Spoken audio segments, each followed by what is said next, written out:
Welcome back. It's still VOP this morning. A faction of the People's Democratic Party, PDP, loyal to Minister of the Federal Capital Territory, Nyesom Wike, has expelled several top party members, including Governors Seyi Makinde of Oyo State, Bola Ahmed of Bauchi State, and Daud Lawal of Zamfara State. Others expelled from the party includes former Board of Trustee Chairman, Senator Adolfo Suabara, former National Vice Chairman, Bode George, and newly elected National Chairman, Kabiru Turaki. The expulsion comes days after the PDP's National Convention in Ibadan, where Wike and his loyalists were themselves expelled. The Wike-backed factions of National Executive Committee also dissolved the State Executive Council in Oyo, Bauchi, Zamfara, Yobe, Lagos, and Ekiti, directing the constitution of Caretaker Committee and fresh Congress. The development triggered a heated confrontation between both camps at the party's national secretariat in Abuja, where parallel NEC and Board of Trustee meetings were scheduled. Police fired tear gas to disperse supporters and journalists, and the situation escalated into chaos, with both factions dashing and brandishing sticks. PDP National Chairman Kabiru Turaki has called on U.S. President Donald Trump and the international community to intervene in Nigeria's political situation, warning that the country's democracy is under threat. He expressed surprise that FCT Minister Nyesom Wike, who he claims was expelled by the party, was granted access to the party's secretariat and its premises. We have with us in the studio Dele Fanimo, a seasoned reporter, and he's here in the capacity of Republican political affairs analyst. And then we also have still in Oka, Dr. Dennis Ekemeze, who we told you earlier as a former vice president of Nigerian Institute of Public Relations and the former vice chairman of NIPR Governing Council. We also have activist Kelvin Ejemudo, a national secretary, Human Rights Protection Congress, and also a senior special assistant to the governor of Delta State on Human Rights Affairs. Thank you so much, gentlemen, for being with us. Mr. Fanimo, good morning. Good to have you join today's conversation. All right, good to have you here. We're not wasting much time. Let me start off with you, Dr. Dennis Ekemeze. What do you make of this back and forth with the PDP? You know, we started with suspension, 1 month suspension of Anyanwu and others. The suspended team come up to suspend the people that suspended them. You know, it was more like they were going back and forth. And at this point in time, finally, after the next meeting that took place in Oyo State, some persons were expelled from the party for anti-party activities, to the point that an individual was accused of saying that the only thing that can help them to resolve the internal wrangling with PDP is if the PDP did not field in any candidate for the 2027 election. And this time, we saw the faction led by that particular individual coming up to say that the people that expelled them from the NEC have been expelled. What is really happening? What is playing out? Not a laughing matter anyway, but you can see the national disgrace, our leaders. My question is, what are they teaching the young ones? And you will see from the realities on the ground that what we normally say in labor movement, the struggle continues. And in another palace, we say scatter and gather. The rainbow could not, the umbrella could not protect the people from the either sunshine or the rainfall. Well, for my opinion, I think it's the beginning of the struggle to revive PDP. It's a struggle. Nobody would dash them that democracy if they are not Democrats themselves. People's Democratic Party. When you say it's a struggle to revive PDP, how possible do you where is the democracy there? Now, when you say it's a struggle to revive PDP, how possible would that be when an expelled member of the party could have access to the National Secretariat? You know, it's when the news broke out yesterday, Wike's led faction scheduled their meeting to take place at 11 o'clock in the morning, And then we have the BOTs having their own meeting 2 o'clock in the afternoon, the same secretariat where they've been expelled from. How possible do you think that will be for them now to galvanize together to push forward for a new PDP? The better ones will emerge after this struggle, and they know what to do. If there was no fifth columnist or Esau's hand in the system, it wouldn't have happened. And I'm expecting them, either of them, to go to court. I think that's the normal language now in Nigeria. Go to court and sort it out. Thank you, sir. And it's court that will now decide who is who has the right constitutionally. Let them go to court. Okay, thank you so much, Dr. Dennis. Mr. Delefanimo, he said that they know what to do. But from the look of things, it's more like the party doesn't really understand what is going on, because the new national chairman of PDP, Turaki, is calling on Donald Trump at this point. The president of US, Donald Trump, should, and other international communities, should intervene in Nigerian political situation, warning that the country is no longer a democratic rule country. That is what we're getting. Information that results. What do you make of that? So it's now beyond insecurity. So internal wranglings in the political parties. Trump is the only person that come and resolve it. How can somebody say that? No, he talked about to come and save democracy in Nigeria, not the internal wranglings of PDP. It starts with the if he was not rackled by the current crisis in PDP, he didn't say that before now. So obviously he is overwhelmed, and if you create a monster, it's not likely that you are able to tame that monster at the long run, because right there, before every Nigerian, we saw how that monster was created. And over time, the monster had grown so big that apart from being the monster, it had also acquired some baby monsters that are also grown. So they have to live with it. That's the reality. Okay, Dele, but I'd like for you to hold on. I want us to play the video, of what Turaki said. Let's hear him. Let's listen to him and hear him out so that you can. I want to call on President Trump. What is at stake is not just genocide against Nigerian Christians. He should come and save democracy in Nigeria. Democracy is under threat. I'm calling on all other developed nations, all advanced democracies, come and save Nigeria. Come and save democracy. Because I cannot understand how a serving minister of the Federal Republic of Nigeria will be leading talks, armed talks, and then with the active connivance or support of the police to come and create mayhem here. I have said it, we are willing to lay down our lives to protect our office, to protect our democracy, to protect our mandate. So Nigerians, you are watching what is happening. International community, you are seeing the threat that Nigerian democracy is. Come and save us. Come and save us.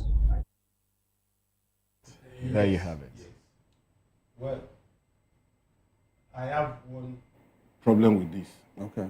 And that problem is when individuals have problems and it's overwhelming, they turn into national problem.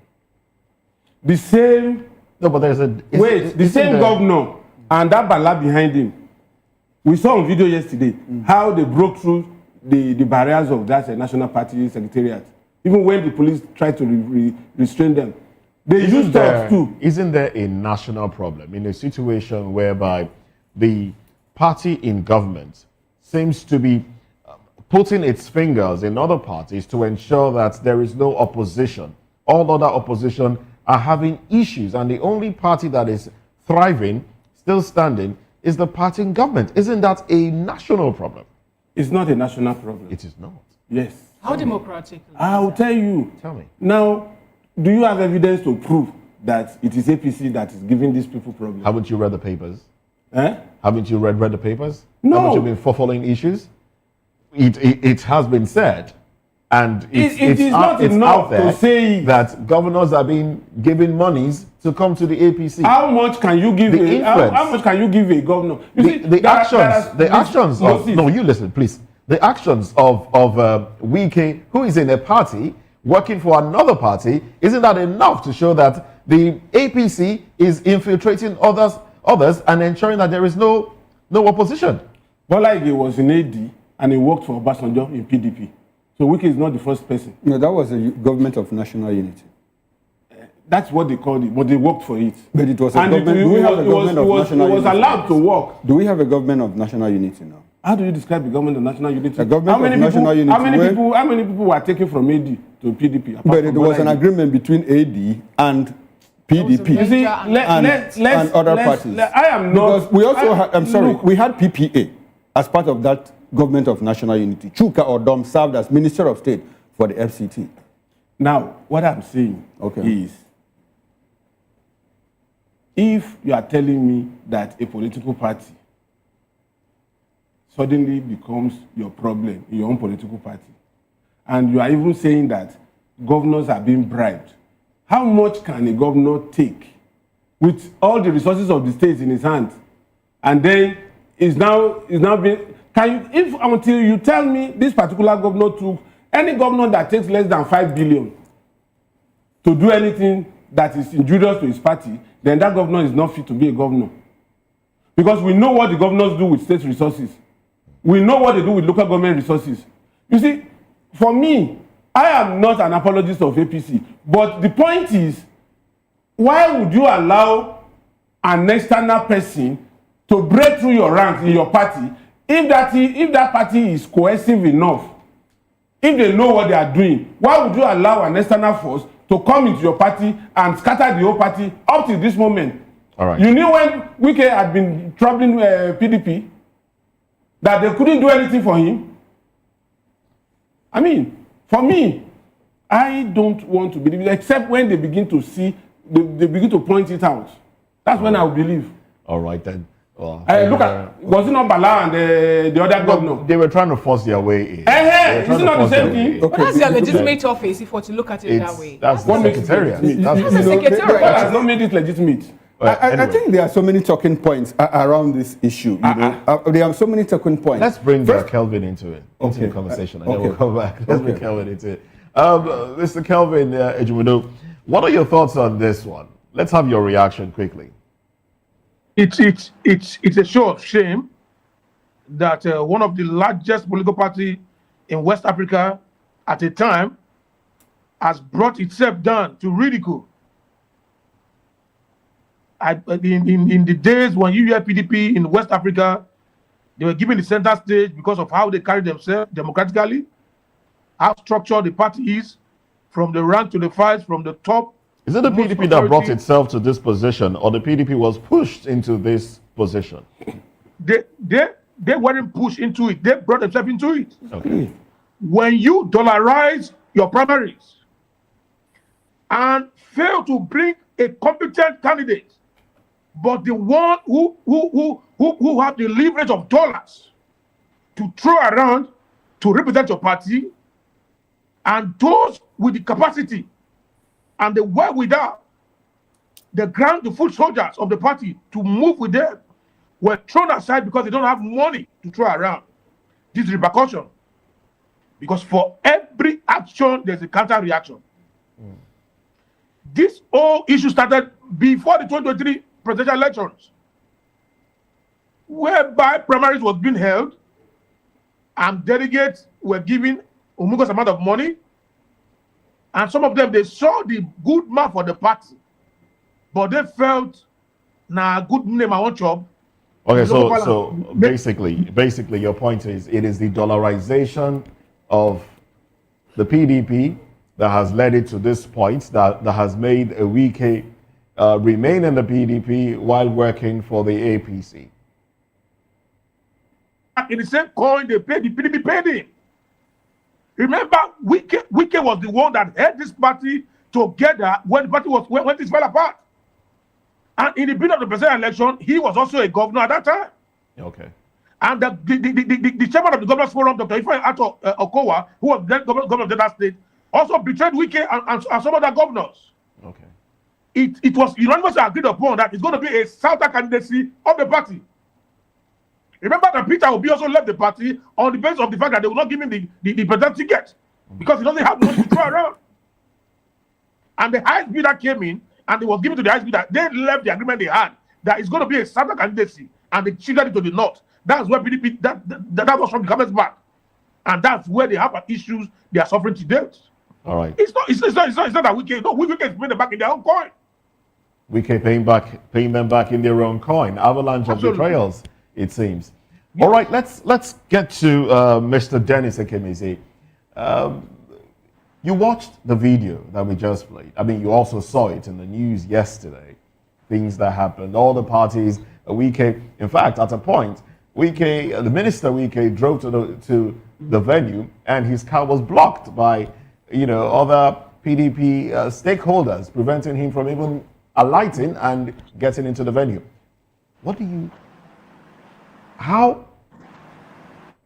There you have some fisticuffs and kicks. I never knew some of these men know martial arts. Taekwondo. There you have it. Mr. Ekemeze, please, your reaction. Well, it reminds me of the old days of students' unionism during riots, how we scampered for safety, and how tear gas were thrown on us, and how we survived it. I still believe that they will survive it. Okay. It's good that the elders are there to showcase their skills. They will survive it when? In destroying before 2027 or after 2027? Because Wike has already said PDP should not field the candidates for 2027. And if this chaos continues in the PDP, there is that possibility that the PDP may not field the candidates for 2027.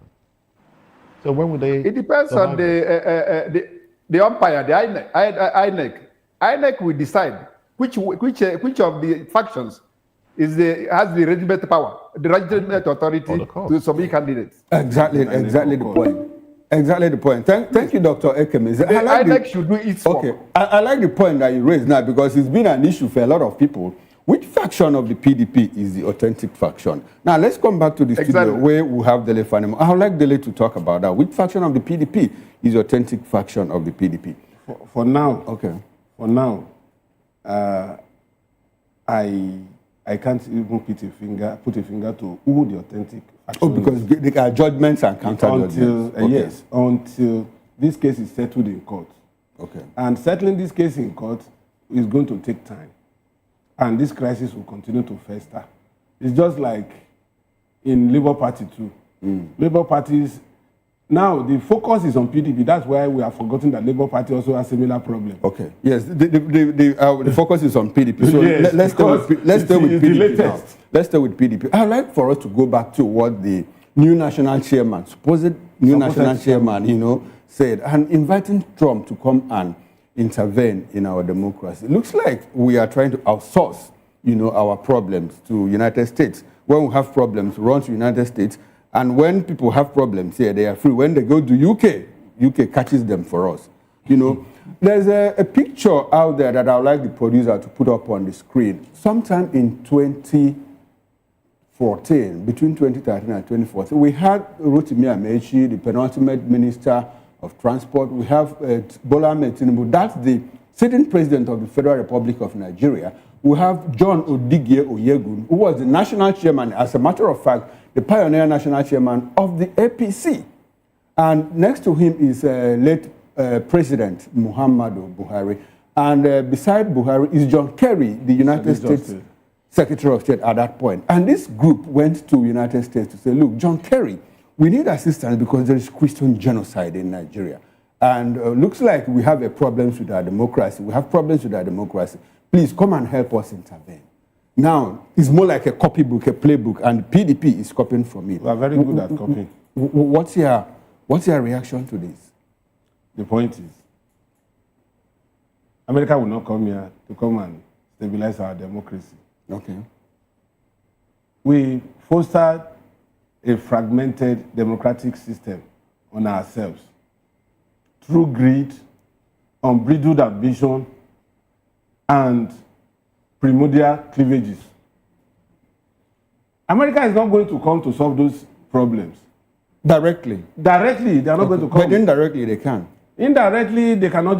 They can probably give advice and But what they want, those people who are calling for Americans to come, is probably a forceful change of government or possibly trying these people didn't call for forceful, but subtle diplomacy like they did, and they got it at that time. No, they did. No. This photograph you showed does not depict the end result of APC winning that election. No, you did somehow subtle diplomacy, the push, by these people. And what Obama intervened. Jonathan has spoken glowingly about it. Obama intervened because of his selfish agenda. Okay, it had nothing to do with these people. No. Okay. He wanted.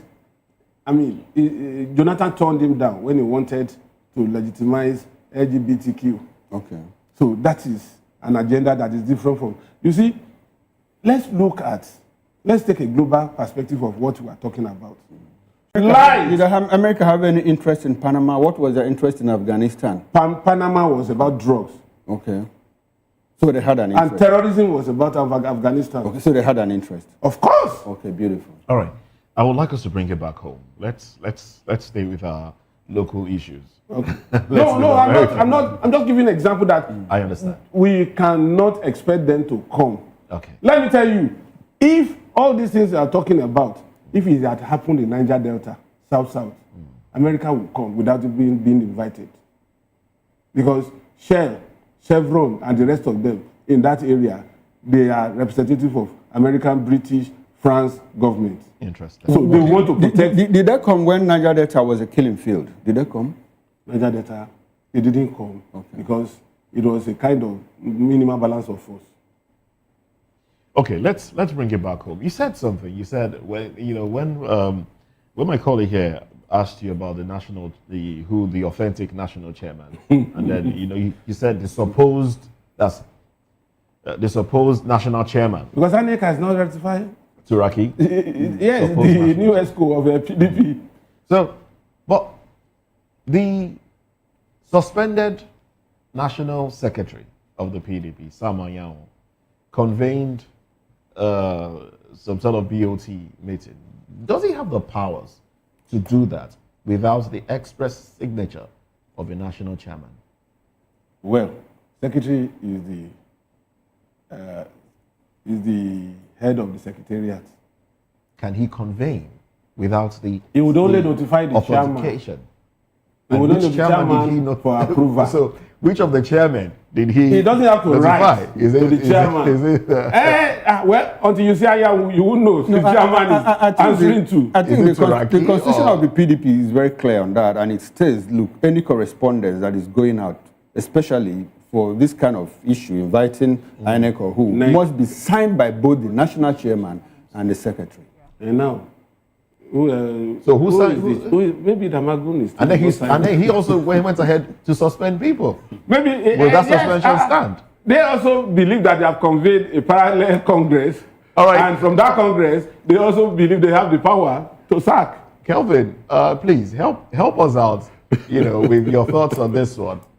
The rascality, as I would like to put it, going on within the PDP. Where does this put everything? A suspended national secretary convening a meeting, suspending what, please help us out here. It shows how ill-structured and ill-mannered personalities we have within the ranks and file of the PDP. You see, a party at war with itself cannot fight an opposition. They cannot be a good opposition to the likes of President Bola Ahmed Tinubu, who is a political gymnast. This whole issue will come to, at the end of the day, 2020, they will not have a candidate for presidency. It's hard time they sit on the round table and say, okay, let us apologize to one another. Let's say sorry to those we've offended. Let's make it party first. Because the other one calling for US to come. How does US come into your personal political affair? Now, none of them have made a statement to condemn the killings in Nigeria or to condemn there was an admittance. There was an admittance in that statement. Politics, their name, their person, their tenure, their image, their party. they don't, the ills of society, they've been dormant, they've been docile, they refuse to take their center stage in matters that have to do with national interest and the people. And where does this bring them to? A point of ridicule. They've not shown empathy to the Nigerian populace. And you want us to show empathy to you as a political party? The answer is no. They must come together and apologize to those they've offended within the party. Say, I'm sorry when you are wrong. From the point of repentance, we model the party back to their strong force. PDP is a great party. They have well-seasoned technocrats within the party rank and file that can unturn if they come together and put in their strength together. The Bible says one will chase 1,000, two will chase 10,000. The power of synergy. But the synergy must come from a point of a non-compromised candidacy. Giving the best man to run the affairs of the party is the best, not the best man with dollars to lavish around. By so doing, they will still go back to the same circle where they were coming from before the 2023 elections, and they will still, this fight will continue to 2030. Mr. Kelvin Ajimudo, when you say they should apologize to the people that they've offended, it was made known to Nigerians by one Mr. Sani, who outtold Nigerians that the only thing Wike said should be the way for them to end the internal wrangling in the party is if the PDP, as a strong opposition party that we see them to be, will not file in any candidate for the 2027 election. Recall that Wike said that, yes, now if the party, how it started for say, if the party is to zone the presidential ticket to the south, then the issue in the party will end. And that was what they did. They signed and they say that the next presidential candidate is going to come from the south. And then he went for that to say, no, at this point I have a principle I want to serve. The person who made me the minister is whom I want to throw my weight behind. So we should make sure that we don't have a candidate for the 2027 election. Let the incumbent continue. How possible do you think that will be for PDP to accept such condition for peace and normalcy to be restored in the party? The party is well structured along its dictate and its constitution. One man cannot dictate for a party of millions of persons. But because they brought themselves to ridicule, you know, when a house collapses, the goat will climb the rooftop and defecate on the house. That's what has happened to PDP. Wike cannot hold the party to ransom. But because he knows their weakness at the party, he's riding on that to say, don't file a candidacy for 2027 election, which is a no-no for me. But because he wants to pay them back in their own coin, he's doing that. Remember, Peter Obi also left PDP for the Labour Party when they failed to give him the ticket. And he told them doesn't have the kind of money they want. And he left. So they have a lot of people they've offended. Not only Wike, but Wike seems to be the loudest because he talks a lot and it's media friendly.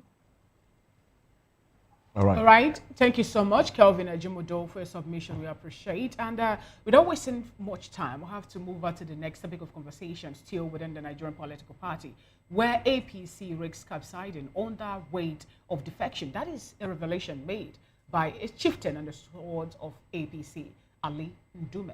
We'll discuss this after this break. Stay with us.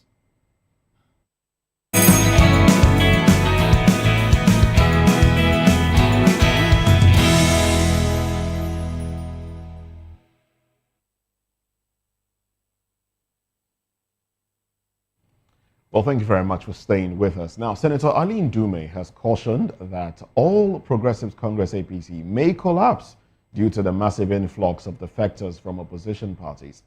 Ndume, a Borno South senator and APC chieftain, made the warning at the late Dr. Nnamdi Azikiwe annual award lecture in Abuja.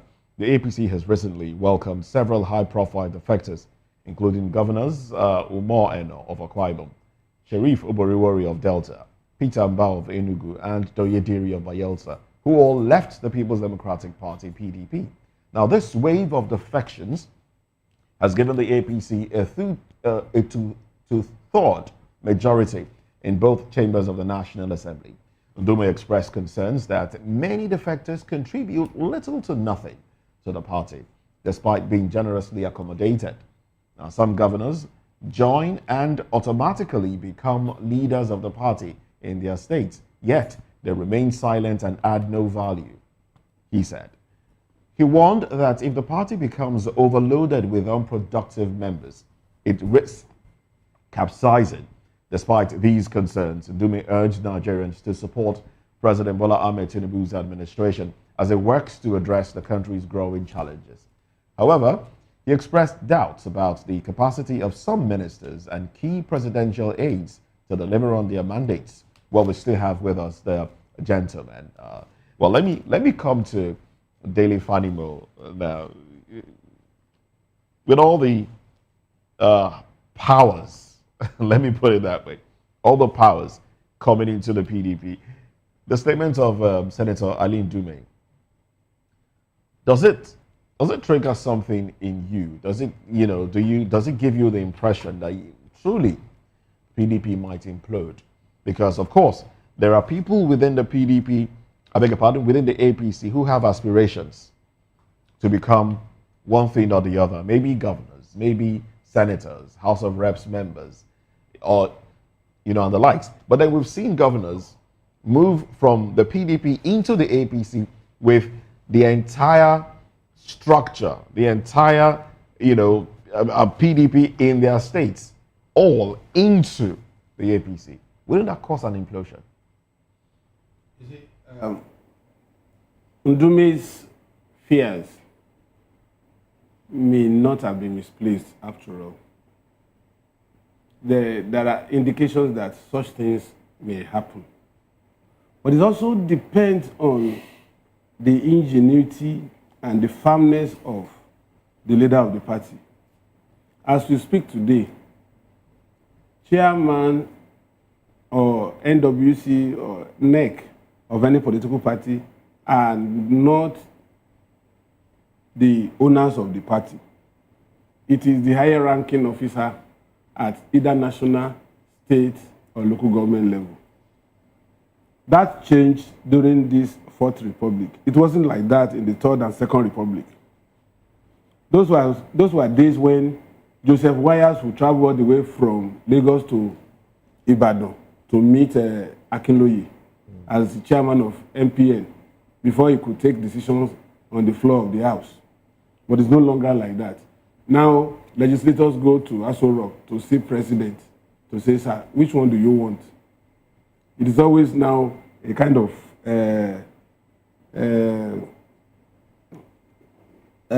is it first of refusal or what they call it? First of refusal. First of refusal. Now, you see, the greed inherent in politicians will come to play towards 2027 election. And this is how it will come to play. The governor that left his political party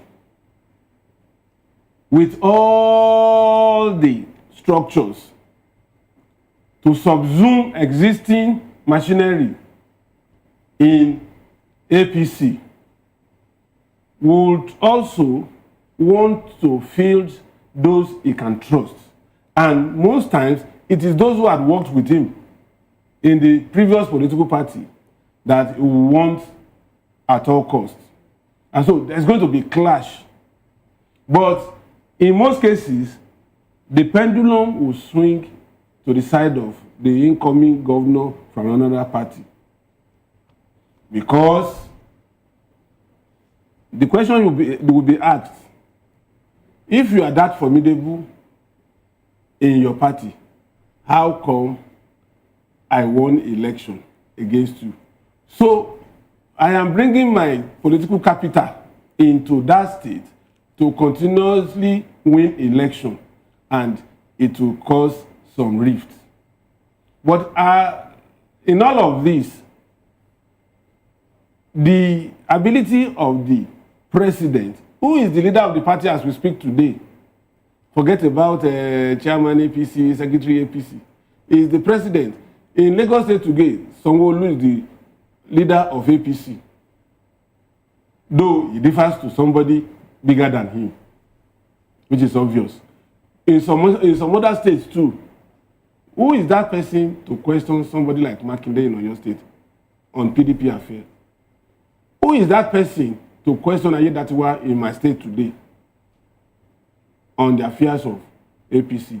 So this would cause some disquiet, but how it will snowball into a crisis or otherwise will be largely dependent on the ability and the sagacity of the leader of the party at the national level. All right, thank you so much, Mr. Delefanimo, for your submission. Let's get your opinion on this. Kelvin, you're in Delta State, and also you happen to be, one of the aides of this particular, the present governor in the state. How do you feel about this revelation made by Alain Dume after there was a mass defection from, the PDP to the APC in Delta State? Well, I guess that question is for Dennis Ekemize. Mr. Dennis Ekemize, please react to the question. Well,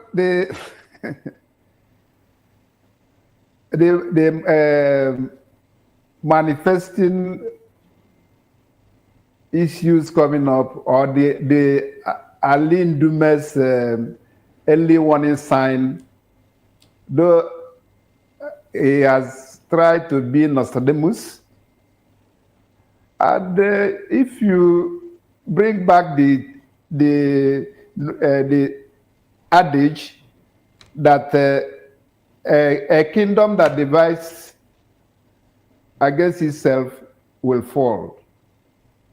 And then if you be able to look at the marriage of convenience of a polygamist, and what will happen when he will start to share or share his properties and others, okay, to whom will he give more? And it comes back for us to try to look at the Marxian theory of internal contradiction in the system destroys the system. They have come into one boat with their various ideologies and interests. And now the time will come when they will make their own demands. Of course, we know that in politics, the game is always of permanent interest, not of permanent friend or permanent enemy. I think that's where Alain Dume is directing his question. Now that we have accommodated these people, how do we give them what they may require or what they may demand? Recall my earlier postulation of the law of demand and supply.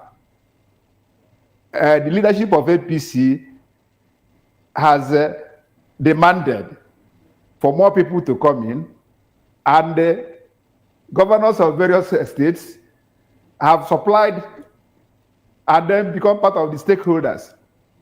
So let's see in future how towards 2027, by 2026, we'll now start to know what is going to come out. All right then, thank you very much. From the snowball of now we're coasting home now. The aggregation of such interests. One question I would like to ask you, and then I'll bring this to the studio as we wrap up this conversation, if time allows us to, or maybe I'll just leave Mr. Afanimo here for newspaper review. Now, Nigerians are reacting to the president's entry at the Judiciary Conference that was held in Abuja on Monday. Nigerians are reacting to that because when the president was ushered in, he was ushered in with the APC campaign song, "On Your Mandate We Shall Stand." That song was done. It was sung on the instrumentation, and some judges actually, mouthed the words of the song, even though some judges have come to say no judge there sang along. They just, stood and while the president was ushered in. What impression does that give you? When in a conference of judges, the song "On Your Mandate We Shall Stand" was sung, and then we saw some judges, or maybe a few of them, reacting to the song, singing the lines of the song. Well, it's not only that one, no. It happened in states. No, When but the governor states, enters, that's a different thing entirely. We're talking about the NJC meeting. The protocol is there. One, they have to stand up for Mr. President. And then your conscience also ought to guide you because of ethics of your profession. So if some of them couldn't sing, I think they try to maintain the ethics of their profession as legal officers. All right, then. Thank you very much. We're out of time. I think that's the point. All right, then. Thank you very much, Mr. Dennis Ekemeze. Thank you for your time and contribution. Former Vice President, Nigeria Institute of Public Relations. Thank you for your time on the program. And also, big thanks to Kelvin Ejimudo, National Secretary, Human Rights Protection Congress, Senior Special Assistant to the Governor of Delta State on Human Rights. Thank you very much, Dennis. I beg your pardon, Kelvin Ejimudo. Thank you. And this question I would ask you during newspaper review when we get into newspaper review. But we've also had Dele Fanimo, who is a veteran reporter. I take exception. Yeah, you will continue, but I'll continue to say what I say. Well, thank you very much for your time on the program. Pleasure. We'll get into newspaper review very shortly. I would like us to touch on that reaction that Nigerians are giving to that and other stories from the cover pages of the dailies. But that's it on VOP this morning. I am Moses Humphrey. And I'm Fina. Okay, Chico, continue to be a patriotic citizen. Nigeria is a great nation and will continue to soar high. Bye for now. I am Chukuma. We'll see you again at 10 o'clock on top of the hour. Bye for now.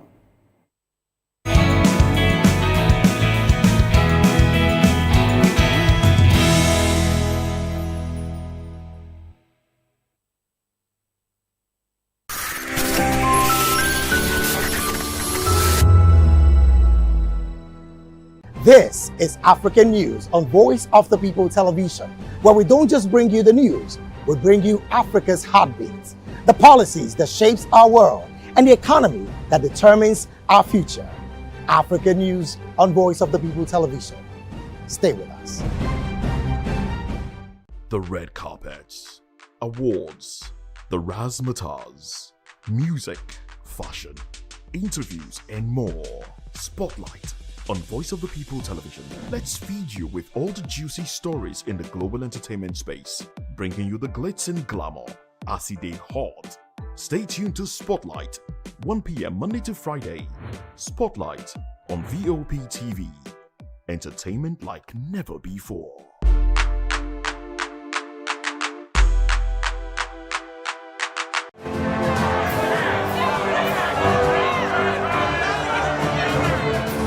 Do you want your voice to be heard? Do you know that you matter in the scheme of things? The People's Voice, the show where ordinary citizens take center stage as we discuss the biggest stories that affect you and I. With you in mind, we facilitate lively discussions, debates, and interviews on the topics that matter most to you and I. From social justice to economic empowerment, education to healthcare, governance, and more. Tackling tough topics and amplifying your voice. Join the conversation and make your voice count. The People's Voice. Make your voice count.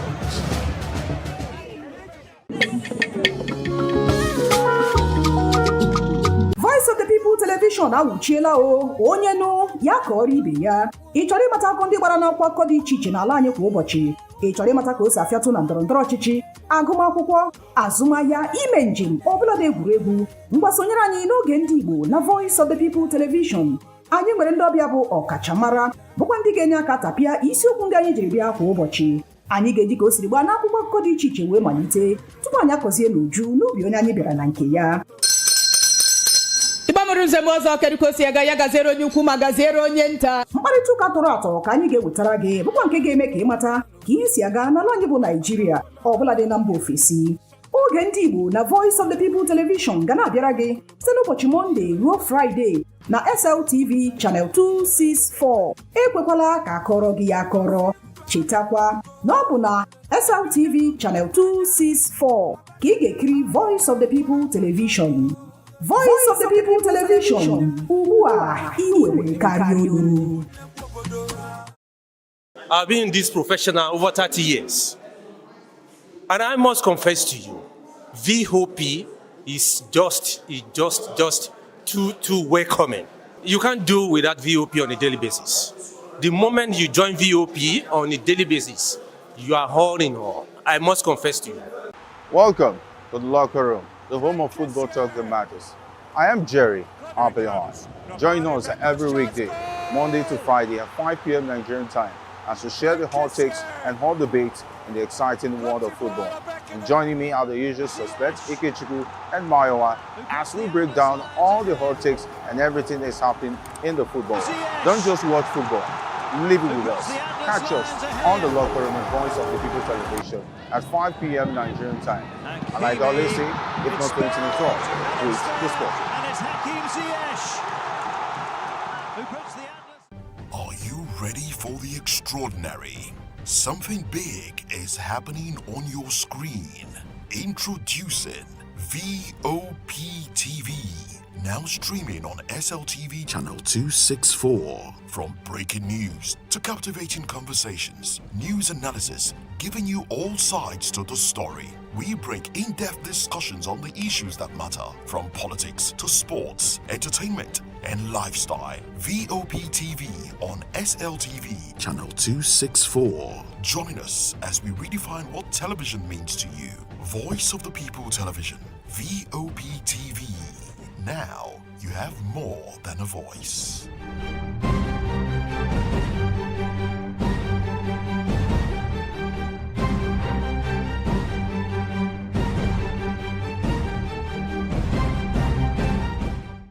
My name is Esther. They call me the Oga of them are the general overseer of them all. Every man, every woman has got a voice where integrity is the volume. So this is Voice of the People's TV. Voice of the People's TV. So this is the people's voice. And the people's voice is the voice of God. That's the voice populi in Latin. The people's voice is the voice of God. So keep watching Voice of the People. In fact, my name is Voice of the People. Keep watching MC Adobe King. Hi guys, my name is Kagan. I am Nigeria's biggest tech content creator, and I just wanted to give a quick shout out to Voice of the People TV. Keep watching, enjoy, and you're welcome. My name is MC Alamano. They call me Enjoyment Landlord. It's VOP TV. Keep watching VOP TV. Don't touch it down. Even if you want to touch it down, increase the volume. If you don't increase the volume, I told me. My name is Collins Agawabe, popularly known as No Maiden, but last, more than No Maiden. Or more. Not be also the cook right at the fry plantain. We keep on watching VOP TV.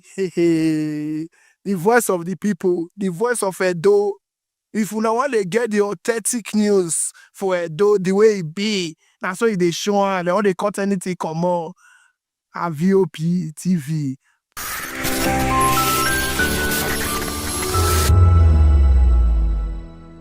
My name is Tao Familoni, and here is to VOP TV. Keep watching, stay tuned, do not touch that dial. My name is Made Kuti, and you're watching VOP TV. Keep watching. Welcome, my name is Zika Davis. Distinguished ladies and gentlemen, boys, viewers, everybody, boys and girls. This is VOP TV. Do you know what that means? Voice of the People TV. You don't have a voice, don't come here. You better make sure your voice is heard. In a world where power shifts with every headline. In a nation full of questions. In a world filled with noise, the truth needs a voice. The policies that shapes our world and the economy that determines our future. Every hour, every day, the grapevine keeps buzzing. And together, we are committed to telling the stories that shape our world, because your voice is our focus. Don't forget, our voice matters the most. Let us come together and share our concerns.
Hello there, my name is Damilola Ogunsi, also known as the Goldfish. Hi, my name is Chiki Bright Emmanuel. I'm an actor and a filmmaker. Hello peeps, my name is Yomi E. Adejimo. Hi everyone, I'm Paul Utomi. Hi everyone, my name is Stacey Benjamin and this is Voice of the People TV. I need you to keep it locked to VOP TV. See, are you looking for good entertainment? You want to get good movies, good music, politics, talk shows, sports and entertainment. You really want a channel that gives you everything you need without you having to run around. VOP is where you are. That's Voice of the People. If you're not listening to this, you're not one of us.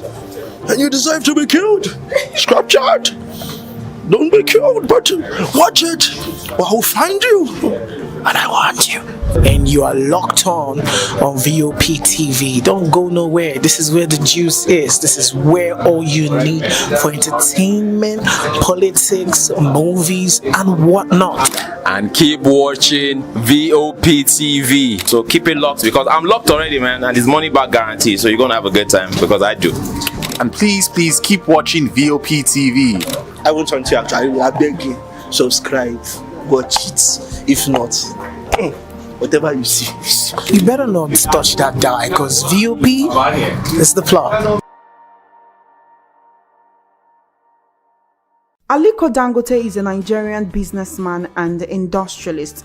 He is best known as the founder, chairman, and CEO of the Dangote Group, the largest industrial conglomerate in West Africa. The Bloomberg Billionaires Index estimated his net worth at $16.1 billion as at November 2023, making him the richest person in Africa, the world's richest black person, and the world's 107th richest person overall. Dangote was born into a wealthy Hausa Muslim family on April 10, 1957 in Kano, which was then part of British Nigeria. Through his mother, he is the great-grandson of Alhassan Dantata, the richest person in West Africa at the time of his death in 1955. Dangote received a bachelor's degree in business studies and administration from Al-Azhar University in Cairo. The Dangote Group was established as a small trading firm in 1977, the same year Dangote relocated to Lagos to expand the company. Today, the Dangote Group is one of the largest conglomerates in Africa, with international operations in Benin, Ghana, Zambia, and Togo. The Dangote Group has moved from being a trading company to being the largest industrial group in Nigeria, encompassing divisions like Dangote Sugar Refinery, Dangote Cement, and Dangote Flour. Dangote Group dominates the sugar market in Nigeria, and its refinery business is the main supplier to the country's soft drink companies, breweries, and confectioners, supplying about 70% of the market. The company employs more than 11,000 people in West Africa. In July 2012, Dangote approached the Nigerian Ports Authority to lease an abandoned piece of land at the Apapa port, which was approved. It is now the largest refinery in Africa and the third largest in the world, producing 800,000 metric tons of sugar annually. The Dangote Group owns salt factories and flour mills and is a major importer of rice, fish, pasta, cement, and fertilizer. The company exports cotton, cashew nut, cocoa, sesame seeds, and ginger to several countries. Additionally, it has major investments in real estate, banking, transport, textiles, oil, and gas. On May 22, 2023, Dangote commissioned the Dangote Refinery, Lekki, Nigeria. The plant plans to export surplus petrol, turning Africa's biggest oil producer into an export hub for petroleum products. It also plans to export diesel, according to Dangote, who funded the refinery's construction. The refinery is situated on a 2,500-hectare site at the Lekki Free Trade Zone, Lekki, Lagos. It is supplied with crude oil by the largest subsea pipeline infrastructure in the world at 1,100 kilometers long. Dangote founded the African continent's largest cement producer. Aliko Dangote is regarded as an astute businessman with diverse interests who has contributed to the economy of Nigeria and West Africa immensely.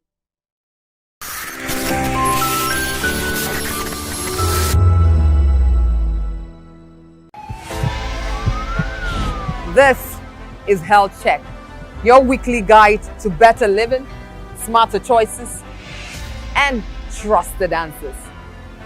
From everyday wellness to urgent health issues, we've got you covered. Health Check, only on Voice of the People television, where your health has a voice.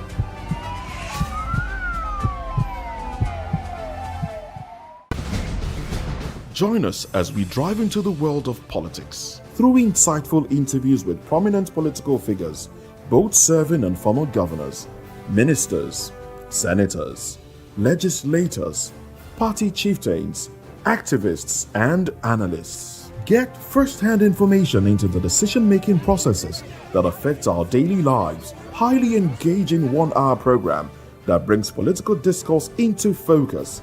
I am Chukwuma Okoro. Political Lens, Monday through Friday, 6 to 7 p.m. Join us. Hey guys, what's up? How you all doing? They call me Ovisha Nelson One, your number one celebrity host, and you are watching Voice of the People Television, VOP. Stay tuned. Uyi Osarate is my name. I am a friend of the microphone, Voice of the People TV.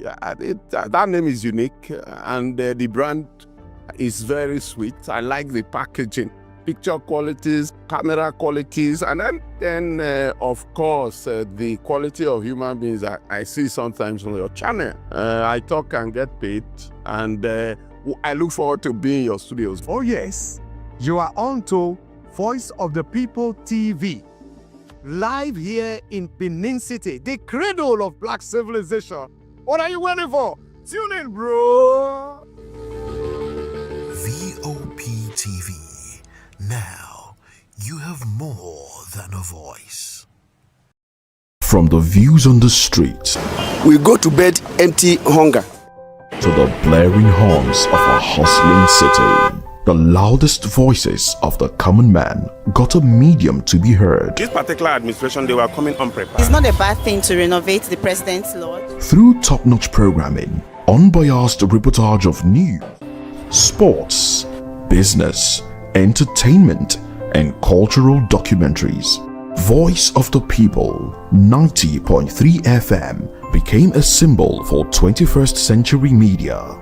And now, a new baby is born. Voice of the People Television, VOP TV, youthful, full of vigor and penchant for excellence in the continent's media space, exposing the wrongs, applauding the rights, dissecting the news without fear or favor, through factual and accurate stories and contents, Corruption kills three things that makes a society. representing the interests of the people and giving them a voice. Voice of the People TV is here to stay towards building a fair society. VOP TV, Voice of the People Television, truly a voice for the people. To know the happenings in the maritime sector, join us on the program Maritime Frontiers on VOP TV as we discuss key areas in the maritime sector, from aquaculture, maritime transportation, maritime labor regulation, oil and gas exploration, ferry and passenger insurance, marine pollution and prevention, port operations, and lots more. Maritime Frontiers, exploring Nigeria's blue economy. In a world where truth is the ultimate power and opinions scream the loudest, it's time to wade through the noise. Hunger no get tribe. Hunger no get religion. And scan the human interest and trending topics that matter. Stay tuned to The Issues, your plug to the stories making the buzz, from politics to science and technology, social justice, and more. Let's tackle the tough questions and expose the truth. The Issues on Voice of the People Television, Mondays to Fridays, 8 to 9 p.m. The Issues. Don't just react. Understand. 2564 is coming up on Barney 9, right? The 2564 Atlantic. What happens in the hush behind hangar doors? Who signs the papers that gamble with lives? Which truths were grounded before they even ever had wings? If you've ever buckled a seatbelt at 30,000 feet, if you've ever stared out of that tiny window and wondered who's really in control of the skies, it isn't just flight, it's power, it's politics, it's pressure sealed in steel. We're peeling back the clouds from runway risks to sky-high secrets. We're diving deep where most dare not to look. Aviation Scope, every Sunday at 7 p.m. only on Voice of the People TV. We don't just report, we reveal. We don't just ask, we uncover. Because when it comes to the skies, ignorance is turbulence. Aviation Scope, the sky isn't the limit, it's just the beginning.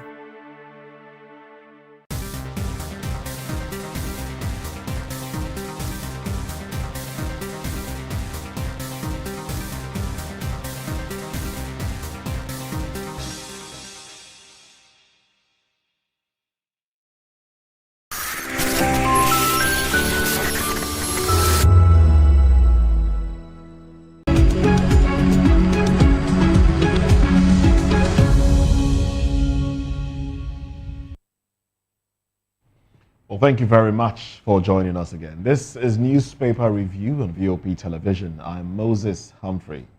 And I am Chukwuma Okoro. Thanks for joining us again. And yes, of course, we still have Dele Fanimo, a veteran reporter, with us in the building. Thank you very much for staying. You're welcome. And also, Barrister Darlington Agumwa joins the conversation as well. Barrister, good to have you once again. It's my pleasure. All right, and so now let's dive into it. We have the papers. I would like to start off with the Punch newspaper.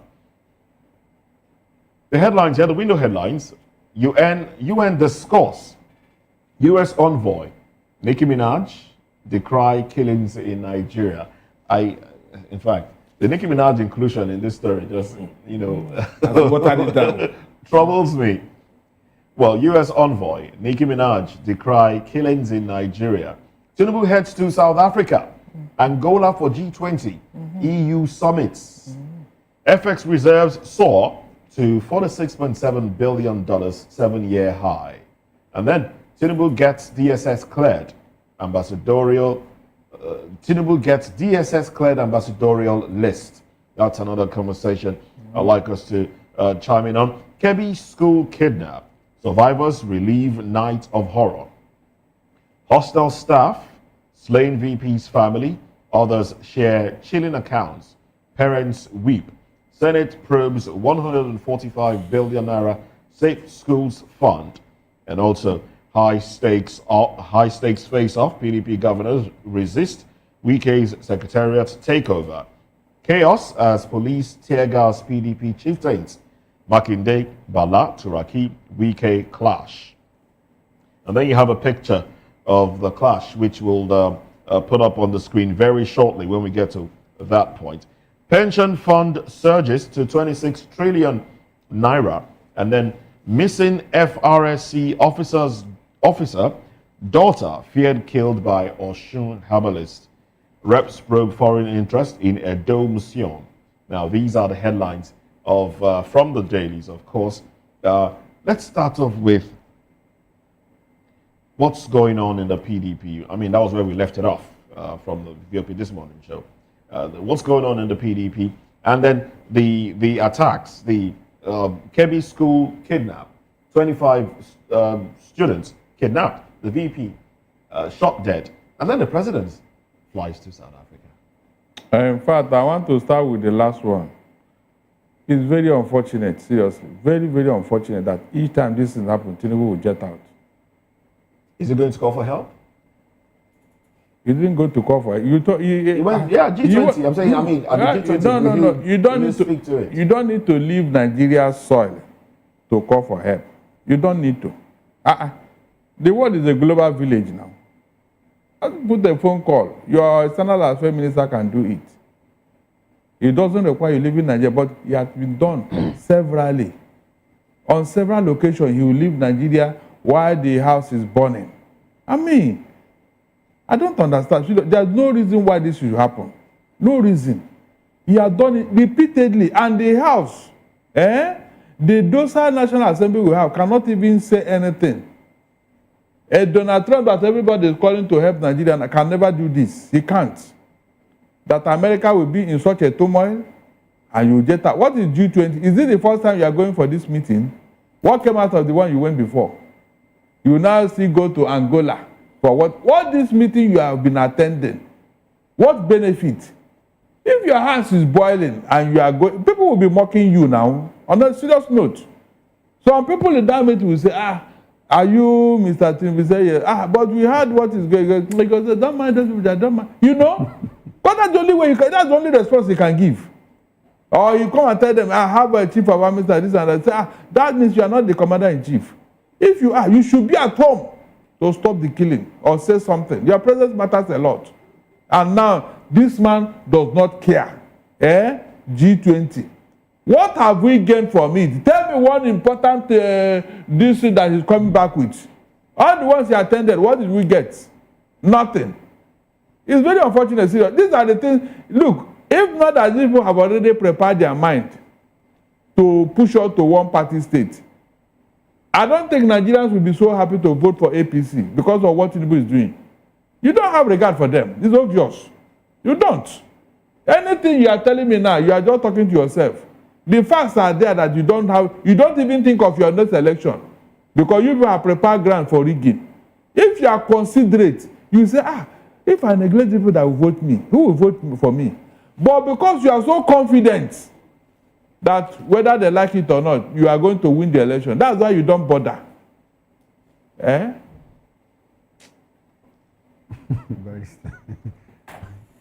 Well, it's a lot. It's a lot. And let me talk about the president attending the G20 summit. First of all, it's instructive, because this is the first time he's holding in the African soil. Because the president rotates to South Africa. This is the first time. It's also there's also going to be an AU-EU summit, on Africa, water security, and all of that. Should our president attend? Well, yes, because it's a summit of heads of state. Mr. Okoro, please, you can send your emissaries. The same way you send emissaries to US, send emissaries to Plateau. There are things that you don't look. He has traveled a lot. Barrister, in international relations, there's something we call summitry. Summits are gatherings of heads of government, So, and decisions taken there are very, very Onga, we send somebody. Two of us. Barrister, is Onga a summit? Okay, Onga is the vice president when the United Nations General Assembly. Barrister, my opinion in international relations, should the president attend? Beautiful. I don't have any problem with that. But I also have a problem that it is coinciding with the kidnap of schoolgirls here in Nigeria. What has the president done? The president says, look, he has given marching orders to the appropriate authorities to make sure that these children are rescued, health and healthy. Talking about the benefits we derive from all these international multilateral organizations, they are neither here nor there. Whether we attend these summits or not, whether we go cap in hand begging, whether we go there to, talk about our problems, the power to fix Nigeria lies here in Nigeria. The power to fix Nigeria lies here in Nigeria. And nobody is going to do it for us. The people you are running to, the people you are inviting to come and fix it, they will first of all look at how that connects with their interests. Those interests, do they overlap? Even your country becoming a strong economy, how is it going to help their own economy? They won't like it. They consider all of those things before they let you in. And by the way, Nigeria is not even a member of the G20. We are going to be on the sidelines. So what are we going to do there? Exactly. You understand? But we have, it's like I'm speaking on both sides. But as for attending, it is important that the president attends because he might act on the sidelines, make important negotiations, memorandum of understanding with some countries and all of that. Because the truth of the matter remains that we still need this foreign direct investment. And it is on those occasions, that you have the opportunity to talk to these people if you meet with the Austrian Prime Minister there or the Norway or Denmark, you might not necessarily need to go back there again. Agreements, deals are sealed up, you know, on the sidelines of this summit. He's going to collect invitation for himself from those people. No, Barrister, he doesn't need to go to G20 to collect invitations. It does, they will tell you that they can hold. They will tell you at that meeting he was invited. But the bottom line for me is that while we attend this summit, let's also look inwards, because nobody is going to do it for us. Are you telling me that he's not aware of these things? Are you telling me? That's my position. The position here is that we Nigerians, we have told you, please stop traveling, sit at home. The ones who travel, there was no benefit, and no benefit will come with this insecurity. Cure ED. Let us stop deceiving ourselves. Let us tell people the truth. All this while you have been traveling, what did we gain? Except our resources have been wasted. South Africa, we would want you to come and take over from them as a strong economy, Abi. South Africa, a member of G20, and you are not. Oh my God. This is South Africa that we saved yesterday from apartheid. They are now in that elite club, and you are not there. And you want them to relinquish that position for you because you attended. Are you serious? Go and walk with your country and meet them where they are. Stop playing catch up. That's what we are doing here, catch up. South Africa that we delivered from apartheid yesterday, they are now telling us, be coming. Everything now South Africa. And we are not ashamed. Not even the electricity do you have. Mr. Okoro, investor, you don't know that they consider all these things, Abi? You don't know. Power investors will also come. Power investors. And they have not come since 1960, Abi. History starts from a day. History starts from one day. History starts in the midst of insecurity, Abi. So you want them to be kidnapped, Abi? Barrister, investors go to where there are problems. And what do they go to do? They go to solve this problem. Not to this particular problem where they will die. Leave that thing, please. Not where they will die. Nobody wants to do that. Okay, this place where there is insurgents and terrorism. Is there anything going on there? Is there anything going on there? Tell me. Barrister, they can come to places where there's no insurgency. They can also come and help you fight the insurgency. And that's if you agree. Okay, our president agreed in Brazil. He said, look, we have a problem. He did not agree. In Brazil, he did. He said, look, we have a problem. Our farmers can't even go to farm. Nigeria needs help. He just talk. What else will he do? Since he went there and came back, have you seen Brazilian soldiers coming here? What are they coming to do? You have not done the needful, so they won't come. Now that Donald Trump said this, why have you not agreed with him? By now, you should have done a bilateral agreement with Donald Trump to come and help us do this. Is that not true? This thing, when it dies down now, they will go back to business. In fact, they're already doing their business without even caring what Donald Trump is saying. These 25 girls that were kidnapped here today, yesterday, if these people are listening, will it happen? Will it happen? Because they know that the government is not serious about attacking them or doing anything. They know. They are so confident that nothing will happen. From Kwara to Ekiti State is not a 1 hour drive. From Kwara to Ekiti, and they're already in Kwara, where they enter the church. And you think they are joking. Look at, you don't know that people have a map. They have already made their trajectory. How they are going to, and Ganadam, a whole around Kakamfo is telling me that they have planned to attack the southwest. And you are there. Are there on Kakamfo. You are there at Eba. What are you supposed to do? Is that why you elected as around Kakamfo? By now, we should be hearing that, in fact, these people are on the run because the Arara Kakapo have entered the battleground. That's what we should be hearing, not coming to tell me that they want to attack. It's Arion or Kakamfo. Whichever, pronounce it well. Okay. Well, you want to react to yes. For me, I don't see any thing bad in the governor, the president going for such high-level meetings. But the question is, what instruments has he put in place? For instance, the immediate thing now is to rescue those innocent children from captivity. Why I may not be able to hazard any guess is such operations are not meant for public consumption until after the operation has been concluded. And so we pray and hope that whatever is put in place is not leaked. Because this particular incident, these 25 students that were kidnapped, there was intelligence report. And that intelligence report was leaked to some social media bloggers who went on to publish.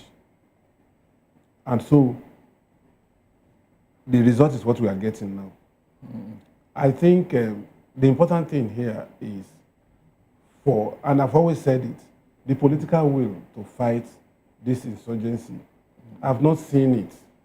It must be there. These people, they don't have the capacity to hold Nigeria to ransom if there is no support from within. I'm just reading about one Major General Ali Kefi, just because Buhari set up a task team to go after the leaders of this Boko Haram.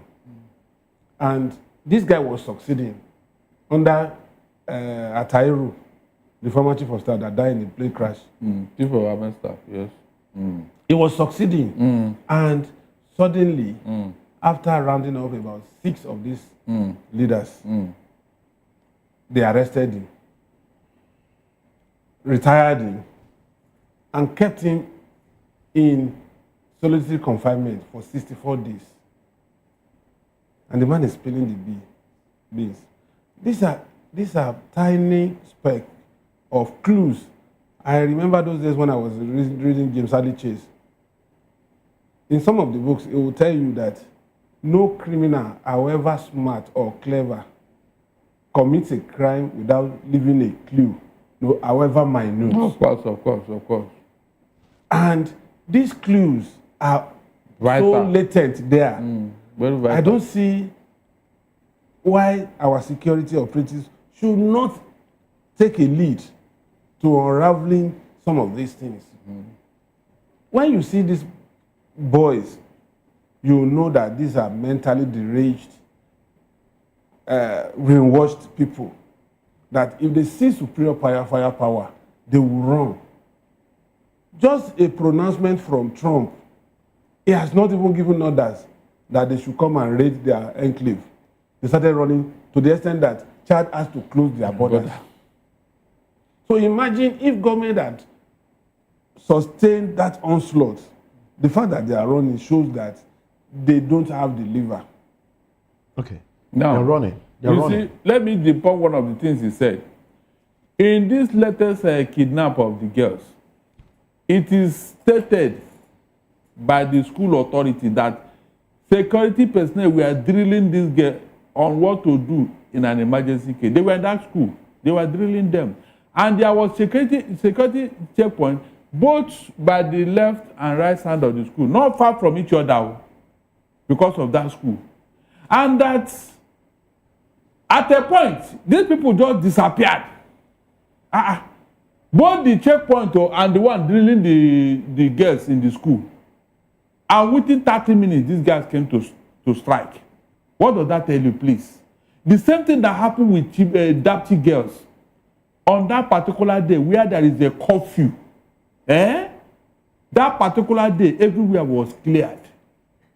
They came in with 15 high-loss trucks. And while they were coming, Amnesty International, we are calling the army. Look at these people coming. Look, nobody answered them. Nobody answered them until they came easy and went easy, like Anichebe road. I particularly think there is a bigger orchestration. Look, government is not ready. Just call it like that, Moses. Government is not ready. I don't think it's about the government being ready or not ready. I think there's a bigger orchestration here because we are seeing a repeat of 2014. We are seeing that play out. We are seeing, and yes, initially when Trump made the announcement, there was running up and down. ISWAP sent a message, told its cells not to use phones, mobile phones, because they could be tracked. And then we saw them running out of Nigeria, Chad blocking its borders, and all of that. But after that, we've seen a resurgence of the kidnappings. Of course, but because they discover you are not serious. We've realized that in the past few days, about 165 or thereabouts, people have been kidnapped. Don't you think there's a bigger orchestration to ensure that, yes, Trump actually comes? Like, I think Chukuma said something in that light yesterday, that there might be some orchestration to ensure that the country is destabilized in such a way that, okay, America comes and then we see Nigerians turning against each other, and there's so much chaos. There's so much chaos in the nation, and before you know it, 2027 comes and goes without elections, without the possibility of elections being held, because there's so much trouble, so much chaos around. All these speculations and conspiracy are man-made. It's not real. I remember some people accusing America. They don't want to destabilize Nigeria. They don't want Nigeria to remain stable, this and that. These same Americans that want to help you, how could they be doing all this? Please. You see why I don't listen to rumor and propaganda. If America is the one to, they won't even talk. They will allow what is going on to continue. That's the truth. But you now that know that you have a problem, you don't even want help. When some people are saying that, what is one that political will? Was it not one of the reasons why people like Dele Fanimoto, that Tinubu will do the work? He knows what to do. He's a strategist. He has been planning. I was not on the campaign train of Tinubu. I was, but you said it here now that he will do the work now. Is that not what all of you told us? That somebody who has been planning something for 30 years, he knows what to do. He has all the templates. He knows everything, this and that. But Barrister, you've also said that if he wants to work, I mean, if there's anybody that will change things in Nigeria, he's one person that can do it. Who said it? Me. You, when did I say that? Oh, me. you've said that before here. I said it when? If he has the willpower to do so, then he will. Oh, look, I told you, whenever you want to say something, don't put this if. If it's not in my dictionary, if you not, I will do it. It's different from if. What is that if? Tinubu has all the power. He's the commander-in-chief. Why is it that these other things that he allowed to go, there is no if there?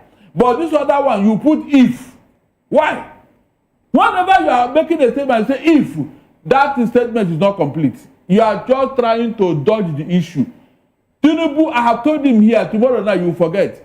If you are truly a president that want to solve the problem, tell the military, I don't want any terrorists in Benue and Plateau villages. Let these people return and go back to farm. That's the first thing. You just use if. You just use if. Against the army now. What are you saying? Just if. But you said this, if is not in your dictionary. You just said if. How did it come back? Look at how I said it now.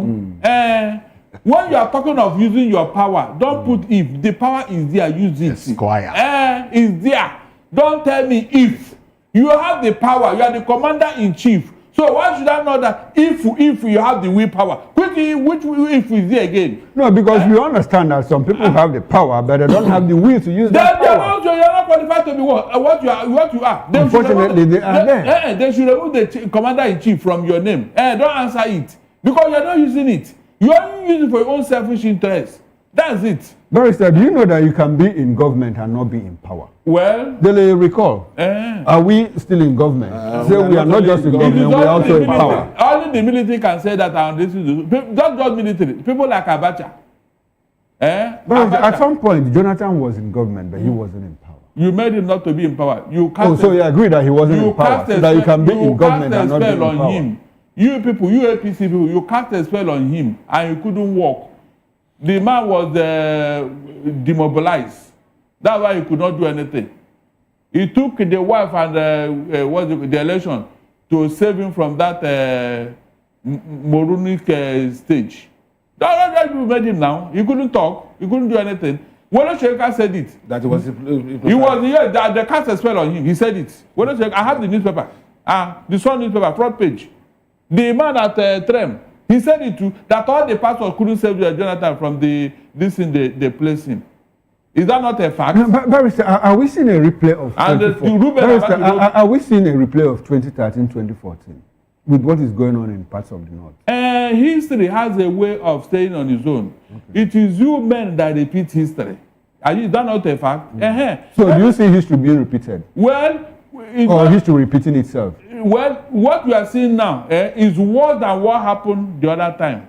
That's the truth. It's worse. Because under PDP, things were never like this. That is the truth. At least the economy... No, Barrister, that's not my point. My point is, you recall the kidnap of... The kidnapping, I say it was not this bad now. More kidnap has happened. This one is just 25. Chibok girls were over 100 or something. Why are you comparing them? So do you think that these kidnaps are working to a point? To an answer? Do you think they are working to an answer? To an agenda. It's already an agenda. I have asked you here. These girls that were kidnapped, are they Muslim girls or Christian girls? What are they going to do for them except to sex slave? What exactly are these girls going to do for them except to turn them into a sex slave to produce more? No, my point is it to create the impression that there is crisis in Nigeria? Hold on, no. So that 2027 will be a problem. Listen, not to create. The problem is already created. These people are working towards an answer. Why the girls, small girls, why did you take them away? Are they going to fight for you in the war front? Hold on, no. Did they collect these girls for play or for joke? Okay. It's sex slave. And the easiest way to depopulate a religion or a people or a tribe is what? Take away their women who will give birth to children. Take away their women, of course. That's the easiest way. So whenever they are targeting children, look at where they are going. That's the truth. I have asked you, these girls that we are kidnapping, who are they? Are they Christian or Muslim girls? Tell me. It's a Christian community. All right. Talking about Christian community. You said it now. Barrister, talking about Christian community. Okay. When you read out the Nicki Minaj story, you said you circled it.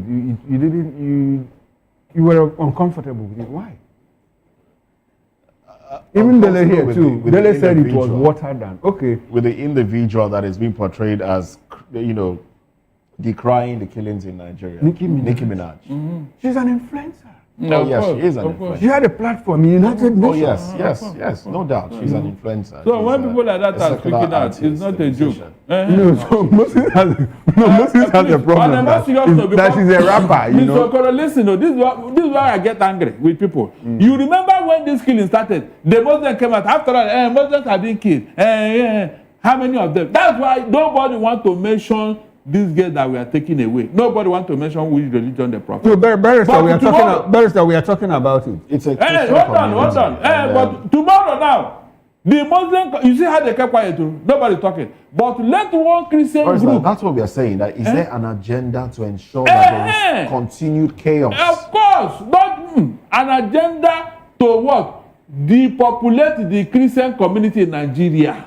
They are doing it with impunity. Okay, so you think it has nothing to do with 2027? 2027? 2027 is already done. Without the defection, what else is left? No, hold on. No. It's a done deal. Some will disagree with you. Just wait. One wicked get condition that the only thing that will make him keep quiet, a PDP should not feature any presidential candidate. Okay. What does that tell you? Let's go to another story now. What does that tell you? Another story. And this is your forte, Barrister.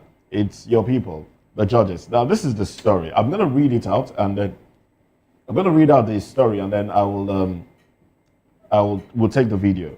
Now, judges, it's not on the cover page of the Punch, so you may need to.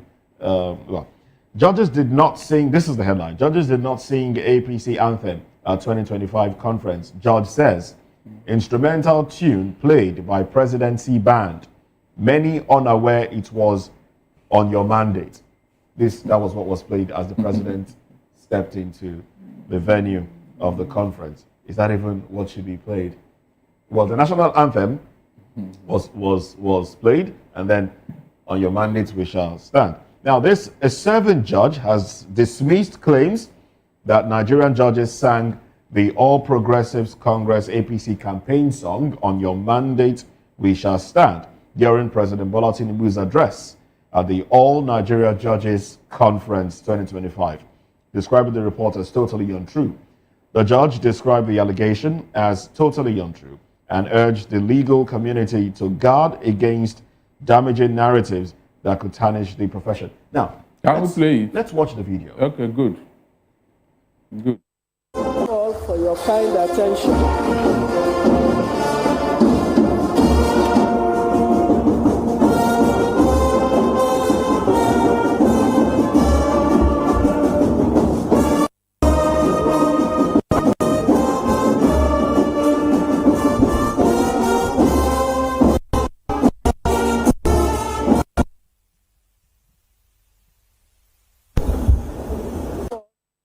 But then I could hear some voices. Yes. You could even I could hear some voices. And lip movement too. Look, Moses, seriously, I am ashamed. If I can share my certificate, I will do that. Seriously. I can help you. I'm telling you. After all, the Wole Soyinka did it the other time. Look, seriously. No, when he did, he went back to school. This is an embarrassment of the highest order. Look at the whole. But when they collected 300 million look at how they are even trying to play pranks with it, trying to dodge it, trying to water it down. Instead of coming out with your footers and saying you want to play and your mandate will stand. Look at how they are trying to, trying to play pranks so that we not know or hear what they are saying. What kind of thing is this, for God's sake, Mr. Moses? Look, you are even annoyed me by even trying to bring this up. Seriously, a whole judges. And you are oh but my by the God. way, the band that played that song, who asked them to? Well, please, somebody should go and wake me Justice Oputa, wherever he is. Go and touch it. Let them come out and correct this nonsense. They should wake up wherever they have gone to and come back to Nigeria. Let us have sanity. No, Judges. we have you around. Look at the judges. Look at how they are pretending about it. Trying to water it down, trying to make it look as if it's not how your mandate. You know, pranks that children play. Why not come out with your footers and say, and maybe defend it with legal authority, if there is any. Look at that. With this now, what else are you waiting for? What else are you looking for? So these people. And then the president said, judgment should not be for sale. Look at that. The man even mocked them, insulted them, telling them that the judiciary is corrupt and all that. And they are doing this just to please him. Whom have you given this type of privilege before in the history of this country? When did you hear judges doing this type of thing? What does this remind you of? Does it remind you of sometime in the 1940s? Does it remind you of Hitler? Hitler. Everybody, Hitler, until the man become what? A monster. That was it. I have told you here. That's why I was telling my friend here. Everybody that I have here to tell him that this thing will cause problem. All this power you are trying to grab to become whatever, it will cause problem in Nigeria. I am saying it now, nobody wants to listen. Because tomorrow night they blame Igbo people. Nobody give advice. We are giving advice now. Tinubu, rule like other presidents and leave the stage. Stop all this you are trying to get. Hitler was a politician, basically. Who? Hitler, he was a politician. But an orator. He wasn't a soldier. Let's not trivialize this thing. Let's not trivialize it. Okay. When you allow people to get away with infractions, you are inadvertently populating that part of the society. When these judges, when they took, and the lawyers, when they took 300 million naira from Fuba, they called it a gift. Funny man, you know you are my friend. I'm not too sure. Okay, fine. When you want to say something here, be very careful. You know you are very close to me. And you are threatening me on live television. You know you are very close to me. He's threatening you on live TV. Did I say? I said you are very close to me. You have already said it. And I'm wearing things that look like metal objects.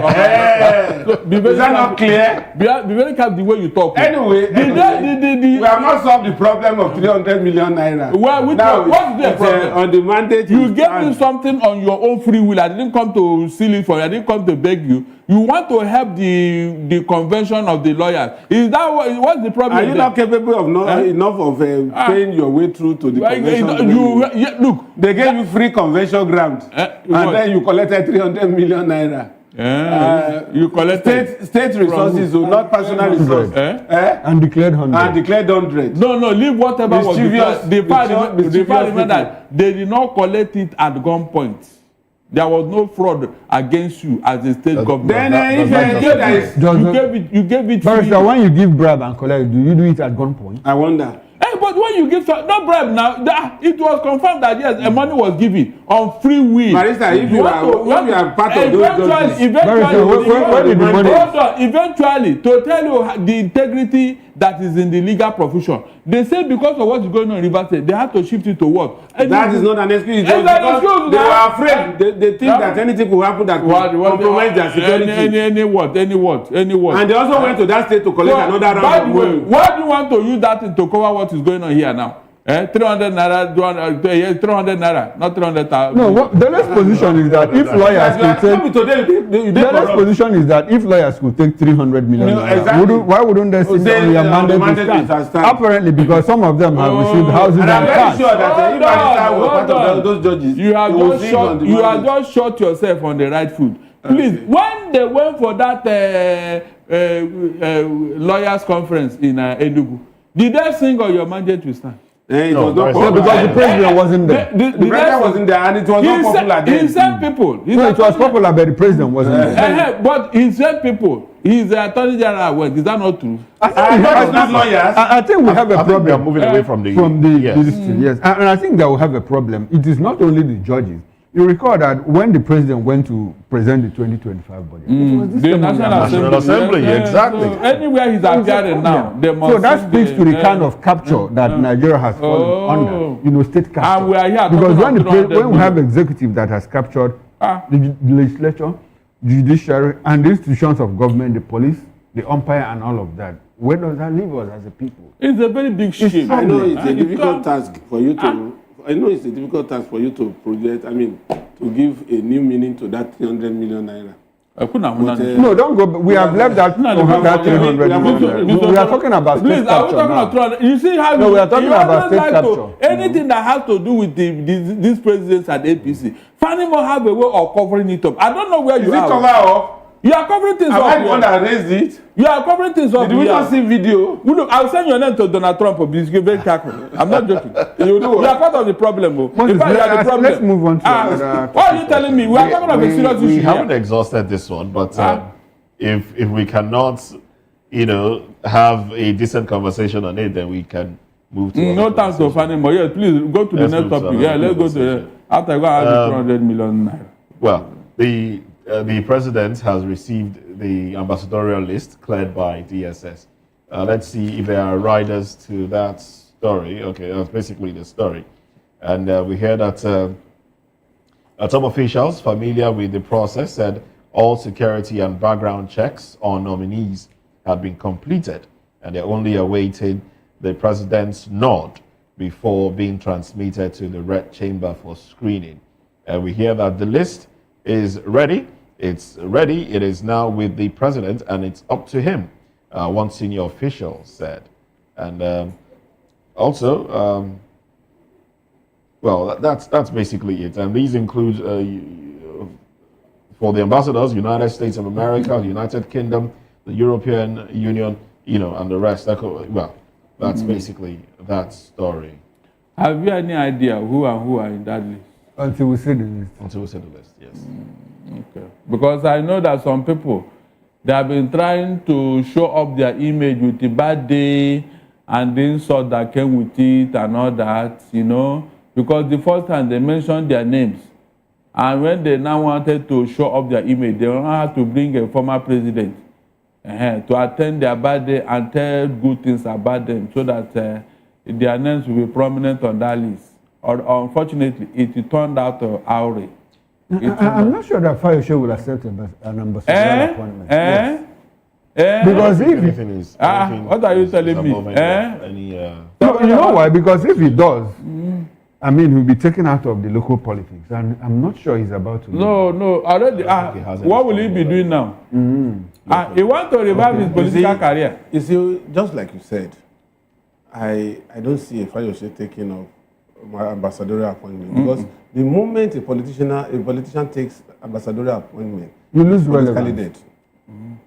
Because you need to oil your structure almost on daily basis. When there's no money, What is the benefit that is accruing to an ambassador that will make him sustain his political machinery? Here's the world view, international politics. Yes, now. You go somewhere with To incapacitate Obanikoro, he was taken to Ghana. By the time he came back, there was no structure left. They've cleared his structure. Until today. Till today, he has not survived it. So politicians are very measured, in accepting these positions. Ambassadorial position, because the moment they take you out, another person will take over. Of course, you don't take over. Listen, you are missing it. There are people that got appointments as a minister from ambassadorial position. 2 of us. Like who? I can't recall. I said, which one you can't recall what? Go and check. I don't need to tell you. No, Barrister, tell us now. One person. Bianca Odukunko, was she not an ambassador? How long ago? How long ago? But it happened. It doesn't matter how long. It happened. Okay, so if Shehu is 65, he will now go become an ambassador somewhere, serve for 5 years, come back and wait for another 5 years to become a minister or what? He may do something that will interest another government. And as an ambassador? They will reward him. Yes, he may do something that will impress the government that may come. And they say, this man, for what he did, let us bring him in. These are how things are done now. Are you telling me? Go and check. Most of them, because of their exploits abroad and how they defended the government and all that, they normally reward them. Don't deceive yourself. Okay. All right. Barrister, I don't think I've gotten your view on the PDP killings, and it's right here in the paper. So let's just PDP. PDP issue. I beg your pardon. Crisis. Let's talk about it. High stakes. Let me read the headlines, and then we'll have a reaction. So it's not just that we are talking off the cuff. High stakes face-off. PDP governors resist Wike's secretariat takeover. Chaos as police tear gas PDP chieftains. Makinde, Bala, Turaki, Wike clash. That's from the Punch. This day says Bala Muhammad, crisis in PDP fueled by Wike's impunity, arrogance, and then he goes on. Says FCT minister has vowed opposition party won't form government in 2027. Sheyi Makinde, this is a fight for the future of Nigeria's democracy. ADC condemns attack on PDP headquarters. Wike's faction expels Oyo, Bauchi governors, George, others. Party salutes Nigerians for support in resisting attack at secretariat. And then, The Guardian says fears of one-party drift intensifies as PDP crisis worsens, turns violent. Yes, these are the headlines on the cover pages. Now, Moses, Barrister, it is said that a wise man learns from what happened to others. He doesn't wait for anything to happen to him before you learn. Is that not true? Go and check. All the problem Nigeria have ever had, it starts from what? Election. 1964, June 12. And now what I am smelling.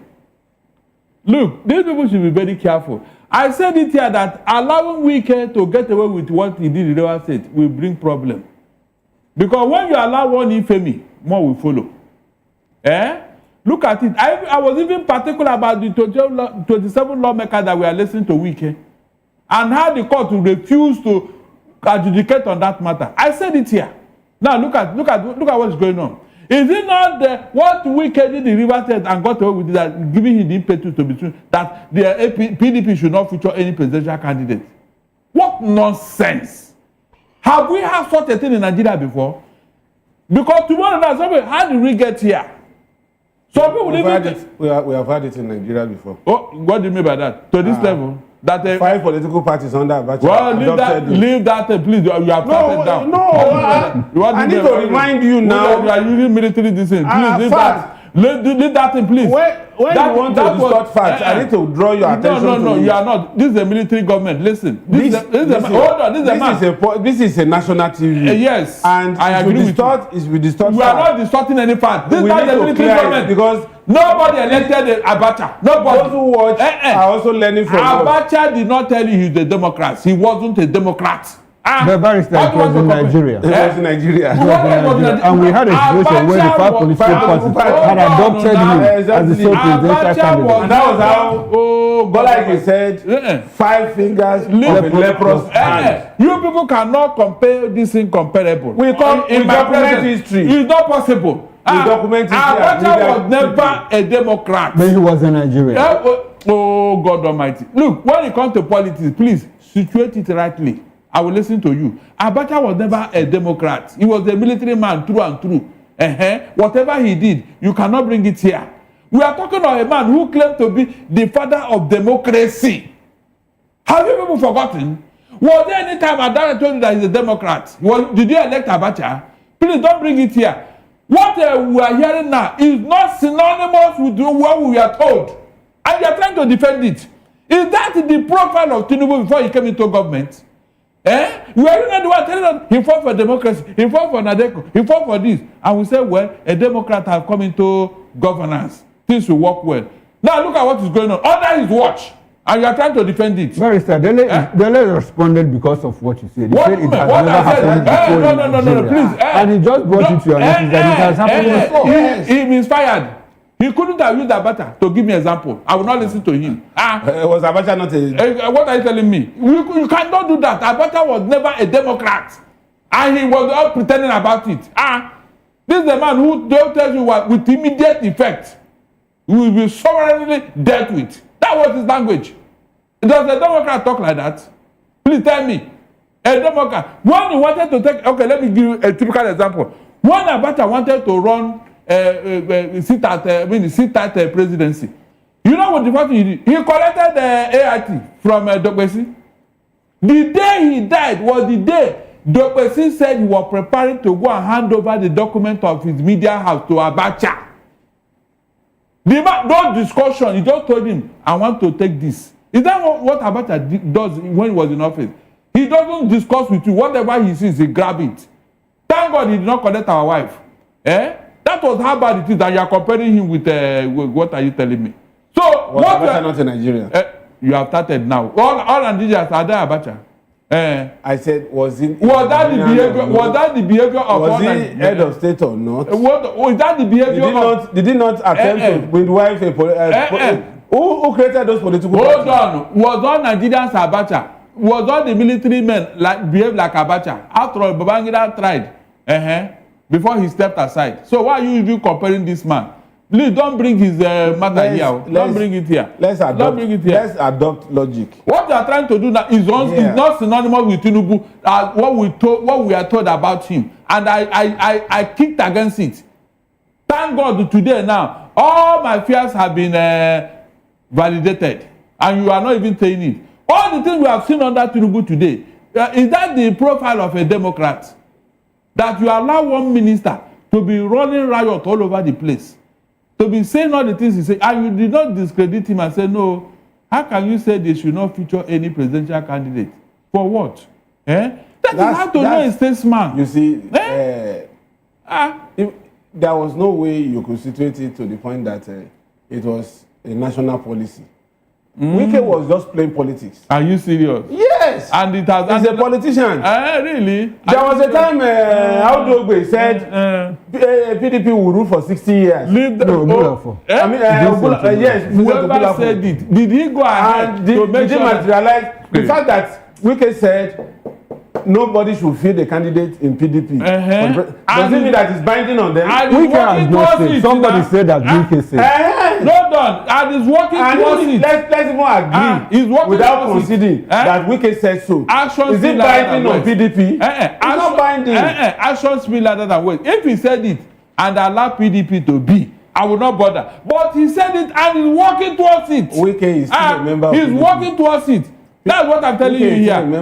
They created a monster they cannot tame. Who created the monster? PDP. Who created the monster? PDP. And who was the monster? Wike. Really? Yes. So it was PDP that is backing Wike in what he's doing, Abi? It was PDP. Please, somebody created the monster. Mention the person's name. If you are really I said PDP. PDP created the monster in Wike. It was not a PDP that created him. This government was not in place when they created that monster. It was when this government came and it worked for them that this monster became a life of his own. Let's not distort history. No.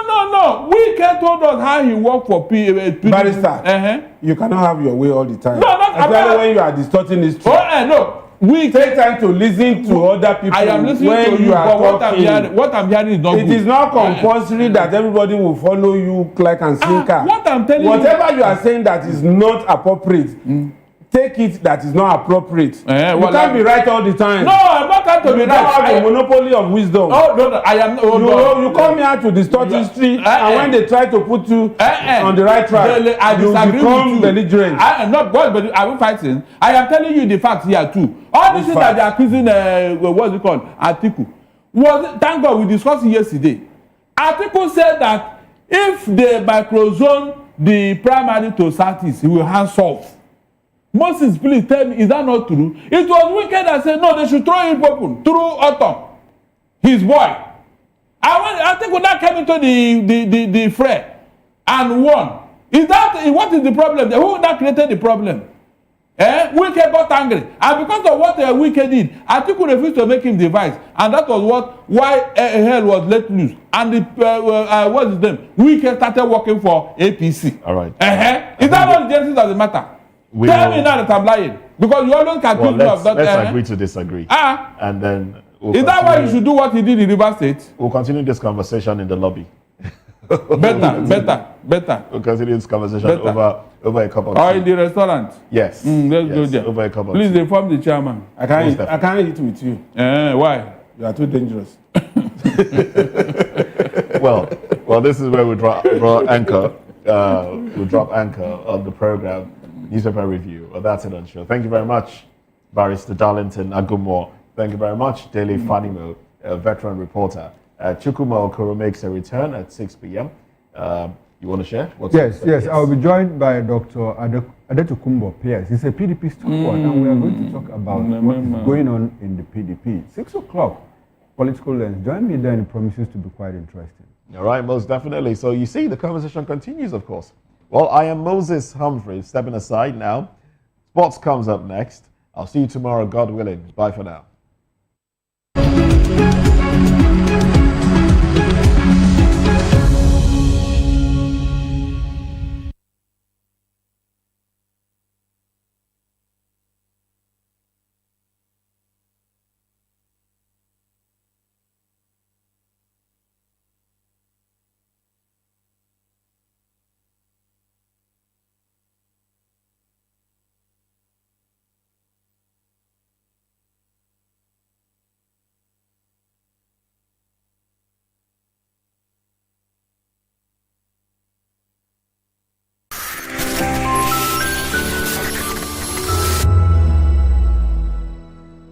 In a world where truth is the ultimate power and opinions scream the loudest, it's time to wade through the noise. Hunger no get tribe!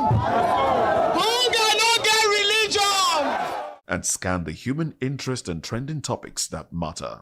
Stay tuned to The Issues, your plug to the stories making the buzz, from politics to science and technology, social justice, and more. Let's tackle the tough questions and expose the truth. The Issues on Voice of the People Television, Mondays to Fridays, 8 to 9 p.m. The Issues. Don't just react. Understand. Voice of the people. You can hear me now. My name is Patrick Doyle, and I wish that you continue to echo the voices of the people. Big up VOP TV. My name is Suibifa Dokubo. Please keep watching VOP TV. Hi, my name is Kwekumali Ikenda Onyekwena, and I am with the Voice of the People TV. Now, if you're looking for the veritable channel for information, politics, robust discussions, you don't need to go far. VOP has you. VOP will always have you. Thank you. Hi, my name is Patrick Diabwa, aka Ibani Chuka, Amayanabo the Eagle King, and you are watching VOP TV. Stay with us. Behind every broken desk lies a broken promise. Education shapes the nations. But who is asking the right questions? Introducing Edu Dialogue, the show that goes beyond the surface, exposes the cracks, the corruption, and the silence in Nigeria's education system. Edu Dialogue, Saturdays, 3 p.m., only on VOP TV. We break the biggest stories, from missing funds to policy failures. We ask the tough questions and demand real answers. Edu Dialogue, this Saturday, 3 p.m. on Voice of the People Television.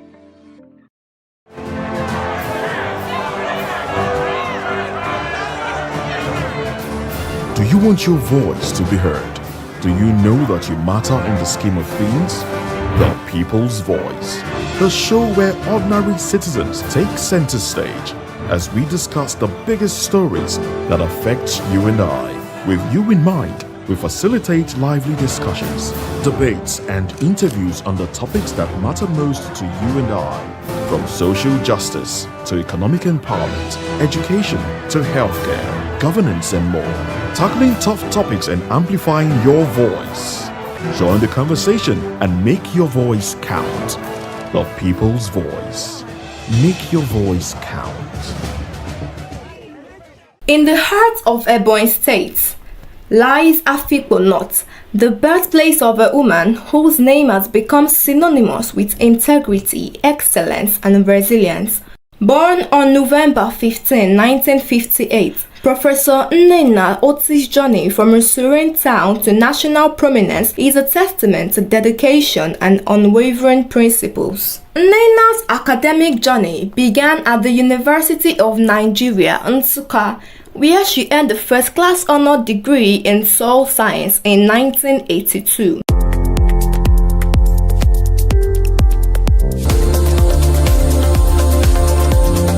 Her brilliance was evident as she emerged the best graduating student in the Faculty of Agriculture, receiving the Federal Government Merit Award and the UAC Prize for Best Student in Agriculture.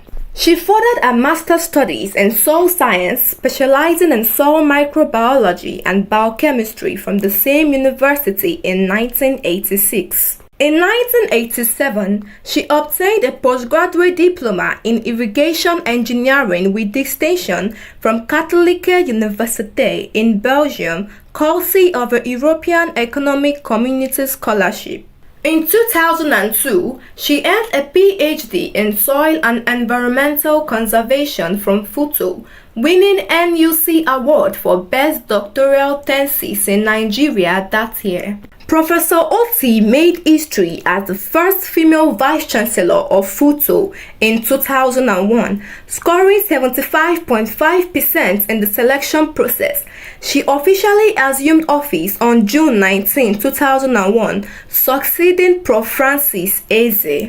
Under her leadership, FUTO witnessed significant advancements including improved research quality, the launch of gender-inclusive policies, and strengthened industry partnerships for student training and employment.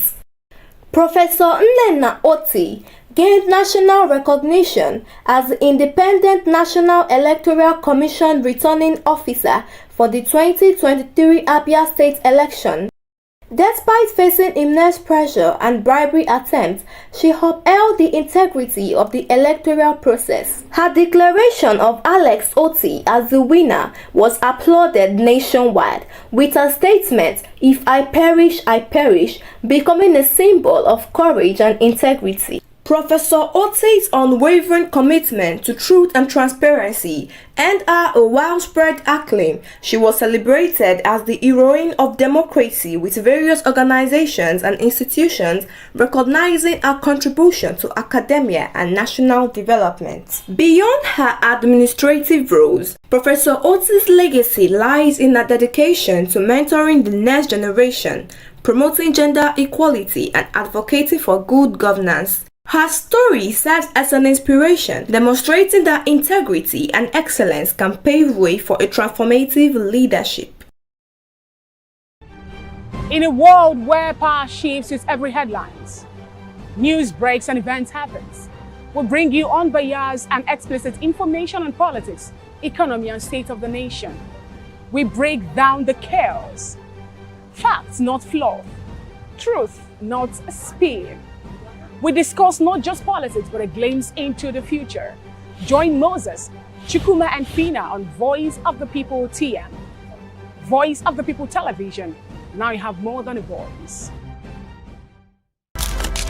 In a world where power shifts with every headline. In a nation full of questions. In a world filled with noise, the truth needs a voice.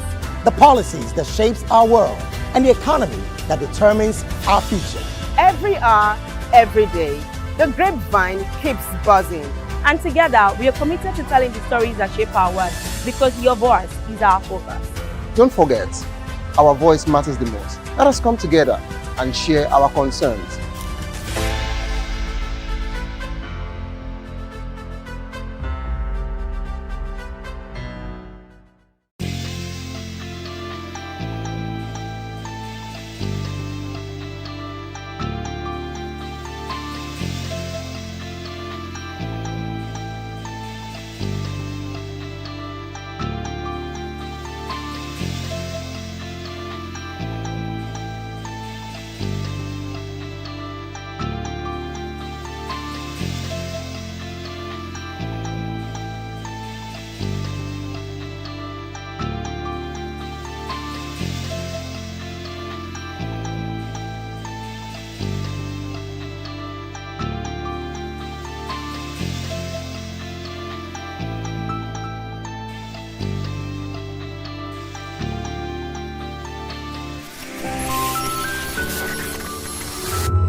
Right, it's obviously 12 years and counting, and it's feeling like a World Cup deepens our hearts, and we keep talking about the Super Eagles, how well they can be at the World Cup. I'm still reminiscing 2018, take it back to 2022, 2026, bad blow. 2018 was the last time the Super Eagles clinched on the World Cup movement. That was the last time we went at the World Cup, but 12 years and counting, Nigeria World Cup void deepens. So let's take it from Russia 2018 to Morocco 2030. And I like to say on the show today that that gap will define a generation. By next qualifiers, many of these key players, you know, Moses Simon, Semi Ajayi, Calvin Bassey, Wabali, even Victor Osimhen, you know, will be beyond their peak. Now, for a nation like Nigeria, a big nation like Nigeria's pedigree, you could say loving soccer nation or football nation, if you want to go on that route, it is a big collapse. The structure, the administrative, and then what can you say more? The sporting implosion, years in the making, now fully exposed. But what's to say? The big picture, why does things go this way? Or where do we go from here? That's the word. It got me starting to say, where do we go from here? It's a very big picture. Are you looking? Are you thinking? Are you reminiscing with the mind? And are you asking questions? Because right now, Nigeria's out in the Rabat wasn't just a defeat. It was a diagnosis. The Super Eagles didn't lose because of a shootout. Many said Nigeria lost because of a shootout, but I would say no. They lost because the foundation was already cracked. From the onset, the challenge now is not healing the wound. It is building a new identity, and that a younger spine exists. But you need to know, a new generation will be emerging, but legacy, the kind of Nigeria used to say, depends, and also we need a very big structure. Planning, courage, because right now, this is a letter from me to the Nigerian Football Federation. The World Cup do not wait, and football nations evolve fast. In other words, you could say on the show this morning, Wednesday, big time, that Nigeria must evolve faster. If you want to be at the best, you want to be the best, you need to own your game, go extra mile, do what you need to do, put in things right, and then you are out there. Nigeria, I say we are the third-time African champion or three-time African champion. I stopped singing the praises of the Super Eagles long time ago, and I like to say that Nigeria does. This present set of players don't understand. I would love to say this, not about the federation now. They've got their own just to talk about. But the Super Eagles, for me, if you ask me, They don't know what it takes to play for the nation. The badge is big. It's a big call. It's the Super Eagles we're talking about here, 3-time African champions. And you tell me they're giant of Africa. I don't want to agree. That could be your opinion. But if you ask me 1,001 time, I'll tell you, I'll look in the face, I'll look in the eyes, and I'll tell you, we cannot make it in that road if we continue like this. But let's talk about one man on the news this day, former Super Eagles forward, Anichebe. He's blasting the Nigerian Football Federation, and he's not happy following the Super Eagles' failure to qualify for the World Cup. Anichebe took to social media to say a lot about the team, and then he's saying after the aftermath of that game that the Super Eagles lost to Democratic Republic of Congo, and Eric Chel's side lost 4-3 on penalties to the Leopards in the final of the African playoff in Rabat on Sunday night. The Super Eagles have now failed to qualify for the World Cup for the second consecutive edition. But let's talk about Anichebe, what he said on Instagram, social media-wise. He said, real change demands selflessness, long-term thinking, and bringing a very good foundation you must build, and that won't produce instant rewards unless you build it. And he went as far as saying, if we want serious outcomes, we must start having serious conversation that leads to serious decision. So it's the war, like you could target, serious mindset that leads towards serious decision. It doesn't work like that. You and I know the Super Eagles now must focus and shift attention to next month's African Cup of Nations 2025, and that's in Morocco, Marrakech, Rabat, Casablanca, all of these, where African countries will be playing as one. But you have these, you can see Anichebe's post is on your screen. You have to say it's a real talk. He's really, really pained, and he's not happy to say all of these. But I'd like to go with the last word to say, if you want serious outcomes, we must start having serious conversation, and that definitely will be leading to serious decisions. And ex-internationals are talking. Let's bring it this way. Eyebrows are being raised, mouths keep waggling. A lot of people are saying a lot in seconds about the certain Nigeria Super Eagles team. Now, if you want to know how bad this happens to be, we are the biggest brand in Nigerian shawls. The Super Eagles is the biggest brand. I recall the NFF president saying the word, like when we go meet sponsors and we want to have a word, want to have a chit-chat, bringing brands to us, they'll be asking you a question, what is the position of the Nigerian football? The Super Eagles, the big brand, on the log, the ranking of the world. But you look, the last, I think it was 43 or thereabout, or 44 or so, we are going down drastically every day, the pecking order. On African shows, we're like fifth or so. But you look into the Nigerian game and you're asking, how do we go from here? What more is next to be said? Ex-internationals are talking about this one. Now, the difference between Victor Osimhen, I like to say this, or Moses Simon, Ademola Lookman, not Iwobi, not Ndidi, not Ekong, alongside to compare with the likes of Joseph Yobo, JJ Okocha, Sunday Olise, the likes of the legends to talk about Celeste Babayaro, Ifeanyi Daisy. These guys played at a very big Mondial, the World Cup. And I like to state on this day that if you play football and you don't own it to a World Cup, you're not saying about winning it, then you are out there. Now, I look at the Super Eagles as a team that don't know what it takes to say. Sorry to say, it might be sounding nasty, but the truth of the matter remains, the Nigerian side, they have lost it. I was seeing the game last night home. I was watching at Hampton Park. I was watching the Danish team, the Danish side, the Denmark, you want to call them, played against the Scotland. The Scottish side were second fiddle on that game, not for any reason, because they played away from home. And that was Hampton Park, and that's Denmark. And you needed to say the goal from McLean, the goal from Tierney, the goal from McTominay, amazing goal coming out in real time. In other words, you could say big players come alive in big moments. That's how far we've missed it. So the Scottish side have not been at the World Cup since 1998. So it's a record to beckon with. 1998, 28 years and counting. But the story is different. So you could watch a team that wants to be at the World Cup. But if you ask me, Nigeria, they got tired legs. Maybe overaged players to say, these guys literally don't even know how to go on a very big game like that. Not about the money motivation. Why would it not be for a player who wants to be at the World Cup to give his all till the time is cast? But the Super Eagles were playing like we just wanted extra time. Let it go. As if we were better off. We got to the penalty shootout and they messed up. I like to reiterate again. I would permit people to call me names from the Congolese world from now till December. And if it comes to January, then I could fight you. I don't mind names like Mbuku. Yeah, give me this name. I take it. I take it, Kizike Mbuku, I'll take it. I take Bakambu. I like the names. They sound so nice for me. I like Mashwaku. I'm liking Wan-Bissaka. Axel Tozembe is my friend. I like those names. Bring them on. Chancellor Mbemba. This is the name I want to hear. I don't want to hear your cement names now, no. Because these guys have failed Nigerians, millions of Nigerians, And let's even talk about brand-wise, media firm, companies, who would not be part of those very big ones. Now, aside that, if you are possibly a journalist and you're back home and you're not making a move to USA, Canada, Mexico, the joint format, 48, the new style, 10 African countries emerging and Nigeria is not there, then when it comes like that, where we are part of a World Cup, adverts comes through, branding-wise, you know, billboards, you could see the Super Eagles are part of it. And aside that, what about the biggest body, the FIFA, how much they have to invest to Nigeria? Now, the World Cup is a move. Quarterfinal, you're leaving. Round of 16, you keep moving. And there's something that comes with this. The Super Eagles were missing out. Now, 8 years, you say 2030. How sure are you that Nigeria will even make it to the 2030 World Cup? They say start from home. We start here, begin from here, start from now. What are the federations saying? Someone said to me, this body should be disbanded. But I think a lot of those talks is what people are saying. But if you look at the national team, let me say this right. I take it back to 94.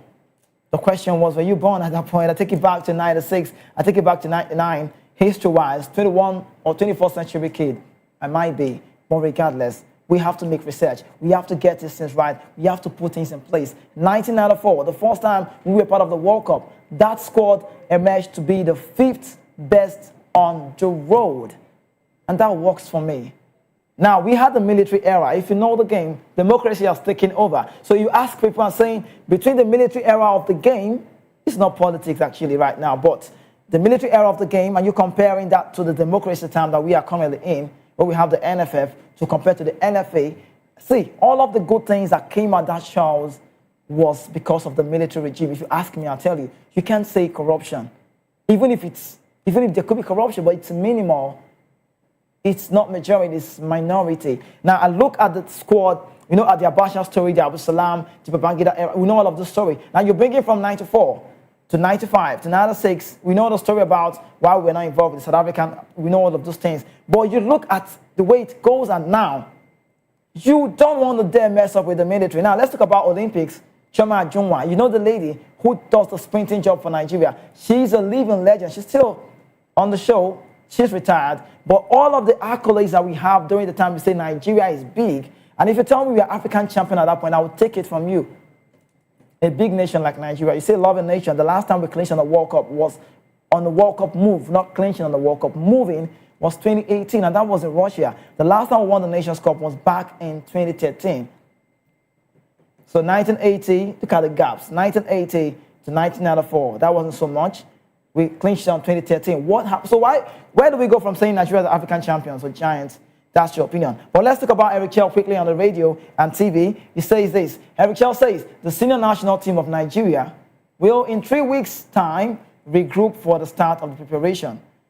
I said it, and I let people know on the radio saying this is how it's going to be. And some say it will come this way. Some say Eric Chell has a lot to say because the senior national team, in 3 weeks' time, will be coming together for the start of preparation for the AFCON, and that will be in Rabat, Morocco as well. But they failed us on the World Cup road after not picking that ticket to just intercontinental playoff. So right now, I would say, I will give it to the Congo side. If you ask me, I'll say, yes, let them just go on. But VOP TV Sports exclusively reported that Eric Chell will be in charge of the team for the tournament unless he decides to throw the towel. He will, however, be given a new target of reaching the final of the tournament by the Nigerian Football Federation. If there's anything that this body knows so well, is to give the target. I think was it 1 billion naira? Nigerian Football Federation should be talked about. It's so shameful to talk about Nigerian football. I tell you, I'm sorry I'm sounding this way, but that's just what it is. You just have to say these things. The social media page is so bad. It was one of the men dragging these people online, and they had to recreate. The picture quality. I don't know if it's this POS. You know this POS thing on Nigeria. POS, cameras it's quite so low. So when you cut out, when you post from your firm, or maybe you're running an ad or you have a podcast for yourself and you're posting out, they will go and pick from you without shame and cut and place. I overlearned, we heard, the man who does the Super Eagles social media was pleading, asking players abroad, UK to be exact, well, using the private account to ask people and say, please tell me, give it to me, give me your jersey. I've not had a jersey before in a long time. So it's messed up to talking about. The glass house for me is not friendly. The Super Eagles, we could point the blame on the players, but like I already stated from the start, the top is bad. No matter how you want to make it. If the top, see, no matter how good the people beneath are, if the top is bad, it's bad. You only keep rolling around, rigmaroling and keep rolling. Once the head is bad, forget about it. But Chell on his part has already drawn his plans for the tournament, and I'm likely to say he has included some players, but dropping some players as well from the team that took part in the fated World Cup qualifiers, or ill-fated you could call it, in Morocco. Already he has 3 players who he intends to make a part of his squad for the tournament. In Blackburn Rovers, they have defender Ryan Alebiosu, that's the name, I hope it got right. And also in Volendam Football Club, they have a midfielder Gibson Yah, and then Akan Samiro. I'm likely to talk about this very man, a quality player, Ebenezer, of the Italian side, plays for Pisa, and on loan from Inter Milan. Now, there will also be a return for players like Terry Murphy, who is likely going to replace ineffective Tolu Arokodare. Is Arokodare really ineffective? You could say that for the last time, but one problem he might be having now is the fact that his team, club side-wise, are not doing so well. That's the Wolves side. But Terry Murphy inclusion is not a bad one. Now, Fisayo Dele Bashiru of Lazio is also expected to be fit for the tournament, with Olakunle Oluwasegun getting the X. So we might not be seeing that very player anymore. But now, what happens in Nigeria? The last time we told you, I think 2023, yes, the president cleared the debt. I recall, 2023, yes, he cleared the debt. Now, what happens to this money? I was saying on I think a video, that's a video in Rabat, it's just everywhere on social media, you can see for yourself, where the body that governs our game, all of these personalities made a move to Rabat. Before the game against Congo, we won Gabon at the El Moulay Hassan Stadium, and it felt like we won the World Cup. Do you know what they were doing? If I change the tune, I might be sounding the other way, but they were caught on cameras, footage was showing, images, and we saw the Nigerian Football Federation partying. I remember the song is Rush by Ira Star. I remember that song, Ira Star, the Rush song. And it was a video clip shown, cameras, selfie, dancing away our money, inappropriate funding. Did you see? It's a case study. I don't know what you make, but this Nigerian Federation should be talked about. I like to say is the national team is not owned by anybody's daddy, if that's a word like that. It's just owned by the federation. Who's the federation? You and I are the federation. But there's no news on this part because President Bola Ahmed Tinubu himself on Monday loaded that the Super Eagles, he has sung their praise and is saying, yes, you can be okay for putting up their best effort towards qualifying for the World Cup. Did they really give their best? Time tells will say. But then Nigeria dream of featuring at the World Cup 2026 is being dashed out as Congo DR eliminated the Super Eagles in the dramatic qualifier playoff on Sunday, and that was in the night in Morocco. But the Eagles lost in the penalty shootout after the game ended 1-1 in extra time. Congo side, who I love to talk about, 4-3 on penalties, and they advanced to the very big intercontinental playoff, keeping their own 2026 World Cup hopes alive. But the president, in a statement issued by his advisor on information and strategy, Bayo Onanuga, charged the Eagles to put behind them the loss to Democratic Republic of Congo, which will be held, and focus on the Nations Cup, which will be held, December 21, and that's 2025. Tinubu also said it was painful that the Super Eagles failed to qualify for the World Cup tournament for the second consecutive time. The team must be commended for striving hard to reach the African playoff, particularly after winning the first match against Gabon. According to the president, notwithstanding the unfortunate loss, we must commend the players for their efforts and continue to support them. In his words, he said, we must now plug all the loopholes. Our football administrators, players, and indeed all stakeholders must go back to the drawing board. Now is the time to focus on all efforts about the Nations Cup coming up. And then so we must rediscover the lost glory. Well, lost glory for Nigeria, lost glory. Was there ever a glory is the question. It's not on me, it's not on us to say the president has not said right? But I'm putting it out and I'm believing that they have not done things right. Integrity and dignity is key. I think it works for me. What would have happened if the Super Eagles the Nigerian Football Federation come out tomorrow and say, we're so sorry, apologies. I think last I saw that was in America or so. Yes, America, I recall. When you fail on the job, you feel like in Nigeria we hold on so tight.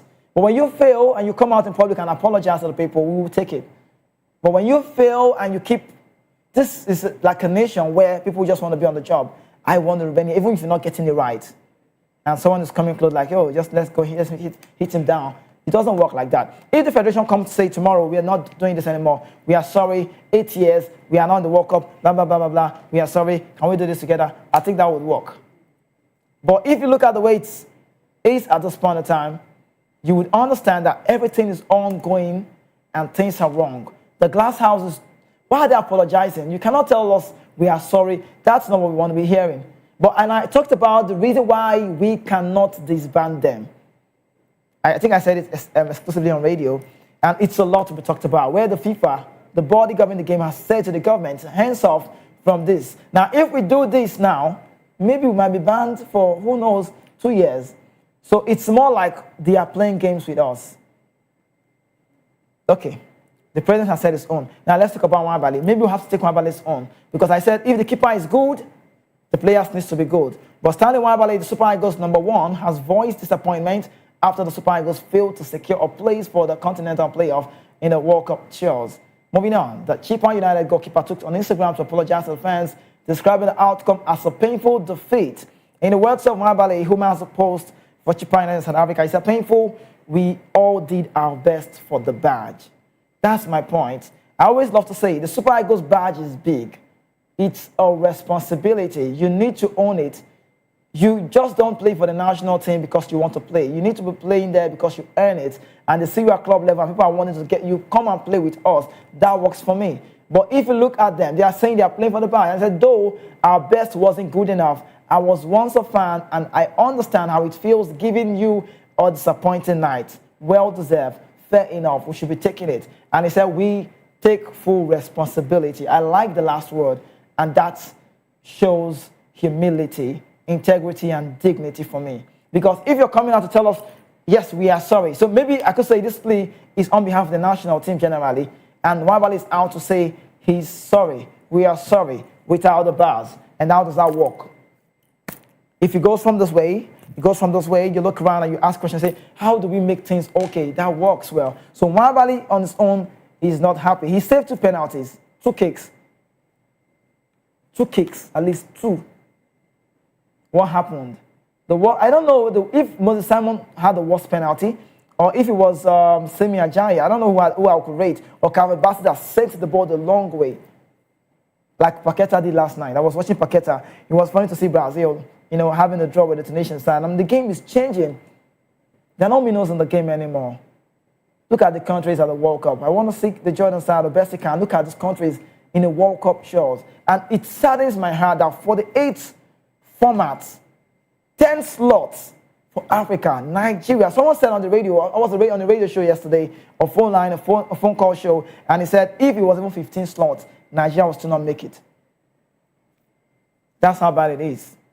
Cameroon. At some point, I begin to wonder, was it okay to have Cameroon or the Congolese side? But you know what they did? The Congo side knows what it takes. I think in 1974, with the name Zaire, so the Democratic Republic of Congo, that name has not been at the World Cup before.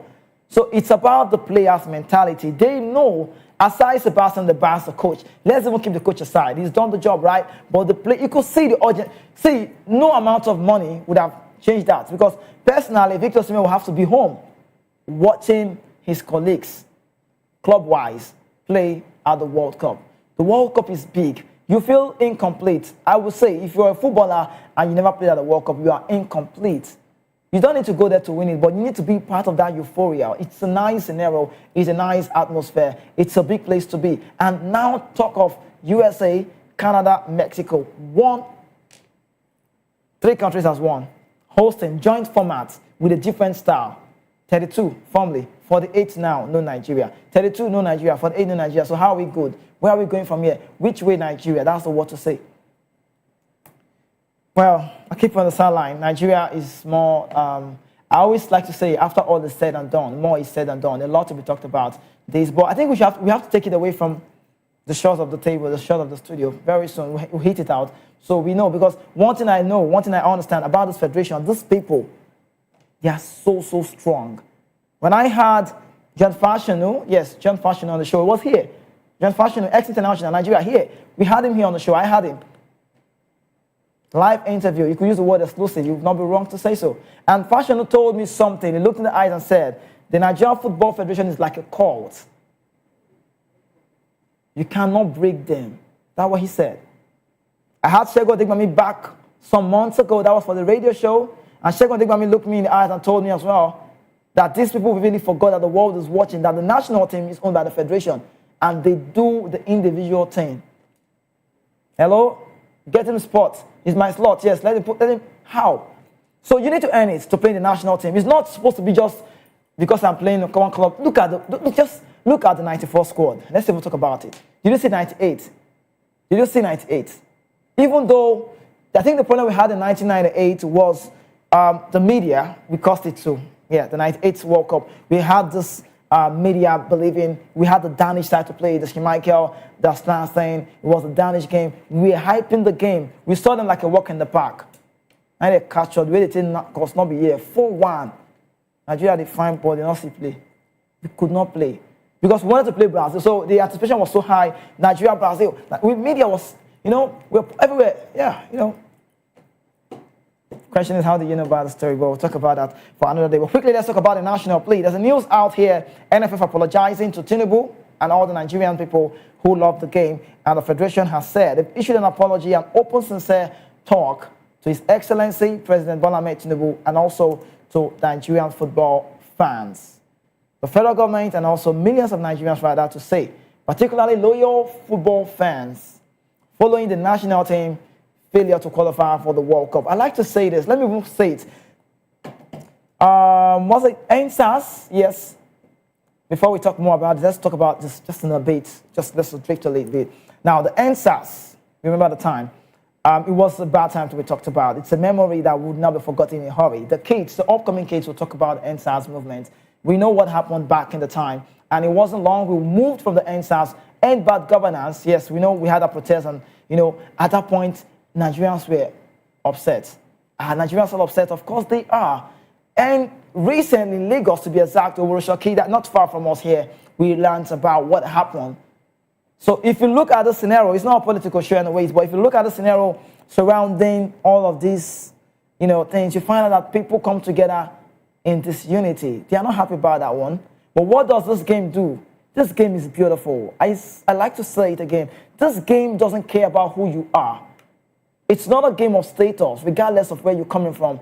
This game brings the world together. It's a beautiful game. And that's why we talk about the Super Eagles most time. Because right now, they are the biggest brand. Okay, now, very soon we're shifting attention. I'll talk about the Formula 1. I'll talk about the golf. I'll talk about the NBA. Regardless, all of this is at one side. But bring it to Nigerian sports. Lawn tennis is looking for its way. It's not found his rhythm. Tennis in Nigeria. The golf, Ikeja Golf Club. One in the island, I can't recall the Lekki back in the time when I used to be there. So it's a lot to be checked about in all of these things. But you look at the brand, the Falcons, none of them could compete or compare, rather, with the Super Eagles. So when you meet brands, you meet people who want to sponsor your team, and they're like, we want to do this with you. They'll be asking you questions like, where is Nigeria on the map?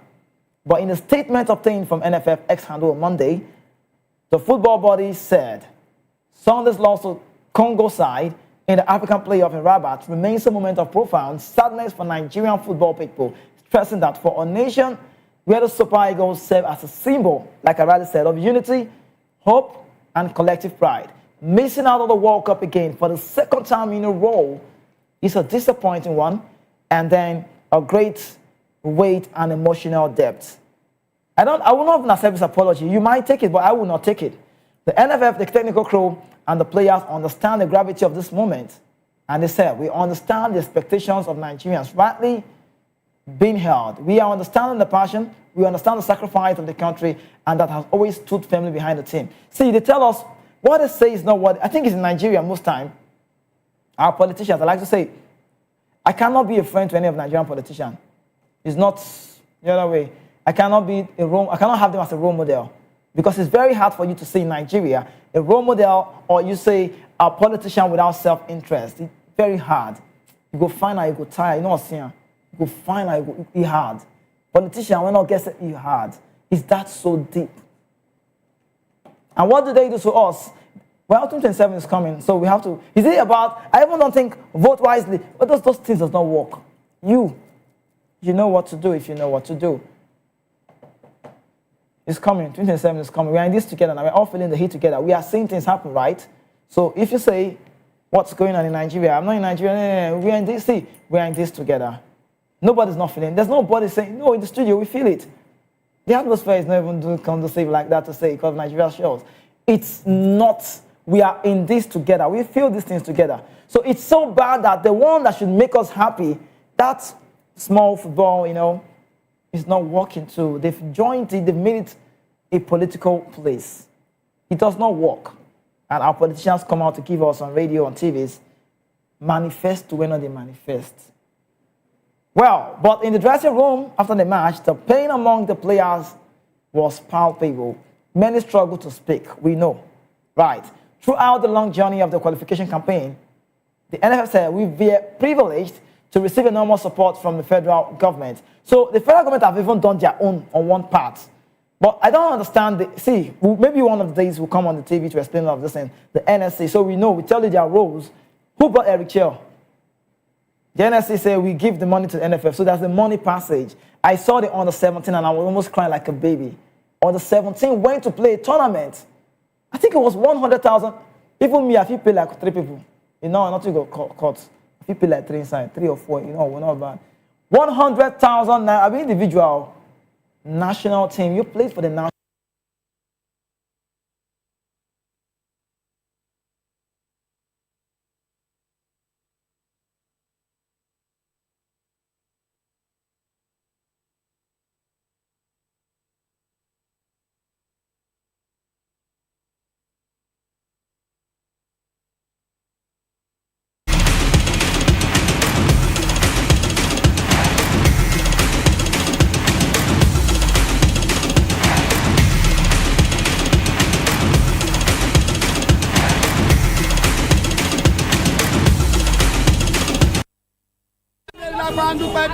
Good morning. It's the start of a beautiful day. Well, start your day right with a healthy dose of news, fun, and inspiration. Join us on VOP this morning for the latest news, trending topics, and uplifting stories to set your day on the right vibe. From news and current events to lifestyle and entertainment, you are covered. VOP this morning, 8 a.m. Monday through Friday.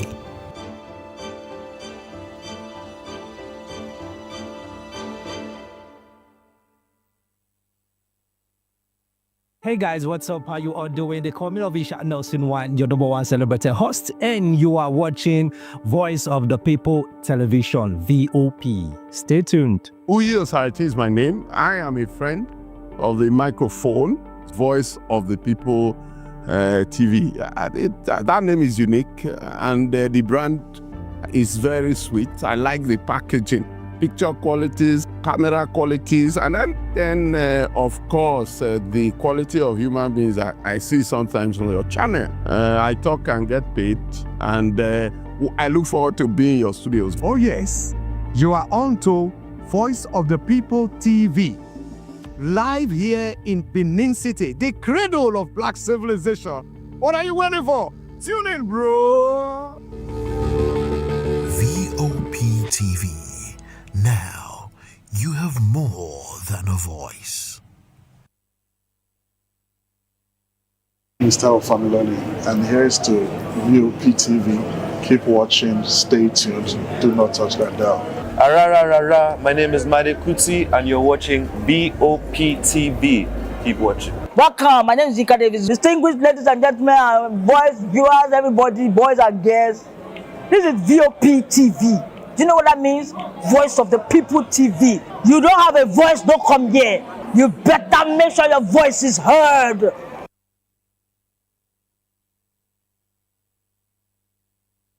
This is African News on Voice of the People Television, where we don't just bring you the news, we bring you Africa's heartbeats. the policies that shapes our world, and the economy that determines our future. Africa News on Voice of the People Television. Stay with us.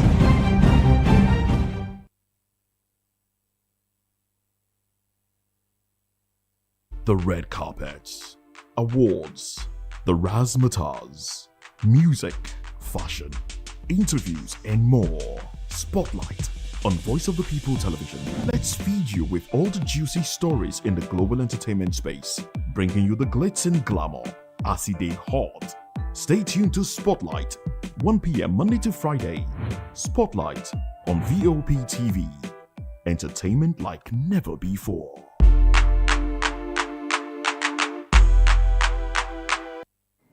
The device is not picking it well. No, you go off again. Okay, if I thought you stay off again.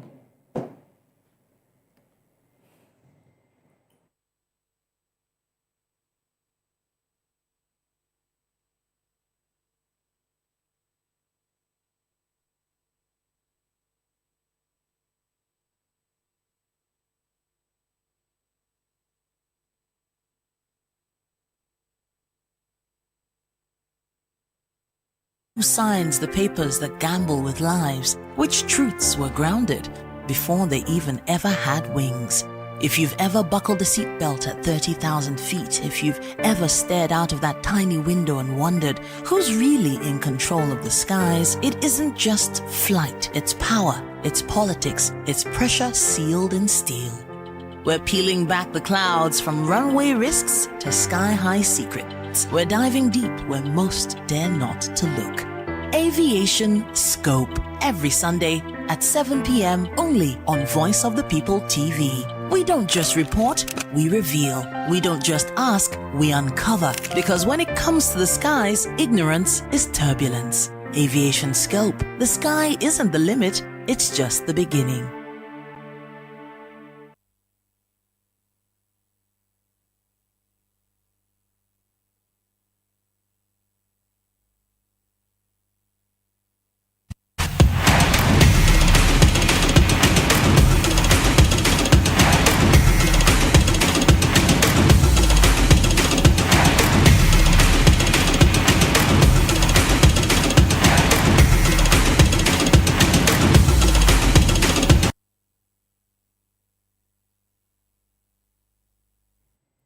Some say they are 22, football age-wise, it works.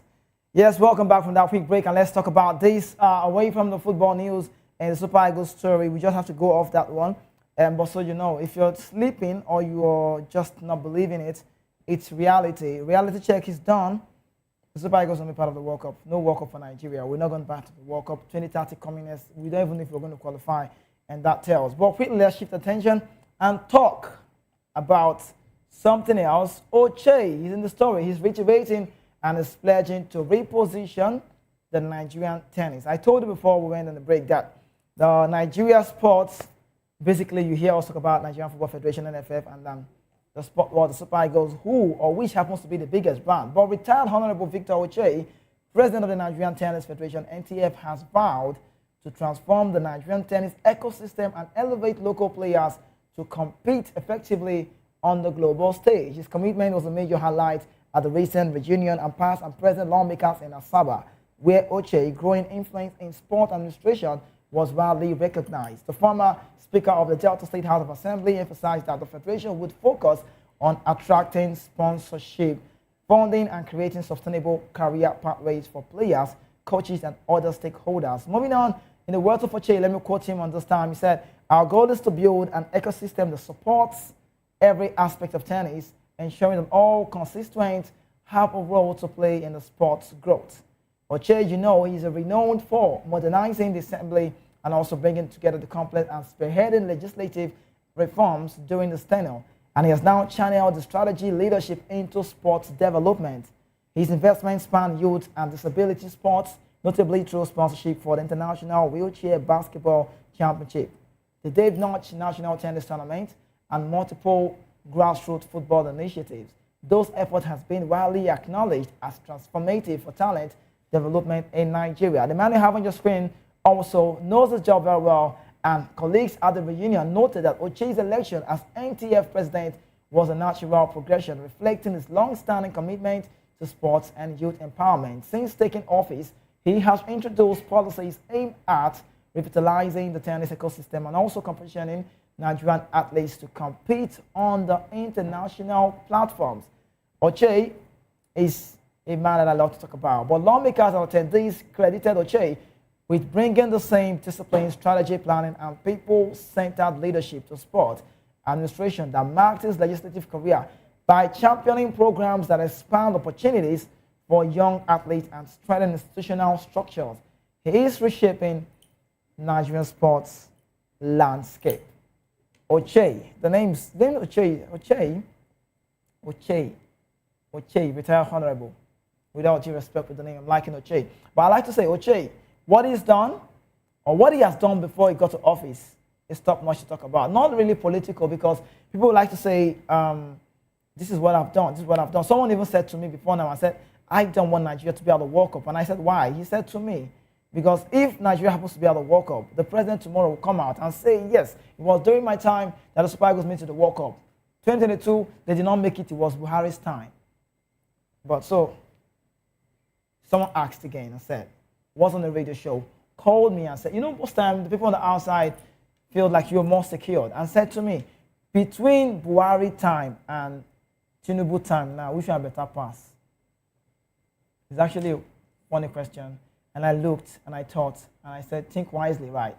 And I said, you cut her for Matu, now you go give yourself the answer, because we're in this together. We had Buhari some years back. Now we have current president, Bola Ahmed Tinubu. You already asked me. We shift attention. Let's talk about something else and talk about tennis now. More tennis, European news. Former world number one, Joe Salisbury, has found his anxiety, and six-time African Slam doubles champion Joe Salisbury is taking a break from tennis, and he is not planning to return before April due to anxiety. Salisbury, who played in the doubles showpiece alongside Neil Skopsky in the story at the ATP finals in Turin at the weekend, losing out to Henry Patton and then Harry Halisvara, said that the discomfort has intensified over the course of the season. The 33-year-old, who has won a hat-trick of US Open titles, will now be looking to take time away from the court for a foreseeable future. In an interview with BBC, you could say, saying that Salisbury said, he said a lot about himself, and he said, I've been on this road, and I've had heart palpitations, a feeling of our hearts beating all around your body. You feel like your body is almost a bit shaky, almost like your whole body is vibrating a little bit. It's been tough to deal with at times, and it's made me not to be playing and competing at times throughout the year. It's definitely a lot in the stomach. You feel sick to your stomach. I've been struggling to sleep, and then because of the feeling in my stomach, I barely eat well. I don't eat enough. It's almost like a feeling of dread that something bad is going to happen. And talking about the current world number 10, he continued by saying, I wouldn't say it affected my tennis that much. Now that's Salisbury, Joe Salisbury.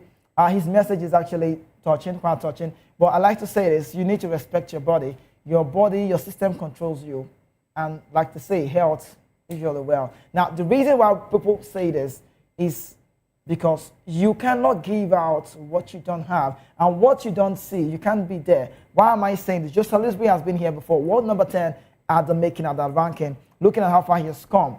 If he's saying words like this to the media, we should be taking it, because not long, Lionel Messi came out to say as well, I am still playing. Inter Miami, that's where I play for. But when I notice my body not really giving me what I want, and the body saying, please, Messi, you need to stop. Of course, I will have to stop. That's a Messi talk. Ronaldo also came out to say, these guys have ruined the game. Ruled the game, that's the word, not ruined. Ruled the game to a high level. And Ronaldo said, I want to be part of the World Cup, and this will be my last World Cup. So those both players in the sports world, talk about legends of the game, you should be adding them. You bring Tiger Woods of golf. I would take Novak Djokovic of tennis. If you go to Formula One, you could give it to 7-time champion Lewis Hamilton. You want to give Max Verstappen, is optional. But I'll give Lewis Hamilton, Sir Lewis. I will give him the record. So Michael Jordan, the NBA, some top-notch personalities on this job. Mike Tyson, reckon weight, Bashali, some say Nigerian child. So these are legends of the game. Messi, Ronaldo still playing, and the World Cup is coming. This will be the 6th time. Now, we go off and tell you more. There's a strict measures out there Yes, I'm likely to talk about this one. It's a very big measure. And the FIA, with the rule, are coming. The order Formula One, following the Monaco Grand Prix, that had a mandatory two-stop race experiment imposed to try and improve the entertainment of the particular Grand Prix. The Qatar GP is set to have a similar rule imposed, albeit for different reasons. Recommendations have been submitted by Formula One tire supplier, and also that's about Pirelli, which suggests that for safety reasons, in a hot condition in Qatar, tires can only be expected to go 25 laps. Safety. That's okay. Now, in order to stop teams from running the tires beyond their useful life at a track that puts a lot of thermal stress and wear on the tires, the FIA and Formula One have agreed that these recommendations be followed. With the Qatar GP talk about the Grand Prix main race being 57-lap race, it means that a mandatory two-stop race will be imposed on all teams. Similar precautions were taken at the 2023 Qatar GP in the extreme condition, but that was for different reasons. The rules will come in for what is the permuted and also penultimate race of the 25 season, and it will then could play a part in the championship battle between big names like Lando Norris, Oscar Piastri, and then Max Verstappen. So that's about Formula One. We run to the world of golf and bringing it back to Nigeria, where River State Governor Fubara was the special guest at the closing ceremony of the 16th CIO Golf Classic at the Payton Golf Club, Port Harcourt, last Sunday, where he acknowledged the positive impact of having 7 countries gather in the Garden City for the event. In the words of the governor, he said, "We need to find a way to put events like this in spotlight." The successful hosting of this event underscores the safety and hospitable character of River State. The CEO Classic, in its 6th edition, staked a total purse of 75 million naira, that's approximately $50,000, the largest total purse for professional golfers this year. This is innovation at its finest for me, if you ask me, I'll tell you. I like to share news like this. Cost demands, good, bad, we bring it on the radio. It's a job of the media. But this effort, according to the chairman of the sponsoring company, Ike Naokafo, aligns with the globalization goal of the event. And Fubara also said, today, this event is the biggest professional prize sports event in West Africa. No lies, but I just hope it's not political, right? He noted, he stressed, further that the CIO Classic, I like the name the way it goes, the CIO Classic has secured a strategic alliance with the Safari Tour of Kenya to co-sanction the event. What does that give to you? It gave leverage to all Nigerian players at this event to get other international opportunities. This clearly states that things could be going on well on that road. This clearly positions CIO Classic as the single most important tournament of all West African professional step, and that's on the global stage. Okafor also is very, very enthusiastic about this. But Governor Fubara, who praised Cape's global leasing management for initiative and also sponsoring the event for its inception. So from the onset, they were just part of this one, and he said that's the importance of pedigree, that the event has attained a very great height, and this makes it one of the state's big own, and they'll be willing to work alongside the organizers in deepening the values everybody drive from. So it will not be depriving a lot of people out from this one. But he said the state will be willing to work with the organizers in the future for the benefit of all. Meanwhile, Nigeria extended their dominance at the event with Francis Ekpe, the #1 ranked player, asserting himself over the field. 107 professional players that competed at that event. And that's, I think, Ekpe from the Koyi Club, 1938 in Lagos, I think shot 11 under par for the 4 days to pocket 15 million naira winners on the check. So, talking about the same news, he was 3 shots ahead of Udom Satya from the host club. So it's a lot to be talking about. While Vincent Toga from Tema Golf Club in Ghana finished at the 7th to claim the 3rd prize. Ekpe, multi-winner of this one, of the Nigerian Tour and current leaders of the Nigerian Professional Golfers Association Order of Merit ranking system, said he came to the event with a positive feeling that the week would go well for him. So it's nice to be talking about golf in Nigeria, but I'm liking the money involved, actually, I must say. It's nice to see things like this, but I just hope it's not political, because whenever I see politicians coming into sport, I'm always scared. I become very skeptical. It gives me that goosebump within myself, and I have to start thinking, is there something about this? Goodluck Jonathan, I know he's won my heart. Ozokalo, yes, that's the name, the governor of Abia State before. Orjus Okalo, that's the name. Apologies for one of the name. Yes, he's my friend. I like these personalities because they know this thing. And shout out to the man who owns Remo Star, the CEO, ValueJet as well, talking about that man that knows it. I think Ferenc, yes, you know. So because these personalities make sports look nice, Godswill Akpabio Stadium sounds good, but it's just what it is. But before we talk about what Remo Star is not doing well in 1 minute, it's time for us to go. But the show comes your way again, hopefully tomorrow. It's a Thursday, and for me, every Thursday, tomorrow is Thursday, rather, and for me, every Wednesday I usually play days. So just cannot wait to jump to the next day. That was Thursday to talk about. But Wednesday is the day, and tomorrow we'll continue the show. But do well to join the guys by 5 p.m. Jerry Apeloi and also the team will be here to tell you more about the locker room. But meanwhile, we have the media news coming up next, and you don't have to go anywhere. Have yourself a wonderful afternoon by the time is right. For the media news, stay safe. Good morning once again.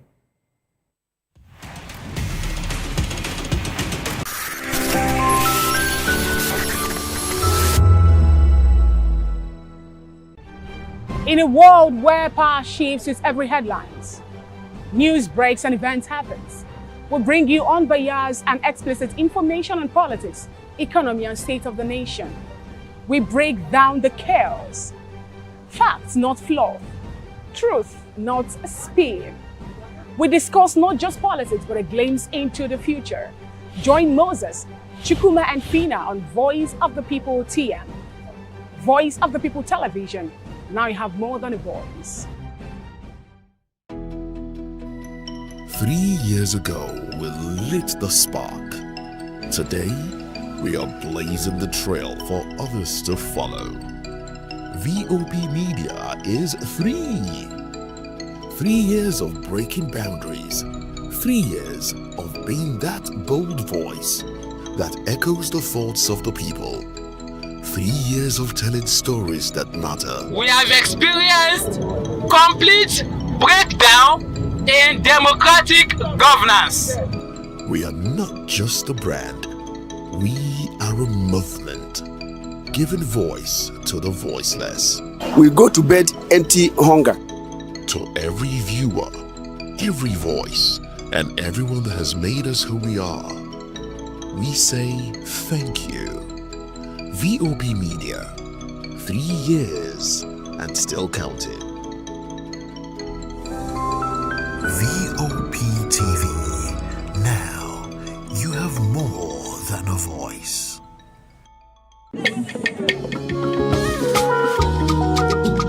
Voice of the People Television awuchiela o onye nụ ya ka ọrụ ibe ya. Ị chọrọ ịmata akụkọ ndị gbara n'akwụkwọ akụkọ dị iche iche n'ala anyị kwa ụbọchị. Ị chọrọ ịmata ka o si afịatụ na ndọrọndọrọ ọchịchị, agụmakwụkwọ, azụmahịa, ime njem, ọbụladị egwuregwu. Mgbasonyere anyị n'oge ndị Igbo na Voice of the People Television.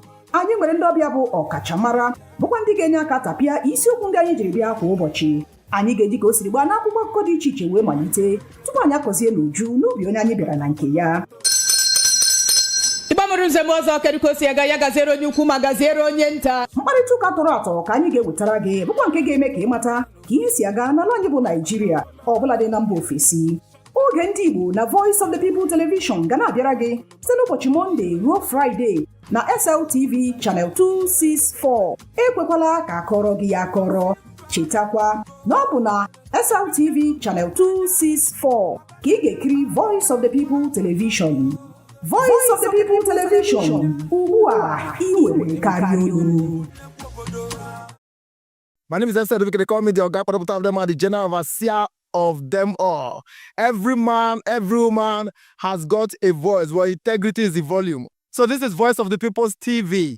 Voice of the People's TV. So this is the people's voice. And the people's voice is the voice of God. That's the voice populi in Latin. The people's voice is the voice of God. So keep watching Voice of the People. In fact, my name is Voice of the People. Keep watching MC Adobe. Hi guys, my name is Kagan. I am Nigeria's biggest tech content creator. And I just wanted to give a quick shout out to Voice of the People TV. Keep watching, enjoy, and you're welcome. My name is MC Alamano. They call me Enjoyment Landlord. It's VOP TV. Keep watching VOP TV. Don't touch it down. Even if you want to touch it down, increase the volume. If you don't increase the volume, why told me? My name is Collins Agawabe, popularly known as No Mide, but last, more than No Mide. Or more. No be all so the cook right at the fry plantain. We keep on watching VOP TV. Hey, the voice of the people, the voice of Edo.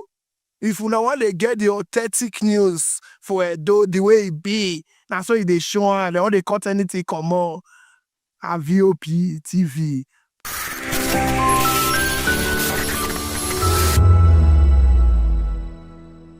Shaka, who was born in 1787, died September 22nd, 1828.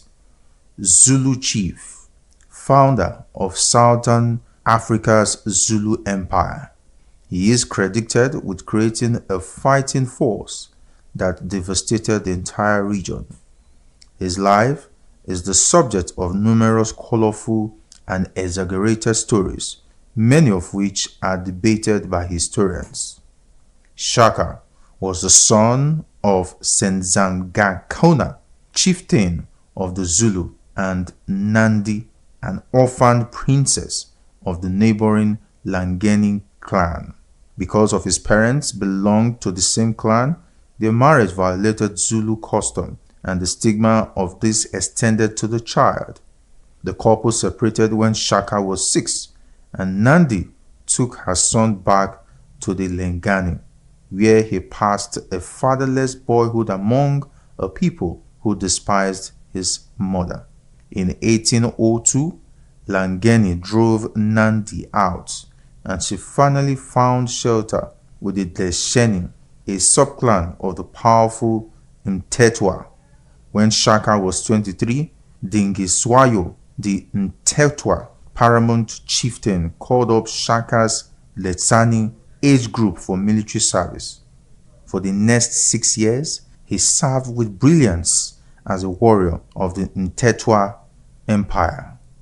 Senzagakona died in 1816, and Dingiswayo released Shaka from service and sent him to take over the Zulu, which at this time probably numbered fewer than 1,500, occupying an area on the White Mfolozi River.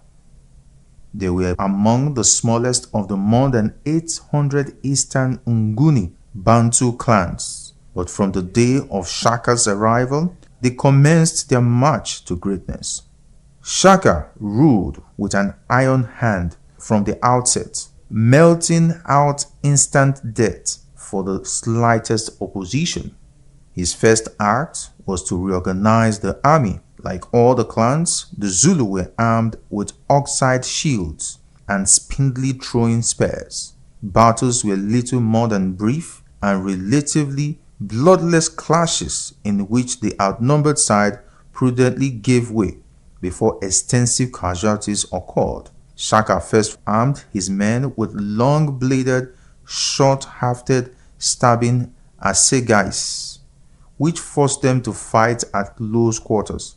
He then instituted the regimental system based on age groups quartered at separate crowds and distinguished by uniform markings on shields and by various combinations of headdress and ornaments. He developed standard tactics which the Zulu used in every battle. The available regiments, known collectively as the Impi, were divided into 4 groups. The strongest, termed the chest, closed with the enemy to pin him down, while 2 horns raced out to encircle and attack the foe from behind.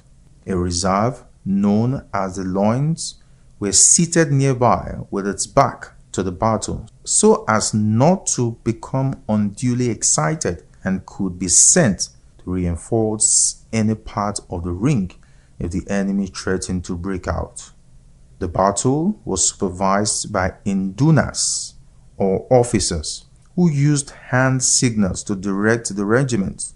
An MP consistently covered 50 miles a day, living off grain and cattle requestioned from the crowds it passed, and accompanied by boys who carried the warriors' sleeping mats and cooking pots. In 1827, Nandi died, and with his mother's death, Shaka became openly psychotic. About 7,000 Zulus were killed in the initial paroxysm of his grief. and for a year no crops were planted, nor could milk, the basis of the Zulu diet staple, be used. All women found pregnant were slain with their husbands, as were thousands of milch cows, so that even the calves might know what it was to lose a mother. Early in 1828, Shaka sent the Impi south in a raid that carried the warriors clear to the borders of the Cape Colony. They had no sooner returned, expecting the usual season's rest, than he sent them off to raid far in the north. It was too much for his associates and two of his half-brothers, Dingane and Mlangana, together with an Induna named Mbopa, murdered him in September of that year.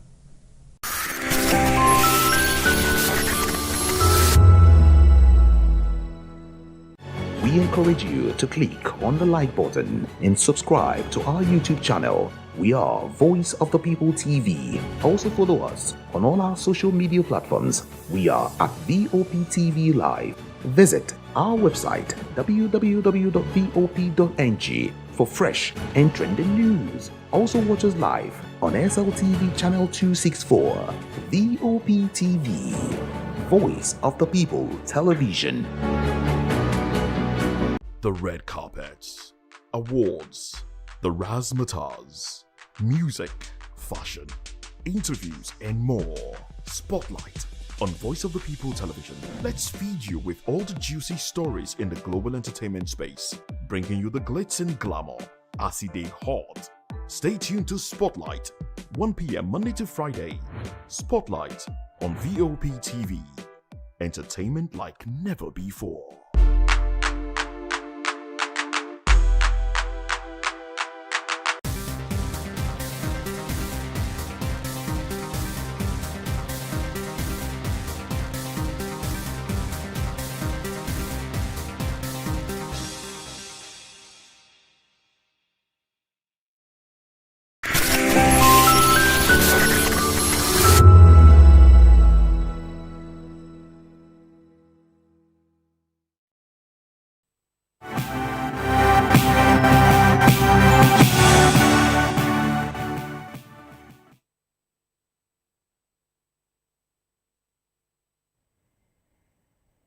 Good afternoon and welcome to the Media News and Voice of the People TV.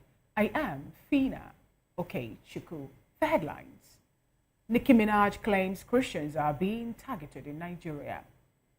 Nigeria raises concern over U.S. snub at Minaj event.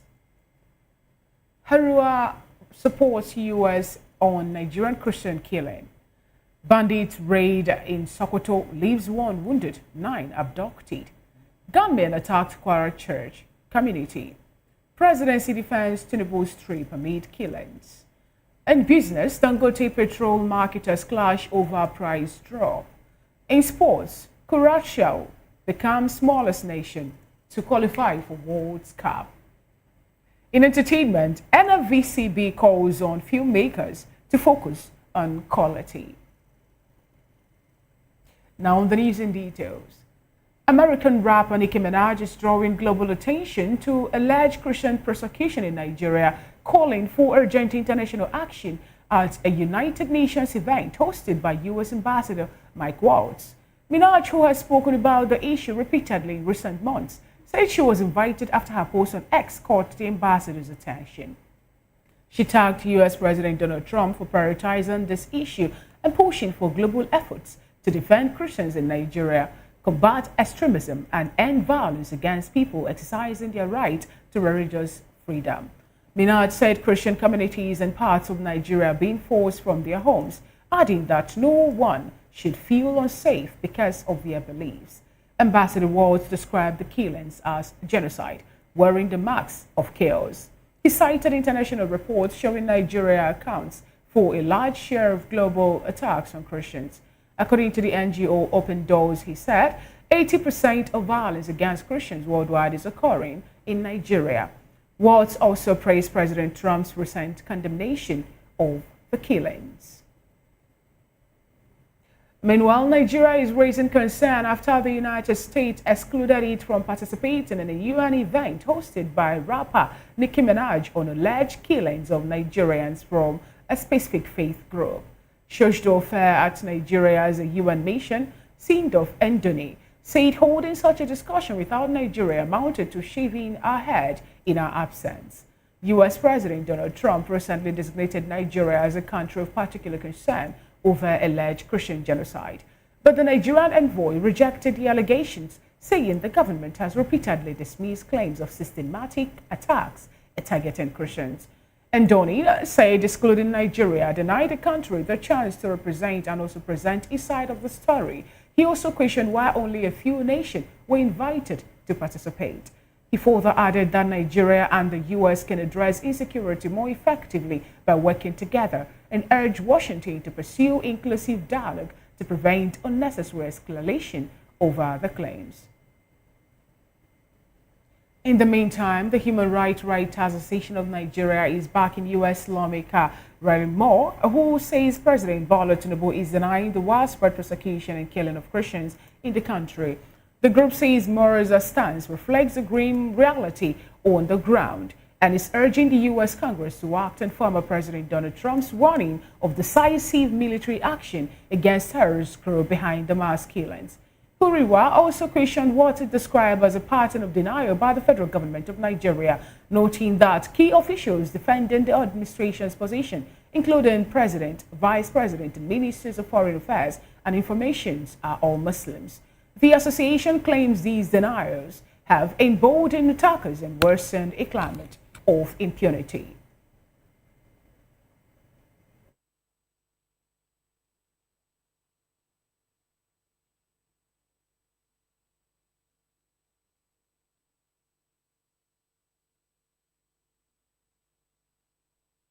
This report says that armed bandits reportedly stormed Tara community in Sabon Birni, Sokoto State on Tuesday night, abducting 9 residents and injuring 1 person with a gunshot to the arm.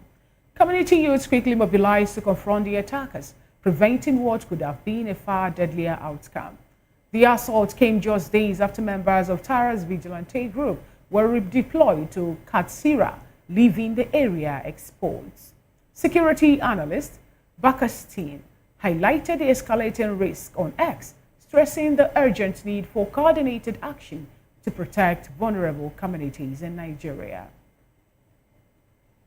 In a related development, 2 people were reportedly killed by suspected bandits in Eruku, a boundary town in a Ekiti local government area. The attackers reportedly stormed the Christ Apostolic Church Parish, Oke-Ishegun, on Tuesday evening. Community members say police, vigilantes, and Eruku Progressives Union have resisted previous attacks, but insecurity fears have intensified. Kwara State Governor Abdurrahman Abdulrazak condemned the assault, expressing sympathy for victims' family and pledging continued government support for security agencies. He also praised President Bola Tinubu's recent deployment of 900 additional troops to the state, saying the move will help deter violence and restore safety and normalcy. Still in the news, the Senate has urged President Bola Tinubu to direct the Nigerian Armed Forces to recruit at least 100,000 additional personnel to tackle worsening insecurity across the country.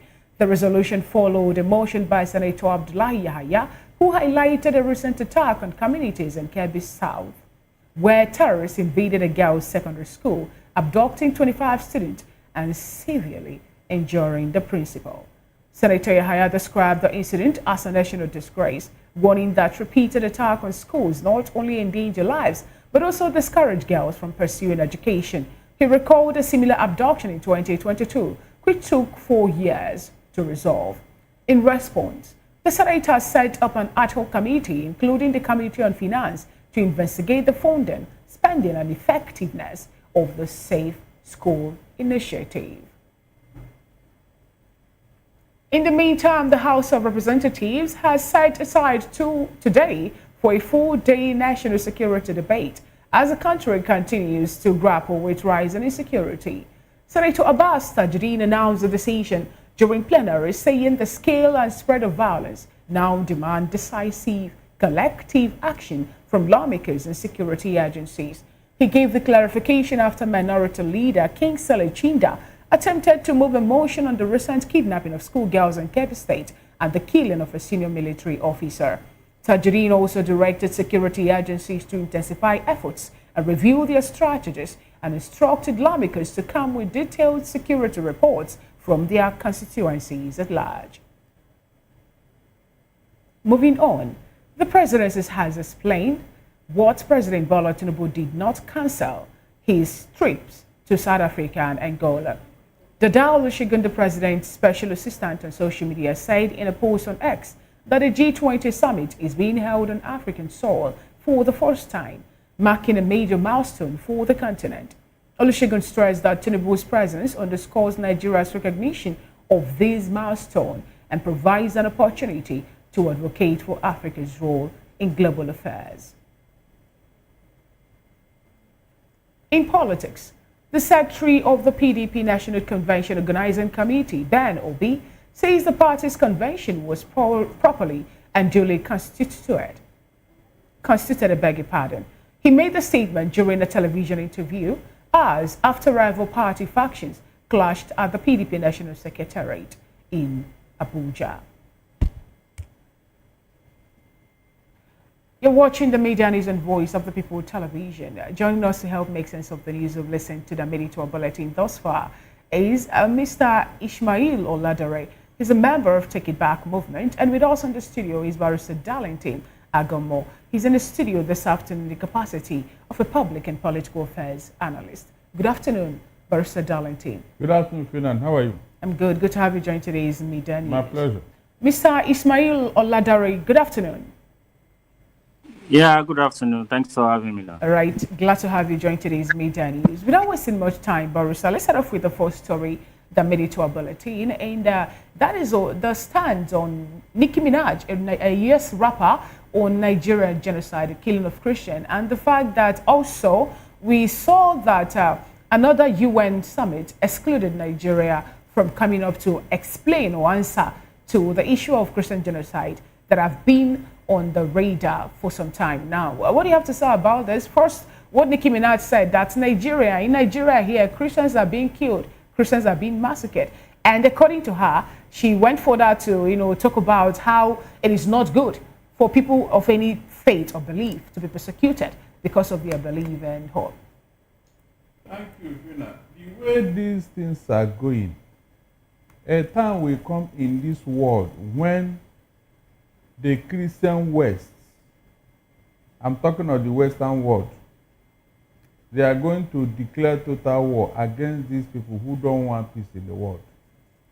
I'm not joking, not just Nigeria. I just don't know how a people will come into this world, and the only thing they call profession is looking for whom to kill, where to occupy, whose land they want to take over from. People they should stop from pursuing their goal. These are just their work, their training. So how can you allow such individuals to be on this earth? Because they will never let go. I'm telling you. So a time will come when the world will say, no, you must leave us, either by fire or by force. And by that time, I don't know what these people will do, because they will not have any hiding place. So the earlier the Muslim world calling this their attack dog, because they created them. In our own case, people invited them here. If not, they wouldn't be here. That name, Nigeria, will instill fear in them. But when the government brought them into this country, what do you expect? They are acting with so much impunity and arrogance because the government cannot even say anything to them. You can see where the problem is coming from. Well, now that U.S. Ambassador Mike Waltz, during that event that he organized or he hosted, where we have some people from United Nations coming up to talk about so many issues, including this one, the genocide that Christians are being faced here with in Nigeria, and the reaction of a US rapper. Recall that Nicki Minaj started this campaign or this statement from the social media post she made when she condemned the killing of Christians in Nigeria. And now she was given a floor, and she went all out to call on, the international organizations to move in with urgent action here in Nigeria to help end the issue of genocide. But that is in one breath, Nigerian leaders have been so hell-bent saying that there is nothing like genocide happening in Nigeria. That what they're having here is just a little chaos or clashes between people living in Nigeria, that we shouldn't target genocide. What do you have to say also about that? Now that some people have come up to say that the reason we're getting that rebuttal or that defense from the Nigerian government is the fact that most of the top persons, the president, the vice president, they are all Muslims. Yes. That was why we kick against Muslim ticket. But some people dismiss that it's nothing. After all, Tinubu's wife is a Christian. She will not allow it. She sleeps and wakes up with the president, so she can be able to tell her one or two things. And I said, she's a non-state actor. What will she do? Does she have any power? Nobody believed it, but I resisted it. But because they say majority carried the vote, look at where we are now.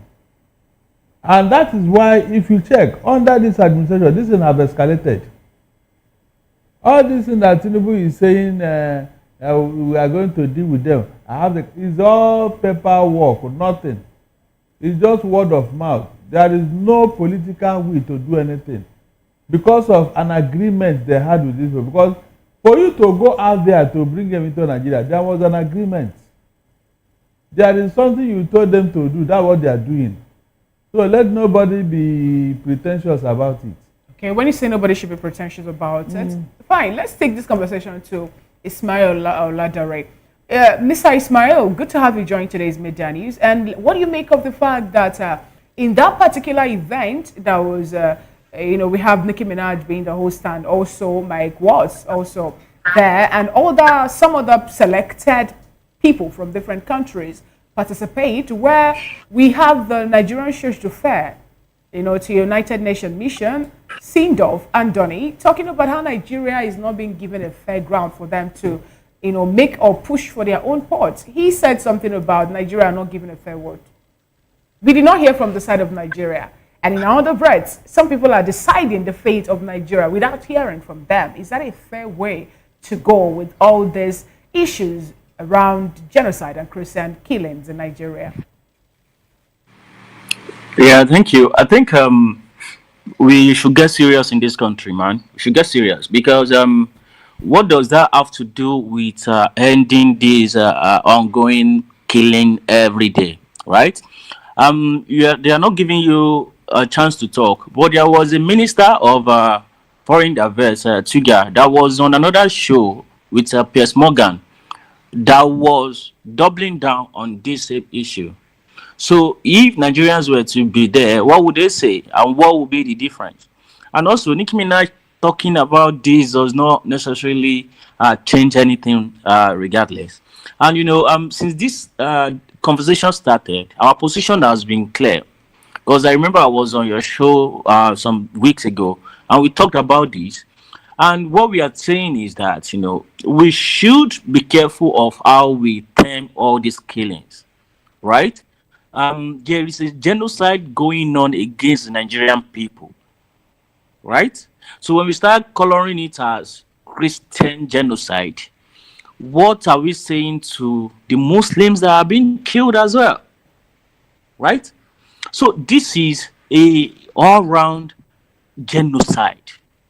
And this is how we should address it and tackle it so that this can stop. Can we say that about what transpired in 2022 when some top Nigerian personnel went all the way to the US to tell the US that Nigeria is a country where some Muslims are faced or that's genocide going on in Nigeria because of the fact that then the CDS, the person of Ejirika, was sent to the north to say, help end the issue of Boko Haram and insurgent activities happening in that axis. Nigerians rose. They went to the US to invite them to talk about genocide on the side of the Muslims. Can we say that also? Because we are having two scenarios playing out now. The same northern Nigeria in 2022, it wasn't a problem when before the election that took place, and also now that we're seeing this also playing out now.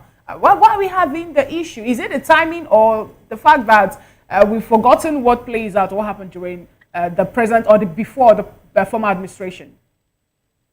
Yeah, exactly. That's the point. And this is what you get when you are analyzing what's going on wrongly. After this administration now, another one will come and they will start tagging it genocide against traditionalists, right? So we should stop all these wrong analyses here and there. And that is only when we can move forward and tackle this and get a solution heads on. Because you see now, we've had cases of many Muslims, many traditionalists who have been killed extrajudicially across the country, right? So we should get serious if we are serious about tackling this issue and eradicating this terrorism. We might all agree that majority of the terrorists perpetrating this are northern Fulanis who are majority or predominantly Muslim. But it doesn't mean that their victims are Christians. They are killing Muslims alike. They are killing traditionalists alike, right? So this is what we should focus on, how to tackle this head-on terrorism once and for all. So, and this is where the conversation should be going. Now, what should we focus on how to end the issue of insecurity or terrorism in Nigeria? Does it look like we have what it takes for us to do the ending? Because, in one breath, I could recall when the issue of Boko Haram banditry began, some people were saying that attack on Boko Haram is a direct attack to them. And also people were so vocal about, how if one person is to go down in the north, it is going to truncate the whole activity here, more like embolden the people who are killing Nigerians. And now this present administration also promised Nigerians that with the reshuffling of the cabinet, I'm talking about the security architecture, or rather the people that we have, the team manning the security structure in Nigeria, with the way the rejigging happened, we'll expect to see something different. But today, it made it also in the news. People were killed and abducted. In Sokoto, for example, 9 people were abducted, 1 person wounded. In Kwara State, the same thing. In Kebbi, 25 girls were kidnapped. A coordinated attack happened again on the soil of Nigeria. Are we really ready to end the issue of insecurity the way things are going? Yeah, by the virtue of the kind of leadership we have, those of them ruling this country, we are not ready. So this is why the bulk of the work, rests on we the citizens. Because if we keep on calling on this government should do this, government should do that, we are wasting our time. These people are not ready to do anything, and the reasons are not far-fetched. In any society, whenever you want to tackle any problem, if the major reason or the motivation is not the people, there's something coming in the front burner first that is motivating you, you will never tackle the problem. So in the case of our leaders, before they tackle any problem, they first of all think of their own interest. They think about their business, they think about their profits, they think about their people, they think about their party, they think about their religion, they think about their ethnic. These are the things they give credence to first, before the national interest, before the people, right? And when the people are not coming first in motivating whatever action you are taking against any problem, you will never get it right.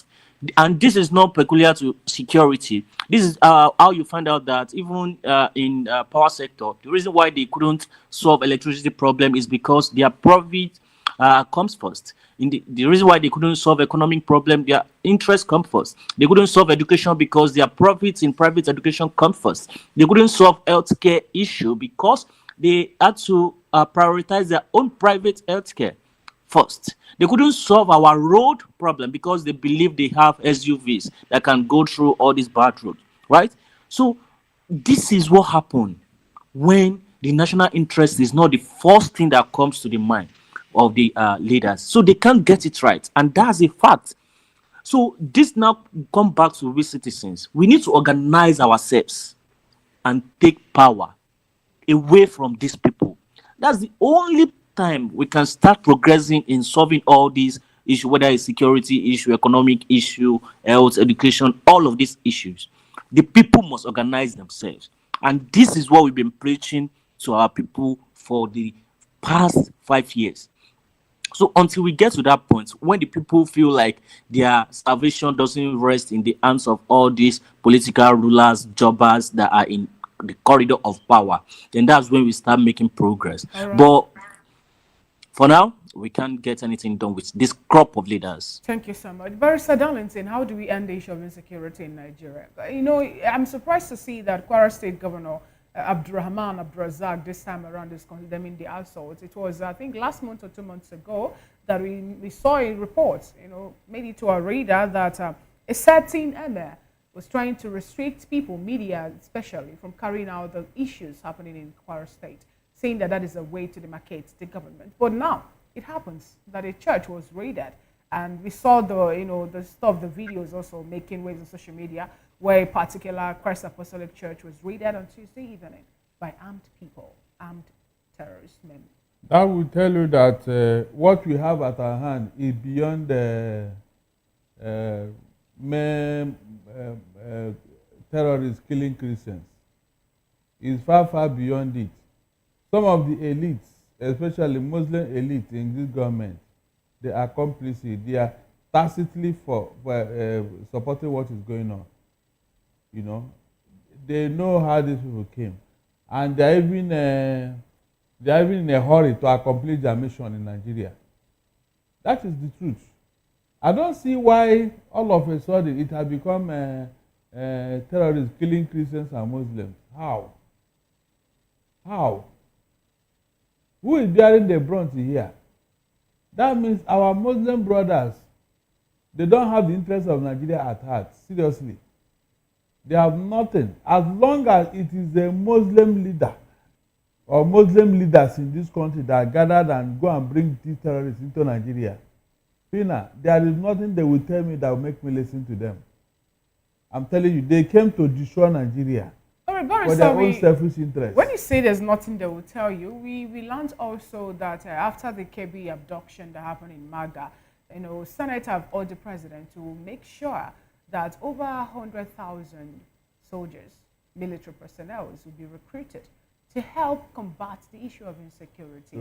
Is it the issue of recruitment of this? Because I recall the story surrounding the brigade commander, Mr. Mba, you know, who we saw the video on how he was killed after being interrogated by terrorists. Is that about employing more people to join the military at this point? Or, because even in the other breath, we saw this present administration spending over $800 million in procurement of arms and ammunition to help fight insecurity. Which one do you think we have to do for us to restore normalcy in Nigeria? As long as the will, the political will, the moral will, the spiritual will, the intelligent will is not there. If you like, recruit all the youth in Nigeria into the Nigerian armed forces. Nothing will happen. I'm not joking. We have had countless times that the military, combatants in the battlefield, they've come out to tell us how they have almost taken out these guys. But at the 11th hour, order from above will tell them to stand down. All right, now today, Barrister, the House of Representatives set aside today, every plenary that will happen today has to be centered on security debate because they want to make sure that they pull the nation out, you know, of this grappling rising of insecurity that we're battling. Now, what do you think will be the outcome of this? Forget that National Assembly. In fact, if I have my way, I'll ask all of them to go home and I'll close down National Assembly. They are not doing anything there. They are just there to collect money. Look at, they are going to debate, and what will be the outcome? No, what will be the outcome? In a country that has a vision and a future, by now we would have seen an action. And start from the known to the unknown. Start from the low-hanging fruit. As I talk to you now, people are occupying Benue and Plateau villages. The governor says so, not me. Why not give order? Those people that are in those villages, Goya, 24 hours, dislodge them. Let the indigenous go back to their homes and go back to their family seat. Is that not where to start from? At least those ones are known. That the Tinubu have not given such order up till now is a very big shame. Seriously. Okay. That means he's not ready to do anything. People that came from outside Nigeria are occupying your people's land, your people's village, and you are there. How do you even begin to talk about this thing? Rather, you are sending them messages. Dear Minister, are they going to talk to the people in IDP camp or who? Whom are they going to discuss with? That means this president is not ready to solve this problem. Let us not deceive ourselves. Okay, now how can you hear that people that came from nowhere are occupying Nigerian villages and you are there for over how many years now and you are not talking, you are not even trying? Oh, please.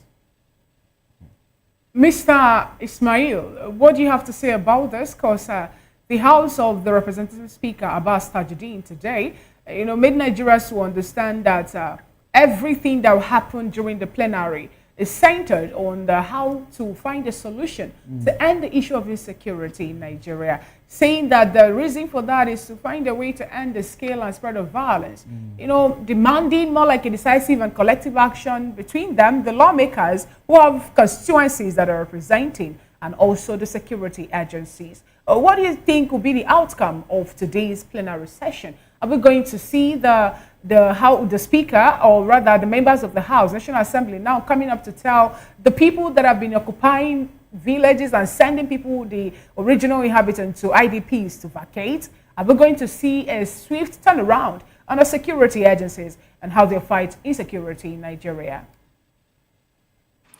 Yeah, the question is actually that really, this so-called National Assembly, especially the House of Rep, have they been able to provide solution to any problem in the past 2 years? So how would this insecurity case be different? So people like us, we have no trust or anything that will come out of these their shenanigans they are doing. I mean, just yesterday, the Senate President Akpabio has said that the government should recruit 200,000 military men from the youth. And what he's essentially saying is that they should recruit this person, and after recruiting, their own security details will just be increasing. So the Senate President has 5 security details before. It will increase to 10. Right? So they need this more security men just so that their own security will increase so that they feel more safe. It's not because they want the Nigerian people to be more safe. Right? The quantity of our security personnel is not the issue really, but that was the solution the Senate is providing. So what would be the different solution the rep will provide today, if not the same thing? So all these people are just jokers. They don't know. I don't actually agree with people that they don't know what they are doing. They actually know what they are doing. They are brilliant people. They know what they are doing. They are just not doing what the people want them to do. They don't work for the people, and that's just the fact. So their plenary today, nobody should expect any solid solution from them, and that is a fact. All right, now we have another burning story where Nigerians are reacting to the decision of the president to still embark on the international trip going to South Africa and Angola for the G20 summit. Some Nigerians were calling on the president not to embark on that journey. Some were saying that it's going to serve more like him being insensitive to the fact that Nigerians are being killed in their numbers, and then Nigeria is already been redesignated as a country of particular concern, and we're seeing deliberation on the floor of the assembly in US now, talking about how the possible bombardment of Nigeria is to play out if After the deliberation, they see need for that to happen. And the president is still planning on embarking on a journey to South Africa and Angola. In the words of Dada Olusegun, the president's special assistant on social media, when he posted a statement on X, the reason the president is embarking on this journey is the fact that this is the first time that the G20 summit will be hosted on the soil of Africa. And because of this major milestone, the president decided to attend that event. What do you have to say about it, please? They are not serious. The people telling them not to go, they are not serious people too. The presidency is not serious because, so if this G20 summit is not the first, they will not go. What kind of stupid reason is this? Are we joking in this country? And also, the people telling him not to go, okay, it's just, if not that we like performative leadership in this country, if Tinubu refuses to go to this G20, what will happen? Would terrorists stop? Tinubu is not going for G20, so let's stop killing, let's stop terrorizing. Or Tinubu has been in Nigeria for how many days? Has he been able to do anything to stop these killings? So these 5 days that he will now travel, that he shouldn't travel, that will now solve the problem. So what's wrong with us as a people? We are not concentrating. We major on minor and minor on major. We are not concentrating on the real solution that we should be talking about. Who cares whether Tinubu goes to G20 or not? When he was around, what is he doing? He's not doing anything. No. When you're asking who cares, we could recall also that the president some time ago, last year, canceled his trip and sent the vice president to represent Nigeria.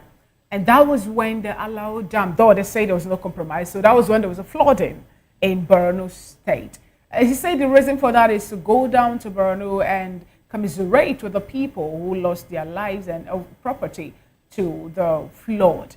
Now, don't you think this time around we're having a burning issue of insecurity, redesignation of Nigeria as a country of particular concern, and statement of permutation around possible invasion or bombardment of Nigeria would have made the president to sit home and put the house in order? Because they say something about a man whose house is on fire, not being able to chase rat and all that.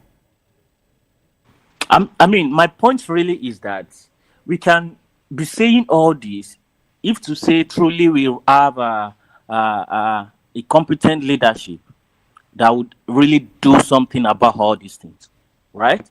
Because I'm saying that if the president refuses to go and visit the victims, what will happen? Would that stop the terrorists from attacking tomorrow, right? So that's my point really. I mean, it doesn't change the reality on ground, whether he is going or not. But we just like performative action. We just like to window dress and, so that when he now visit this place, people will start saying that he's a listening president, he's so sympathetic, he's empathetic, and people start praising him, and people forget that there is actually a reality of insecurity in the land, right? So this is what we are saying. People should just stop majoring on minor. Let's get to the root cause of this, right? Let's organize ourselves. And that's the real solution. That's the people's solution. All right. That's my point, really. Thank you so much, Ismail Ladare. Barrister Darlington, do you also, what do you have to say about this liberation made by Dada Olusegun, that the reason the president is attending the G20 summit, which will be held somewhere in South Africa and Angola, is because it's the first time such is happening on the soil of Africa, and saying that he needs to go and show the world and also present Nigeria for it to be recognized as a country that always provides opportunity to advocate for Africa's role in global affairs. There are some meetings you don't need to attend, even if you are invited. G30 summit? I am telling you, there are some meetings that if you have national respect. Fina, we liberated South Africa yesterday from apartheid. They should be looking up to us. They should, in fact, they should be copying for us. We should be the one inviting them, telling them to come. So, why should Nigeria, the so-called giant of Africa, do you know the irony? You are not even a member. You are just an observer. in a meeting being held by South Africa, and you still call yourself a giant of Africa. Look at the insult. Look at, in fact, we don't have shame, seriously. The leadership of this country don't have a shame. You could not attend hunger that was held in New York. You had to send somebody, but you were able to go to South Africa. Look at the contradiction. Don't you think that was because it's the first time we're having G20 summit? Look on our soil in the continent of Africa. And you are not a member. Are you not getting me? Are you a member of G20? They are inviting you to come and observe. Imagine insult. Fina. Look, we don't have international diplomacy. We don't know it. No, seriously. Donald Trump, both in his first comment and this second comment, will he ever touch leg in Nigeria? Meanwhile, Nigeria is the biggest black nation in the whole world. Every leader would want to visit Nigeria if they want to do anything in Africa. Is that not true? We don't know what is international diplomacy. We should be in charge of Africa so that no leader is coming from outside Africa without recognizing Nigeria. It's like coming to Africa, America to do anything, either Latin America or even the Western world. America will be involved. Even if you don't recognize them, they'll make sure that it does not happen. That is how to establish your presence, your authority in any environment. Look at Nigeria. You couldn't hold ordinary ECOWAS. You couldn't. You are going to G20 to do what? Observe, Abi. What concerns you? It's like a butterfly going for a meeting where birds of the air are going for the same meeting. The butterfly, what is he going to do there? Because it has wings, Abi. If birds of the air start flying, will the butterfly follow them and fly? No, tell me. That is the issue here. Because they said G20. Are you a member of G20? All right, Barrister, we are pressed for time, and this is how far we can go. This is the more reason why he shouldn't have attended. I'm telling you, yes. Thank you so much, Barrister Darlington, for your submission in today's Media News. Also, Ismail Oladare, thank you so much for being part of today's Media News. This is how far we can go on the news analysis on Voice of the People television. Thanks for having me. Thank you so much for being here. All right, so go on a quick break and we'll come back. The rest of the Media News continues. Stay with us.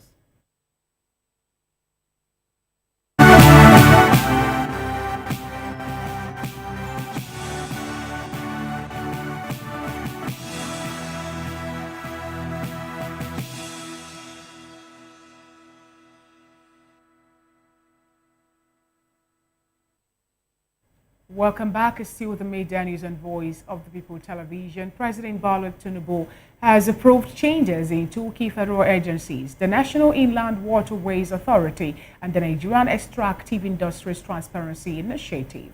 The president redeployed Musa Ada from his role as NIWA Chairman to serve as NAIT Executive Secretary. A statement from Shegun Imohiosan, Director of Information and Public Relations at the Office of the Secretary to the Government, said that Tinubu urged the officials to approach their duties with patriotism and professionalism. He encouraged them to use their expertise to advance reform, improve governance, and reaffirmed his administration's commitment to transparency and accountability in the extractive and waterways sector. Following the rollout of Nigeria's new tax law and financial reforms, real estate stakeholders gathered in Lagos to assess how the changes will impact the profession. Speaker and participant at the 2025 mandatory continuing professional development event organized by the Lagos State branch of the Nigerian Institution of Estate Surveyors and Valuers noted that sweeping reforms from corporate deductions to personal income require urgent attention from practitioners. Voice of the People's Television, Matthew Praise Peters has more in this report. To be here to talk about tax. Unfortunately, you are going to suffer the 30 minutes of listening to tax. After all of I was looking at the agenda, all of the talk around, as professional, taking your place and launching out and being strategic, and now the MC, started the intro and said, from next year, you're going to be paying tax. I'm like, what kind of a setup is this? Discussions at the NIESV event focused on Nigeria's new consolidated tax laws. These reforms fundamentally redesign the system, aiming to align tax liability strictly with economic gain across the board. The new laws converge tax rates on all profits, and a key change is making every incurred VAT liable for deduction. Critically, there are new legal limits on interest deductibility for income-generating businesses, directly influencing investment decisions. Experts stressed that failure to integrate these complex tax layers, especially the interest limits in transactional taxes like revised stamp duty, will inevitably lead to the sub-optimization of asset valuation. Personal tax structures for professionals are also impacted. While the federal framework is established, continuous advocacy remains necessary to harmonize the changes across subnational governments. Confirming the complex reform is a work in progress. The tax reform touches every sector and every areas of business, and as professionals within this field of exit survey and valuation, it's important to understand how this reform touches the business that they run as a firm, because firms pay individual taxes. The partners and the owners of the business and the employees pay individual taxes. Their enterprise, their firm is also liable to taxes. So everyone needs to understand what is the threshold, that will make my business to be liable to tax, what exemption is available, and what do I need to do in order to ensure that I comply with the provisions of the law. So what we've come to discuss essentially is really to share knowledge and to let professionals within this space understand what is going to be the tax regime that they will be exposed to from 1st of January 2026. And I think it's been a very interesting conversation. Yeah, one of the ways to really strengthen the Nigerian real estate sector is by even, first of all, develop the capacity and the knowledge. We all know the reforms is something that is new to quite a number of us. So we need to, first of all, train our members in making sure that they get knowledge. They develop the capacity, they develop the expectations of our clients. Because yes, come January, a lot of our clients are going to be asking various questions on how this tax is going to affect their real estate investments, and how it's going to affect their income. So what we're trying to basically do today is to be able to build the capacity of our members, strengthen them, and at the end of the day, the nation is definitely going to be better for it. As professionals seek to navigate these emerging legal and financial reforms, estate surveyors and valuers in Nigeria have been called upon to adopt a more holistic approach, one that balances taxation, investment strategies, and regulatory compliances. This event underscores the importance of continuous learning and adaptation in the valuable profession. From Voice of the People TV, I am Praise Peters.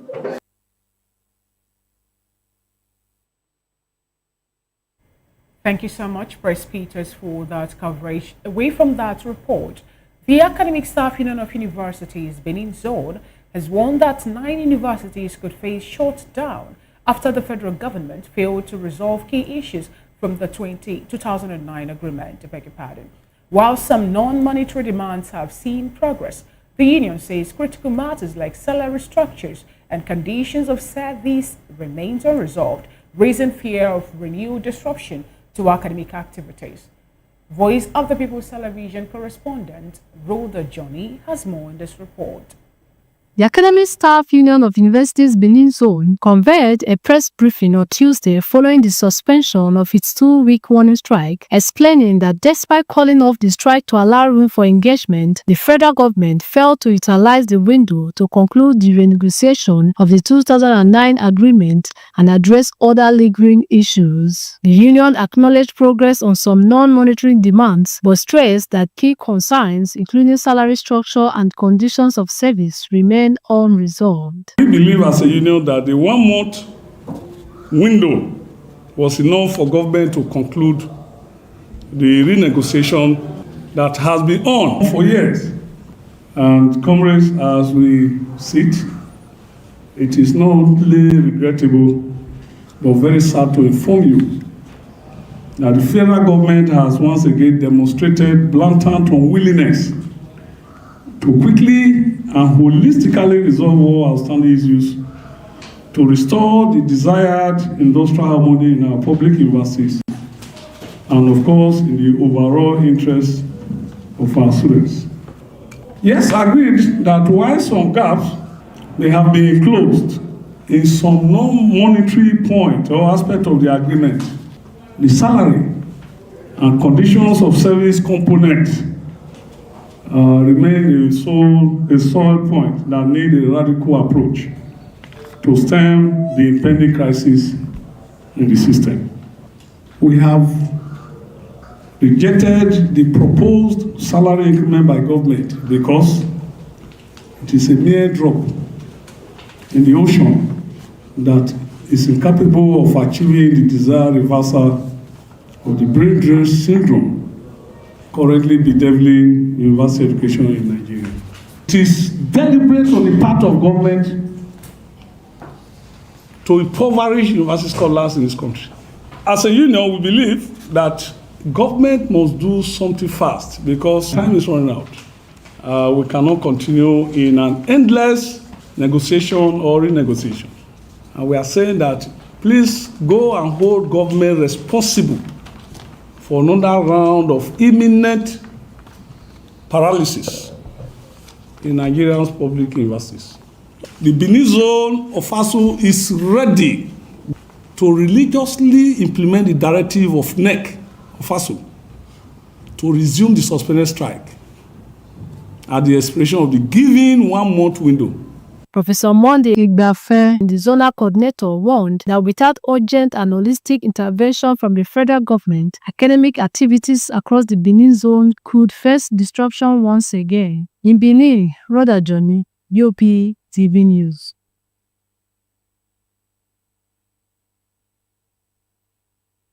Thank you so much, Rhoda Johnny, for that coverage. Now to some business stories. Dangote Refinery and Nigerian petroleum marketers are at odds over the recent drop in petrol prices. Fuel prices in Abuja fell to between 940 naira and 945 naira per litre, down from 945 naira to 995 naira. The Independent Petroleum Marketers Association of Nigeria linked the drop to the federal government's suspension of a planned 15% import duty on petrol and diesel, saying the tariff would have driven up prices. But Dangote Refinery says the reduction stems from its gantry price cut this month and is not related to the import duty suspension.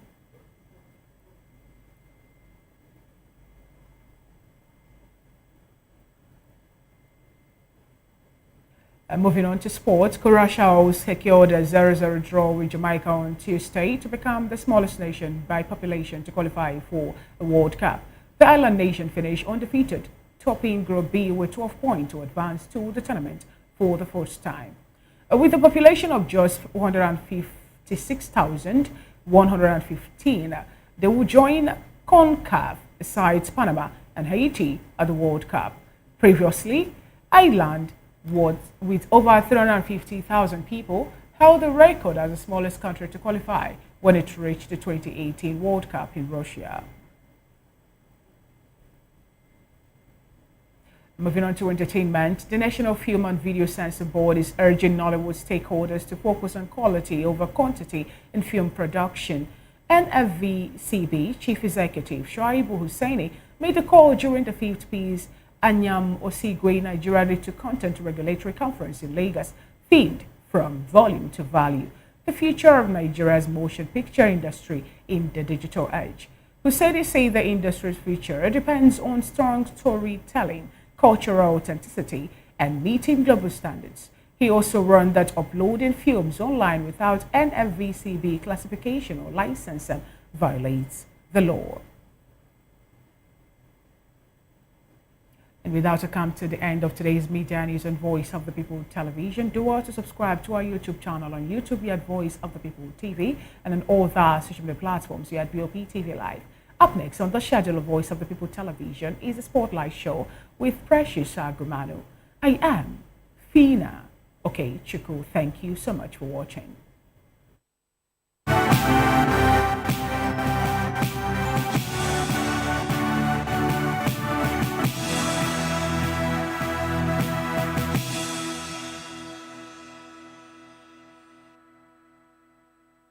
name is Tao Familoni, and here's to VOP TV. Keep watching, stay tuned, do not touch that dial.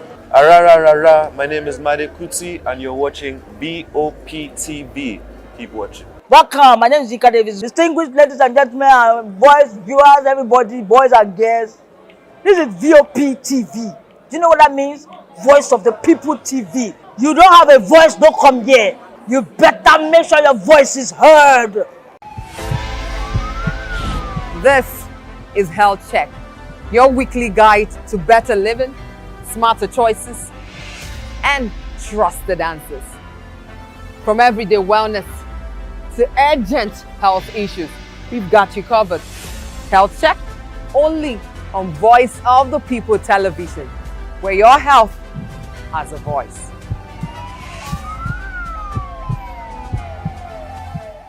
Voice of the People. You can hear me now. My name is Patrick Doyle, and I wish that you continue to echo the voices of the people. Big up VOP TV. My name is Suibifa Dokubo. Please keep watching VOP TV. Hi, my name is Kwekumali Ikenda Onyekwena, and I am with the Voice of the People TV. Now, if you're looking for the veritable channel for information, politics, robust discussions, you don't need to go far. VOP has you. VOP will always have you. Thank you. Hi, my name is Patrick Diabwa, aka Ibani Chuka, Amayanabo the Eagle King, and you are watching VOP TV. Stay with us.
What happens in the hush behind hangar doors? Who signs the papers that gamble with lives? Which truths were grounded before they even ever had wings? If you've ever buckled a seatbelt at 30,000 feet, if you've ever stared out of that tiny window and wondered who's really in control of the skies, it isn't just flight, it's power, it's politics, it's pressure sealed in steel. We're peeling back the clouds from runway risks to sky-high secrets. We're diving deep where most dare not to look. Aviation Scope, every Sunday at 7 p.m. only on Voice of the People TV. We don't just report, we reveal. We don't just ask, we uncover. Because when it comes to the skies, ignorance is turbulence. Aviation Scope, the sky isn't the limit, it's just the beginning. Welcome to Kitty's Corner. Every weekend is a new journey. Join Auntie Oni as she embarks on thrilling adventures. Each episode takes the young explorers to a different fantastical world filled with exciting challenges, making new friends and learning valuable life lessons. The show begins with lots of excitement in a cozy storytelling mood. Fairies teach the importance of kindness, honesty, bravery, teamwork, or curiosity. Kitty's Corner is a delightful blend of fun, education, and imagination with catchy songs, interactive games, and heartwarming stories. Join Auntie Oni every Saturday, 10 a.m. to 10:30 a.m. on Voice of the People television. Kitty's Corner, perfect destination for curious minds. Hello there, my name is Damilola Ogunsi, also known as the Goldfish. Hi, my name is Chiki Bright Emmanuel. I'm an actor and a filmmaker. Hello, peeps. My name is Yomi E. Adejumo. Hi, everyone. I'm Paul Utomi. Hi, everyone. My name is Stacey Benjamin, and this is Voice of the People TV. I need you to keep it locked to VOP TV. See, are you looking for good entertainment? You want to get good movies, good music, politics, talk shows, sports and entertainment. You really want a channel that gives you everything you need without you having to run around. VOP is where you are. That's Voice of the People. If you're not listening to this, you're not one of us. And you deserve to be killed. Scrap chat. Don't be killed, but watch it. Or I'll find you. And I want you.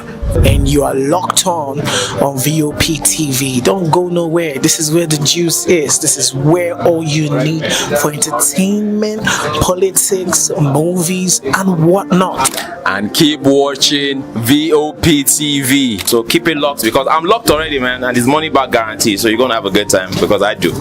And please keep watching VOP TV. I won't want you actually. I beg you, subscribe, watch it. If not, whatever you see. You better not touch that die because VOP is the plot. From the views on the street, we go to bed empty hunger, to the blaring horns of a hustling city, the loudest voices of the common man got a medium to be heard. This particular administration, they were coming unprepared. It's not a bad thing to renovate the president's lodge. Through top-notch programming, unbiased reportage of news, sports, business, entertainment, and cultural documentaries, Voice of the People 90.3 FM became a symbol for 21st century media. And now, a new baby is born. Voice of the People Television, VOP TV, youthful, full of vigor and penchant for excellence in the continent's media space, exposing the wrongs, applauding the rights, dissecting the news without fear or favor, through factual and accurate stories and contents. Corruption kills three things that makes a society. Representing the interests of the people and giving them a voice. Voice of the People TV is here to stay towards building a fair society. VOP TV, Voice of the People Television, truly a voice for the people.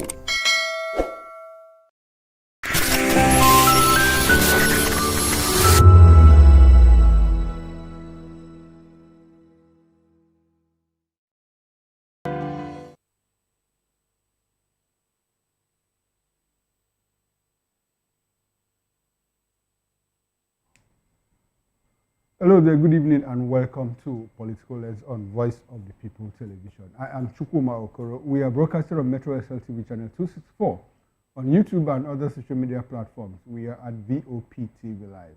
You can also be a part of this conversation by calling in or sending WhatsApp messages to the number showing on your screen. On the show today, dissecting the rumbles in the PDP from the eyes of an insider. And we have been joined by Dr. Adetokunbo Pierce. Dr. Pierce is a leader of the PDP in Lagos State, was a member of the PDP Presidential Campaign Council in 2023 and more. Good evening, Dr. Pierce. We appreciate your presence on the show. Good evening. Good to have you, sir. How have you been? All is well. The rumble in the jungle, the PDP, your party. Yes. All right, let's get right into it. Well, the People's Democratic Party, PDP, has been engulfed in months of escalating crisis from one to another, culminating in the wave of controversial court judgments that fractured its national leadership. A series of interim orders from different jurisdictions deepened confusion over who held legitimate authority within the party. While these conflicting rulings empowered rival blocs to assert control simultaneously, creating a legal stalemate that weakened national cohesion and set the stage for further confrontation. Tensions peaked during the party's elective national convention held in Ibadan, where a faction loyal to acting national chairman Ambassador Omar Damagum pushed through major decisions despite protests from the opposing camps, where the convention produced sweeping outcomes, including the removal of key officials and, most dramatically, the expulsion of high-profile figures such as the FCT minister Nyesom Wike, former governor of Ekiti State, Ayodele Fayose, and the National Secretary, Samuel Anyanwu. Critics dismissed the convention as unconstitutional and state-managed, while supporters hailed it as necessary to reclaim the party from alleged saboteurs. While the fallout quickly moved from the political maneuvering to physical confrontation. At the PDP National Secretariat in Wadada Plaza, Abuja, the crisis erupted into a violent clash as Governor Sheyi Makinde of Oyo State and Bola Ahmed of Bauchi State, alongside factional chairman, senior advocate of Nigeria, Kabiru Turaki, attempted to enter the building. Security forces intervened with tear gas and gunfire to prevent the takeover, enabling Wike's loyalists to maintain control of the complex. Videos of the confrontation shocked the nation, highlighting the extent of the party's breakdown, while the power struggle intensified further when the Makinde/Bola Ahmed faction stormed a scheduled meeting of the PDP Board of Trustees, disrupting proceedings and effectively halting the gathering. The action was widely interpreted as a direct challenge to Wike's influence within the party's highest advisory body. The disruption underscored the total collapse of internal arbitration mechanisms and signaled a new phase of open warfare among the party's rival factions. Well, information reaching us is that the police in Abuja have effectively sealed and blocked entrance to PDP headquarters in Wadata Plaza. Dr. Pierce, let's get into the question and answer session. Now, an African proverb popularized by one of Africa's best sons, Anichebe, says that a man who doesn't know where the rain started beating him will not know when it stopped. Dr. Pierce, as an insider, what do you think is the genesis of the crisis in the PDP that culminated in the public show between ministers, a serving minister, his faction, and two sitting governors, including the new national chairman, supposedly the new national chairman of the PDP? Where did this problem start from? Everybody understands what the problem is. Can you give us the genesis? Walk us through. Well, this is what the issue is. Okay. The PDP is a legally constituted political party, the largest in West Africa, even now. Many of the officers of the APC, the government in control now, came from the PDP. The PDP began to have issues when Minister Wike lost the election in 2023 and decided after the election that he was going to continue the fight against the party. We all thought that the G5 were fighting the emergence of Atiku Abubakar. And once Abubakar had basically lost the election, which is what the G5 was fighting for, we thought the fight against the party was over. Many of the members of the G5 decided not to continue fighting. The fight was over.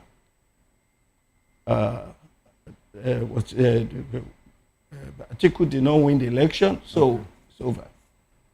And Makinde, for one, Governor Makinde, one of the G5, decided that, look, bygone be bygone.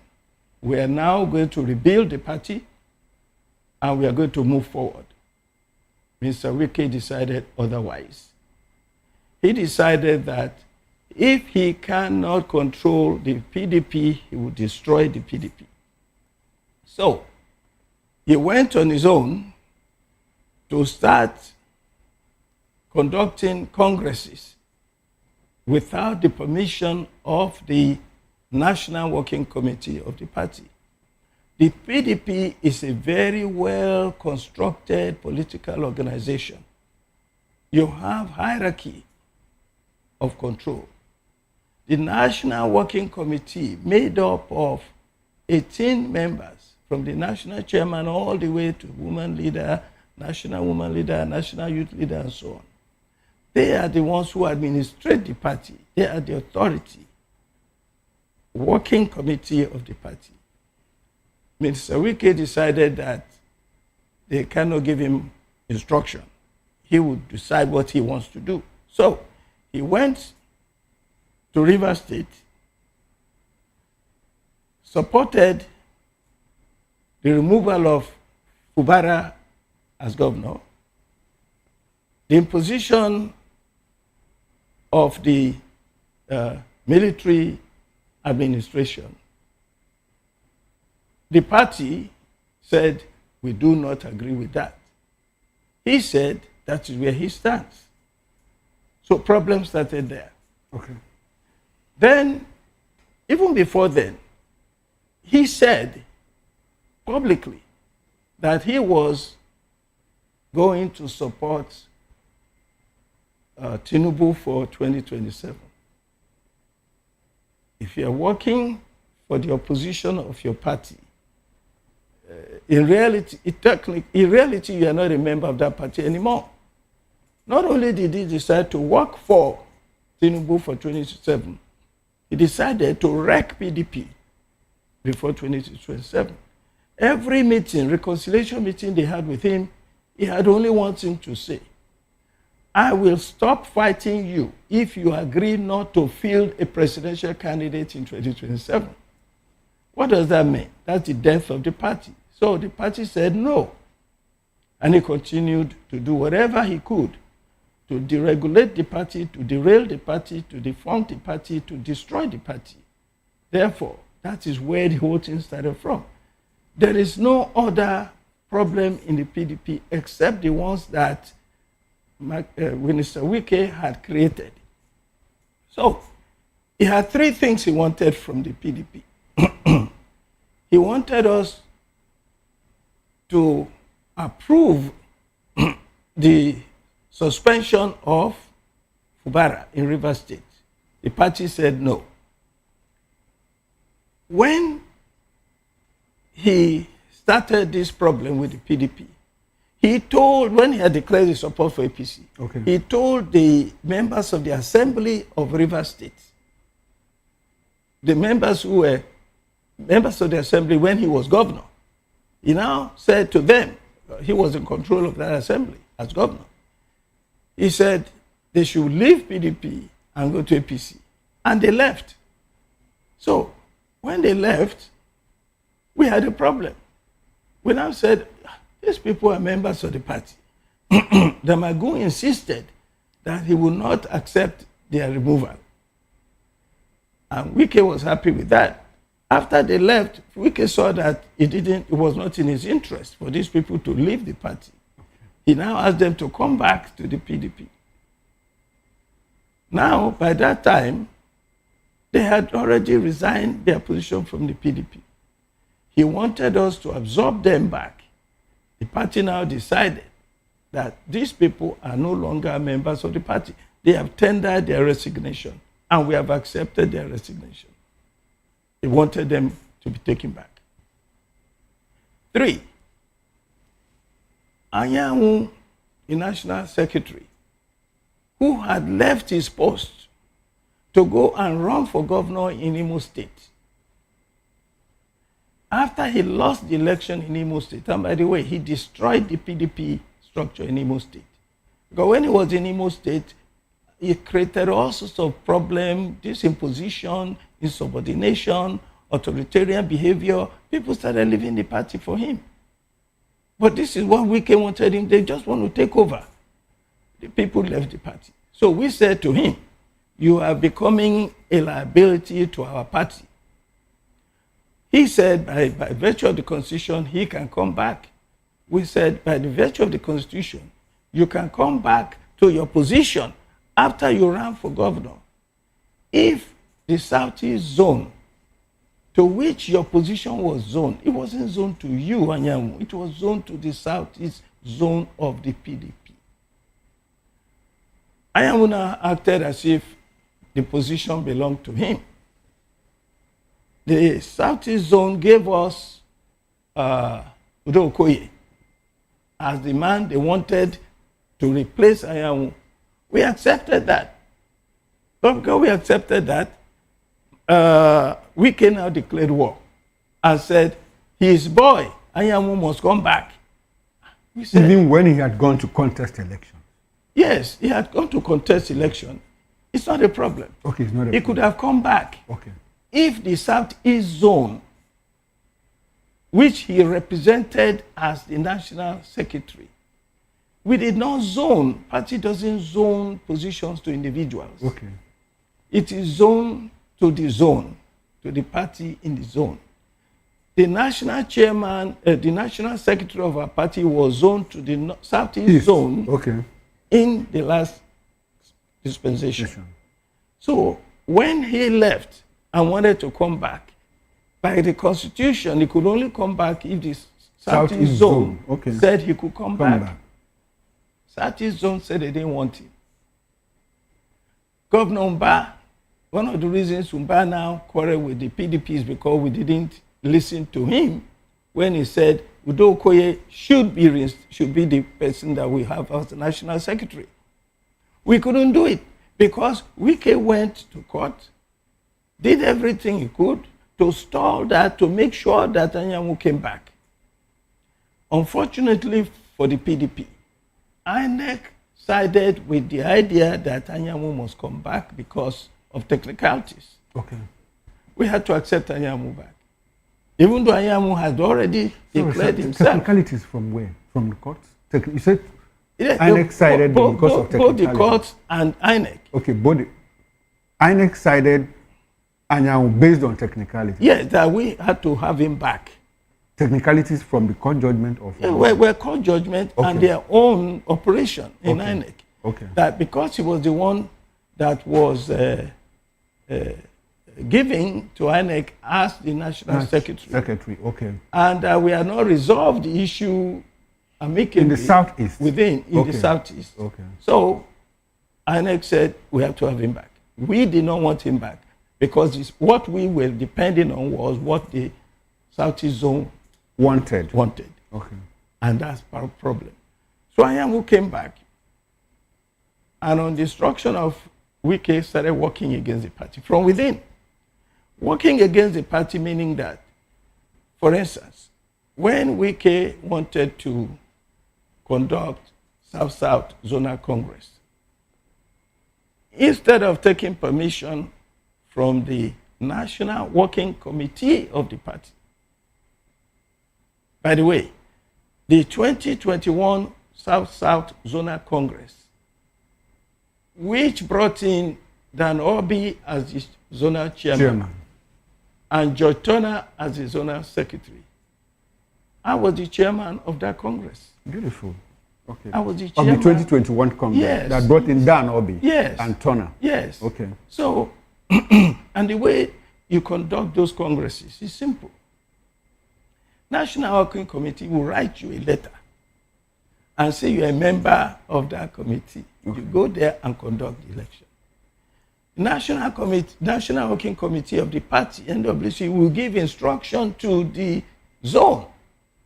The date, you give the National Committee the venue, National Committee will approve it, National Committee will give you a date, National Committee will send you all the paperwork you need. You can't conduct election without the proper documentation. Wike decided that whether National Working Committee approved it or not, he was going to have his election. So he had his election and reappointed or re-elected Obi, George Turner, and several other people. After your own election? After the election you conducted? Yes, mine was 2021. Now for 2025. Okay. Instead of waiting for the NWC to do the proper process. Exactly. Okay. He decided to do it on his own. Okay. Where did he get all the paperwork he used? Anyanwu on his own. The secretary. You can see the insubordination and the arrogance on his own. Without the National Committee, 18 members decided to send all the paperwork to Wike to conduct the Congress. When that happened, he did his Congress, sent the result to National Working Committee. National Working Committee said, we do not accept this procedure. You were not instructed, you did not follow our guidelines, therefore, all the election you did is null and void.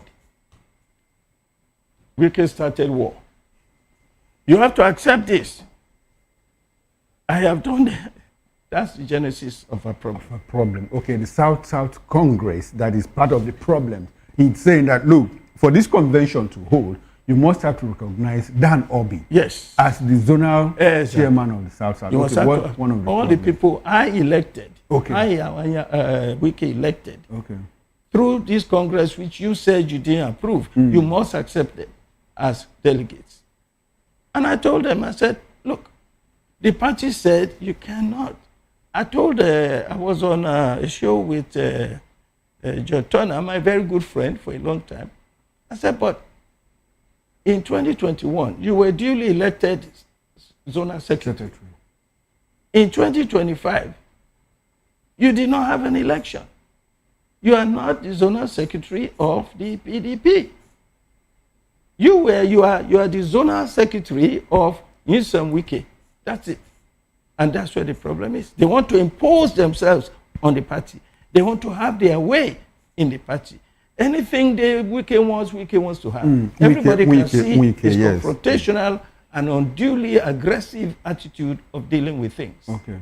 Now, thank you very much, Dr. Pierce. you have worked, you have done a very incisive rundown of what you believe is the genesis of the problem in the PDP, and you have raised a few talking points. I'd like for us to talk about them briefly before we proceed to what actually happened on Saturday and Monday, Tuesday going forward or coming forward. Now, the issue of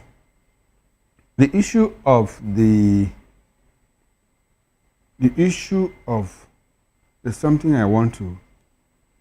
Okay. Now, the fact of it is this.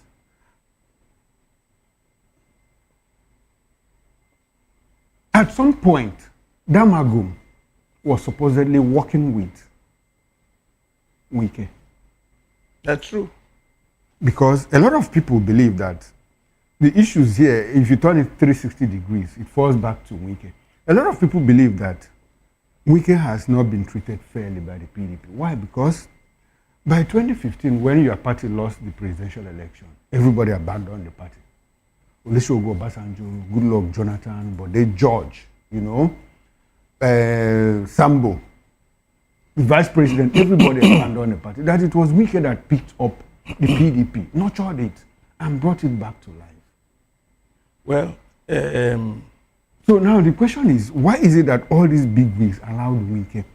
Specifically, he was the one funding the party. Okay. And at that point, we understand that even Damagum himself was installed by Wike when he had problems with Uche Secondus and Yocha, you must leave so that another person from the north can come in and I am telling you, Mr. Wike is his own worst enemy. Okay. How so, sir? Because you are not God. You cannot have your way all the time. Okay. You have to be humble. Even if you are rich and you are generous, you are doing God's work. You don't now say, because I'm giving you money, I own your soul. Okay. This is what happened. By the way, Chief Bode George and many of the people you mentioned did not abandon the party. Okay. What happened was the abandonment, you can say, was with the presidential candidate. In 2015, when Jonathan lost, he disappeared to his village. Okay. That is the leadership of the party. It is not all these other people you are mentioning. They didn't have the control. Okay. It was the president. When Jonathan left, he left a vacuum. And that vacuum was now seized upon by Wike and Fayose, people like that. Okay. They now controlled everything. Now, when you say he was funding the PDP, he was a member of the party, he was a leader in the party, so he was doing his job, he was funding the party. That is not to say that because he was funding the party, he must have his way all the time. Mm-hmm. Okay. Now, when he was funding the party, ask yourself, where did he get the money? Did he inherit it from his family? Is it from his law firm, which he doesn't have? He said his father was a very wealthy man. Okay, not that wealthy. That's the same thing he says about going to buy a property worth millions with cash in America. This man is going to end up very badly. Very, very badly. I'm He's really a member sorry of your for him. party. He's not a member anymore. Anyway. Okay, he's been expelled. Okay, now. Even when he was a member, it doesn't matter. Now, you could have a renegade in your family, a crook, a criminal in your family. That doesn't mean they're not members of the family, but they're not accepted. But anyway, he was funding the party with River State money. Simple as that. It is the taxpayers' money he was using to fund PDP. Yeah, but at that point, the PDP knew all of this and accepted those money. That is true. Okay. But two wrongs don't make it right. Okay. I tell you, that's part of the problem with Nigeria. If you can go and blackmail Vice President of Atiku to go to, because he funded Atiku's campaign, now he's in trouble with EFCC. They should also talk about PDP Wike funding PDP. Where did he get the money? So anyway, the point is he cannot use that to claim that as a basis to claim that the party belongs to him and now do everything. That is the truth. Okay. Now, listen to what happened. This is what Wike has done to himself. He was the one that brought Secondos. Again, I know this from an insider because I was the national spokesperson for Professor Adeniro, who was running against Secondos. Tunde Adeniro? Yes. Okay. In 2017 for the national chairmanship. Wike brought Secondos from his zone and used his influence to get Secondos elected. Nothing wrong with that. But once Secondos got into office, and now Wike realized around about 2019, 2020, that if Secondos remains as the national chairman, and he wants to run for president from the same zone, it cannot happen. So he engineered the removal of Secondos. Now Secondos is gone. He now went to North Central to negotiate with Autumn to bring in Dr. Ayu. In fact, we understand all sorts of negotiations took care of Ayu. And that's why he's so angry. All these people betrayed him. Because he himself betrayed everybody. So he brought in Ayu, and Ayu disappointed him. And because Ayu betrayed him, disappointed him, he now turned against the party. He's going to destroy the party. So he was his own undoing. He undermined Secondos. He brought in Ayu. Ayu undermined him. So all the intrigues is now a victim of it. You know why Demagun was supporting him originally? Okay. I was one of the people, I was watching carefully. Demagun, when Wike insisted that those members of the State Assembly of Rivers who had left the party to go to APC must come back to PDP, Demagun supported it. And I said to myself, this is okay. They are our members. We don't want to lose them. If they must come to PDP, back to PDP, let them come. Demagun supported it because Demagun didn't want to break the party. Okay. And guess what?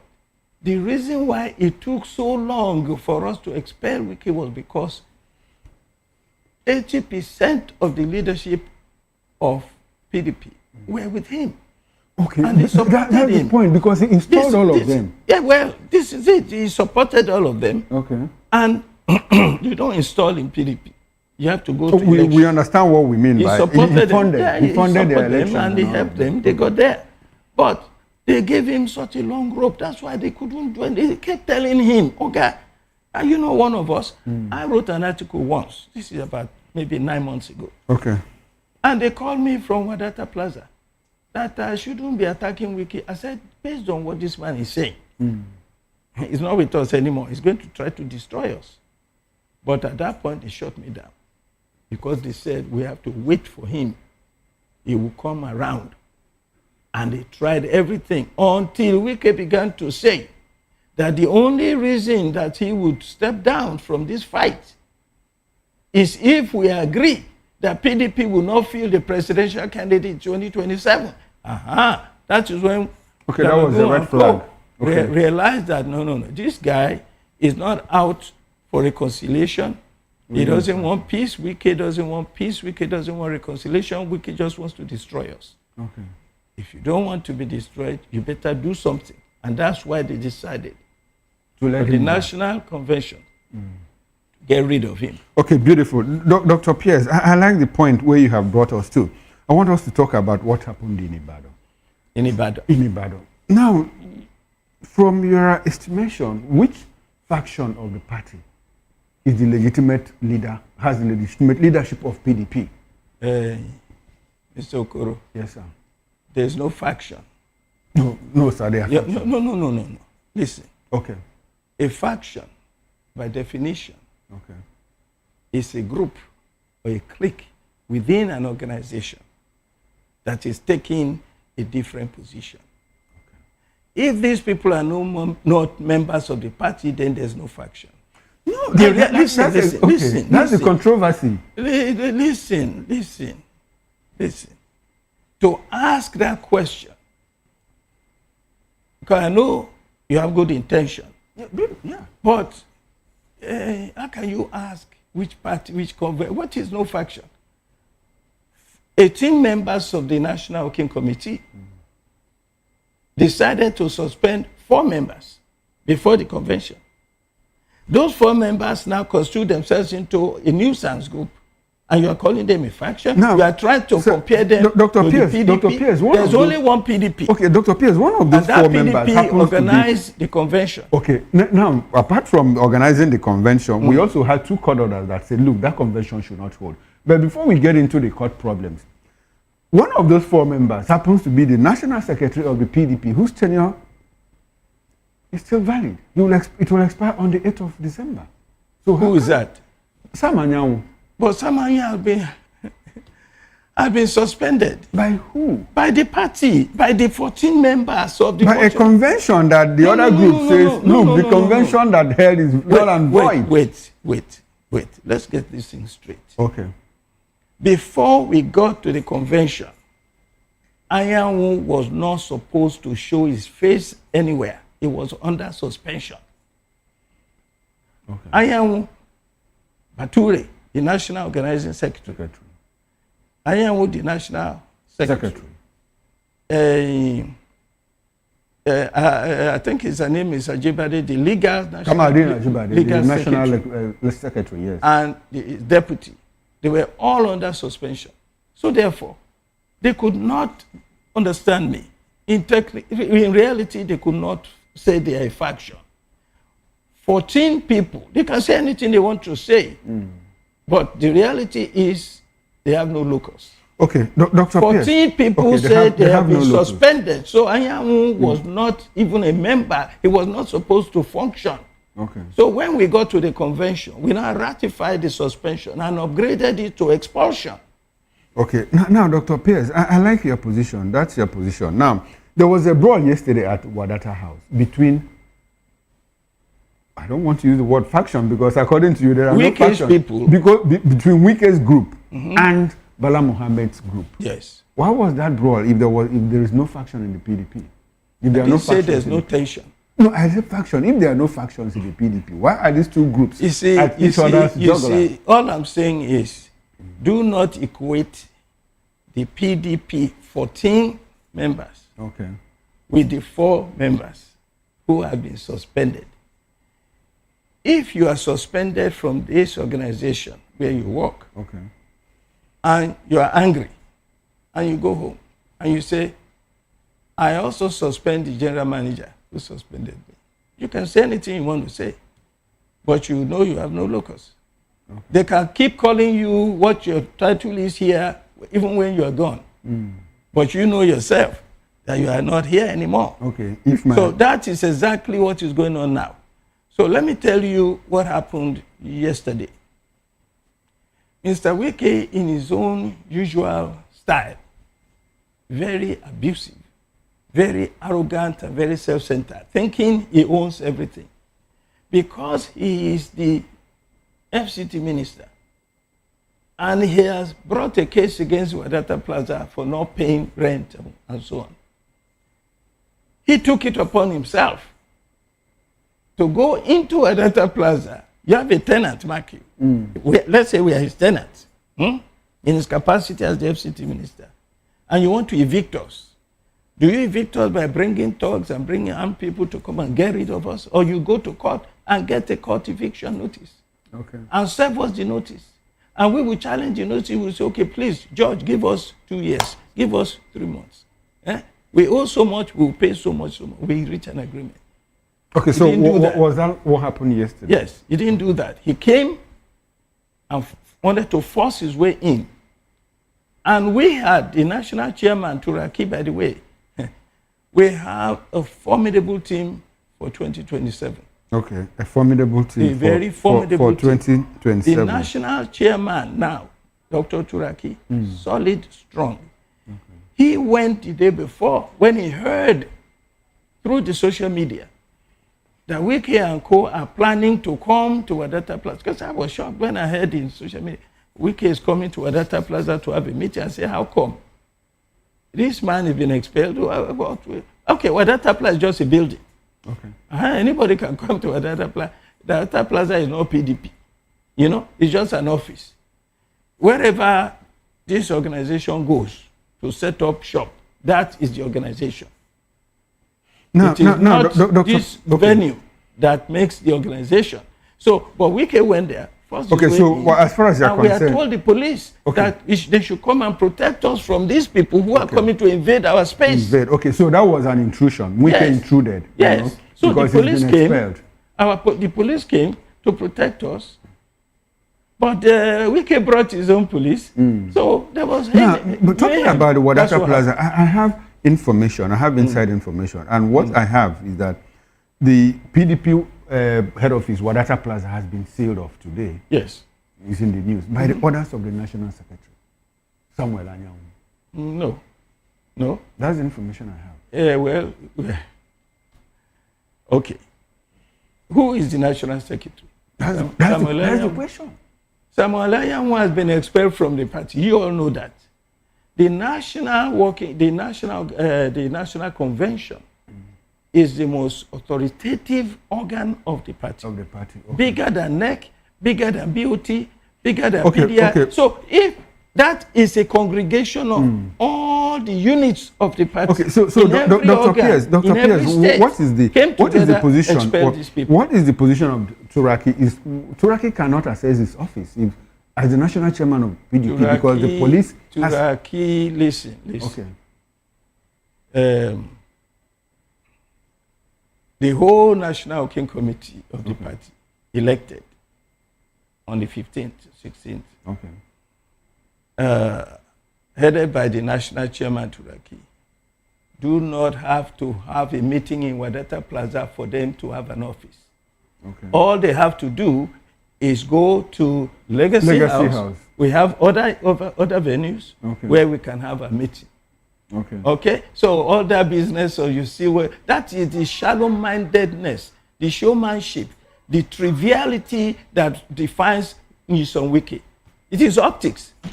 What is the meaning of going to see? Okay, so Dr. Pierce, we are costing him. It is not Anyanwu that sealed the office.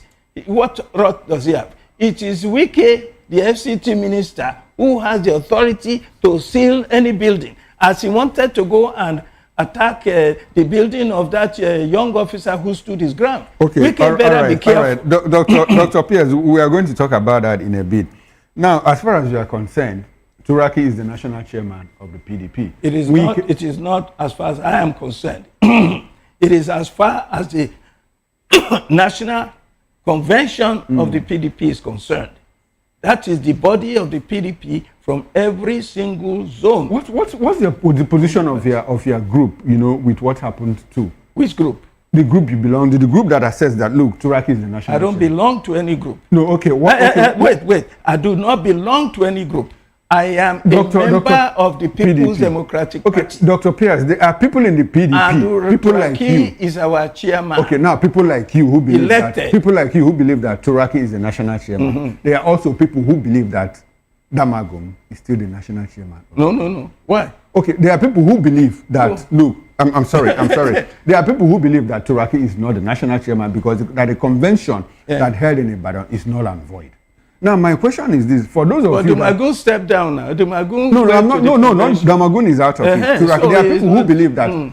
There are people who believe that Turaki is not the national chairman because, according to them, the Ibadan Convention is null and void. Okay. Now, what is the position of people like you who believe that what happened in Ibadan is valid concerning the court judgment that said, look, you cannot exclude Sule Lamido because you breached his fundamental human rights from participating in the national chairmanship election of the PDP?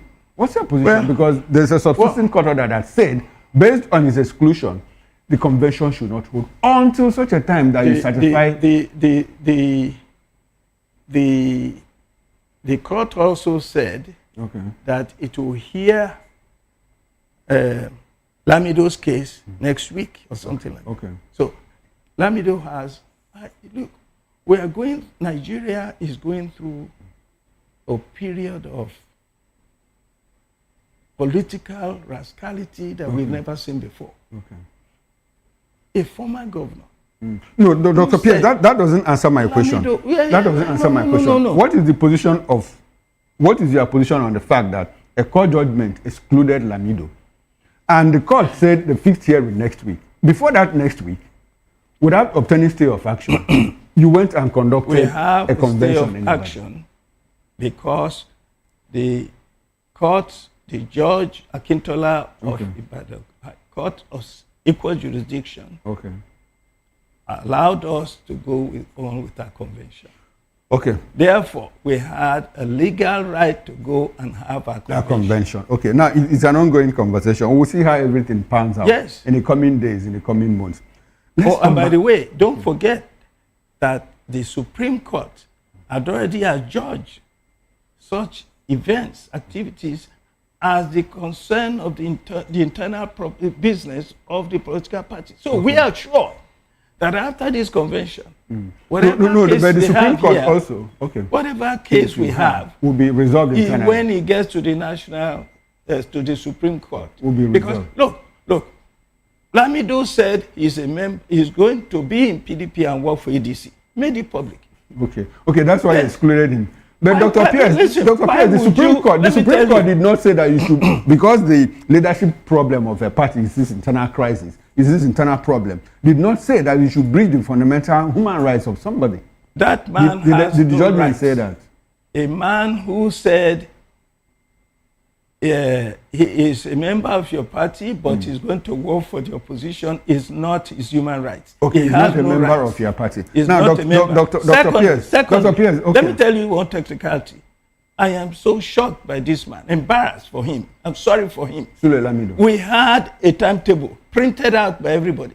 You had to purchase your form by the 22nd of September. Okay, he didn't meet the deadline, the timeline. He made the deadline. Okay. It was 2 weeks after the deadline when everybody has submitted. He now came and said, look, Dr. Pierce, let's come to Lagos. Come to Lagos. What's happening to PDP Lagos State? Since Jandor left, we have not heard anything about PDP again. Well, we don't have election. When you are not in government and there's no election in the horizon, you're quiet. Nobody knows what's going on. However, let me tell you, what happened to PDP in 2023 was an anomaly. It was an absurdity. We never had it so bad. Our record for governor in Lagos State has been between 30 and 38% for the governor. Even in 2019, where we had the worst showing, what's his name? Our candidate at the time happened to score 29%. This time round, Jandor brought us to 5%. So a lot of problems in the party during that period. Right now, we are rebuilding. Okay, you are rebuilding. Oh, we are rebuilding. Okay. We've had our ward congresses throughout every ward. We've had our LGA, local government area congresses. We've had our state congress will come up in February. Okay. In the meantime, we have had a temporary organization at the state. Preparatory to 2027. The party is building. Okay. Building, yes. Preparatory to 2027. Oh, yes. Okay, now let's. I read something. Senate President Goodluck Jonathan demanded. You said something on air, and he demanded an apology from you, and that if you don't do that within 3 days, he was going to sue you to court. What's the position of that? Have you tendered the apology? Well, I wrote a response to him. Okay. I said, Senator, you have to lead by example. You are our leader. Before I apologize to you, sir, go and apologize to the people of Akwa Ibom whose money, 108.1 billion naira, you are alleged to have embezzled. Okay. EFCC brought that against you, sir. Go and apologize to the people. Go and apologize to the people you also messed up financially in NDDC when you were there. Go and apologize to your family who are claiming that you were a killer when you were governor. Look, Mr. Pabio just didn't bother with me anymore because he knows if he keeps on talking like this, that you talk more. This will get worse for him. Okay. I didn't say anything wrong. I said the EFCC brought a criminal case against you. Now you're telling me I call you a criminal. No. I was quoting, do you not have a criminal case with the EFCC? You do. Anyway, that's the position. The case died a natural death. Yes. Okay, now I'd like for us to talk briefly about what Turaki said. Turaki said, look, Trump, come and help us. Apart from Christian genocide in Nigeria, democracy is also at risk, under grave assault. What's your position on that? Is it something that somebody that got elected a few days, behind and just in the open invited Trump to come and help us? Well, Turaki is not just a man who got elected a few days ago. He's the son, the senior advocate of Nigeria. Yes. He's a very learned lawyer, former minister, very experienced. So he knows what he's saying and what he's doing. And what he said is a reflection of the tension and the lack of trust in this administration to address critical issues affecting the Nigerians. The issue of insecurity, under which ambience we have Christian genocide, because Christian genocide is just an aspect of the genocide going on in Nigeria. People are being killed by terrorists, whether you are Muslim or Christian, it doesn't matter. If you don't agree with them, you're a farmer, they want your land, they kill you. You're a Muslim, you are not an extremist like them, they kill you. You're a Christian, you're a non-believer, they kill. So we have serious problems. 12 out of the local government areas in Katsina are now controlled by terrorists. 12. In Zamfara, we have. Sokoto, we have. Come on. We have serious problems that have been swept under the rug, but social media is bringing it out. So it is out of that desperation and frustration, because what PDP is facing now is the effort of the administration of Bola Ahmed Tinubu, frontlined by Wike, trying to destroy democracy in Nigeria. Destroy democracy in the sense that if PDP doesn't exist, as they are planning, if we don't field the presidential candidate in 2027, as Wike and Tinubu want, then Nigerians don't have a choice who will determine their destiny. We are going to be saddled with this destructive, this apocalyptic administration we have. Okay. Apocalyptic. A lot of people believe for the future. A lot of people believe that the problem in the PDP is fueled by the APC and Tinubu, to be very specific. A lot of people share that opinion. Now, why is it difficult for PDP to put its acts together and allow APC to infiltrate and cause problems for them? Well, whenever you're a party in power in Nigeria, you have a lot of power, a lot of influence. And we have seen it the way we have experienced it in PDP. A whole minister, a whole former leader of the PDP is used to undermine the PDP. We had a problem, but thank God, on November 15, at the National Convention in Ibadan, we solve that problem by expelling all the No, Dr. Pierce, So that is part of the problem. A lot of people believe that inside PDP, outside PDP, that Wike has the capacity to cause problems for PDP. That his men are still there in PDP. Now that he is outside, who will PDP blame if they keep having this? No, we won't blame anybody. Okay. Whoever we find is working against the party, we go expel them too. Okay. That's it. But for now, the most destructive element in the party, a double agent, who is very effective as a double agent in the party because he has so much power as the FCT minister has been removed. Another person who has so much influence, the national secretary, has been removed. The national organization has been removed. So therefore, most of our problems have been solved by the removal, the dismissal of these agents of destruction. Okay, Dr. Pierce, I share your, or I like your optimism. Do you believe that PDP will come back stronger in 2027 as a political party, based on what you have gone through in the past years? You know the saying that when you've been through a lot of pain, you have a lot of experience and a lot of endurance, a lot of tenacity. PDP has built so much strength now that the whole world, the whole of Nigeria, and even the international world is sympathetic to PDP. Because when we were in government, under Obasanjo, under Jonathan, under Yaradua, we never had it so bad in Nigeria. Okay, therefore, Dr. Pierce, thank you very much. We are getting stronger and ready stronger to rescue Nigeria from the devastation that APC has brought us in from Buhari to Tinubu. Okay, right, we are out of time. Talking about 2027, I see you wear a cap that says Makinde 2027. What does that mean? Well, I am the convener of the National Support Group for Makinde 2027. Presidency? Yes. Presidency? Yes. Oh, wonderful. Well, what we have in the PDP is a democratic process where you can support whoever you want. Okay. But don't try to impose your will on anybody. Okay, so the whole thing about Makinde doing all of these things is because he wants to be president in 2020. Well, the whole thing about Wike fighting us is because he wants to destroy us. He doesn't want to have a political candidate.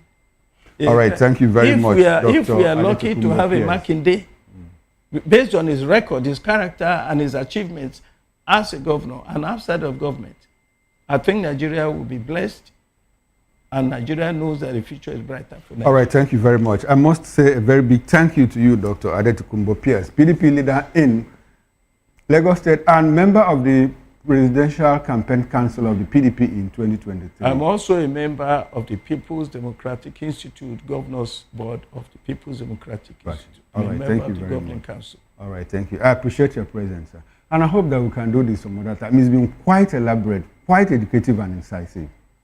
All right, You're thank welcome. you, sir. I appreciate your presence. Glad to be back here. All right, thank you, sir. You will. Now, on behalf of the backroom staff, talking about the technical director, the ingest manager, bus engineer, and the sound manager, I am Chukuma Okoro.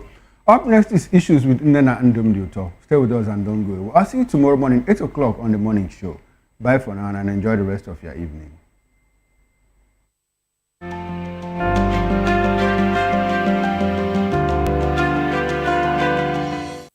My name is Tao Familoni, and here is to VOP TV.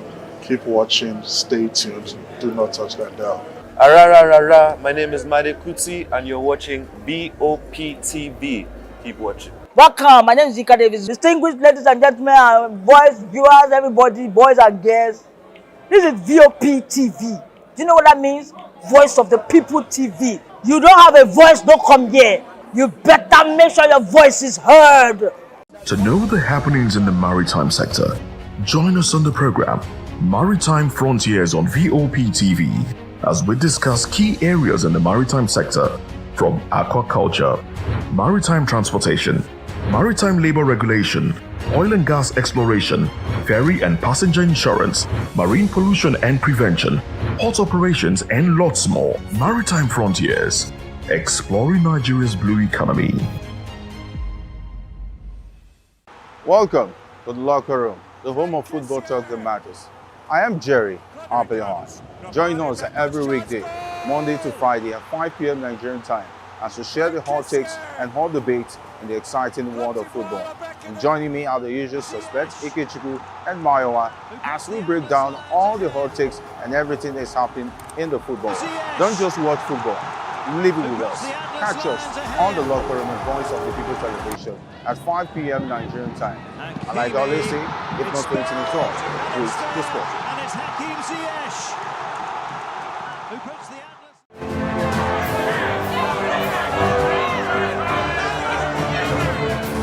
Do you want your voice to be heard?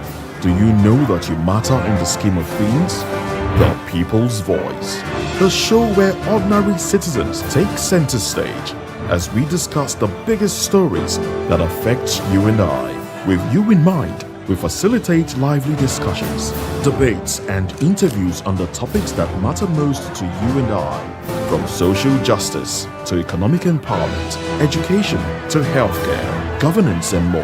Tackling tough topics and amplifying your voice. Join the conversation and make your voice count. The People's Voice. Make your voice count. Hey guys, what's up? How you all doing? They call me Ovisha Nelson One, your #1 celebrity host, and you are watching Voice of the People Television, VOP. Stay tuned. Uyi Osarate is my name. I am a friend of the microphone, Voice of the People TV. That name is unique, and the brand is very sweet. I like the packaging, picture qualities, camera qualities, and then of course, the quality of human beings that I see sometimes on your channel. I talk and get paid, and I look forward to being in your studios. Oh yes, you are on to Voice of the People TV. Live here in Benin City, the cradle of black civilization. What are you waiting for? Tune in, bro. VOP TV. Now, you have more than a voice. The Ikogosi Warm Springs is a tourist attraction located at Ikogosi, a town in Ekiti State, southwest Nigeria. Flowing abreast the warm spring is another cold spring which meets the warm spring at a confluence, each maintaining its thermal properties. These attributes make the spring a tourist attraction in Nigeria. Research suggested that the warm spring has a temperature of about 70 degrees Celsius at the source and 37 degrees Celsius at the confluence. In 1952, Southern Baptist missionary Reverend John S. McGee, from his mission base in the nearby Ekiti town of Igede, went to the source of the hot and cold springs about which he had heard from the Ikogosi people. Initially, he was discouraged from doing this, and the reasons given were based on the tradition of the local residents, which was that nobody should ever visit the source of these two streams because of the idea that to do so would be to invite death from the supernatural forces that were responsible for this strange and most unusual feature of nature. In spite of the warnings, Reverend McGee made his way through the forest, up the hill to the source of the two side-by-side springs.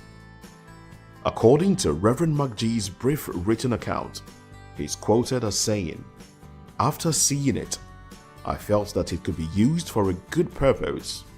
I discussed with the people. I discussed the possible use of it with some of the Mission and Nigerian Baptist Convention friends. With the growing interest of Royal Ambassador work and youth work, we felt that it could best be used by building a youth camp.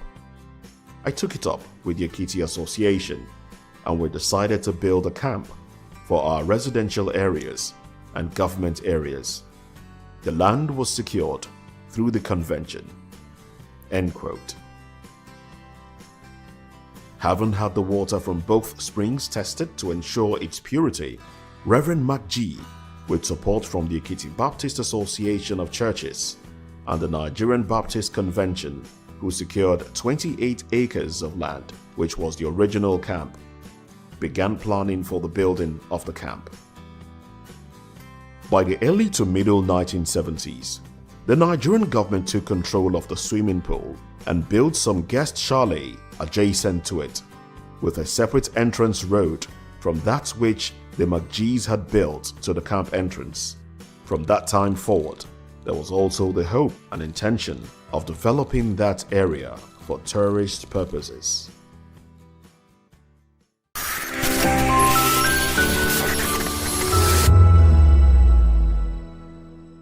Are you ready for the extraordinary? Something big is happening on your screen. Introducing VOP TV. Now streaming on SLTV channel 264. From breaking news to captivating conversations, news analysis, giving you all sides to the story. We bring in-depth discussions on the issues that matter, from politics to sports, entertainment, and lifestyle. VOP TV on SLTV channel 264. Join us as we redefine what television means to you. Voice of the People Television, VOP TV. Now you have more than a voice.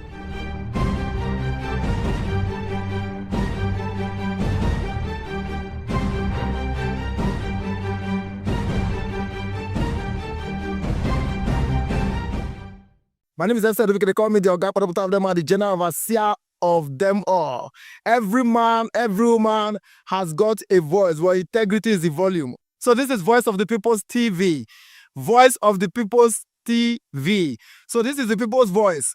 And the people's voice is the voice of God. That's the voice populi in Latin. The people's voice is the voice of God. So keep watching Voice of the People. In fact, my name is Voice of the People. Keep watching MC Adopikin. Hi guys, my name is Kagan. I am Nigeria's biggest tech content creator, and I just wanted to give a quick shout out to Voice of the People TV.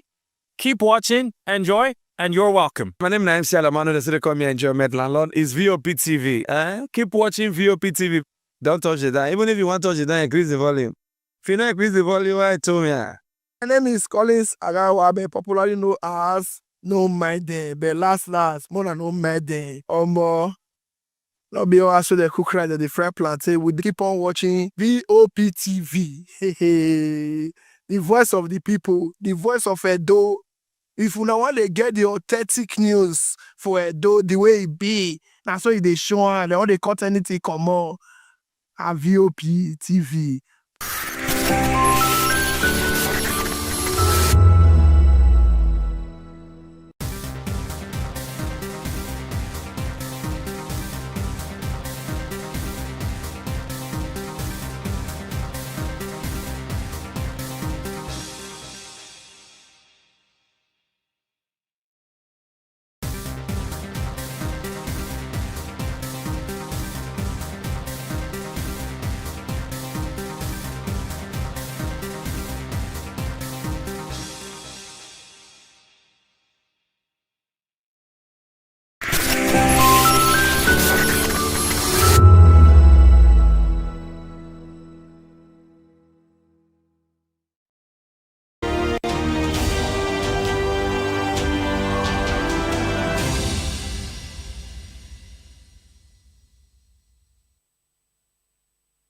The exciting episode of the Issues and Voice of the People television, where we bring you the most important and pressing issues shaping our nation today.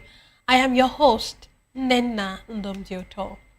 Today on the Issues, we're examining the complexities of Nigeria's politics and governance, from Tinubu postponing trips amidst Kwarakebe attacks to NJI refuting claims of judges singing political chorus for president.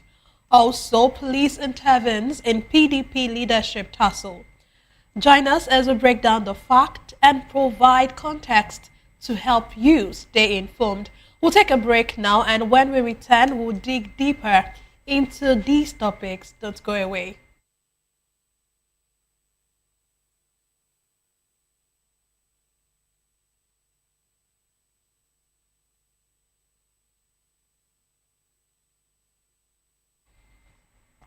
Glad to have you back. Let's dive straight into today's discussion.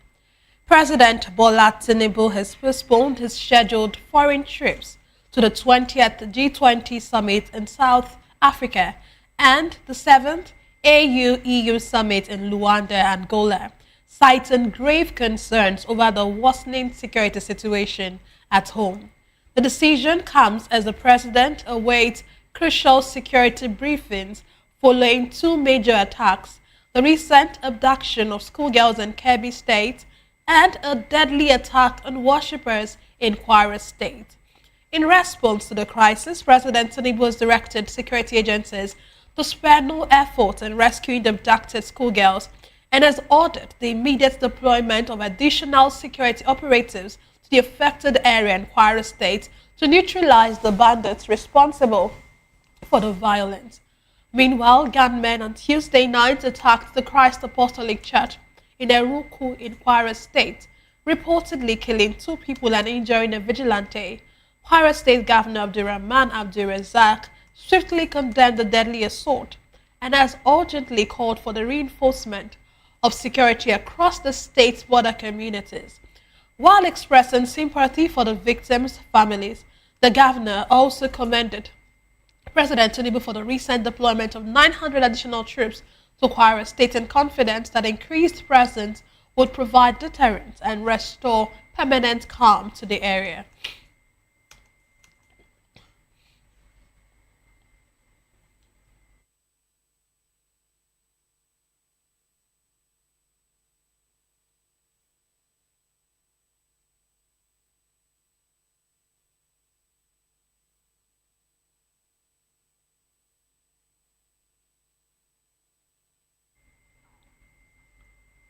Today, I'm delighted to be joined by 2 distinguished guests. Here in the studio, we have Dr. Peter Anosike. Dr. Anosike is a philosopher, development economist, and a best-selling author. He's also an erudite commentator on economy, finance, politics, and power. He's also the author of the most talked about book titled Abuse of Power, How Democracy Turned into Tyranny of the Few. Thank you for joining us tonight, sir. Thank you for having me. Yes, sir, you're welcome. And joining us virtually all the way from Port Harcourt is Dr. Eric Obi Thomas. He is a public affairs analyst. He's also a consultant obstetrician and gynecologist. Thank you very much for joining us, Dr. Eric. I'm pleased to have you. Yeah, you're welcome, sir. Okay, let me start with you. You know, this new development of our president skipping the G20 summit, would you say is the right call? Because I know today so many persons were, I was listening to a radio station and they were saying, you know, why would the president, you know, in the midst of what is happening, why would he want to travel to a summit where we are not even members of? And it's a good thing, you know, when we found out that he's no longer traveling. What do you think? Do you think is the right call? Or do you think, what do you think about it? Well, we are seeing something different from him.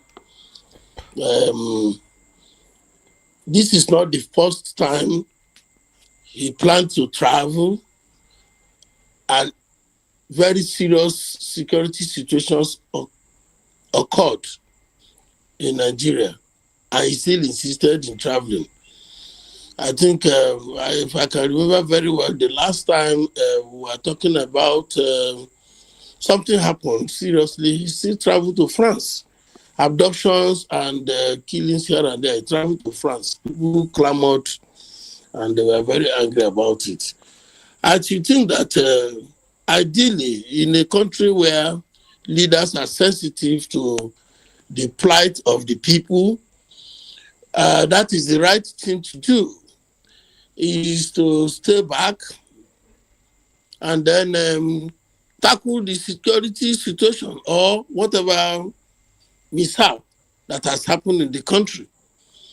It is a good thing, it's a step in the right direction, but I look at those things as crying when the head is off. The important thing they should be doing is to be proactive and stop things happening. For those who have lost their lives, whether he traveled or he didn't travel, the lives are not coming back. And I think that they should do things to make sure that people are properly governed. They should look at the situations. If I should answer your question brief, I would say he did well there by not traveling, because that would have earned him or cost him more situation, more criticism. And as we talk about now, the country is wavy, is shaking, is not getting on well. The security report the security situation is getting worse. You can see how senior officers, brigadier, are being killed by these terrorists. It's very sad. The nation is bleeding. And look at the children have been abducted. Then the question now comes, what is really happening? He has just changed the chiefs, the military chiefs, and he made us believe that it's to strengthen security. Is it happening? It seems that it's getting worse with the new people. Every day we see them trying to say, we must do this. Propaganda all over the place. I think that's the thing. I am not interested in the president traveling or not traveling. I am interested in keeping the nation whole. I'm interested in proper governance, security, making sure that the hunger in the country is not there, making sure that the bloodshed is not there. So all those symbols of he's not traveling to say he's sympathizing, all those are just effort in futility. They should hold this nation together. If he cannot, let him just say so. I am getting tired. In fact, people are getting frightened more and more. You can hear the kidnapping surge now. The spate of kidnapping has increased. It's like the pronouncement the American President Trump made stirred up even the ugly things behind. We are getting more serious cases. Maybe it has been happening and people are not talking, or maybe after Trump's pronouncement, people are now talking so that everybody will know the real situation in the country. I don't know. But the fact is clear that the nation is bleeding. And the president should forget about the political aspect. He should go ahead and do the needful. If the army chiefs are not functioning well, let him change them. But the question is it really the army chief? We are hearing that they don't have enough equipment, they don't have enough movement. But that is by the way. Can we get out of this place and stop this semantics and stop this propaganda that today this, today that? Meanwhile, evils are happening. Well, if he stays behind, he might stay behind for security reasons himself, because there's no way it will be happening like this. Look at what the Minister of Federal Capital Territory did, insulting the army, and then the brigadiers and the senior staffs being killed, and the children being adopted, and then a president travels out. That is not a good one. Anything could happen behind him. I'm not saying so. But the country the people are tired, both of the hunger and the insecurity. I think the government has failed us. Let me leave you to cut on from there. Okay. We'll get back to you. Let me come to the studio.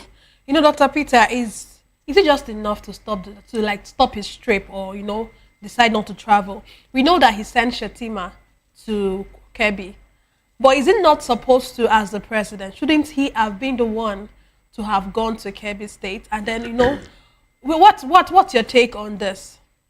Well, for me, I want to say that for the first time in 2 years, the president has got it right by deciding not to go.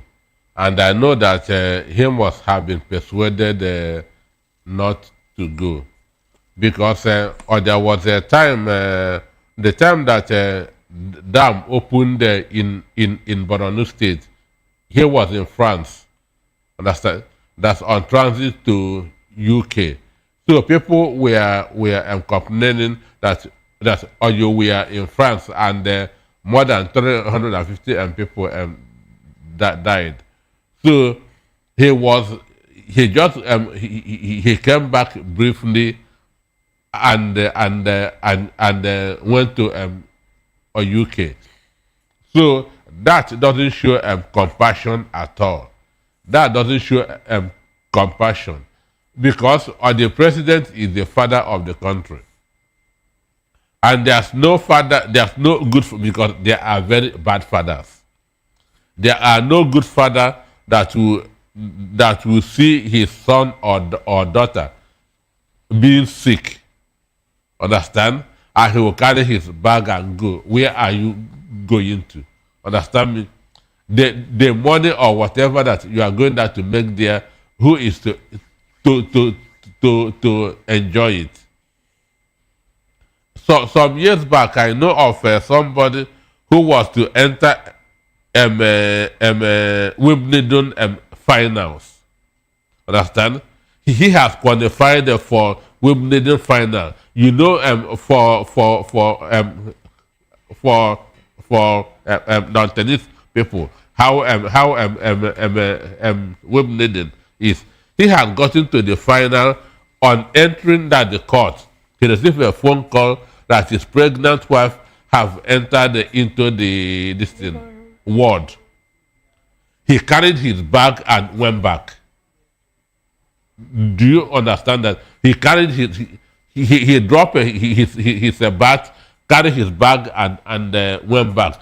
That's how we know responsible people. So I'm sure that they must have persuaded him not to go. And for staying, it is a good one for him, because Nigerians, even the entire world, would not have understood it, that 3 major incidents happened within 3 days in your country, and you are going to South Africa for what? So that is, and again, I feel that he is also being sabotaged. This is my own thinking. Okay. I feel that his government is also being sabotaged. How do you mean? Because since Donald Trump made that pronouncement, this insecurity has worsened, which means both the terrorists and every other want Donald Trump to come. Do you understand it? Instead of the thing coming down, it's increasing on a daily basis, which means they want Donald Trump to come. Understand? And nobody knows what exactly that's the magnitude of America coming, whether it will lead to regime change, and so on and so forth. So I strongly feel that his government is also being sabotaged the same way the same people sabotaged Jonathan in 2014-2015. So we are seeing exactly what happened between 2014 and 2015 happening under Tinubu's administration. And the question now becomes, why is it when a Southerner is in the office, these things begin to happen? Well, understand me? That's a question that begs to be answered. Okay, let me come back to you, Dr. Eric. You know, what do you think that these recent attacks, what does it tell us about the true state of our architecture, of security architecture? And again, shouldn't the president call a state of emergency? If he could do that for political reasons in Rivers State, why has he not declared state of emergency on our security or on insecurity in Nigeria?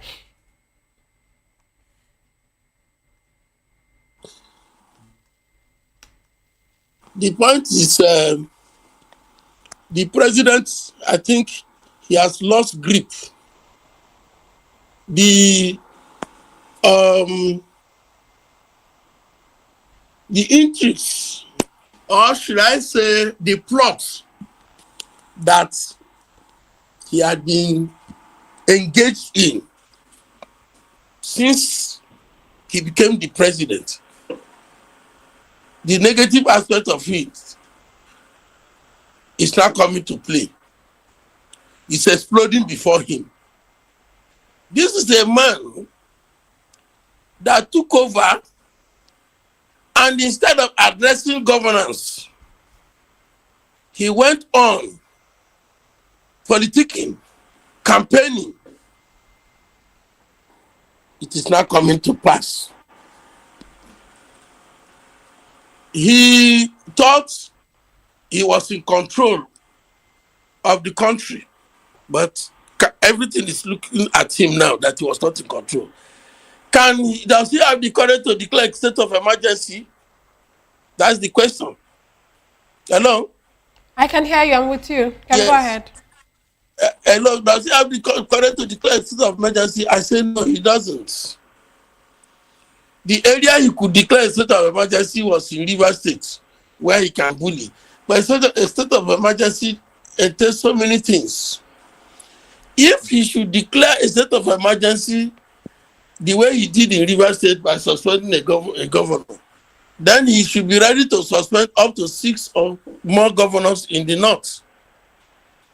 Borno, Katsina, Kaduna, Benue, Plateau, Taraba. He could even come down a little bit to Edo State. He knows he cannot catch them. That would be a serious thing for him. Actually, it's a long time we have been calling for a state of emergency security. Declare it, but they will not. They will not, because they know what it means politically to them. Yes, what it means politically. But I think that it is more than enough time for us to declare a state of emergency on insecurity. Yes, if you should answer that question straight on, that is it. But let me look at things around it. This is a man, like I still say, that inherited a serious insecurity or security problem, challenges. He inherited it, he knew. So all that is happening, all that are happening now, they are not strange to him. He's the devil. But he will not, he didn't do it. He started all these politicians decamping here and there. And through that, insecurity, and all these people had enough impetus. The terrorists had impetus to do what they are doing. They were given enough time. Even if he declares a state of emergency now, will that amount to anything? These people they have already captured the country. They are everywhere. They are even in the southern side. They are rearing the cattle and threatening people with guns. Go to Ekiti, it's happening there. Go to Oshu, it's happening. It's all over. To answer your question, I think he should declare a state of emergency. Or let Trump come. Let him allow Trump to come and help. What is the difficulty in the man should come and clear the place? Why are people afraid? So let me come in there, Dr. Eric. Do you really think that Trump coming in is the best for our country? As we are now, the best should be let the terrorists be decimated. That is the best. Let them be decimated. People are saying that, oh, America brought it, and America can. If America brought something, and then they are the people that are going to destroy it, is it not better for us to be alive? There are many people that are that. If you go to the social media, and that's when they are recording, people are being chased away, killed. I was just watching something that happened, how these terrorists were just killing people. Some of them are not even on record.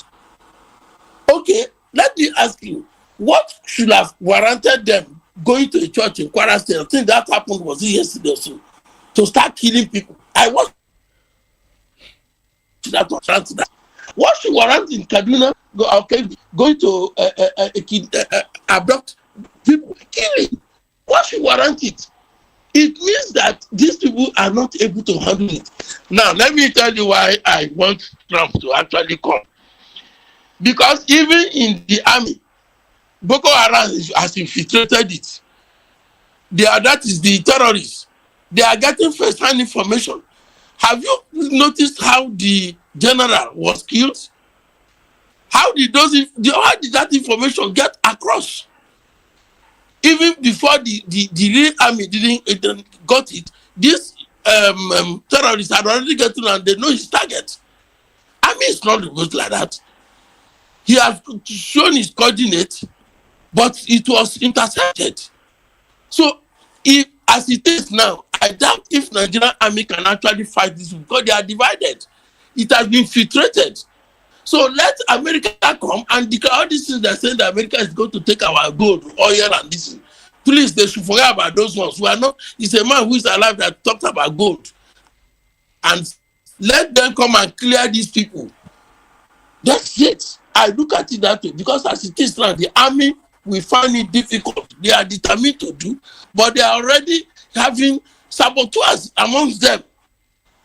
When you are now recruiting people who are bad, who are loyal to the terrorists, they are in the army. Please, what do you want to achieve? How can you achieve it? We want the neutral body to come and clear these people. That is looking at it. They may say, oh, America come and colonize us in Libya, this and that. Please, let us be alive. Because Nigerian army has been filtrated. That is my major reason for wanting him to come. I'm not saying he should come and colonize Nigeria, but the Nigerian army is already polarized. There are black legs inside the army. No matter they have all the signal before the army acts, the terrorists are already ahead of them. Otherwise, I don't see why five major major officers should be killed like that, like chicken. Come on, let us be sincere to ourselves. Initially, when Prof said this thing, this government started propaganda. It is the propaganda. Oh, that they are coming to take us, they are coming to take our gold, they are coming to take our whatever. It's the propaganda that is haunting this government now. Yes. Otherwise, why will you be bothered about it? And everybody is being killed. Nigeria is being redeemed every day, and you don't have a solution to it. You have changed army chiefs. It's getting worse. You say you have gotten instrument or whatever. I mean, armament, weapon. It's not working. So why don't you bring somebody to help you? I should think that you should collaborate with Trump, with the powers that be, bigger powers. Collaborate with them. Let them reach an agreement. Clear people. Because more terrorists are coming and they are getting information. They are getting classified information. Army cannot say anything. They will hear it. You can see how the man died. The 3-star general. How he died. Okay. All the things, they intercepted him. So that is my reason for saying that the Trump should be allowed to come. They should collaborate with him. Okay. Let's come back to the studio. Dr. Peter, I'm sure you've heard a lot of what Dr. Eric has said. But you know what? I wanted to speak to the measure of conspiracy in our Nigerian army. And of course, also how, don't you think, as in this issue of the banditry gradually, shifting very close to the West? Because from what I heard, the local governments where the attack was carried out is just a few minutes to Ekiti State. They actually share boundaries, these are fears of Nigeria. Don't you think this is gradually getting to the southwest? Well, it is almost there because if you read what those bandits said, they said that they are already everywhere. Understand? That they are already everywhere, and I'm sure they'll continue to expand.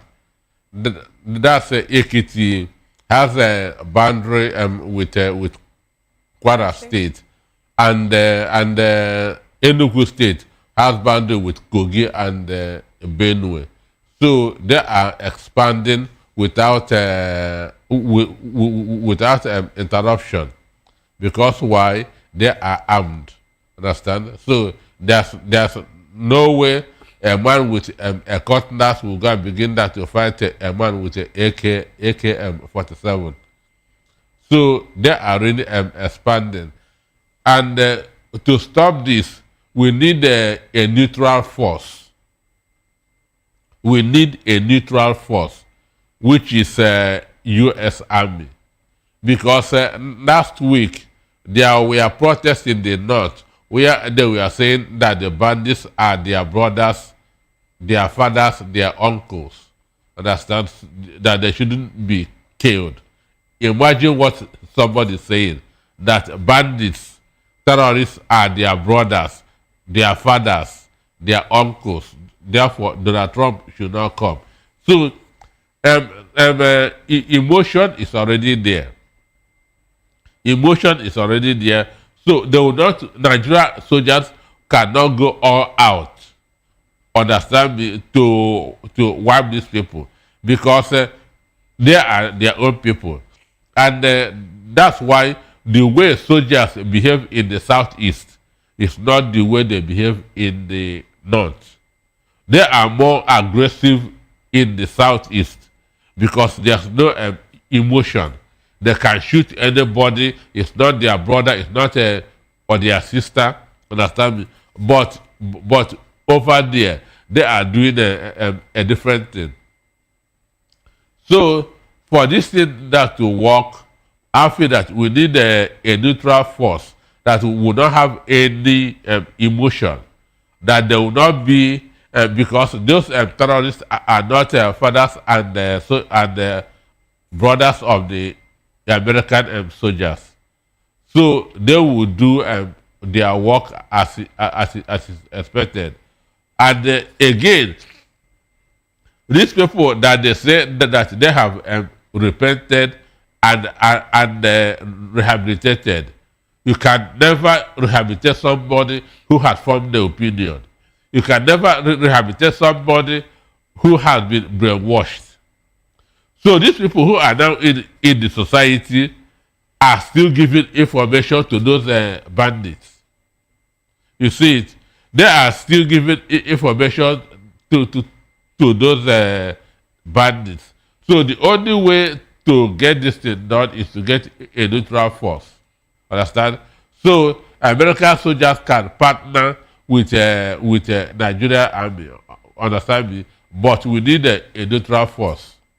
Okay, you know, this schoolgirl abductions, what would you say are the long-term psychological implications of these abductions on our secondary schools, as in girls' secondary schools?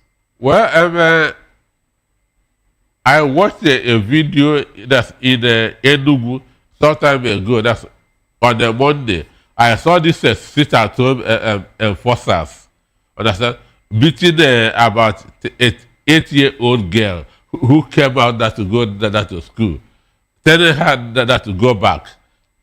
Go, understand me?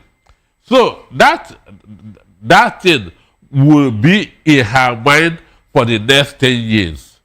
Understand? So all these things, for these people who have been kidnapped, their schoolmates will be afraid of going there to school because tomorrow it can be their own turn. And those people that were kidnapped, even if they are released tomorrow, that fear, that phobia is already there. And even in the school, they cannot concentrate fully because they will be looking out of the window to see if bandits are again coming. So it's something that cannot be washed away with soap. It is very, very dangerous.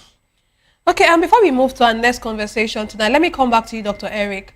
You know, this attack, of course, the one in Kwara State and even the one in Kebbi State, does it show or does it, help us understand or show the need for state policing?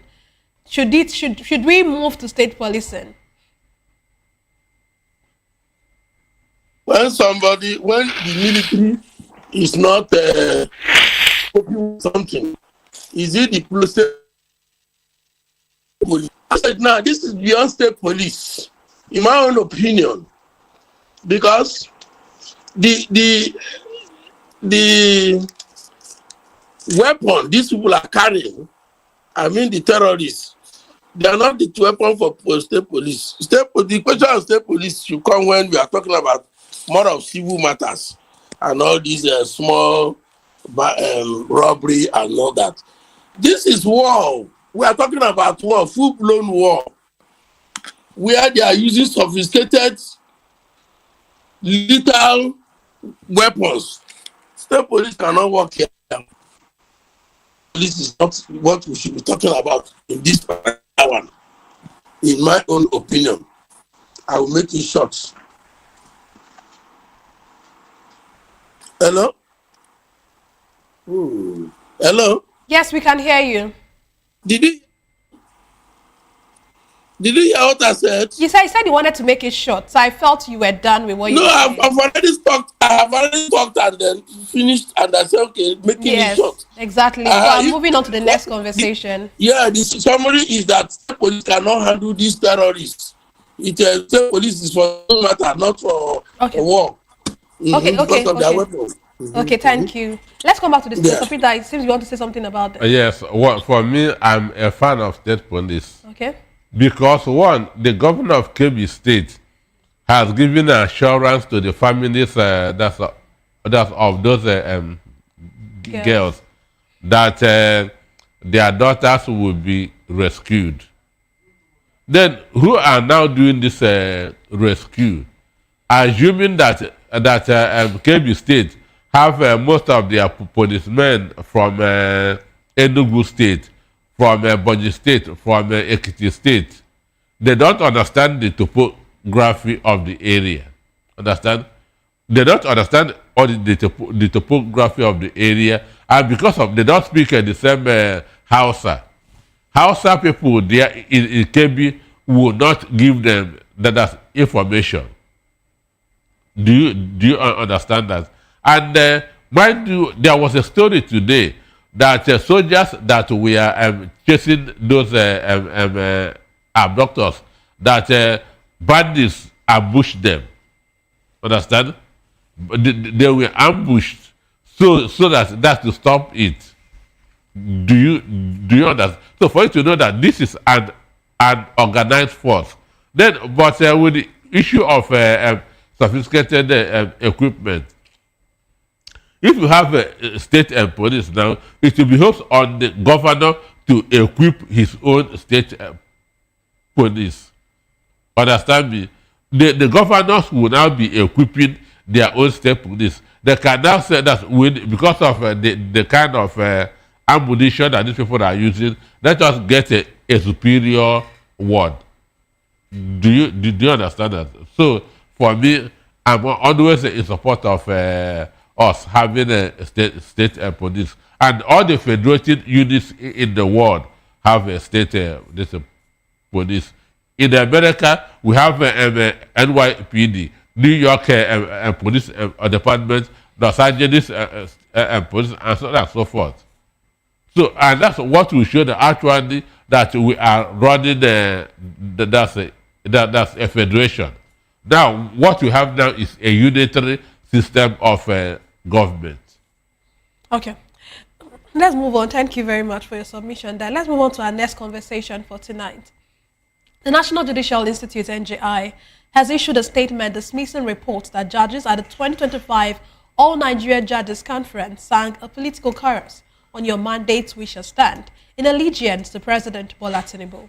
The head of Information, Media and Public Relations, Kolade Umoru, described the claims circulating on social media as entirely false, unfounded and misleading, emphasizing that the national anthem was the only song collectively rendered by participants at the opening ceremony.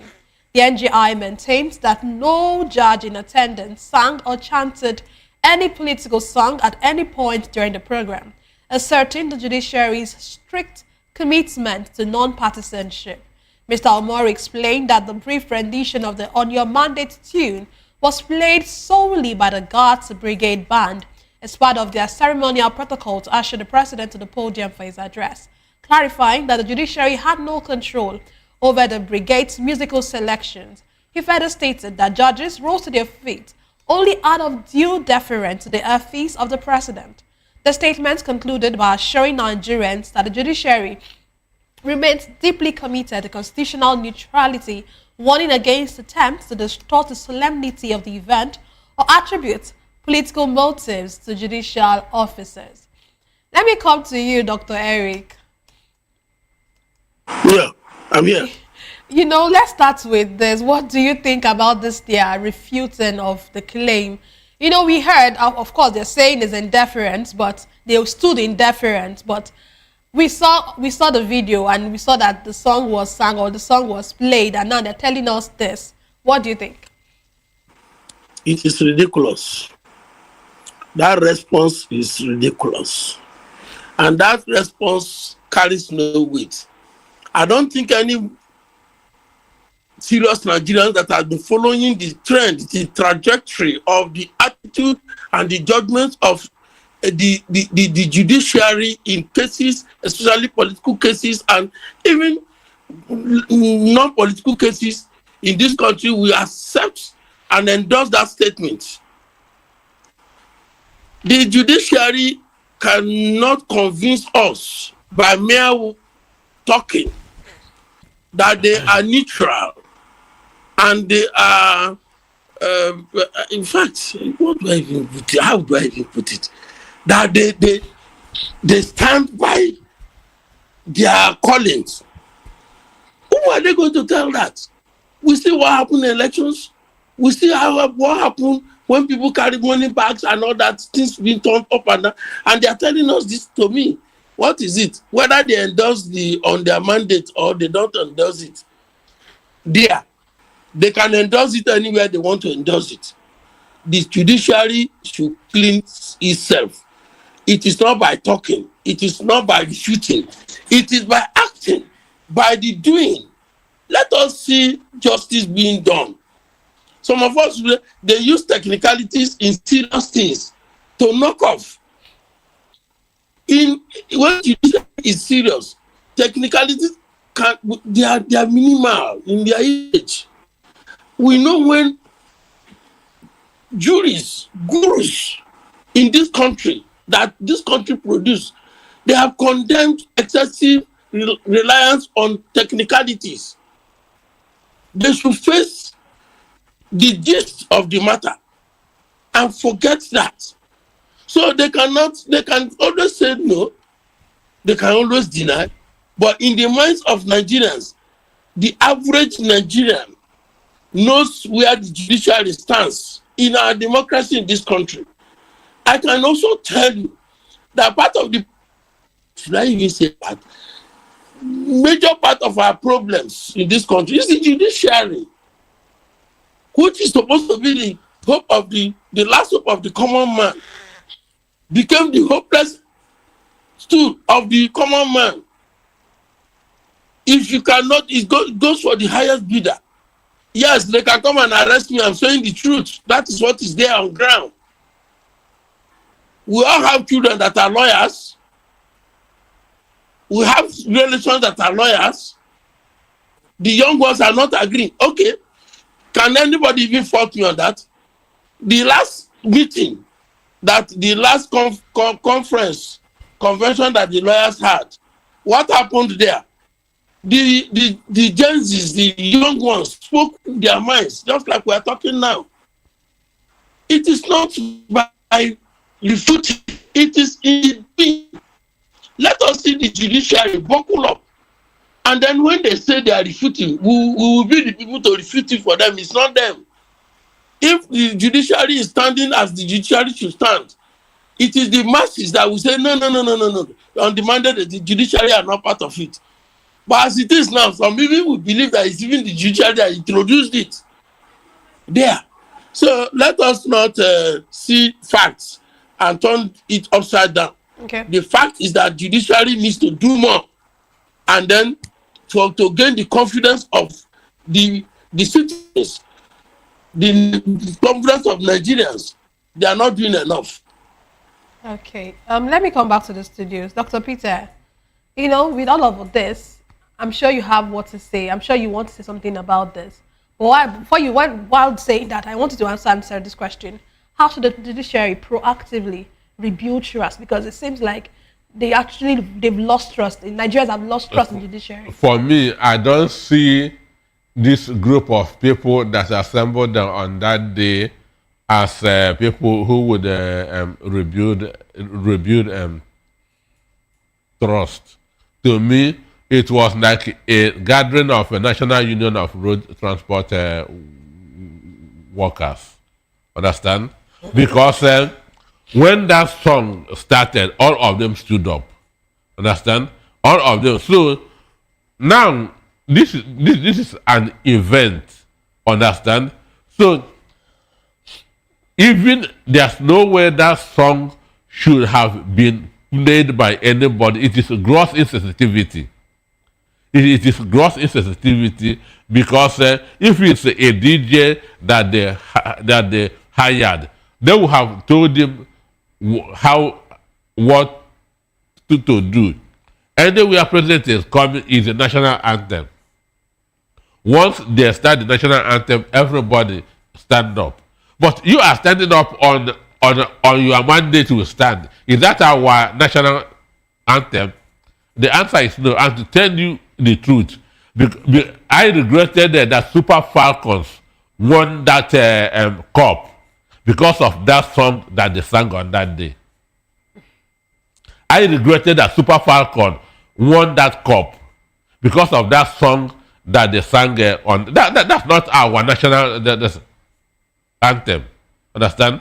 That is not our national anthem. We have had presidents in this country. Understand? If Obasanjo is coming, if Yar'Adua is coming, if Jonathan is coming, if Buhari is coming, do they play any other song apart from the national anthem?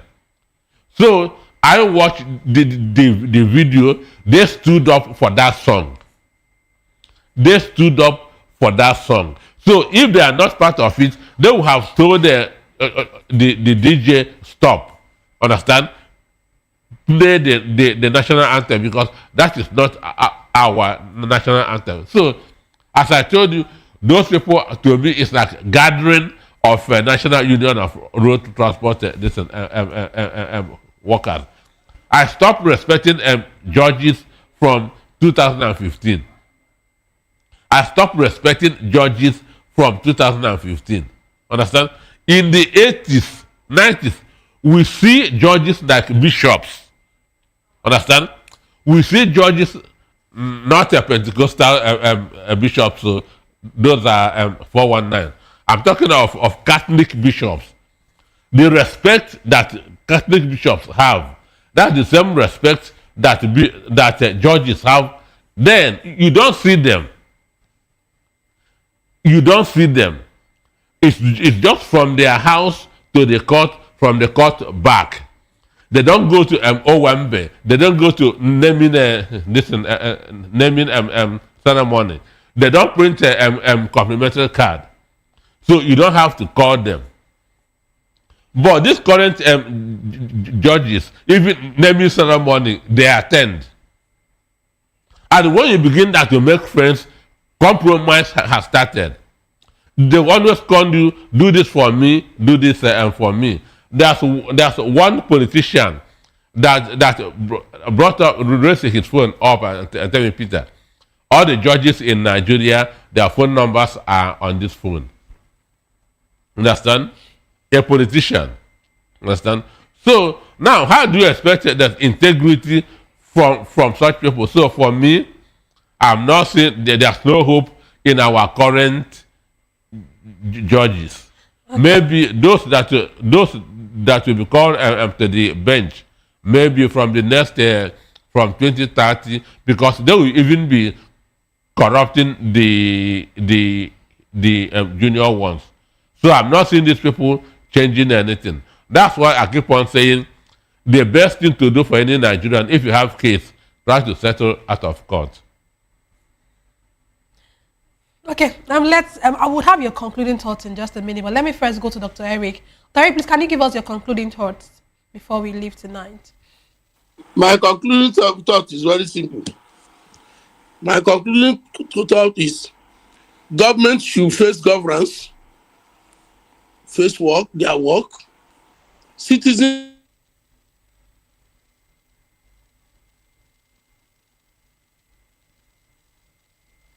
Okay, we seem to have lost Dr. Eric there. Let's come to you, Dr. Peter. What are your concluding thoughts, or what is your concluding thought?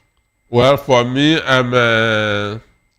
government should act fast and rescue the girls that were kidnapped.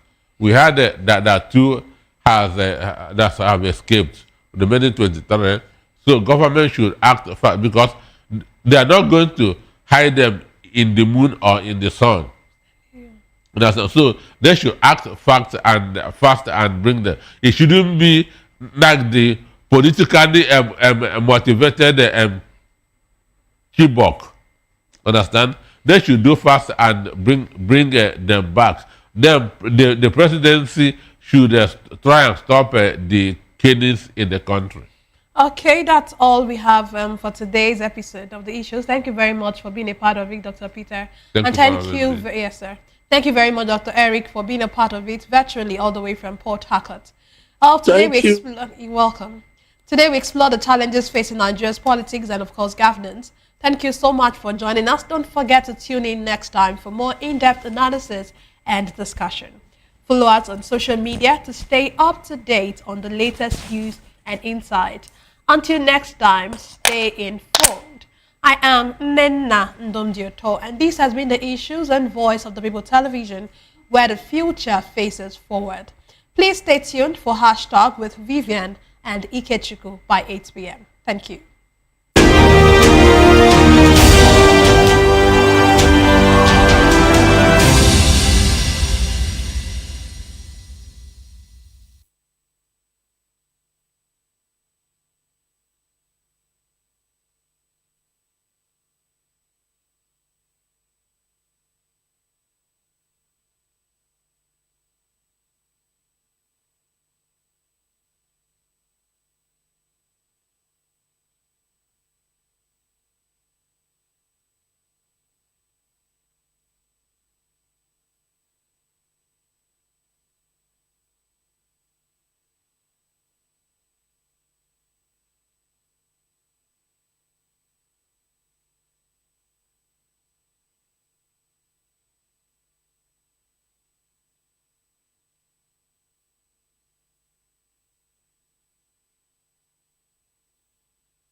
The red carpets, awards, the razzmatazz, music, fashion, interviews, and more. Spotlight on Voice of the People Television. Let's feed you with all the juicy stories in the global entertainment space, bringing you the glitz and glamour as it is hot. Stay tuned to Spotlight, 1 p.m. Monday to Friday. Spotlight on VOP TV. Entertainment like never before.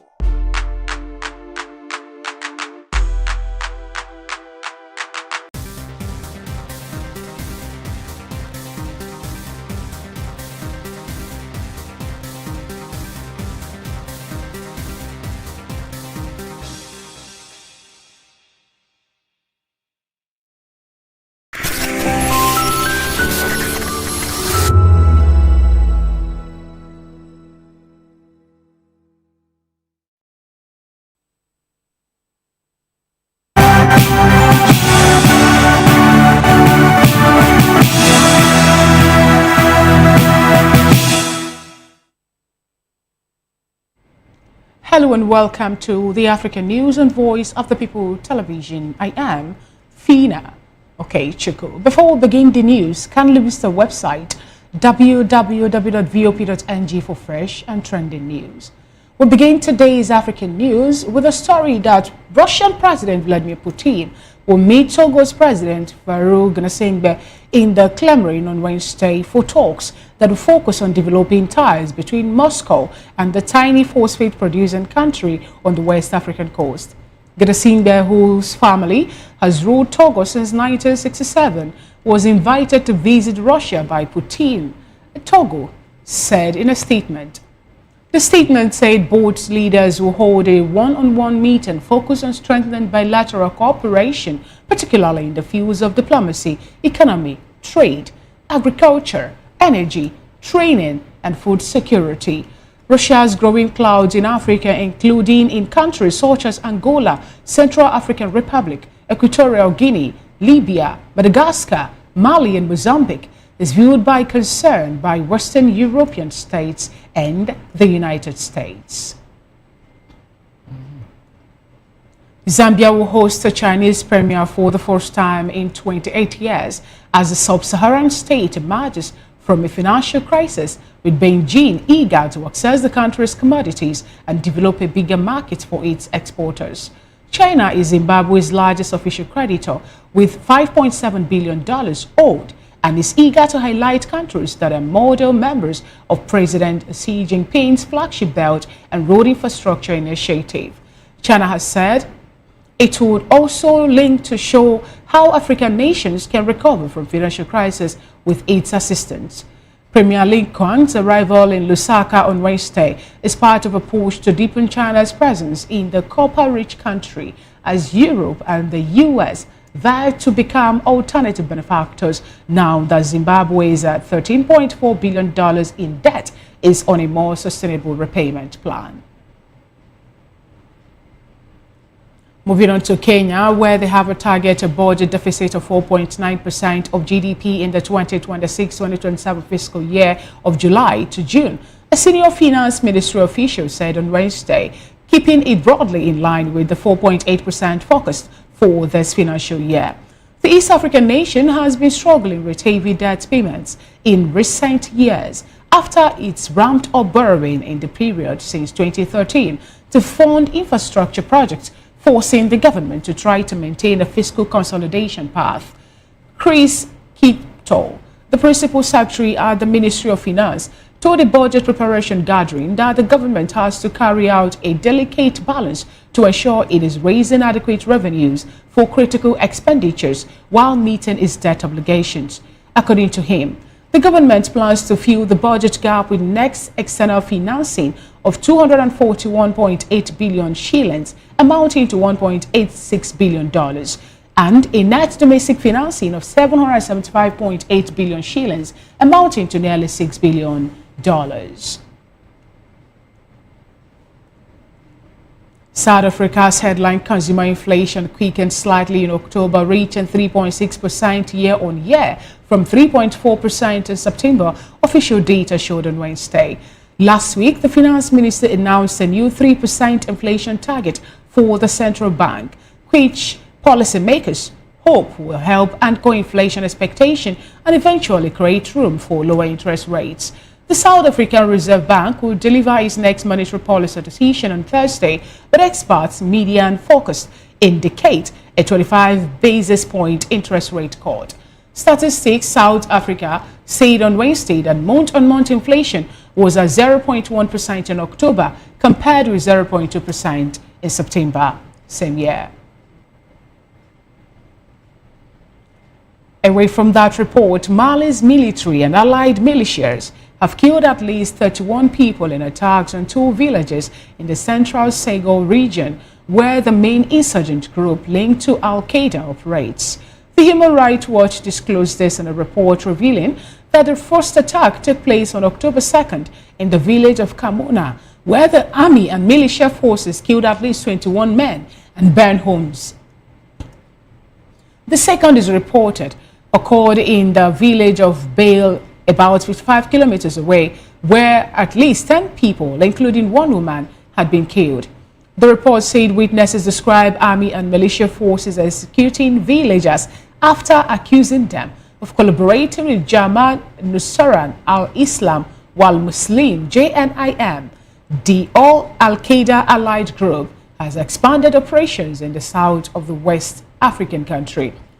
HRW said the witnesses included a local header who survived after hiding in an abandoned home with his 9-year-old daughter and later found 17 bodies riddled with bullets. Elsewhere, European human rights non-profit has accused Total Energies of complicity in war crimes, torture, and enforced disappearances allegedly carried out by government soldiers in Mozambique, filing a criminal complaint with the French anti-terrorism prosecutor. The French oil major, along with its project partners, recently lifted force majeure on their $20 billion Mozambique LNG project 4 years after a deadly Islamist militant attack brought construction to a halt. The complaint seeks to tie Total to alleged torture carried out by Mozambican soldiers on its evacuated gas project site from July to September 2022, after the oil company exfiltrated its employees and handed the land to the government, on the grounds that Total Energy was paying soldiers' salary as part of the security agreement with the state. Meanwhile, Egypt has annulled parliamentary votes in over a quarter of first-round constituencies in what has been described as one of the most significant disruptions to a national election in recent years. Polls opened last week for the first of the 2 rounds to elect the final parliament of President Abdel Fattah al-Sisi and his 3rd term, the last he is allowed under the current constitution. Under a hybrid system, seats are split between individual candidates and closed lists where the candidates are fixed. The National Election Authority said on Tuesday that votes will be cancelled in 19 of the 70 constituencies where individual candidates had competed in the first round after appeals had been received and violations documented. In a new conference, NEA and its head Hazim Badawi listed breaches including electoral advancement and advertisements placed in front of polling stations, failure to give candidates or their representatives copies of vote tallies, and mismatches between the counts of different committees. President Samia Suluhu Hassan says Tanzania's ability to secure funding from international institutions may face challenges due to its tarnished global reputation. The Tanzanian president said this on Tuesday while swearing in ministers after last month's disputed election. 65-year-old Hassan, who was declared the landslide winner of the October election that was marred by clashes with security forces over the exclusion of her main challengers, did not specify what dented Tanzania's image. But right groups, opposition parties, and the United Nations have said hundreds of people were likely killed in the clashes that marred last month's election, though the government disputes those figures as exaggerated. African Union observers say the vote was not credible and that they had documented ballot box stuffing. The government has dismissed criticism of the process and said the election was fair. During the swearing-in of the minister in the administrative capital, Dodoman, on Tuesday, she urged officials to instead focus on raising funds for domestic sources. Eswatini received $5.1 million from the U.S. government under a deal to accept third country nationals deported by the Trump administration. Its finance minister said on Tuesday. Eswatini is among several African nations that agreed to receive third country deportees as part of President Donald Trump's crackdown on illegal immigration. Others include South Sudan, Ghana, and Rwanda. Details of the agreements have not been disclosed, and Eswatini's government is facing a lawsuit from human rights lawyers who claim the secretive deal was unconstitutional. Finance Minister Nell Rijekberg confirmed the $5.1 million figure to newsmen but declined to give further details, saying the transaction was handled by the Prime Minister and that he was unaware of it until afterwards. You're still watching the African News and Voice of the People television, and it's time for the news analysis. With us in the studio is Barrister Darlington Agumo, who is a public and political affairs analyst. Good afternoon, Barrister Darlington Agumo. Good afternoon, Pina. Good to have you join today's African News. It's my pleasure. All right, Barrister, without wasting much time, let's start from what the revelation that we saw in Eswatini, where finally the finance minister of Eswatini have come up to tell the nationals that $5.1 million was being paid for them to take in the third country nationals that were deported by Donald Trump administration. What do you have to say about this, given the fact that, you know, the legal practitioners in the state, they filed a lawsuit against the government saying that the secretive absorption or receiving or receipt of those third country nationals into Eswatini is more like an unconstitutional deal. It means that giving money, this African leader can sell Africa. They can sell Africa as a continent and pocket the money. In fact, they are looking for a way to reinvent a slave trade so that they can sell off Africans. You can see how intelligent and how wise our leaders are. $5 million. For you to admit crooks, rogues, criminals into your country. You can see.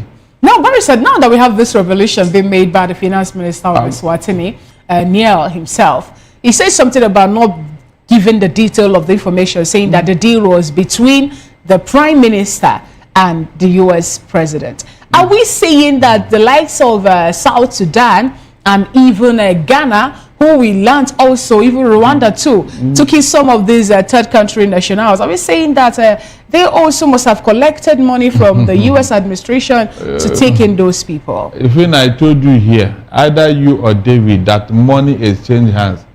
It's just I don't know the actual amount. What does this portend for the sovereignty of Africa as a nation? I said you can see your leader. I told you we don't have leaders in Africa. We only have opportunists and local champions who are at the helm of affairs in Africa. None of them is worthy of the name they are bearing, except a few of them who can stand up to Donald Trump. You can see. Can any Western nation accept this? No. It's only in Africa because they have seen you all. They have seen you finish, as they say. They know you are the only country they can play this gamble with. Why didn't they go to Asia? My people pay for lack of knowledge. So what does this speak to, you know, us being how we carry ourselves? My dear, we are nowhere. In fact, no, when you say we are nowhere, we also could recall that we learned here that some people, especially the the ex-convicts, were the ones that some people were having discussion on how they are going to be sent to Nigeria, which Nigerian government vehemently refused taking them, saying that they cannot take those people.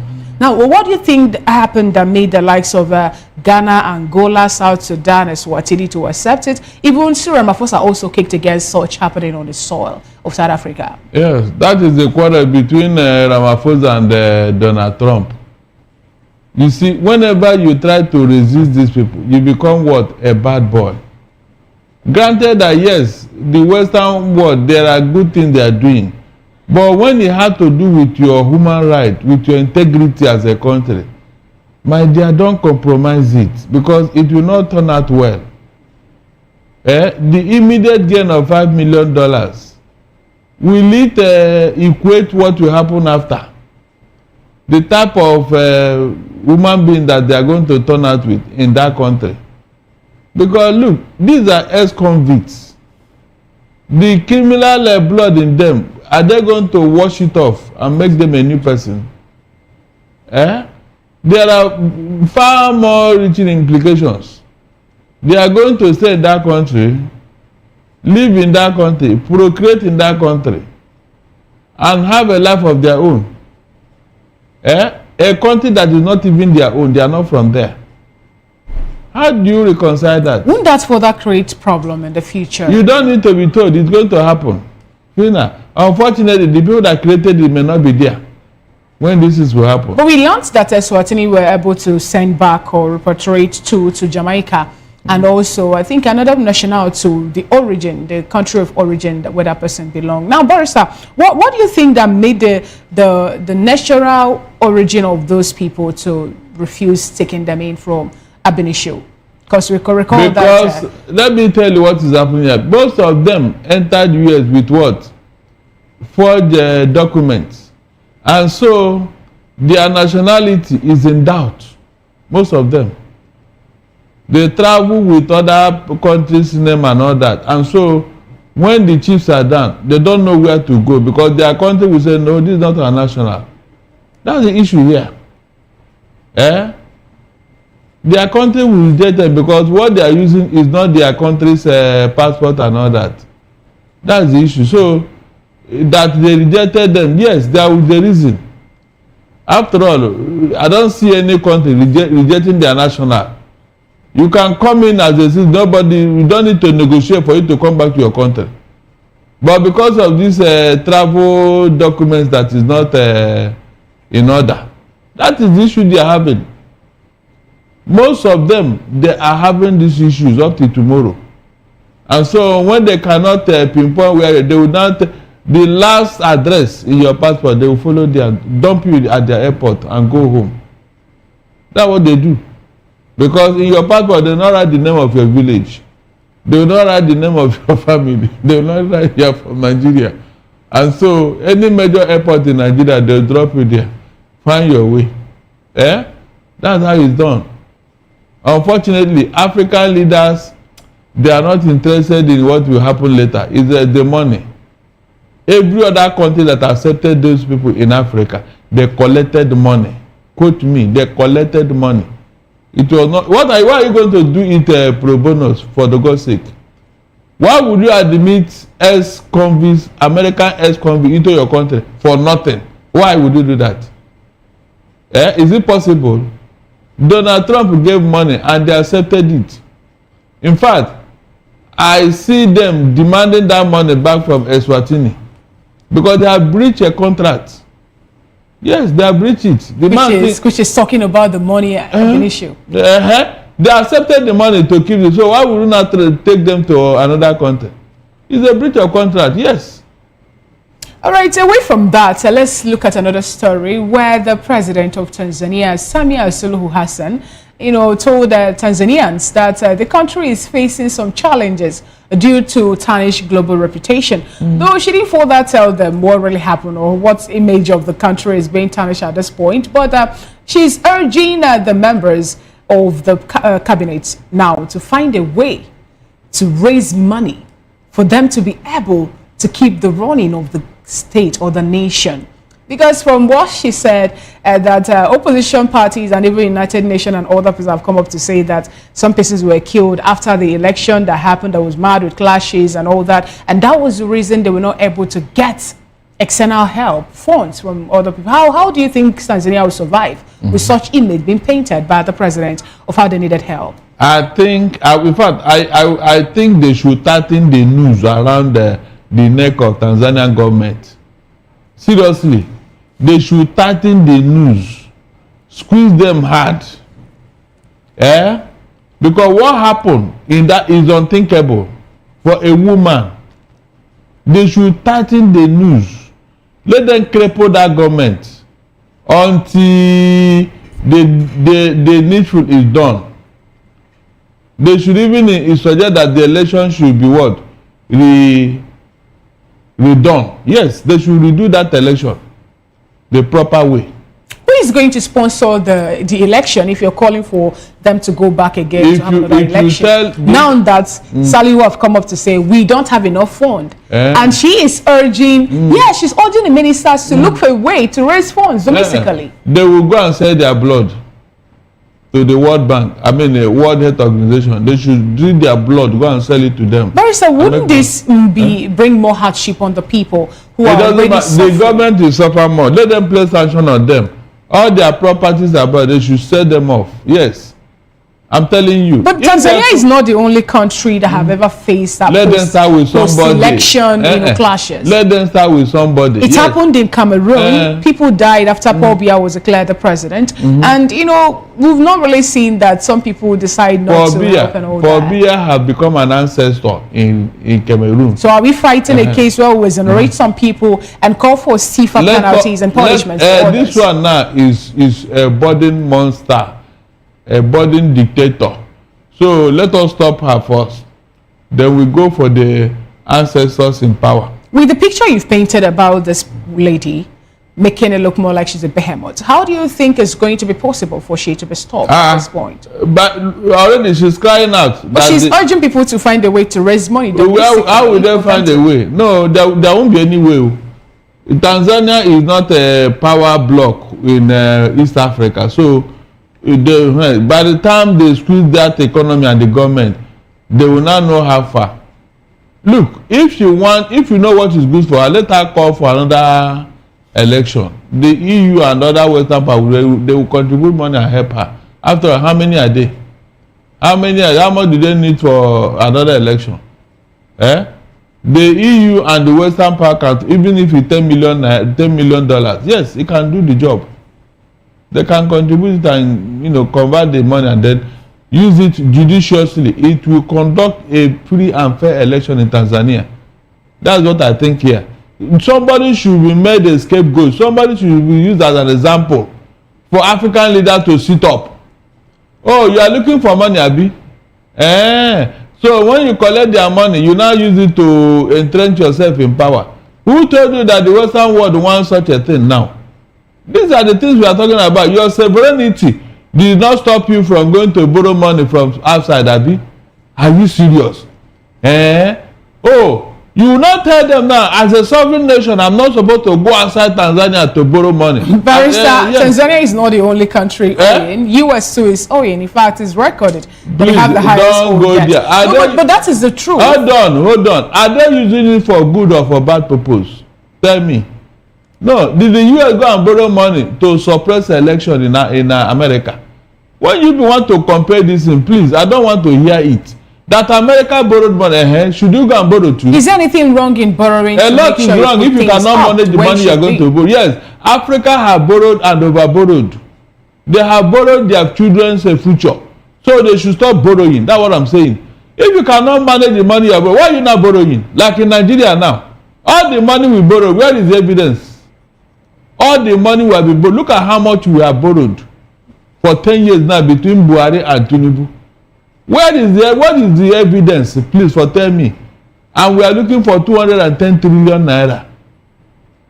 Esther, Abi Fina. No, tell me, how do you justify this type of thing? Juxtapose the fact that you mismanaged your 210 trillion naira and you went outside to go and borrow $2 billion. How do you describe foolishness? How? No, tell me. 210 trillion naira, you cannot account for it. Somebody have taken it in your country. they've shared it, and you are going outside to go and borrow money, and you are here telling me that there's nothing wrong with borrowing money. Are you serious? Money we borrow and share, abi? If that's the case, don't borrow again. All right, Boris, so let's go to Togo, where we learned that Russian President Vladimir Putin will meet with the president of Togo. They're seeing there. And this meeting is scheduled to be today, somewhere in Kremlin, where they will talk on how to develop, will I say, bilateral relationship now between Togo and Moscow. And the reason for this, some people have come up to say that it is centered on the phosphate, the mineral resources that Togo is producing. And recall that Gnasimbe actually have been there, him and his family have been on within the affairs, the leadership of Togo since 1967. Are we going to see another scrambling of Africa? Here we're having Russia showing interest in coming inside. They will have a way to strengthen the relationship and cooperation in agriculture and diplomacy, economy, trade, and all that. In another breath again, we have another information that China have already established a foothold in Zambia. It's very painful. Very, very painful. I said African leaders, especially Nigerian leaders, they need to gather them somewhere. I'm not joking. Fina, look at Ajokuta Steel Complex, lying moribund for how many years now? The biggest steel industry in the whole world. Look at the NNPC. Look at the aluminium smelter company. Look at the Etape. Just name them all over the place. Lying moribund. And you have leaders who are not thinking of moving forward. Do you know how much we are going to generate from putting these companies into use? Do you know what it means to have the biggest steel industry in the whole world? What will come out from there? And yet the place is lying moribund. All our mineral resources, except the white man come, will not touch it. Is that not a cause? No, tell me. Some say that we don't have the equipment for us to mine those mineral resources and utilize them the way it should be. Please, don't say that again. The world has moved on. The world is now a global village. With a punch on your laptop, you can get all the information you need on this earth. You can get the technology. So what is it then that is stopping Africans? Because of your leadership, we don't have one.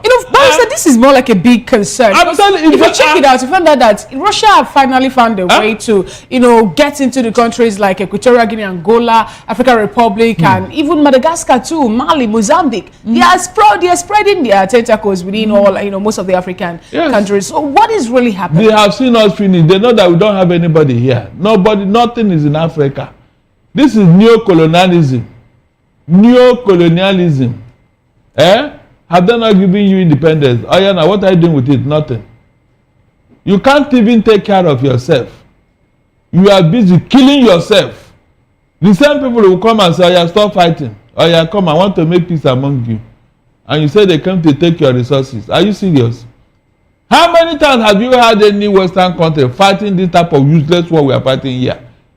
Killing yourself over nothing. Fina, people wake up and start killing their neighbors. Do you hear this type of thing in the Western world? The peace in their country is even making them so, they are tired of peace. The Western world, they are tired of peace. And that's why they are making progress. Every time you run to them, Don't you know that it is the peace in those countries that is making them to make progress?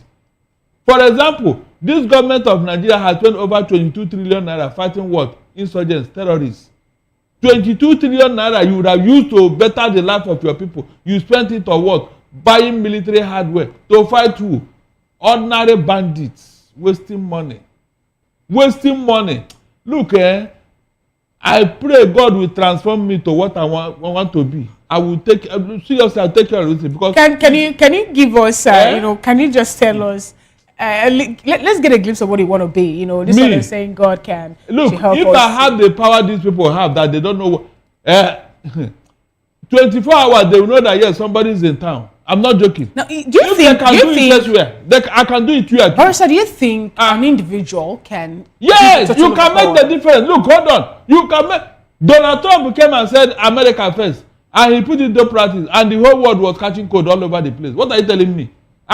If you have the power that the constitution has given you, use it now. Some have said that the reason Donald Trump could do that is because of the power of the U.S. Yes, now so how we going to get you to have the same power here. Are you using it? Rather, you are using it for your own selfish interest. But also check Africa. Even our African Union, we don't have a single currency. We're more like further disintegrated. Please, so how are we going? Now, let's provide solutions. Charity begins at what solutions are you bringing? Yes, charity begins. If I take care of my country, every other country around me will sit up. Barrister, let's make you assuming you all made the president of Nigeria for one day or 1 week. What will be the first on your chart? The top you see this nonsense called terrorism. Oh my! If they don't end, I will resign myself because I know what to do, and they will run back to where they came from. I'm not joking. As long as I'm in the commander in chief, Fina, I will. In fact, I will take the bull by the horn. I have seen Africa, some leaders outside there do it, and it worked. Fina, it worked. Everybody concerned. I will. In fact, you see that lady in the law profession who covered her eyes. I won't know who is who. As long as you are part of the problem, you are going. Fina, you are going. I'm not joking. A former president of Philippines, I've told you the story. He knew that drug pushers want to use Philippines as their hub. They want to create a route, a cartel. And the man campaigned with it. That this thing, that it will not work under him. They thought he was joking. And the man was elected. The following day, he put on his military fatigue. Selected a well-disciplined military man. And they went to the den of these drug pushers. The man was shooting from all cylinders. The UN was crying out human rights. The man didn't listen. These guys ran out of Philippines without their shoes on. I mean, ran out. And you are telling me you can. What are you talking about? You that is pampering them, and they have become so bold. Me, go and sit down with terrorists to discuss over what in my country. When did we share sharing power? No. Did you elect a terrorist on me? That they. Oh my God! You don't know, understand me and what I represent to. My spirit is burning each time I see this type of thing. You went to bring terrorists into Nigeria. Where the Human Rights Watch have come up to say that 31 people were killed in more like an attack between the Malian military and also an allied military, which some people have pointed to have a link with Al-Qaeda. At what point do you think these killings in Africa will end? How are we going to put an end to it? The other time it was in South Sudan, people were being killed. In DR Congo, something is happening there. In Nigeria, insecurity is still high. And now we're looking at Mali too. You know, Al-Qaeda taking over and... You don't have a leader in Africa. If you have a strong leader in Africa, like you have Vladimir Putin in Russia, he will just tell you.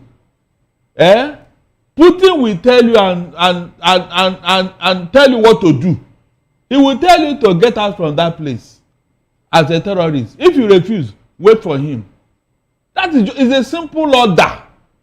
It's like a Donald Trump now telling any bad boy around them. If you secure your country, it will be difficult for them to even operate. Tell them you don't want to see them around you as a neighbor, whatever. That is what Nigeria represented before. When they have power and authority. Who is that terrorist? Who is that madman that will come and be disturbing Africa? Nigeria will tell you to stop it, or you will see their red eye.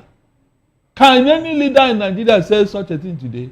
You can't even manage your own. Is there going another? All this nonsense about the terrorists trying to make a base in my territory. It is either you or me. I'm not joking. It is either you or me with the resources available. But here, they are using this money for their own selfish interest. Instead of using it to do something great that the world will uphold. Who are the terrorists that will withstand my army? The army that I spend money to train. I will tell you, if you are not ready to fight this thing, resign. No compromise, no sentiment, no tribal, nothing. Be serious about this issue. And I'm giving you what? 1 month, 2 months. Then they will know that yes, somebody is in town. What are you telling me? So we are going to leave this thing forever, Abi? Fina, you leave this thing for your children. Is that what you are telling me? Hold on, no. You mean this thing will continue for how many years? You are not serious. I'm not joking. So how can you make progress? With this insecurity, how can you make progress? Barrister, here in the bulletin, we have another story where a rights group have accused, I'm talking about the European Human Rights non-profit group, accused Total Energies of complicity in war crimes and torture and even enforcement of disappearance of people in Mozambique, saying that they paid some soldiers salary for them to help out, in taking out people who is obstructing their activities in this French oil major. They gave you money to kill your own people and you collected it, Abi. Fina, have you seen it? Fina, have you seen what I'm telling you, that you are your own problem as an African? Have you seen it? Is it not happening here? The Ogoni people, is it not happening here? You can see, I told you here that God was so I don't know what Africans did to God. So are we now still call it neocolonialism, or are we saying it to be what Africans are doing to Africa? Because, every time, I can remember that in university, within my first year university, there was a book then, How Europe Underdeveloped Africa by Walter Rodney. I read that book before getting into university. And during my stay in university, there was another book again by Certain Stanley, How Africa Underdeveloped Africa. Exactly. So who are we blaming at this point? Is it Africans? We blame ourselves because you are not the only one that was colonized. Britain, United Kingdom colonized America. It's on record. America fought for their independence. And today, what is the record? Is the Britain not taking orders from America? They even removed themselves from Commonwealth to tell you how they cherish their independence. You, what are you doing? With all that God has given you for God's sake. Because if there was nothing here, they would say, hey, because we are alone, we don't have mineral resources, we don't have something to hold on to. In fact, we don't have any mineral resources. Look at Japan. Do they have oil? Ordinary sand. They've turned it into gold. Japan. So look, we are not thinking. We are not a thinking nation. The only thing we are good at, Efina, is what? How to share stolen money. The money you go and borrow, how to share it. That is what our leaders are. None of them is very visionary. None of them.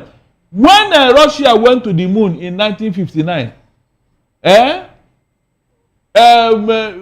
what's her name? Kennedy. John F. Kennedy said what? That America will go to the moon in 4 years' time. Americans say, we don't have anything, nothing to, we can't even, he said, we are going to the moon in 4 years' time. 1963, they went to the moon. That is why Americans will never forget John F. Kennedy. As young as he was, very visionary. I have a booklet of his quotable quotes. A leader. He took America to the next level. But here, we have criminals who don't want Nigeria to move forward. Look at how much you are looking for, 210 trillion naira. Meanwhile, you are owing 100 and something trillion. That money we pay our debt and we still have cash. Is it not painful? And they are asking you to pay tax. Meanwhile, other petroleum countries, they don't pay tax. They are using the money for their people. Saudi Arabia is inclusive. They say that this man is here running his mouth. He went to Saudi Arabia. They declared him persona non grata and sent him away. He didn't talk or he didn't reply them. But here, he is cursing everybody that said he should be arrested. Look, we are not a country, seriously. Thank God for what Donald Trump said. We are a very disgraceful country. There is nothing to write home about among our leaders. It's all about politics is the only thing in Nigeria. Nothing else. Nothing. Politics. From January to December, politics. China have developed a drug that can make man live for 150 years. Which one have you manufactured? What have you done? Except to share money, have all the money in your pocket, control everything, own the whole place. Yet, at the end of the day, it will come to nothing. Just like what is that man said in the Bible? Vanity upon vanity, all is vanity. Solomon. Can you be richer than Solomon? The answer is no. You cannot. Even Elon Musk, where he's going, he cannot be as rich as Solomon. Yet the man said, vanity upon vanity, all is vanity. We don't have leaders here, seriously. We should sit down one day and pray for these evil men who have kept Nigeria where it is.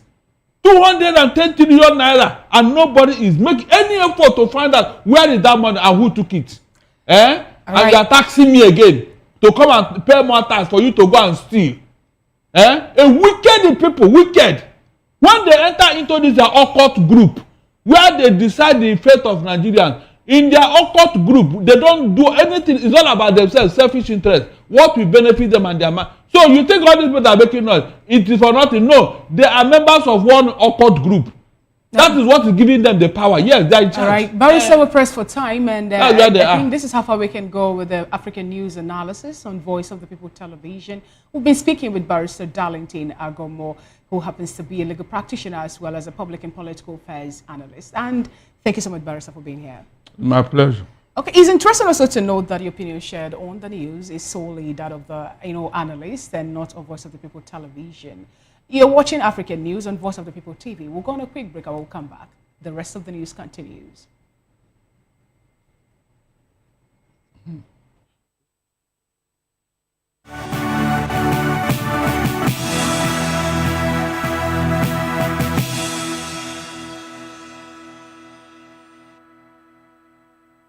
Glad to have you back. It's still the African News and Voice of the People TV. And Namibia's central bank said on Wednesday that its governor, Jonas Gwasgaps, would leave his position at the end of the year. Gwasgaps, appointed in June 2020, steered the Southern African country's central bank through the COVID-19 pandemic and a period of global economic volatility. In a statement, the central bank highlighted his role in ensuring Namibia redeemed a $750 million Eurobond in October this year and in growing the Well-Wistia Fund, the country's sovereign wealth fund. It also stressed his success in keeping inflation well contained, saying it averaged 3.6% in the first 8 months of 2025, down from 4.6% over the same period last year. Meanwhile, representatives from Libya's two legislative chambers signed a deal for a unified development program on Tuesday, the central bank said, in a step towards uniting the finances of the country's rival administrations. Libya, a significant oil producer, is divided between administration in the west and east that have not had a unified budget in more than a decade. The Central Bank of Libya did not give details of the program, but development spending has historically been a major conduit for the billions of dollars in oil revenue the rival administrations have vied to control. The bank said the agreement establishes a clear framework for unifying spending channels and allocating funds for development projects, adding it was a proactive and necessary step to protect the macroeconomy from larger crises. The two chambers are the House of Representatives based in Benghazi in the east and the High State Council in Tripoli in the west, where the internationally recognized Government of National Unity is based. Gabon's government and the coalition of donors have signed an agreement aimed at protecting 34,000 square kilometers of the country's Congo Basin rainforest. Dubbed Gabon Infini, the plan will combine $94 million of donor money from the likes of the Global Environment Facility and the Bezos Earth Fund, with $84 million of government funding over a 10-year period. It aims to finance new national parks, tackle elephant poaching, and boost ecotourism using what is known as a Project Finance for Permanence (PFP) model, an approach that binds the disbursement of funding to key government policy changes. Gabon represents a crucial ecological anchor within the vast Congo Basin. Almost 90% of its territory is covered by tropical rainforest, home to more than half of the world's remaining African forest elephants, as well as quota of surviving western lowland gorillas. Moving on to some business story, Heineken has agreed to transfer its brewery in Bukavu, the second largest in the war-hit city, Eastern Democratic Republic of Congo, to a Mauritian company. The Dutch brewer said in a statement on Wednesday after losing operational control of the facility early this year. The handover of the brewery to Synergy Venture Holdings is expected to be completed by the end of the year, the statement added. It further noted that the decision was driven by humanitarian objective to safeguard jobs and livelihoods, maintain vital community services, and prevent misuse of the facility in a volatile security environment. Still in the business segment of the African news, the African Rainbow Minerals, ARM, is evaluating a substantial copper venture in Papua New Guinea in partnership with the U.S. mining giant Newmont Corporation. Chairman Patrice Motsepe said on Tuesday. Motsepe said his company's financial position is sufficiently robust for such a project. The company has 13 billion rand, amounting to $756.2 million in cash, plus facilities for a further 7 billion rand. Much of the money will be used in Australia and Papua New Guinea, which are primarily copper regions, he said, adding that shareholders would expect the company to look at those. Moving on to some sports stories, Morocco extended their record-breaking round of successive victories to 18 as they beat Uganda 4-0 in a friendly international in Tangier on Tuesday. The match was part of their preparation for the African Cup of Nations final, which they host next month. Uganda scored an own goal through defender Herbert Achai in the 4th minute, with Ismail Seiberi adding Morocco's second in the 33rd minute. Substitute Sofiane Rahimi converted a penalty in the 79th minute, and another substitute, Bilal, made it 4-0 within 2 minutes remaining. Still in sports, all is set for the CAF Women's Champions League final as former champions ASFA face debutant ASEC Mimosas in Friday's much anticipated final. The ASFA and ASEC Mimosas are the two remaining contenders for the CAF Women's Champions League 2025 crown, set to be contested at the Suez Canal Stadium in Ismaila, Egypt. In addition to the coveted title, the 2025 victors will qualify for the playoff round to the FIFA Women's Champions Cup, making Friday's encounter an even tighter affair. And that is it on the African News and Voice of the People television. Thank you for watching, and don't forget to subscribe to our YouTube channel. On YouTube, we are at Voice of the People TV, and on all other social media platforms, we are at VOP TV Live. I am Fina Chuku. Good afternoon once again.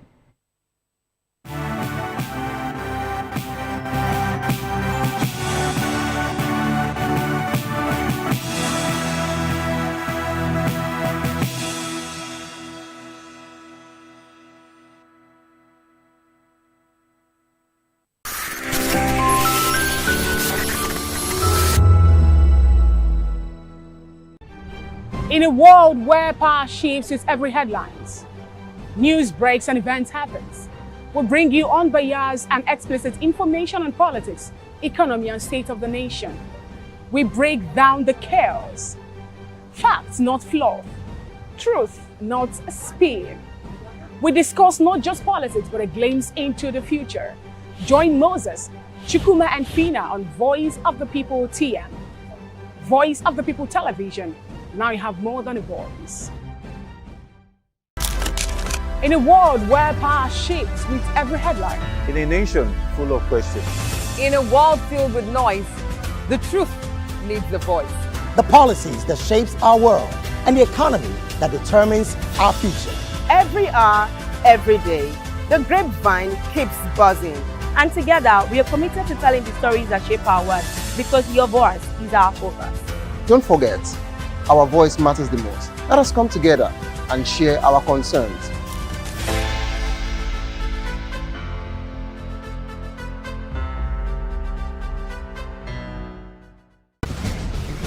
Join us as we drive into the world of politics through insightful interviews with prominent political figures, both serving and former governors, ministers, senators, legislators, party chieftains, activists, and analysts. Get first-hand information into the decision-making processes that affect our daily lives. Highly engaging 1-hour program that brings political discourse into focus. I am Chukwuma Okoro. Political Lens, Monday through Friday, 6 to 7 p.m. Join us.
Years ago, we lit the spark. Today, we are blazing the trail for others to follow. VOP Media is 3. 3 years of breaking boundaries. 3 years of being that bold voice that echoes the thoughts of the people.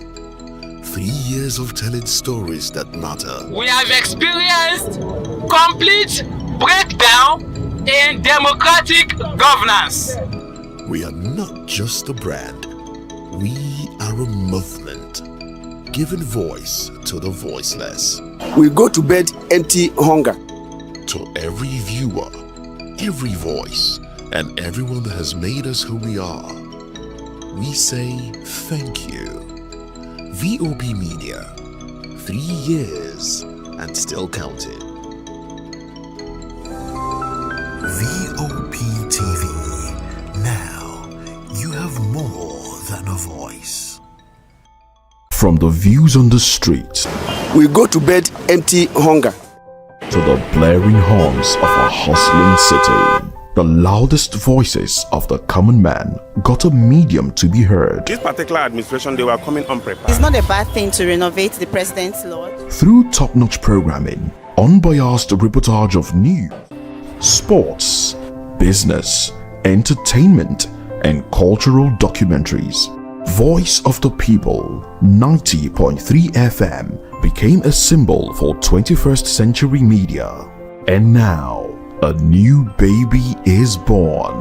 Voice of the People Television, VOP TV, youthful, full of vigor and penchant for excellence in the continent's media space, exposing the wrongs, applauding the rights, dissecting the news without fear or favor, through factual and accurate stories and contents. Corruption kills 3 things that makes a society.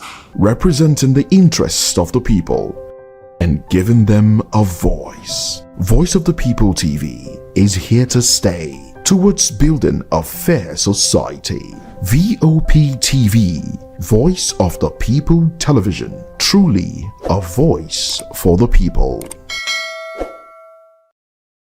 In a world brimming with noise, only few rise above, clear, unapologetic and unforgettable.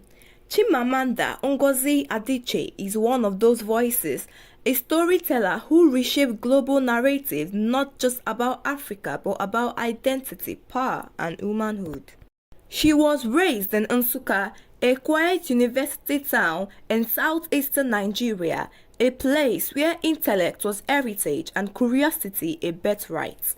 Among 5 siblings, her passion for books set her apart, from African tales to British classics. She started studying medicine at the University of Nigeria, but later moved to the United States at 19 to focus on writing. In America, she encountered a different lens, one that reduced Africa to a single narrative of poverty and war. That cultural dissonance will shape her voice, sharpening her pen into a tool for clarity and resistance. Her debut novel, Purple Hibiscus, in 2003, arrived with quite a fuss, a coming-of-age tale nestled with Nigerian political unrest. It won the Commonwealth Writers' Prize and the literary world took notice. Then came Half a Yellow Sun in 2006, a sweeping portrait of the Biafran War, love and shattering way of conflict. The novel earned the Orange Prize for fiction and cemented a place among the greats. Americana in 2013 followed a love story layered with themes of migration, race, and belonging. The New York Times named it one of the 10 best books of the year.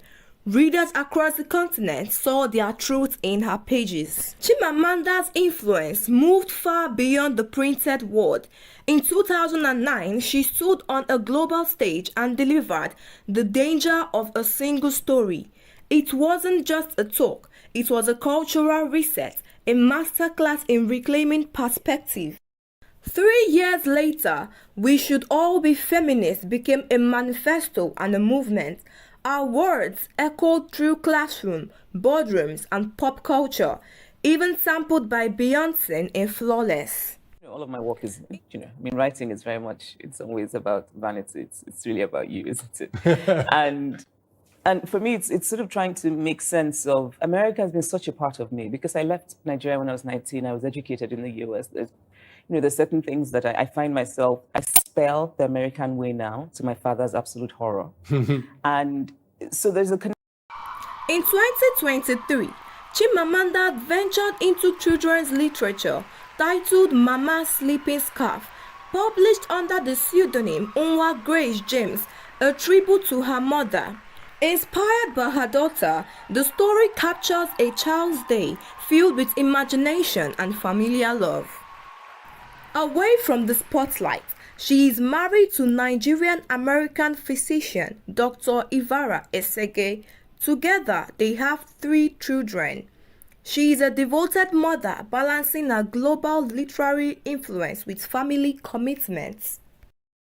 Through initiatives like the Farafina Trust Writing Workshop, she nurtures a new generation of African storytellers, ensuring their voices are not just heard but celebrated. Chimamanda reminds us that storytelling is not just art, it is resistance, healing, and hope. In every sentence she writes, there is courage. In every silence she breaks, there is freedom. And in every story she tells, there is truth. In the book, I did not have the title. And that often happens when I sort of have an idea of what I want to write about, but I don't know what the title will be. And so I actually had imagined that I would call it For Men Only. I'm serious.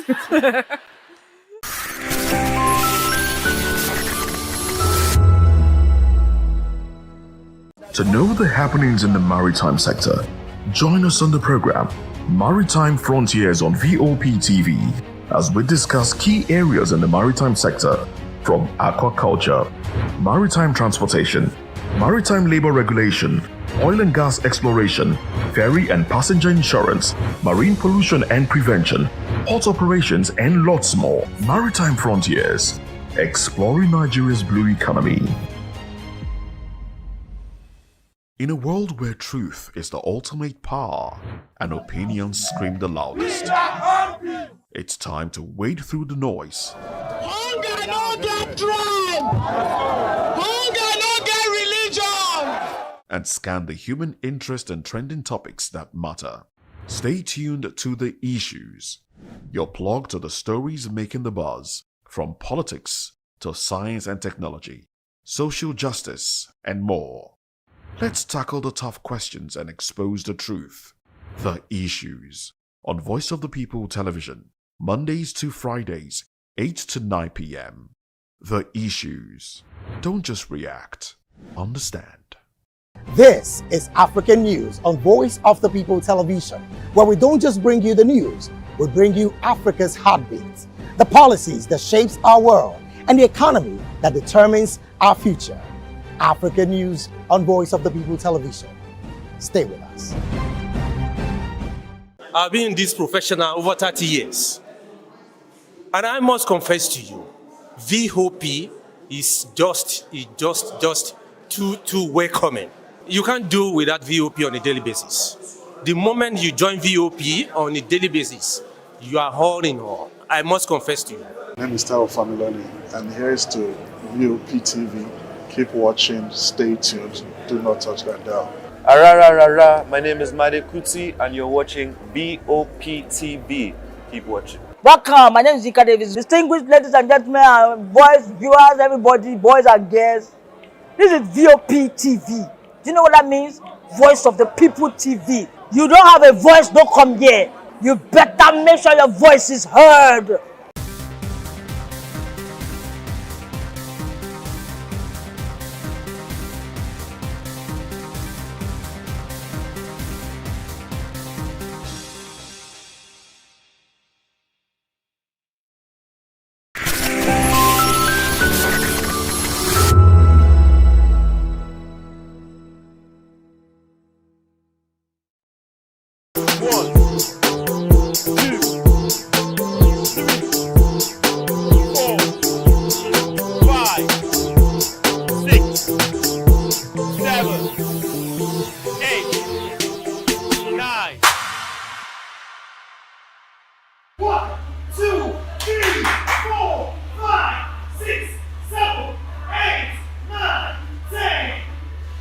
My name is Osas Obama Blessing, fitness trainer, gym instructor.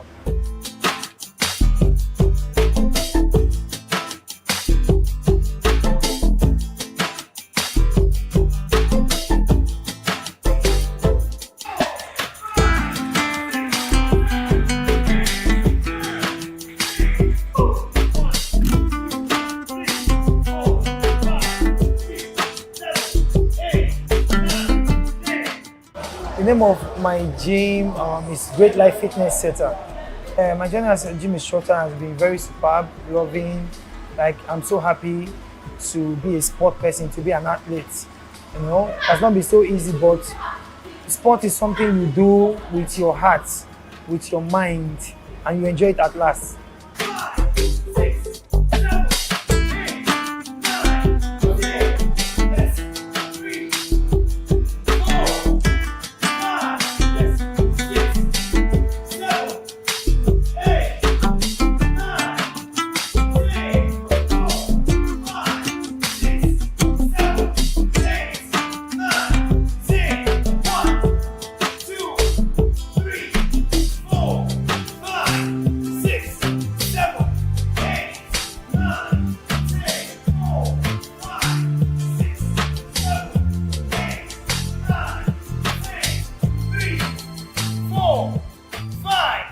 You know, this thing has to do with mindset. So I've been doing this thing for like the past, let me say, okay, like 12 years now. And again, about fitness has to do with, you know, you have to love it. You have to love it. You have to, like, you know, put your mind like, okay, I really want to do this for myself. Because when you are fit, it makes you look better.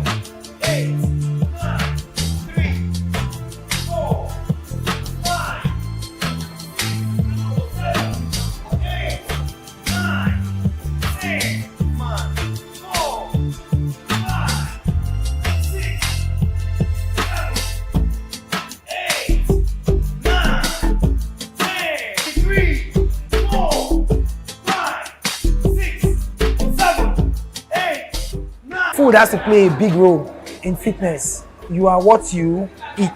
So, for example, I train you, I finish training you, you went to go and eat something that you're not supposed to eat. Like, you just rush it back. You don't understand. It's not really healthy. When you finish training, there's some kind of training you do you eat something like food that gives you strength before you come to training again. Because if you eat anyhow, you get tired, you can't train.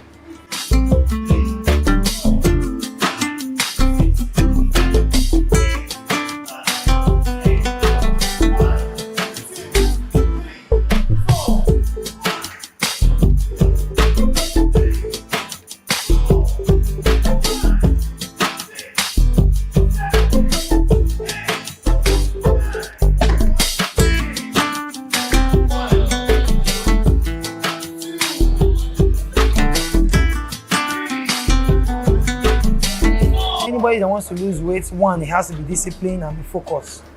You understand? It has to do with your mindset. Say, okay, I'm ready to lose weight. Then be happy doing it. You understand? Don't even use your mind. Don't even say, I want to lose weight. Say, I want to be fit. Use the word, I want to be fit. When you are fit, you lose weight. When you are fit, you are flexible.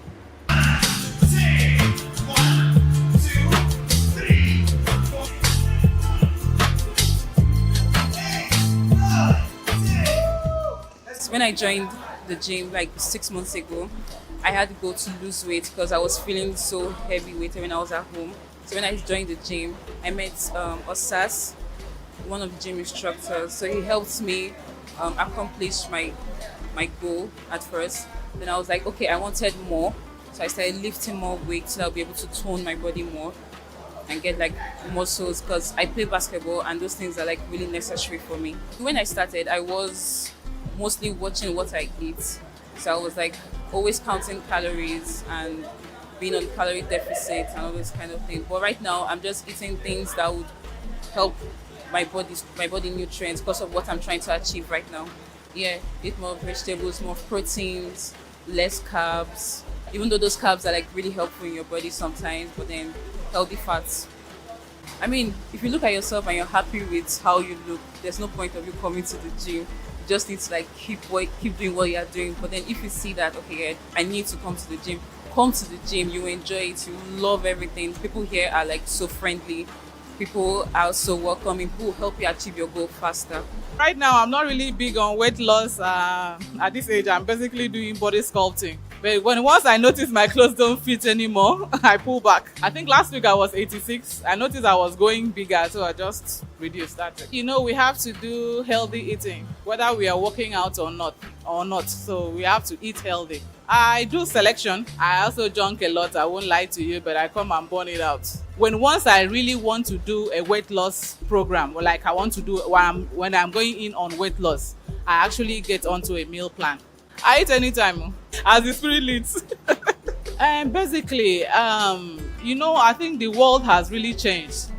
Gone are those days in which you sit back, get fat, get sick and all that. And I used to be hypertensive, as in up to last year. I was quite hypertensive, I was on drugs. But I noticed each time when I come to the gym, my blood pressure actually goes down. So I've been able to manage hypertension just by working out and like healthy diets though. But by working out alone, I've been able to manage hypertension. Lots of diseases. Like yesterday, I think I went to the hospital. They said I had vertebra, blah, blah, blah, blah, blah, that I should be feeling pains at the back. And I told the doctor, I can't feel any pains. I actually go to the gym, I lift weights. He said, that is just it. Because you are going to the gym, just keep going to the gym. It's something we need to come out to do just for ourselves. And also just coming to the gym, apart from the fact that you have to work out at home, if you come to the gym, it has some mental relief for you. It cures depression for some people. Just come out, socialize, work out. There's some mental relief that you get. I've been gymming for like, this is going to be my second year. And my body weight was actually 3 digits. When I mean 3 digits, I mean 100 and something. But now I'm in 2 digits. That is my 90 something. I'm clocking to go to like 85, but even if I don't get to 85, being healthy is the most important thing. I'm not really a diet person. I take everything, but I eat early. That's the most important thing. I don't do night food.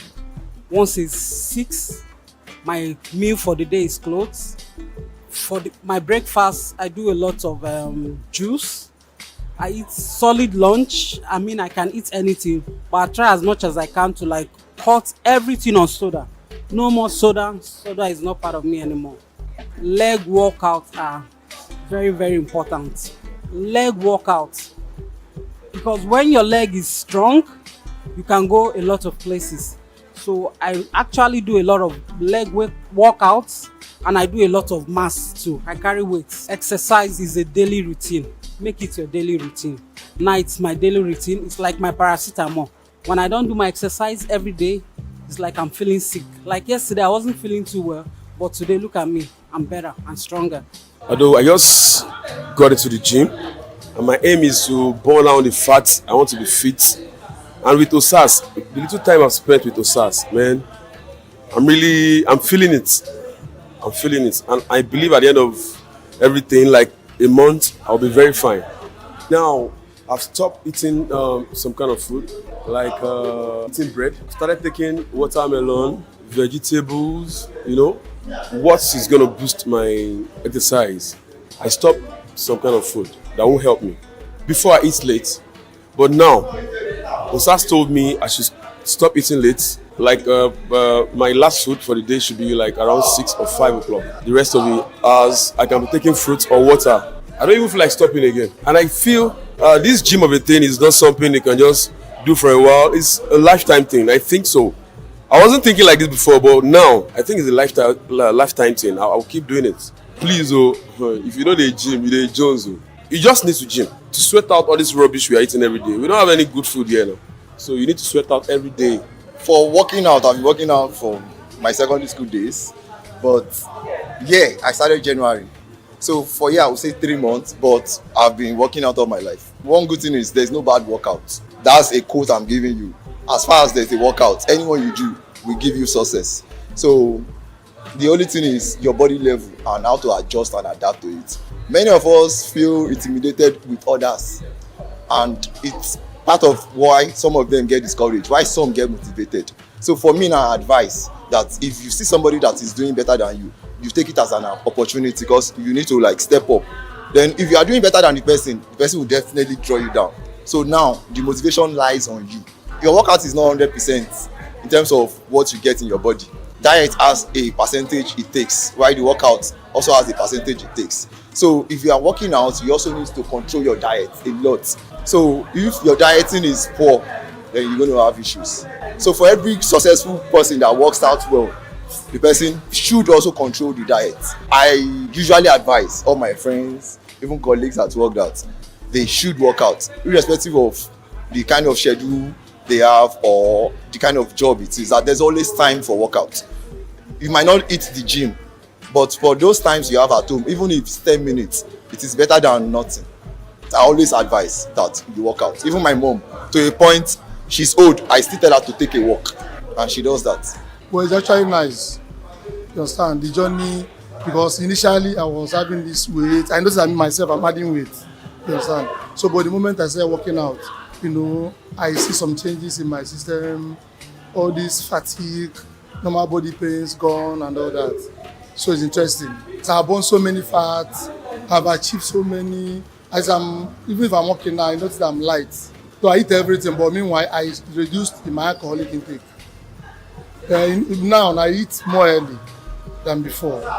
Because without eating early, it will not work out very well. Some food may not digest, like they said. But eating early is far better when you are taking some exercise. Working out is the best. You don't even need to advise them. They should just start working out. It makes it overcome so many things, even stroke, all those small sickness in the body. Yeah, I've been consistent here for like 1 year. Great Life and Fitness Gym. She motivated me actually. She has been the one coming, so she was always looking good, coming down, trimming, looking good, stronger, more energetic. I said to myself, why wait for her? Why sit down? I decided to join her, and since then it has been all sweet. So I eat in moderation. I eat everything but in moderation. Then I drink a lot of water, fruits and vegetables. I've stopped eating late. But I can take coffee in the morning. Coffee without cream, just coffee, black coffee. You're not even meant to eat before coming to the gym. When you're coming to the gym, it should be like some few hours before you come to the gym if it's evening class. So it's not ideal for you to eat. You might likely throw up. It's not easy to get started, but one step at a time. Just start. Just get your legs moving. You'll be motivated. 1, 2,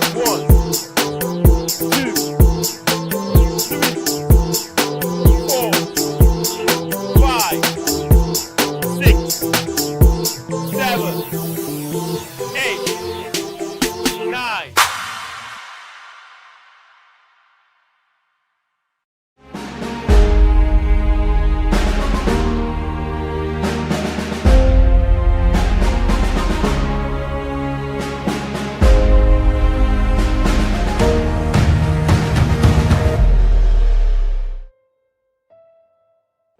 We are still on quality assurance of the nation. But hear me closely, because I felt strongly in my heart that I must bring this to you.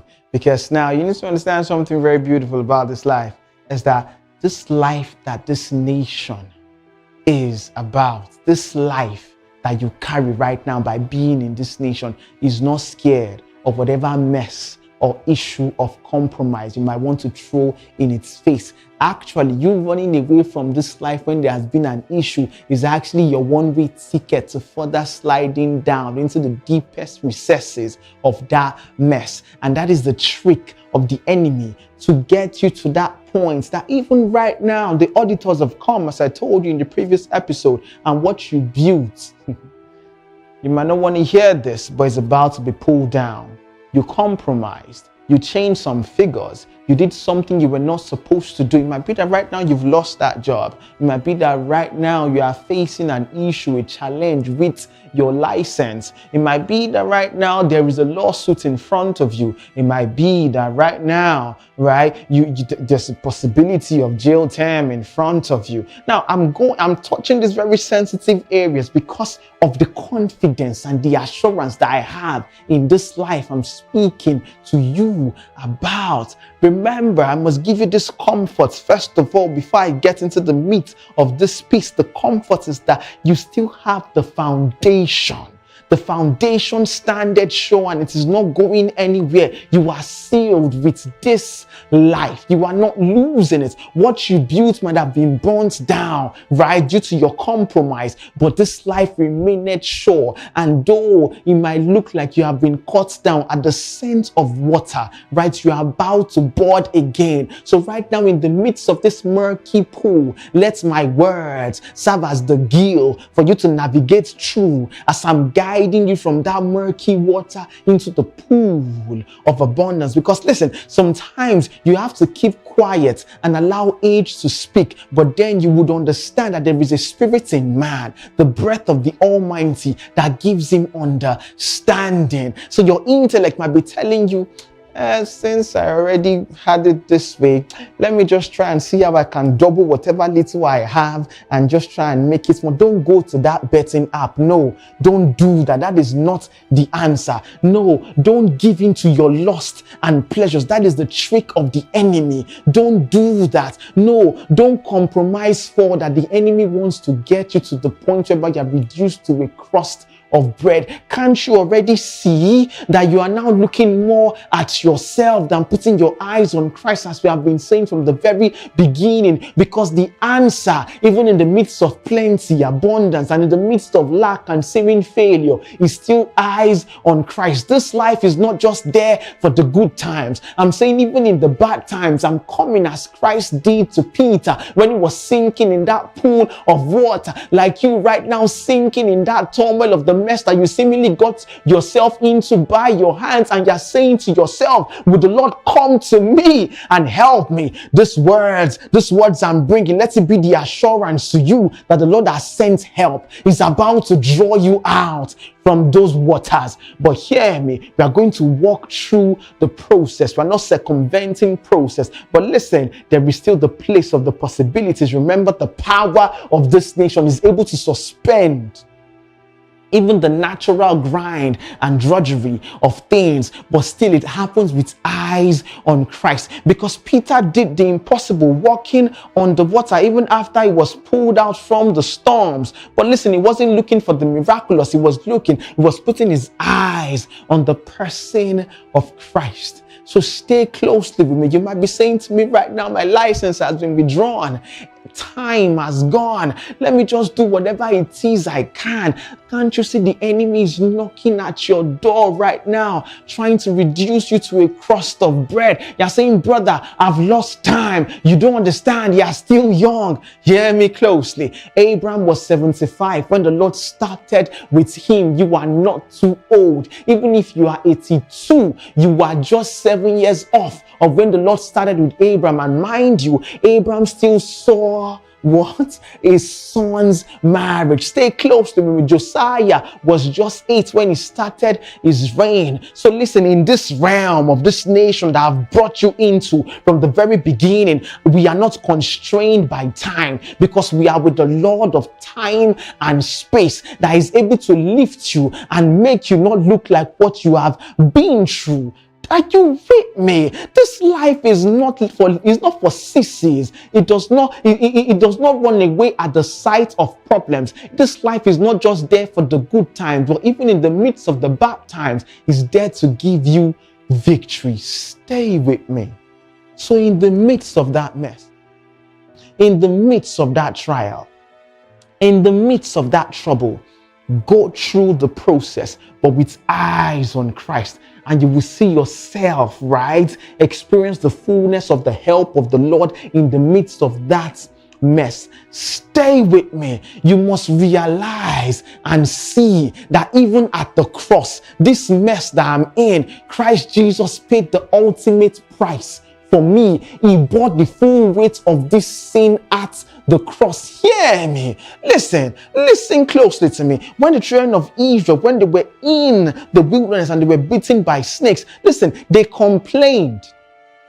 I want you to get this closely. It was by their hands they got themselves into that problem. But at the very instance of looking at the brazen serpent, like I'm telling you right now, to look at the person of Christ at the cross and see the judgment for that mess on the person of Christ, not in your own self, not in your own actions, not in your own deeds, then you have now opened up yourself to experience the fullness of restoration. Because no matter whatever the pamper worm, whatever the caterpillar, whatever they have eaten, God is able to restore and restore to the point that you don't look like what you have been through there, Peter. So even if it is you, like Peter, that denied the Lord in front of a child 3 times, and hear me, within the next few days, we see him standing before more than 3,000 men, and 3,000 gave their lives to Christ. Where did such boldness come from? It's because he was restored, because he received the restoration that the Lord brought to him. So right now, don't in your pride say to yourself that I deserve this. Yes, you do, but Christ took the fullness of this consequence for you at the cross. But remember, there is a process in front of you. You might actually be facing a tribunal. Worst case scenario, even if that license is taken, God is able to create another way, another inroad for you to enjoy the massive prosperity of this life. I'm trying to tell you that heads or tail, no matter whatever the outcome of the QA, when it comes, you always win. So I'm showing you that though it might look like right now no man is going through you, the Lord is about to make you an eternal excellency, the joy of many generations. But the enemy would come right at your weakest, at this state of yours, right? And it will try to get you to compromise further, to look at yourself. Naturally speaking, you would want to try and fix this by yourself. But I'm saying to you, that is the worst thing you can do. You must throw yourself on the mercy of the Lord. And I rise for you right now, the same way the Lord rose for Lot in the person of Abraham. And I pull you out from the clutches of those 4 kings that have taken your soul right now. And the way it was said of Lot that he was vexing his righteous souls by taking in their indignation and the unholy conversations of the nations, of the people that he was amongst. I rise for you and I draw you out of the clutches of those men. Then I give you this advice as Abraham, right, to Lot. Listen closely to me. Don't go back down to Sodom and Gomorrah. Don't go back down to that path. Hear me closely. The enemy wants to reduce you to a piece of bread, wants to reduce you to the point of having no influence, to the point of being no longer usable. Though you might have this life, but I want to bring you into the place of the fullness of influence, even irrespective of whatever mess you have been in, because this life is not scared of whatever mess you are in. Because hear me closely, a gold bar, when it falls in the midst of mud, is it still gold? Yes, it is. But by the washing of the water, we again see its true value presented to the world. So let these words be a refreshing to you, and go through the process, but have the picture, right? The picture that the Lord sends from above. He's taking you out of this issue with his mighty right hand.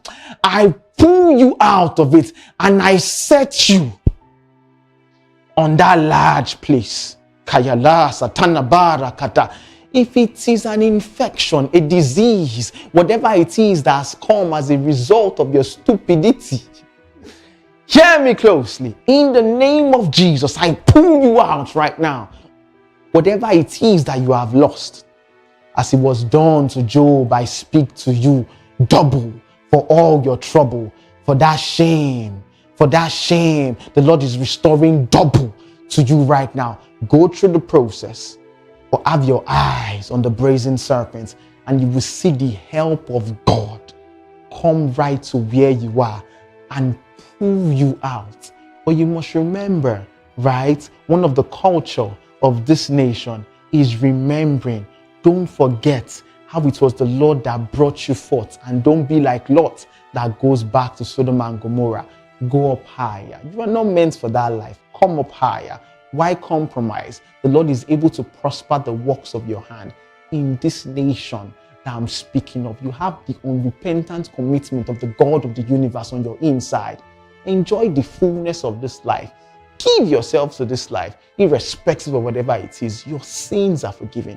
You are the righteousness of God in Christ Jesus, and you are coming out of that mess. And when QA comes again to you, you will stand victorious, receiving another reward of influence, grace, and peace, overcoming defeat.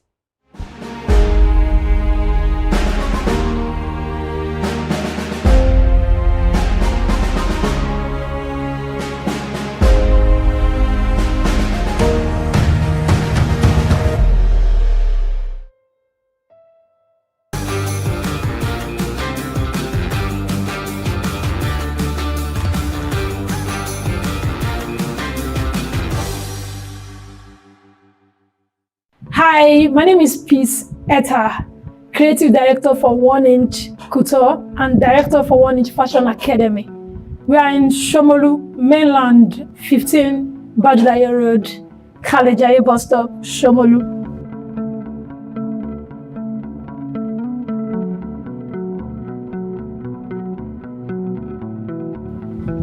Okay, I'll say I got into fashion in I think 2014, around August. And what prompted it?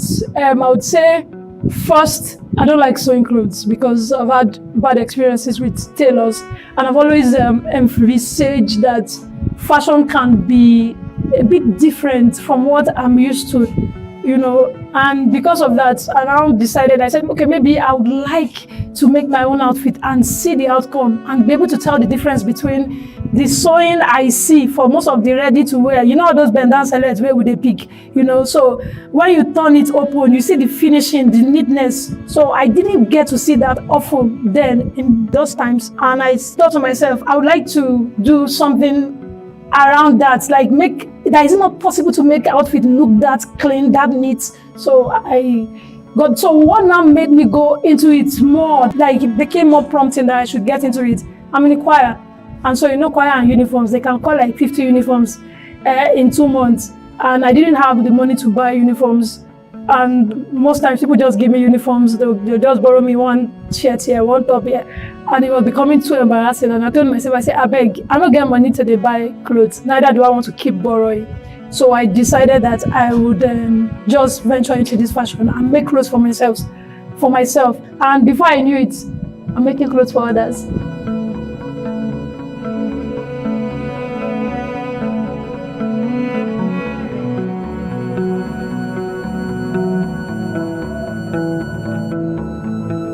I don't sound very cliche, but anyways, when I look around, I think for me, my inspiration comes from everything around me. You know, what has been created before. You know, fashion, from what I understand, fashion just it's like a cycle. We just repeat the same thing, but every time we repeat it, we add maybe our own touch to it, something different to bring it to the now, to every dispensation we find ourselves. So for me, is whatever I've seen, copycats. I do a lot of copycats, and in it, I can then create something different. So I would say it's about everything I see around me, every outfit I've ever seen, anything I see that looks like clothes. I get my inspiration from there.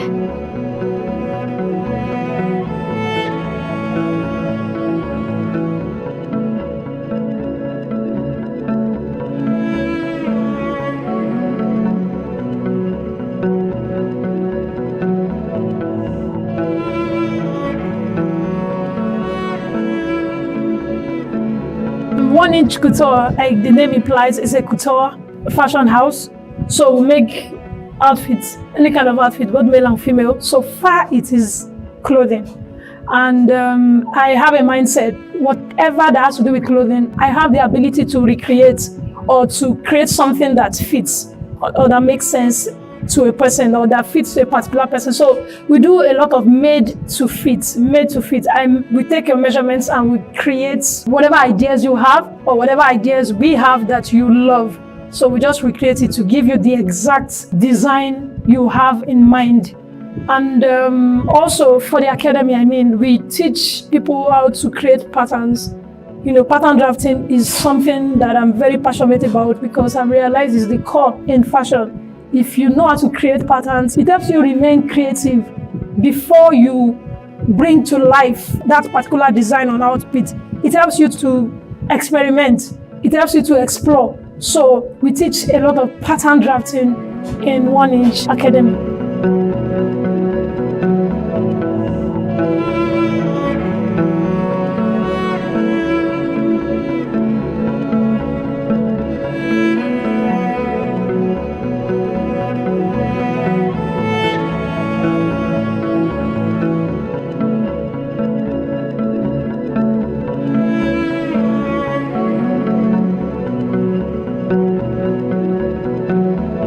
Okay, so for this particular question, do I say I go use pidgin talk because now they pay me, I want to talk. Okay, so SMEs in Nigeria especially, is we have a whole lot of challenges that we encounter, especially when it comes to our government policies. Right now, I'm even glad that today there's lights, we get lights. But on a very good day, we can be all out 3 weeks, no lights, and I'll be running on generators. And you know how challenging it can be for a fashion house not to be able to have constant lights. It's not a good thing. You keep spending money. And another thing again is artisan. And that's why I think I said earlier that I'm very particular about pattern drafting. Getting the right artisan is also very challenging because a lot of them do their trainings or had their trainings from what we call in quote roadside tailors. And I don't mean to be insultive or anything, but they learn from the road. And when they come to work for you, it's the same understanding of whatever they learn, they bring into you. And you have to just keep monitoring. And it's very challenging anyways, not having the right artisan, then also not having power supply, then also fabrics, knowing the right vendors. Like today they create a particular fabric you like, by the time you get back to the market, maybe in 2-3 months time, the quality is not the same. So there's no quality control when it comes to fabric in Nigeria as far as I am concerned. Today I get something here and I get it different in another store. So you keep searching, you keep looking for. So there's no quality control when it comes to fabric. There are so many, but I think I'll just copy.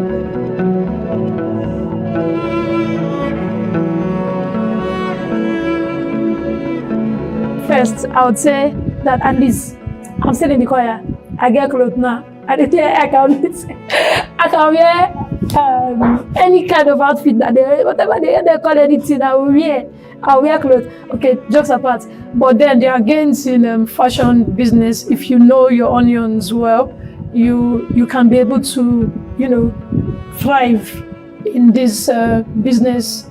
There are different ways to make money in fashion. Fashion is not just only, making of outfits. Sometimes even the fabrics, the remnant of fabrics we have, fabrics that we're supposed to dispose, instead of disposing, we need to create other things, that fashion accessories. Anyways, if you're a pattern drafter or an illustrator, you make money in fashion. So there are plenty ways to make money in fashion. If only they can just give us 24 hours power supply, it will be so beautiful.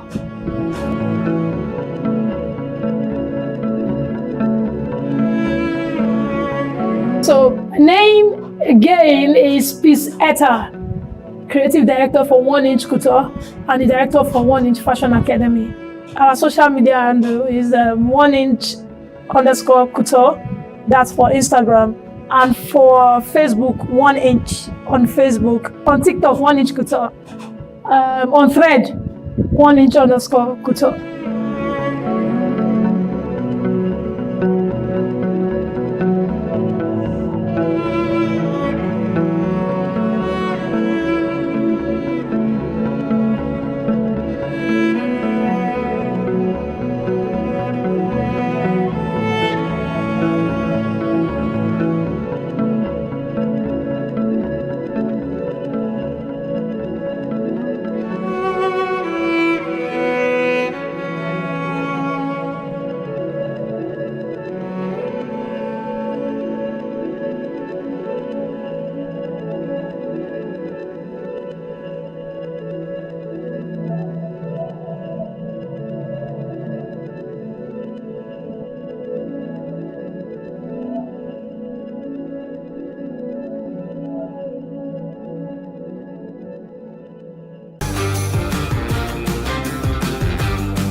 Hello everyone, my name is Ladimola Mason Philip and I'm the founder and creative director of Craftmania Hub.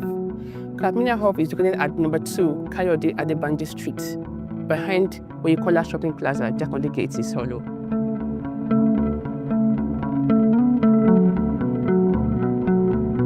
My flair for fashion and creativity has always been right from inception, where those days I used to help my mom, tie her scarf, make her accessories and all that. So I was way into fashion a long time ago. So when I was in my undergraduate days, I was into bead making. I would buy beads and create something out of it.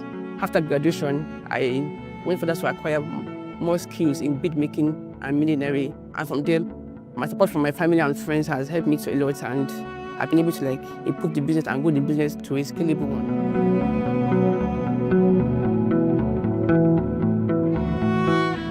Everything in Craftmania Hub is made by me from the scratch.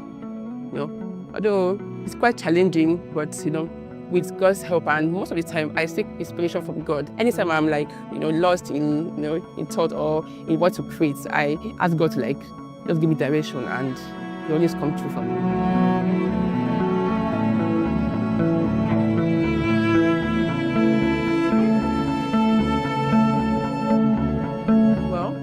Many things inspire me to create. For instance, I might be going on the street, I might see something, I might wow, I can create something out of this, I might even see a flower, like a plant, I might just create a flower design from it and make a fascinator or a rose from it. So my environment and the things I see, and also, life in general inspires me.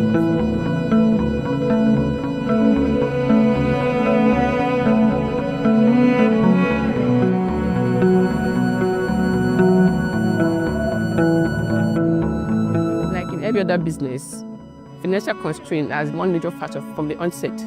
But over time, I've been able to get support from family and friends and through personal savings. And because I've been able to build trust with customers, I've been able to gain clients from there.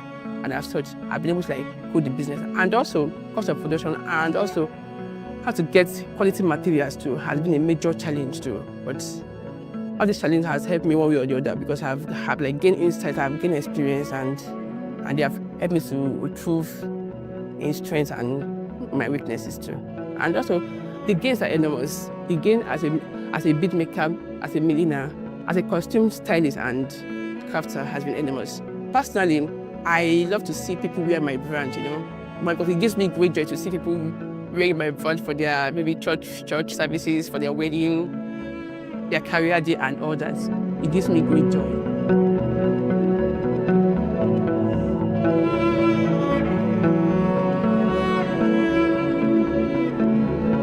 And also, I've been able to empower people. I've empowered people a lot, gain financial independence and be able to help mankind has been my major gain in this business. And of course, the business is a scalable one, so there are also financial gains, of course. And also the joy of being able to wear my own, handmade crafts is the most important aspect for me.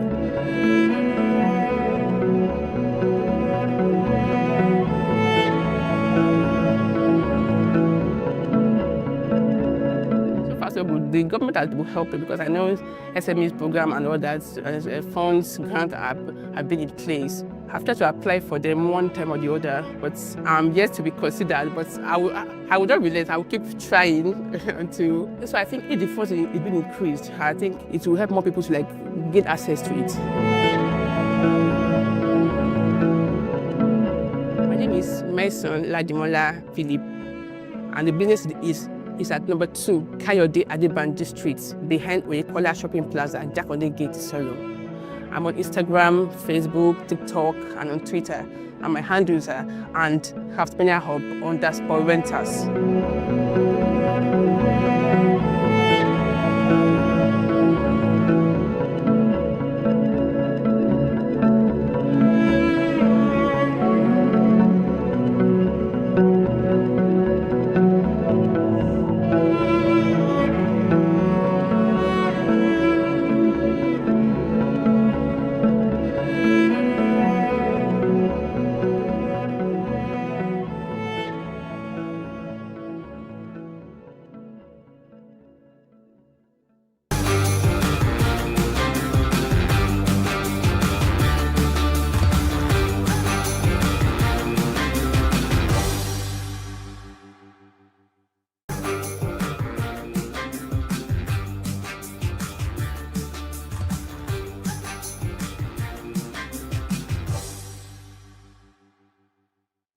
My name is Eizibo St. Charles.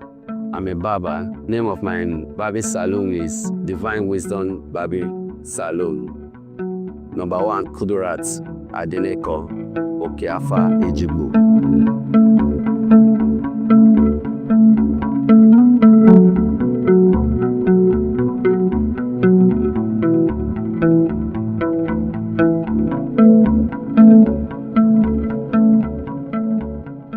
This is my 18 years experience, and I started this from Benin City and from Edo State.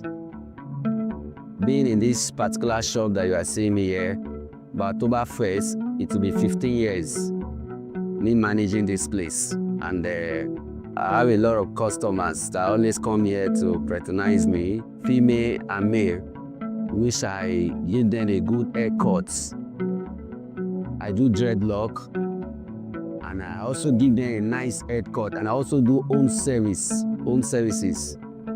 And as I'm talking to you right now, I will have a client to attend to today. And a lot of people, they are very happy about my haircuts, and they only patronize me. And I also do a lot of things in this shop, not so aspect of barbering as I please. I also do some POS and other business to attach to it.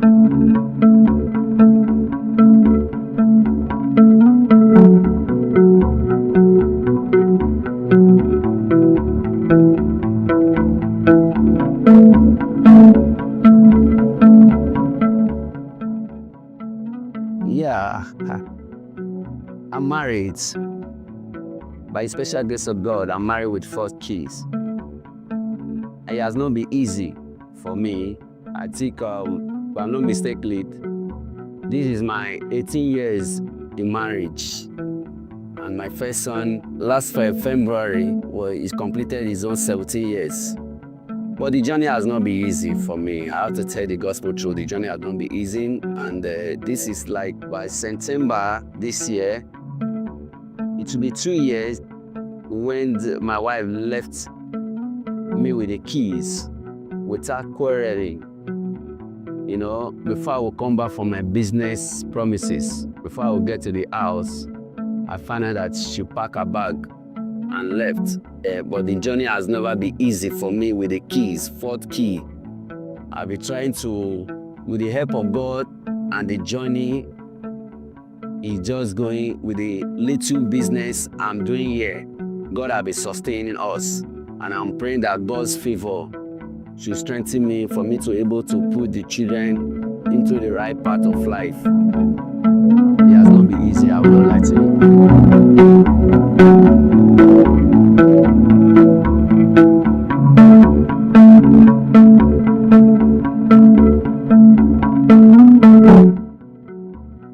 Actually, I'm a little fiscal challenge, but I'm thanking God. I don't look at myself. I don't look at the challenging. I look at what I can do. Understand? And with the help of God, God has been faithful. On my way coming to the show one fateful day, I saw a young man that worked in the government, was just passing by when I was about crossing to my place of business. He called me. He asked me, do you have NI? Do you have Lastra? I told him yes. He asked me to submit it, hoping that I'm going to receive something from the government. But unfortunately, nothing came from the government. But I really needed help, assistance on the government to help me, for me to able to finance my children, to forward their education. And I believe that is what I'm praying for the government. They can really come to my aid to see how they can help me. It's not easy for me with the 4 kids, without wife, just left the children with no reason.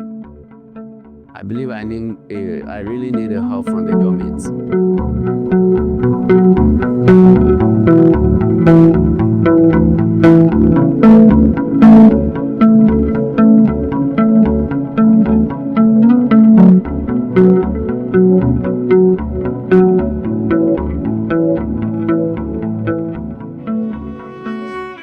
I went through a lot of challenging.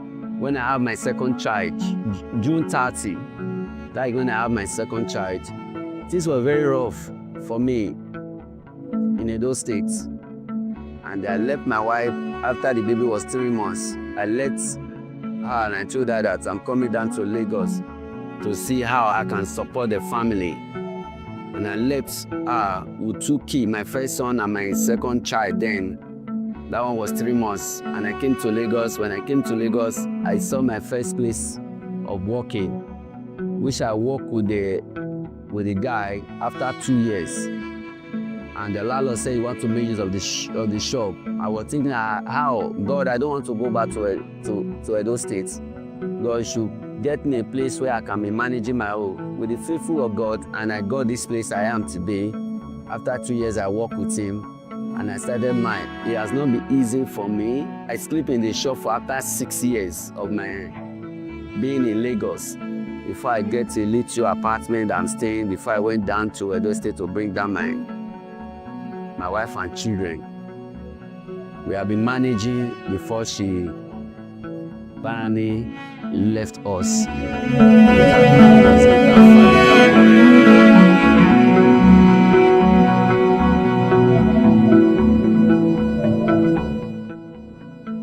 I can't say I have not been having gain on the business. Me coming to this place, having a customers to barb their hair, for me to be able to put food on the table of my children, to pay their school fees, to pay other responsibility, to also see how I can manage to pay my rent. I can say there is a profit and I'm benefiting the job. I'm happy that I was able to learn the job on time, for me not to beg before I eat. I believe there is a gain. For me to put food on my table, I really appreciate God for that.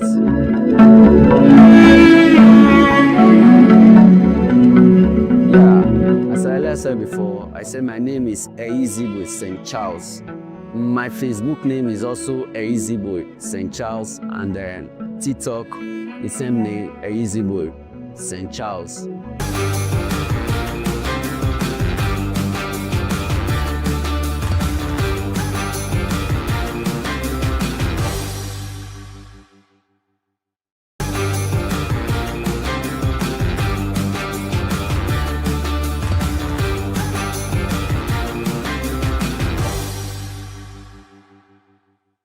My name is Promise Nkwachuku Kalu. Well, I'm from Abia State, Bende local government, Item, to be precise. I'm able Item.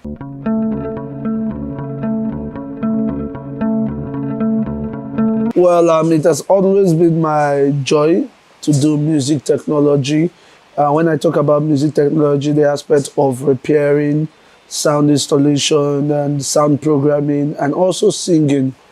As early as 8 years old, I joined the choir in the church to enable me enhance my voice and do more when it comes to the music aspect. Like I do the secular music, I do the classical music, and I also do, when you come about the spiritual gospel music.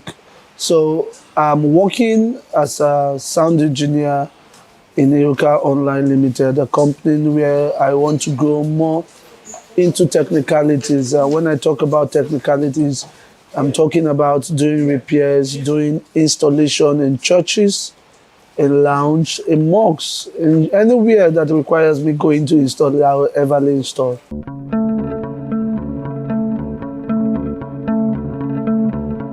Audio installation is a thing of joy because for me it's all about working with passion. Now when you talk about audio generally, it has to do with the implementation of gadgets like the mixer, the amplifiers, and the speaker management, installing, having to climb the roof. And it's not easy because most times being scared of falling and a situation whereby the ceiling of where you're installing is not firm, you can be endangering your life. So it's something that we are very, very careful, but we work with perfection, and everything I do by the grace of God is 100% perfect.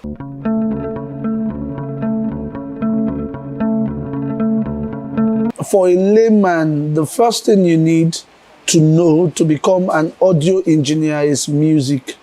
I studied music in school, then I went into the technicalities of music.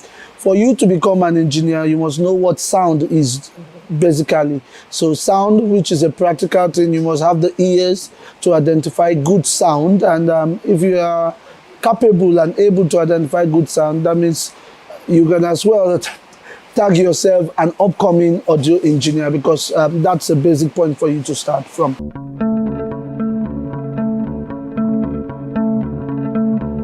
When it comes to my profession, I put a limit to it in terms of working duration. Like for each day, I map out time and say, this is what I want to achieve. This is what I want to get done today, and make sure it doesn't collide with going out with the family, going out to, with my wife, and also enjoying myself, because work and no play makes Jack a dull boy. And that's where I could make Promise a dull boy also. So I make sure combine both of them. One isn't taking the other one's time.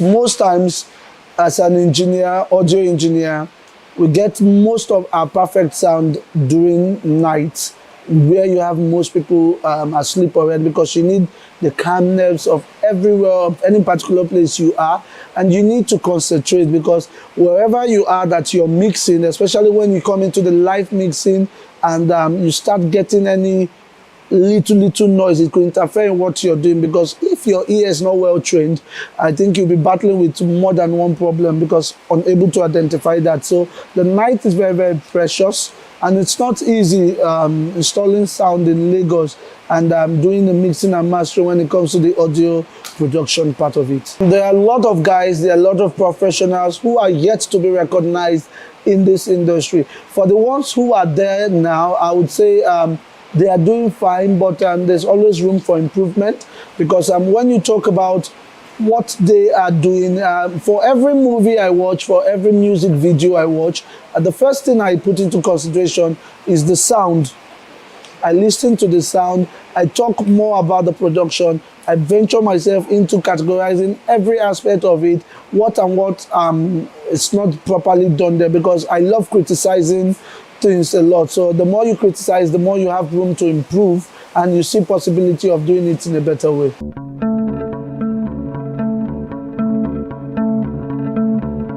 When it comes to audio, I'm very, very comfortable with everything, but like for the mixers, the speaker, the amplifier, digital mixers and analog mixers, microphones, yes, and speaker management.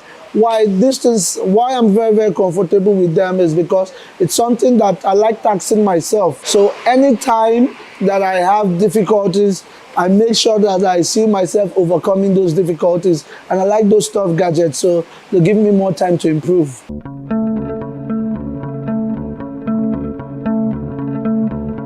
My favorite color, well, I like all shouty colors, yes. Anything bright, everything glowing, I like it. I don't have any particular one. So let me say yellow and pink. And my favorite food, I would say, I have two, yam and egg sauce and okra soup, yes, with gari.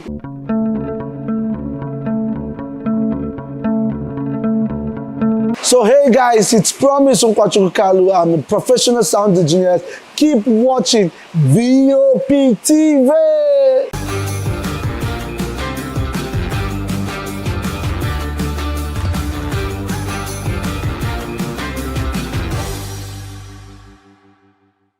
Voice of the people. You can hear me now. My name is Patrick Doyle, and I wish that you continue to echo the voices of the people. Big up VOP TV. My name is Suibifa Dokobo. Please keep watching VOP TV. Hi, my name is Kwekumali Ikenda Onyekwena, and I am with the Voice of the People TV. Now, if you're looking for the veritable channel for information, politics, robust discussions, you don't need to go far. VOP has you. VOP will always have you. Thank you. Hi, my name is Patrick Diabwa, aka Ibani Chuka, Amayanabo the Eagle King, and you are watching VOP TV. Stay with us.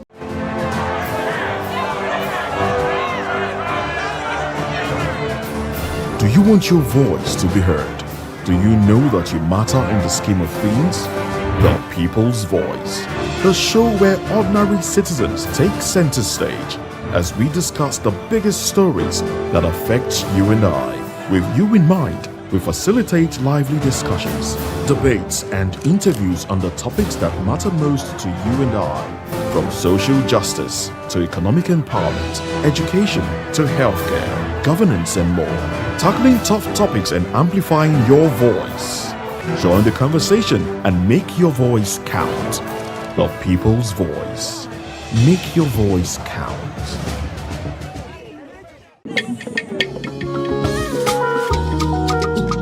Voice of the People Television awuchiela o onye nụ ya ka ọrụ ibe ya. Ị chọrọ ịmata akụkọ ndị gbara n'akwụkwọ akụkọ dị iche iche n'ala anyị kwa ụbọchị. Ị chọrọ ịmata ka o si afịatụ na ndọrọndọrọ ọchịchị, agụmakwụkwọ, azụmahịa, ime njem, ọbụla dị egwuregwu. Mgbasonyere anyị n'oge ndị Igbo na Voice of the People Television.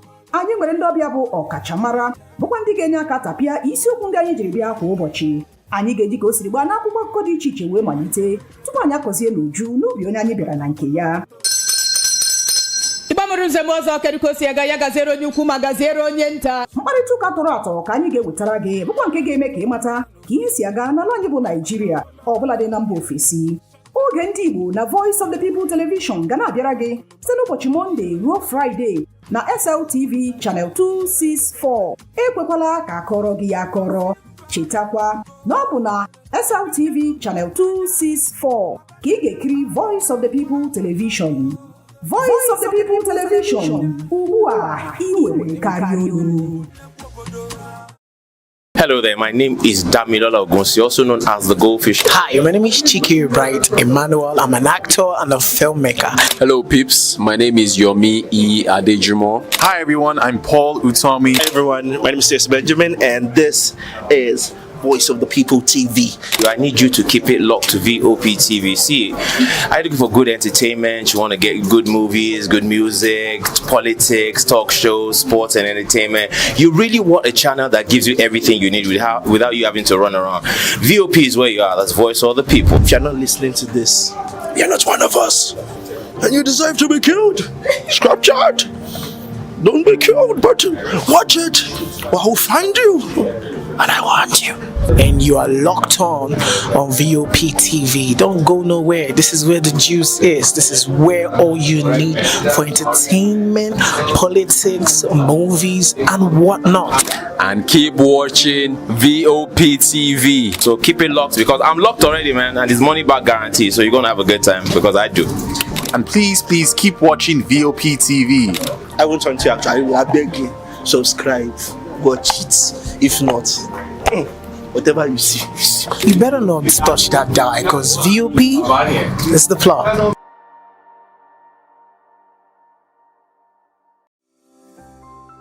VOP TV. Now you have more than a voice.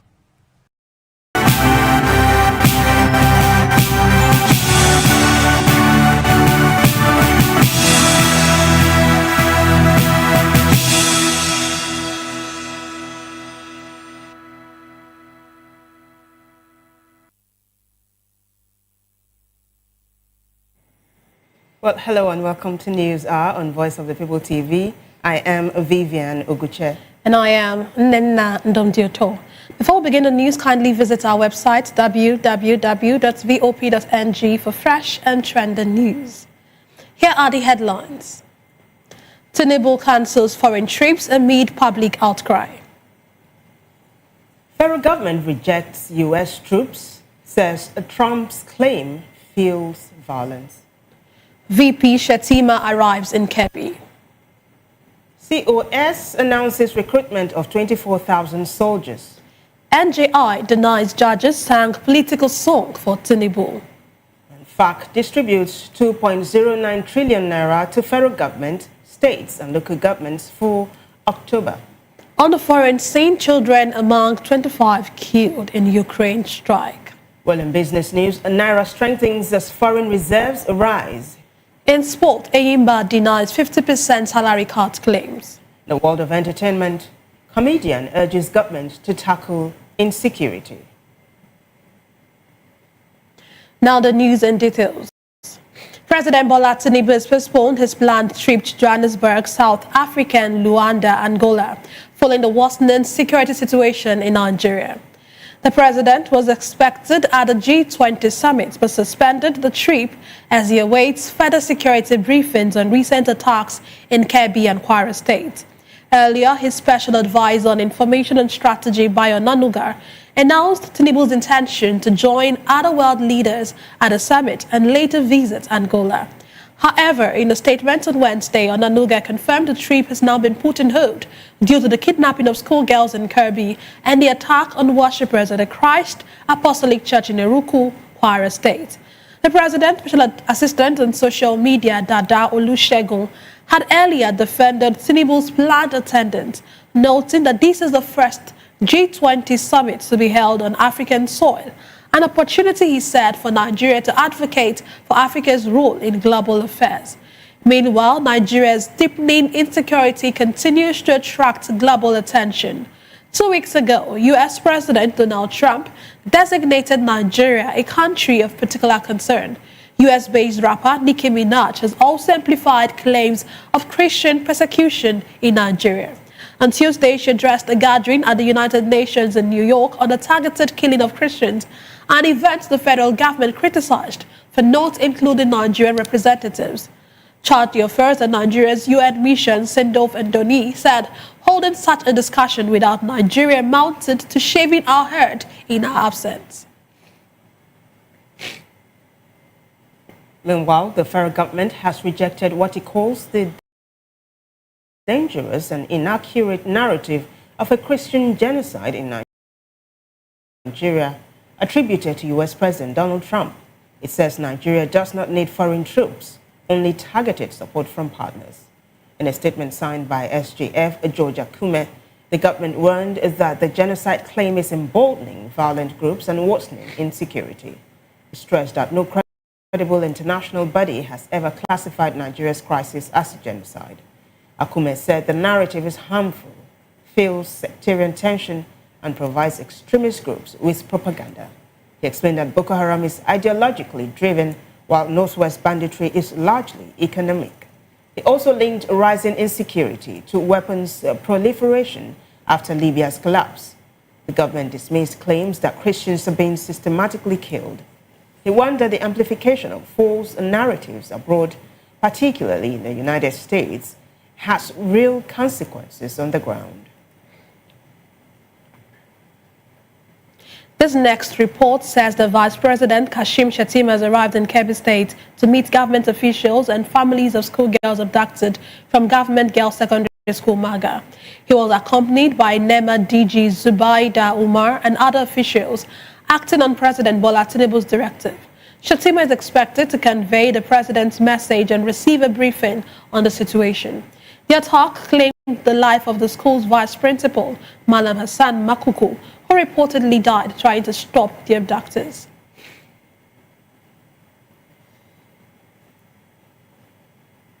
Well, may the soul of the late vice principal rest in peace. In the meantime, youths in Iruku, Kwara State barricaded the Ilorin-Kaba highway on Wednesday to protest a deadly bandit attack on their community, accusing security agencies of inaction. The demonstration caused major traffic gridlock with trailers and commercial vehicles stranded as protesters blocked the road with bonfires, stones, and logs. Residents said the attack, which occurred during a church program, lasted nearly 1 hour without a security response. Kwara Police Commissioner, who visited the community with the DSS director, appealed for calm and promised reinforcements, including an armored personnel carrier, to boost security in Iruku. In the meantime, former Rivers State Governor Rotimi Amechi has urged President Bola Tinubu to take decisive action as insecurity worsens across the country. Amechi criticized the federal government for what he called a lack of political will to stop killings, terrorist attacks, and mass kidnappings. In a post on his X handle, the former transportation minister said the government's failure to protect citizens has emboldened terrorists and weakened public trust. Well, the Chief of Army Staff, Lieutenant General Waidi Shaibu, has announced plans to recruit and train 24,000 soldiers to strengthen the Nigerian army and amid rising security challenges. According to counter-insurgency expert Zagazola Makama, Shaibu made the revelation during a visit to the Army's 1 Division in Kaduna, addressing officers from second lieutenants to lieutenant colonels. He said the recruitment drive is part of the Army's strategy to boost readiness and expand manpower for nationwide deployments. Away from that report, the Federal High Court in Abuja has fixed January 15, 2026 for the trial of 2 alleged Ansaru commanders, Mahmoud Usman, also known as Abu Bara, and his deputy Mahmoud al-Nijera. Defendants, arraigned in September on a 32 counterterrorism charge, had a trial postponed after their counsel requested more time to access case files held by the DSS. Justice Emeka Nwite granted the request in the interest of a fair hearing, rescheduling the trial to ensure smooth proceedings.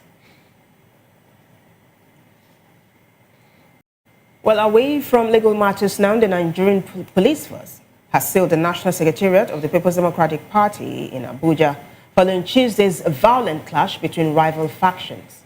Videos show barbed wire and reinforced barricades blocking entry at Wadata Plaza, with officers stationed around the complex. No party leaders were present and only security personnel were on site. Police had fired tear gas on Tuesday to disperse supporters during the clashes. Meanwhile, Federal Capital Territory Minister Nyesom Wike has criticized PDP's factional chairman, Umar Turaki, for calling on U.S. President Donald Trump to intervene in Nigeria, insisting the nation's democracy is not under threat. Wike, speaking during a visit by the South-South Development Commission Board, said Turaki's appeal was a security risk and accused his faction of disobeying court orders.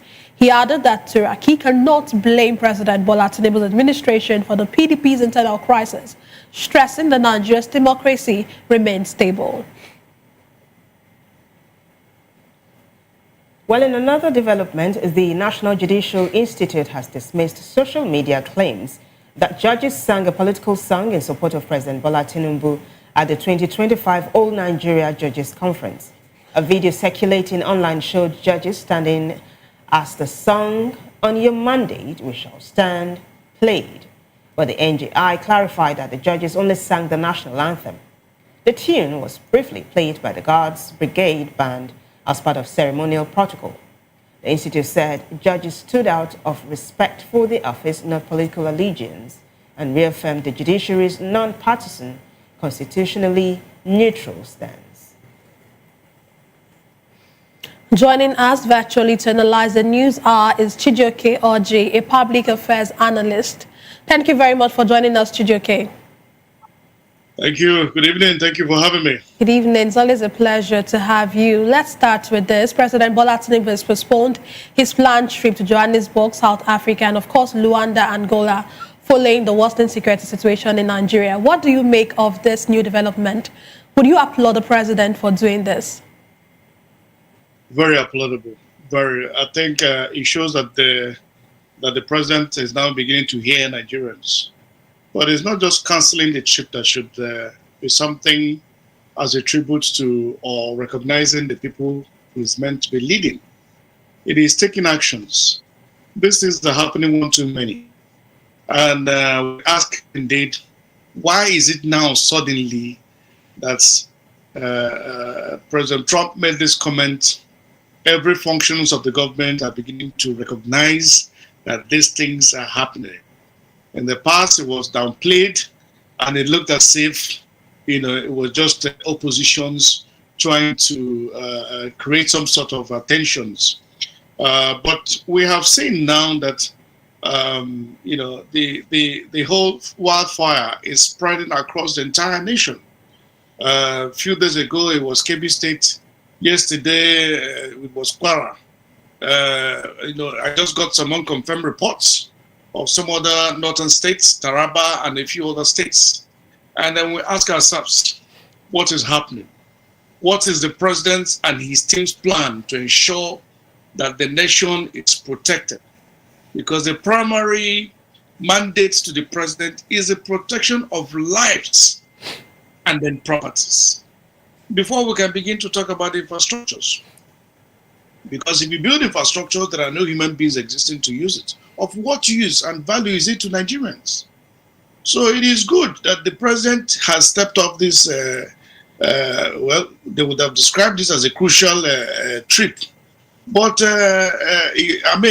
it doesn't mean that we don't have other personnels that are capable of handling this very important trip, if it was to him, in his absentia.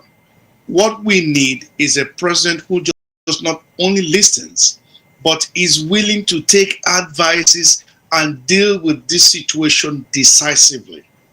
The matter at hand now is beyond just the issue of politicking.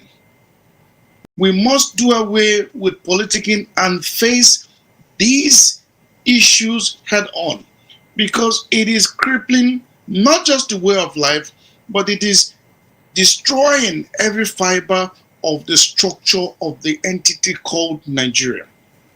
Any nation that is not secured can never be habitable.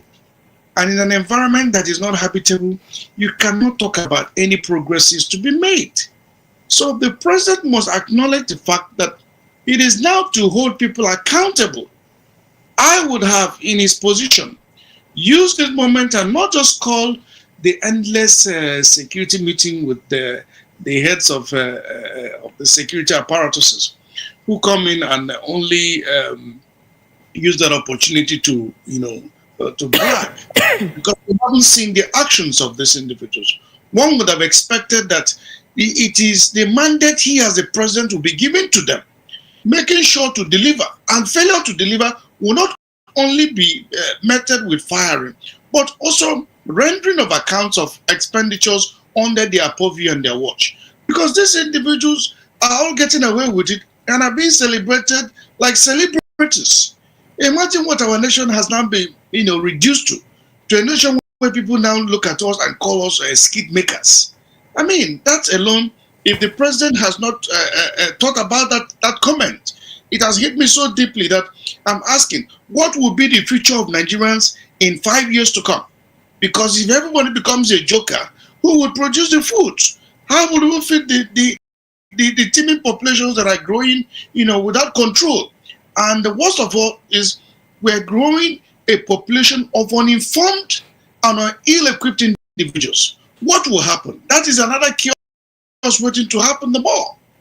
So if the president has caught his trip out of the fact to perhaps review what is happening, we hope that this time there will be better results.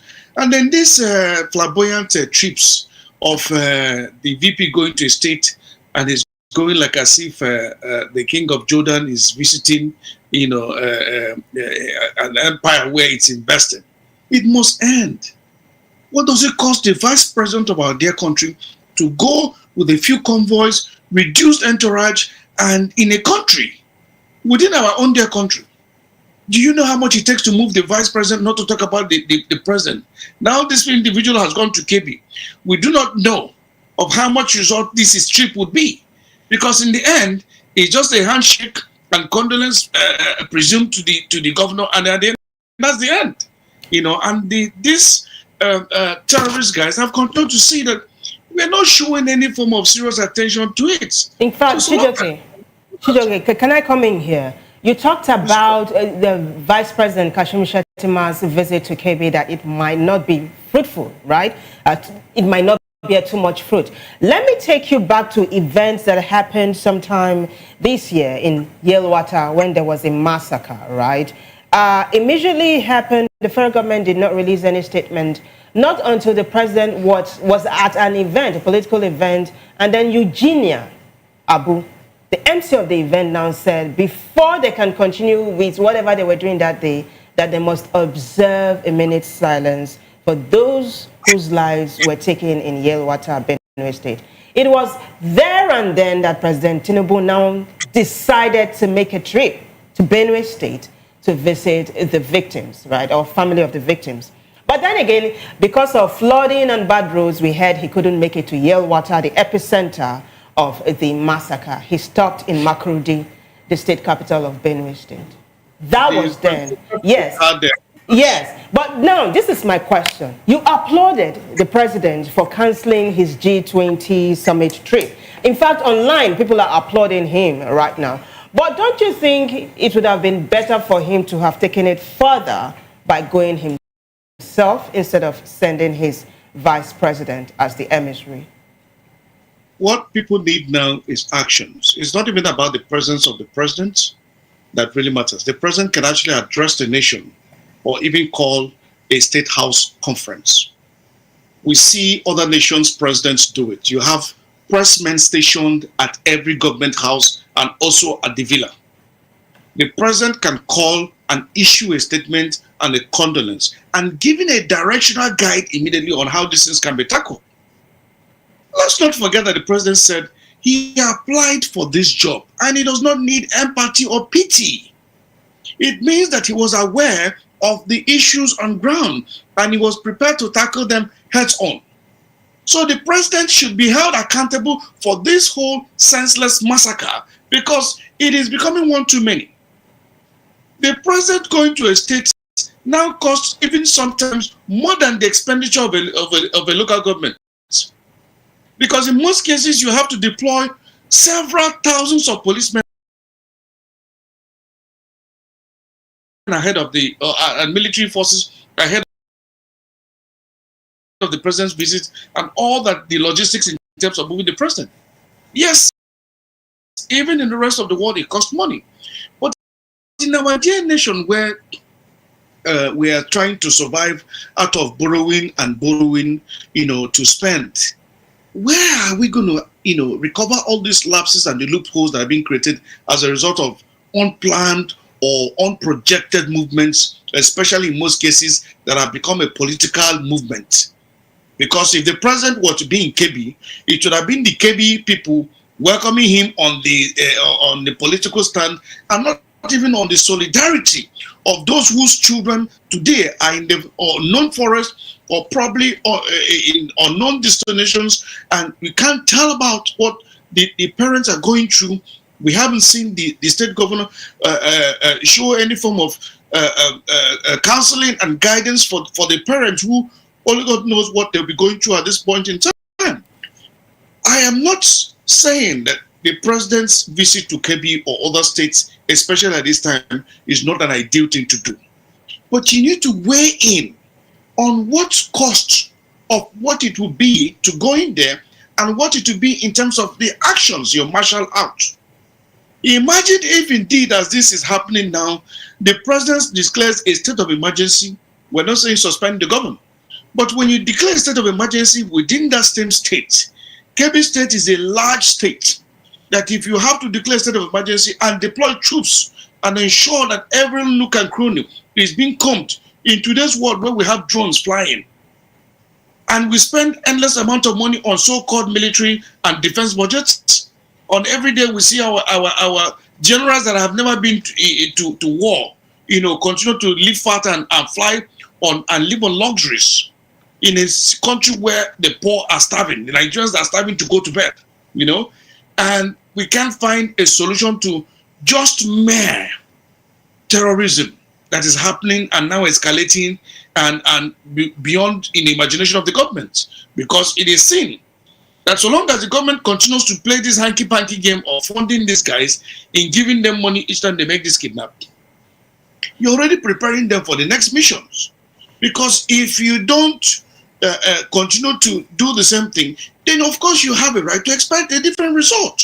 But we've been doing the same thing that Muhammad Buhari did, and we haven't seen anything different from it.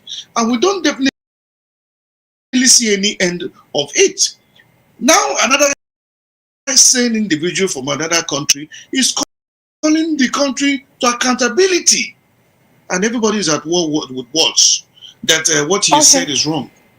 And now beginning to find it difficult to recognize what is killing our dear nation. It's very, very harmful. Okay, let me come in here. Chijoke.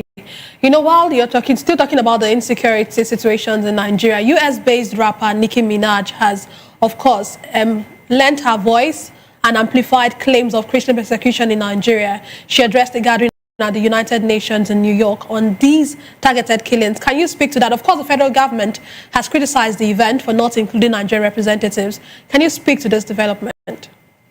Well, these are things that we can no longer hide anymore.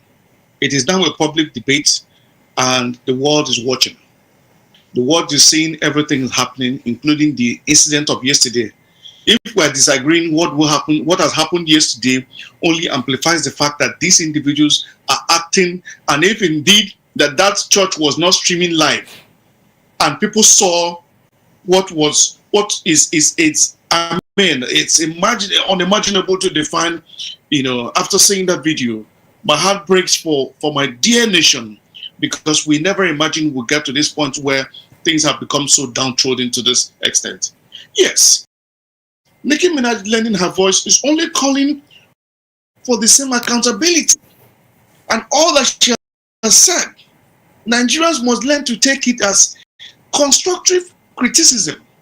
If we are being told that our home is not as tidy as we expect, it simply means that it is time for us now to go on in ensuring that whatever we have not been doing right, we must now first of all acknowledge that these things exist. That is the best form of progress. The minute we acknowledge it, we can now begin to now look for ways forward to addressing the problems we have as a nation. All right. The fact that our Minister of Foreign Affairs was not even able to put the matter on the table of discussion with the international community by not even able to define the terms he was trying to defend showcases to us, the greater danger and problem we have as a nation. When we have the wrong marketer sent to market a product, what do you expect? It will be difficult for anybody to buy into it.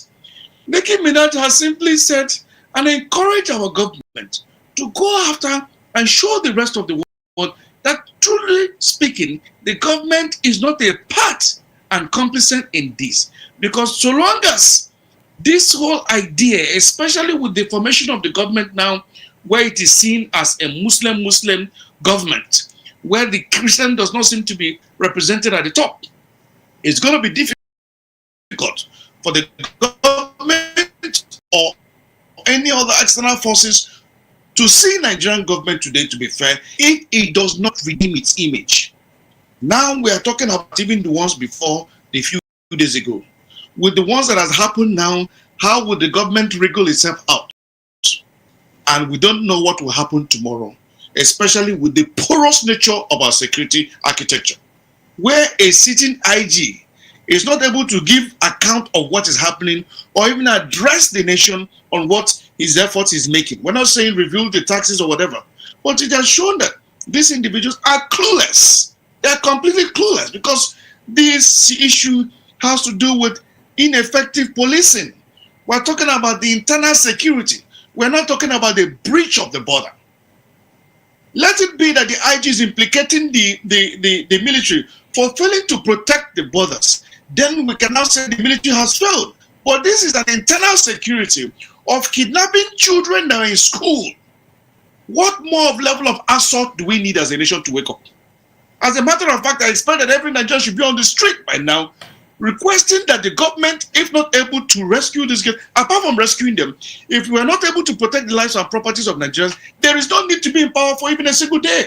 Because Nigerians cannot continue to live on promises of, on fulfillment. This is highly embarrassing, but we must live beyond embarrassment. We must live on accountability. The government must showcase to Nigerians that it is willing and accountable to Nigerians, especially in the areas of the messages sent to them on being elected as leaders. We have to go beyond this imagination of always transfer of blames. Chijoke, let me butt in here. I'm sorry, but I have to. Has failed Nigerians, and we must say it as it is. I know it is very touching. My colleague Nina said earlier on that Nigeria's UN mission official had said holding a meeting like that, the UN event where Nicki Minaj talked about Christian genocide, that holding such a discussion without Nigeria amounted to shaving our head in our absence. That is his words, not mine, right? The federal government is also rejecting what he calls the dangerous and inaccurate narrative of a Christian genocide in the country. Now, people are saying that, is it not unwise for the federal government to expend so much energy on trying to overturn the narrative instead of expending energy on ending the crisis of insecurity in the country? What's your take? Exactly. You see, the thing is, every intelligent management team tries never to be on the defense. Because to be on the defense is the most difficult situation anybody can be placed on. Because it takes a lot to convince people, especially with words, without actions. What the Nigerian government would have been showing the rest of the world is that this is what we're doing different. This is the fruits of our actions are yielding. Not just the speculation of the military coming to give a pronouncement of who know the people they have killed. Nobody vets these individuals that they make claims. I'm not talking about numbers. I'm talking about the individuals that are being killed. The dead don't speak. I raised this in some time ago on a sister station. I said to Nigerians, how can we continue to hear 300 people were killed? Nobody knows the details of these individuals, the names of this, the profile of these individuals. They should be able to tell us Their counterparts in the rest of the world will profile the individuals that have been killed and show the indictment on them, showing that these people were actually, terrorists as they claim. Let's even leave at that.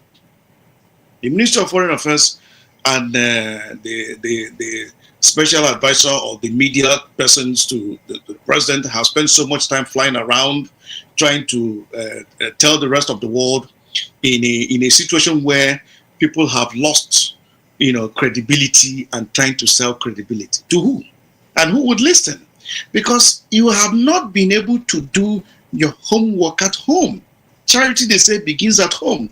If the Nigerian government has not been able to showcase to Nigerians, truthfully, in fairness, its credibility, especially in transparently handling of these security matters, how then do we expect the rest of the world to believe it? As a matter of fact, the Nigerian current missions, of foreign affairs have not demonstrated any capability in handling of these issues. Because the questions that have gone for so long unanswered is the names that were given by sovereign countries suggesting to Nigerians that these were people who have been profiled to be sponsors and managers of this that has been destroying our dear nation. What has been the fear of the president and the presidency, not just naming these individuals, but going after them? Or are they in the same category of the same people that Jonathan, the former president of the Federal Republic of Nigeria, said to fellow Nigerians when it was said Nigeria was about 160 million? That he saw the names and the names were cabals. Until today, we never heard of any single of the so-called cabals that have been, for any reason at all, probed.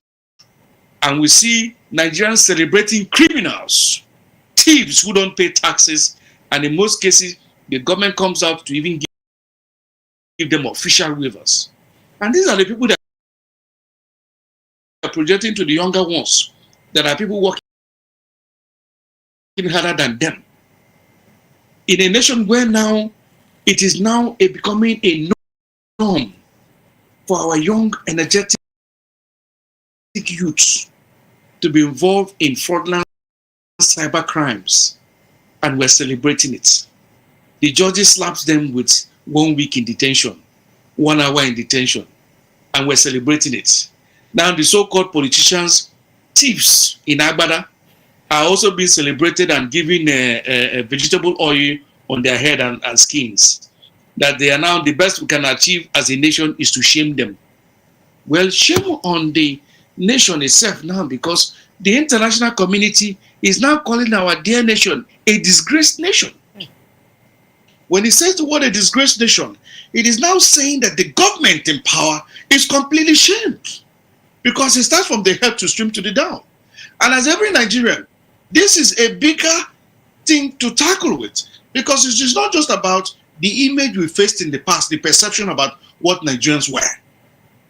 It is now a recognition now and being said, and it is now being proven on the global scale of space now that the Nigerian military and the internal police force cannot handle security issues.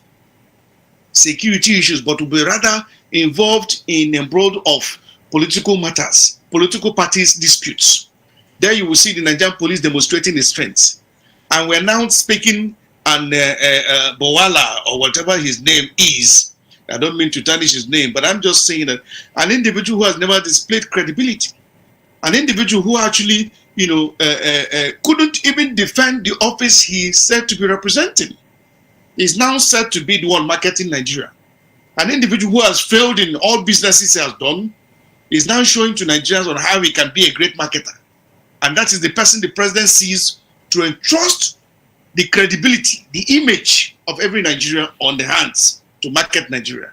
It simply shows that the people who were expecting would have been, cooking for Nigerians, the kitchen cabinet, is either they have gone to sleep, or they have allowed these few mongers who are probably, skit makers, because we see them jumping from table to table. They jump to who is in power. And all they do is to find the egos of those in power have taken over. That is what we see. President Bola Ahmed Tinubu, for those who know him, knows that he's a man who has so much love and kindness. I speak of this because I had a good relationship with him and I know the kind of person he is. But it's unfortunate that there seems to be a certain way of caging our leaders and makes them cut off completely from the reality that happens once they get into power.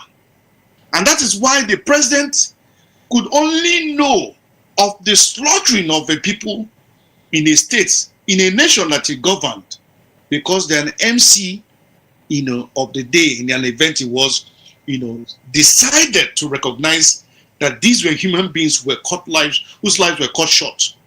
That is when he deemed on the president that it was a reality. So it simply means that they have the certain newspapers and magazines that the president has access to, and not the ones circulated in Nigeria. So he's not even aware of what really happens. Certain senators, Senator Ndume, has spoken tirelessly of how he has tried to access the president. But these few individuals whose interests are always being protected will ensure that the president never has access to this kind of people who would be fair in their criticism. And that is what the president needs, especially at this point now. The nation cannot continue to be embroiled in this same deceit, scam, and this thinking attitude of pretending all is well. All is not well with our dear nation. All cannot be well when we are said to be looking for so many children that are being kidnapped. Apart from the school children who were kidnapped recently, who made airways because of the numbers, and apparently because of those who witnessed it, that decided to shoot it out to the social media. There are so many that are happening that Nigerians are not aware. And in most cases, there's always a conspiracy to shut it down. In most cases now, Nigeria, you have to argue things out for it to be credible. In fact, once the government has not acknowledged it, then it simply means it has never happened. So no matter how you cry out, it is what the government says that happened has happened. And it is very sad. I want to ask a question to those who are in power today. Do they ever think of the fact that this is a transition? It is going to come and go. Of what good will they be able to say, beat on the chest and say that they were able to deliver to the millions of Nigerians to whom they have not only just impoverished, but have made very unsafe? In 1998, I remember vividly well how peaceful the whole of the northern zones. In fact, when I went to Kaduna in 1998, 3 a.m., 4 a.m., 2 a.m., you can move around without any fear for any reason, including the places one will look at as restricted areas. But what has come today?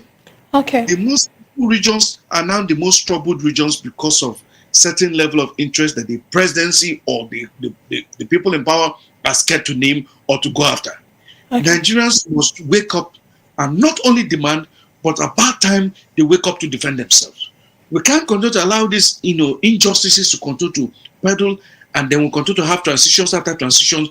When the new one comes in, he will blame President Bola Ahmed Tinubu. It is. These are people's lives we're talking about. This is an economy we're collapsing. This is our heritage. Our own complete future is being messed up by garage men, and it is so unbelievable that the people at the helm of come in here, please. Concerned, Okay, thank you for speaking so passionately about this issue. But while you were talking, we said something about Nigerians defending themselves. And of course, the youth in Eruko, Kwara State today barricaded the Lorry Kaba Highway to protest a deadly bandit attack on their community. Would you applaud this and say that's a way of defending themselves? Because that is a way of calling attention. So long as it was peaceful and they have not gone about to destroy properties or to destroy lives, that is highly encouraging. That is the only way that the government of the day can be called into order. Because in most cases, every of these so-called governors that claim to be the chief security officers of the state, who we know they are not, They're only chief security officers to their own environment and their houses, because their major concern and their own first interest is about their pocket and the interest of their few cohorts. So if the people have decided as a result to call attention of the global world, then they have done the right thing. And we expect that more states should key into it, in letting the entire nation and the world know that this cannot continue to be business as usual. You don't continue to tell the people to shut down and go peaceful when indeed we have been seeing the level of meted violences. For any man or woman who watched the video of the events of the church that happened yesterday would find it difficult to be able to sleep, knowing the kind of arms in the hands of these mindless fellows. You can imagine what then the ones that were not seen, what they have access to. Outside the videos, we continue to see the government of different states having parley and handshake, and even defending it, defending the payments that you're paying billions of naira to certain individuals, all in the name because you want to pacify them, and you continue to arm them and feed them, and you see the pain they cause on Nigerians, especially when when they come out to kidnap people and what people go, the kind of tortures. These videos are everywhere. The whole world is seeing it. Now, let me ask the presidency and those at the helm of affairs, including the state governors, who are you expecting to come and invest in Nigeria if this degree of level of unsafe country exists across board? Who would risk his life and his hard-earned money to come and invest in a nation like that? We have not taken care of our home, to providing peace, to providing a level playing ground. Then we continue to say the president is traveling from Nigeria to China to Japan. To bring who? How many of those have we had as FDIs? How many foreign direct investments have we had in the recent time that the president has been doing these trips based on advisories of these con men around the presidency? It is very unfortunate, because I'm wishing that Nigerians would wake up to realize the pain that these people are creating and the chaos, because they are the ones dancing the music, so they cannot hear what is happening because their families have not been affected. Assuming it was the vice president or the senate president's children, they were captured in this mindless kidnap that were happening, we would be having the same discussion as this. We would have heard that within a certain number of hours they were rescued. But the children of the people who you borrow on behalf of are now the ones now suffering and having these issues, and the president and his cohort can go to bed and sleep well. No. The rich must realize, I said it in 2017, that so long as the poor are awake, the rich can never sleep. What we're having is a temporary relief of sleep. The people are coming. And this enough is enough will arise soon.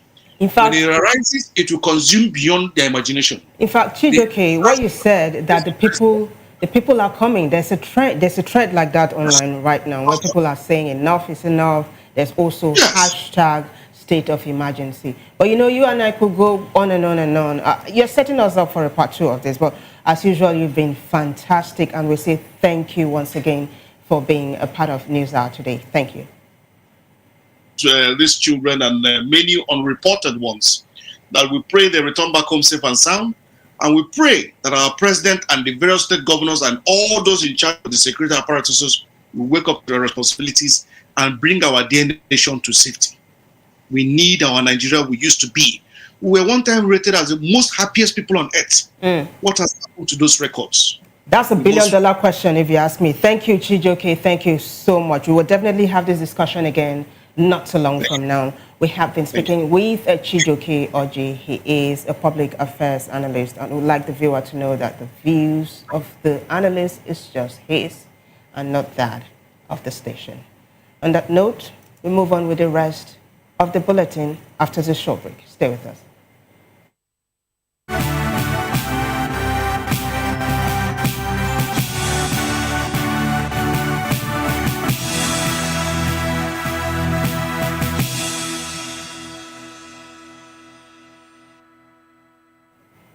Glad to have you back. We now move on to the rest of the stories.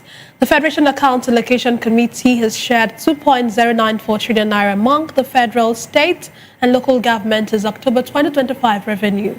FAC disclosed after its November meeting in Abuja that the distributable amount includes 1.376 trillion naira in statutory revenue, 670.303 billion naira from VAT, and 47.870 billion naira from the electronic money transfer levy.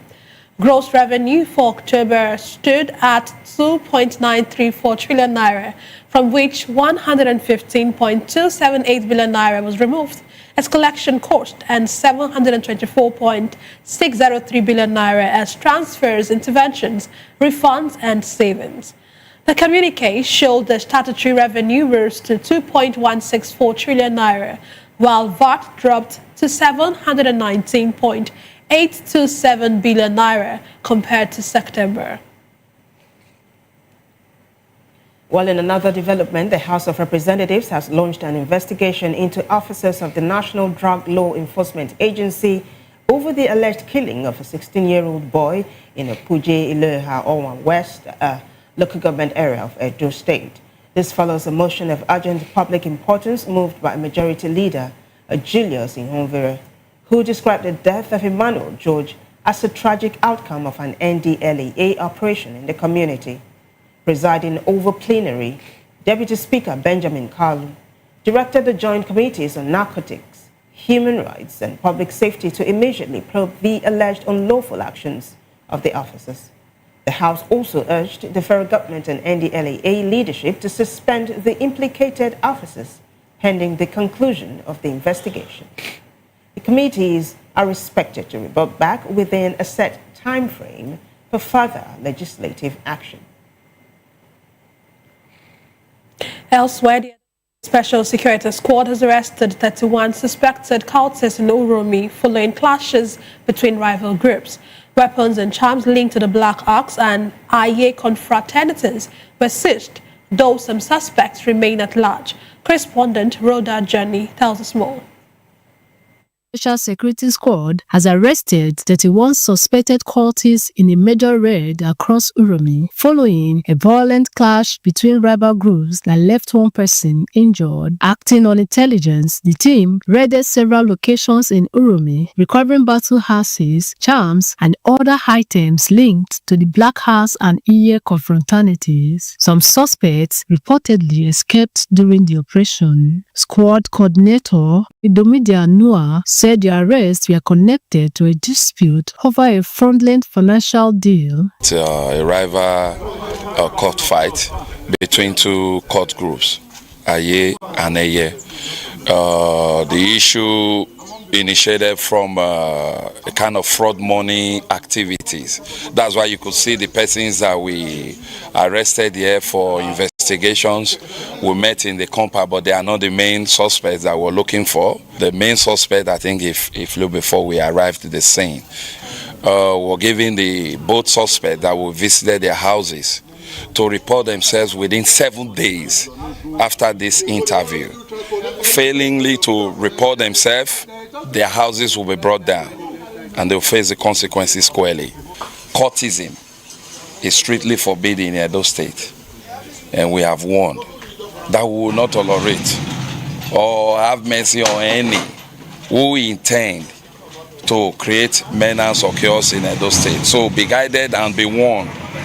Stay out of court activities. Parents are advised, because from what we saw today, we saw kids. No matter how the situation is, I don't know why parents will allow someone of that age to say he's into this Yahoo, and the small boy was even the one with charm. He said the mother did see this. I cannot narrate today. I'm kind of dumbfounded, but I just beg parents, please advise your ward. Give them good trainings. Keep them away from all this, because some of you are contributors to this whole crime activities in the state. And I think henceforth we would start involving you people too.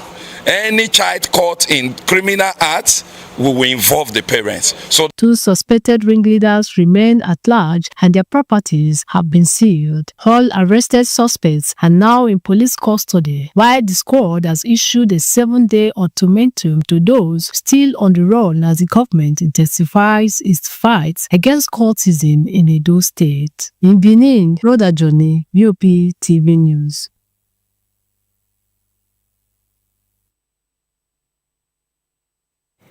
Rhoda, thank you. On the foreign scene now, at least 25 people have been killed, including 3 children, at a Russian missile and drone attack that hit 2 5-blocks of flats in the western city of Ternopil, Ukrainian officials say. They said another 73 people were wounded, 15 of them children, in the strike early on Wednesday. One of the deadliest in the region since Moscow launched its full-scale invasion in February 2022. Ukraine's Air Force later said Russian X-101 cruise missiles had hit the residential flats. The neighboring Lviv and Ivano-Frankivsk regions were also struck, and a drone attack on 3 districts of the northeastern city of Kharkiv wounded more than 30 people.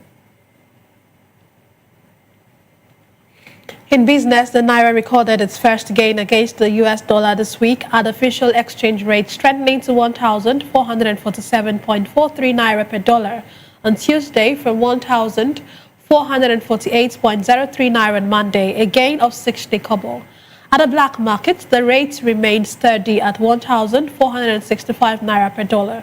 Meanwhile, Central Bank Governor Olayemi Cardoso said Nigeria's foreign reserves hit a 7-year high of $46.7 million as of November 14. Now, the Securities and Exchange Commission says it is deepening public-private collaboration to strengthen Nigeria's fight against money laundering and terrorist financing. SEC announced that its upcoming SEC NCMI Compliance Summit will push for stronger management involvement and technology-driven compliance across the capital market. The 2025 summit, themed Innovation and Compliance, Balancing Risks and Opportunities, will gather market operators, regulators, and fintech players to promote transparency, resilience, and knowledge sharing in the market. We now move on to sport. Enyimba Football Club of Aba has denied reports that it cut players' salaries by 50% after their 1-0 home loss to Wiki Tourist. The club described the claims on social media as misleading, saying no such salary reduction was initiated or implemented. And in the world of entertainment, comedian Cute Abiola has called on the federal and Kwara state governments to take decisive action against insecurity following Tuesday's attack on the Christ Apostolic Church, in Iruku. He said Nigerians want action, not just statements, adding that the viral clip shows how unsafe the country has become. DJ Neptune also reacted, lamenting that nowhere in Nigeria feels safe and criticizing the government for failing to curb a rising insecurity. In a related development, producer Don Jazzy has urged President Bola Tinubu to demand more accountability from security chiefs amid rising insecurity in the country. Reacting to Tinubu's statement on recent terrorist attacks and schoolgirl kidnappings, Don Jazzy said no terrorists should be spared and called on intelligence agencies and security officers to step up and be held responsible.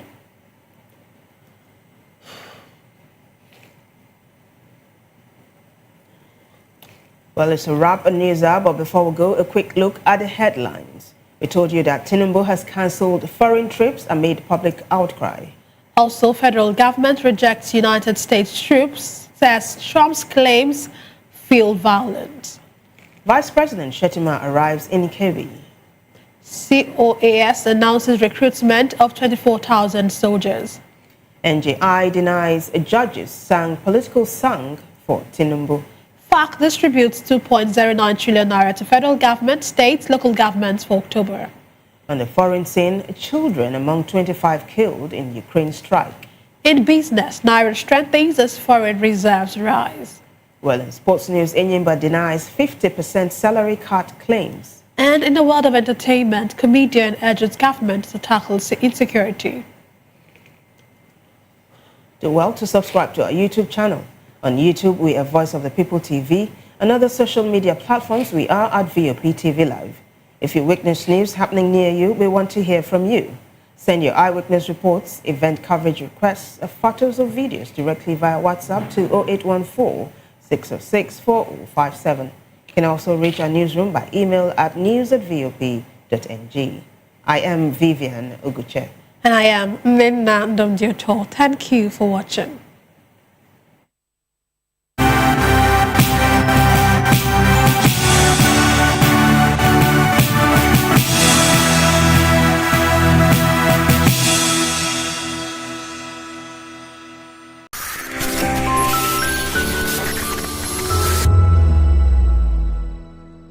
From the views on the street, we go to bed empty hunger, to the blaring horns of a hustling city, the loudest voices of the common man got a medium to be heard. This particular administration, they were coming unprepared. It's not a bad thing to renovate the president's lawn. Through top-notch programming, unbiased reportage of news, sports, business, entertainment, and cultural documentaries, Voice of the People 90.3 FM became a symbol for 21st century media. And now, a new baby is born. Voice of the People Television, VOP TV, youthful, full of vigor and penchant for excellence in the continent's media space, exposing the wrongs, applauding the rights, dissecting the news without fear or favor, through factual and accurate stories and contents. Corruption kills three things that makes a society. Representing the interests of the people and giving them a voice. Voice of the People TV is here to stay towards building a fair society. VOP TV, Voice of the People Television, truly a voice for the people.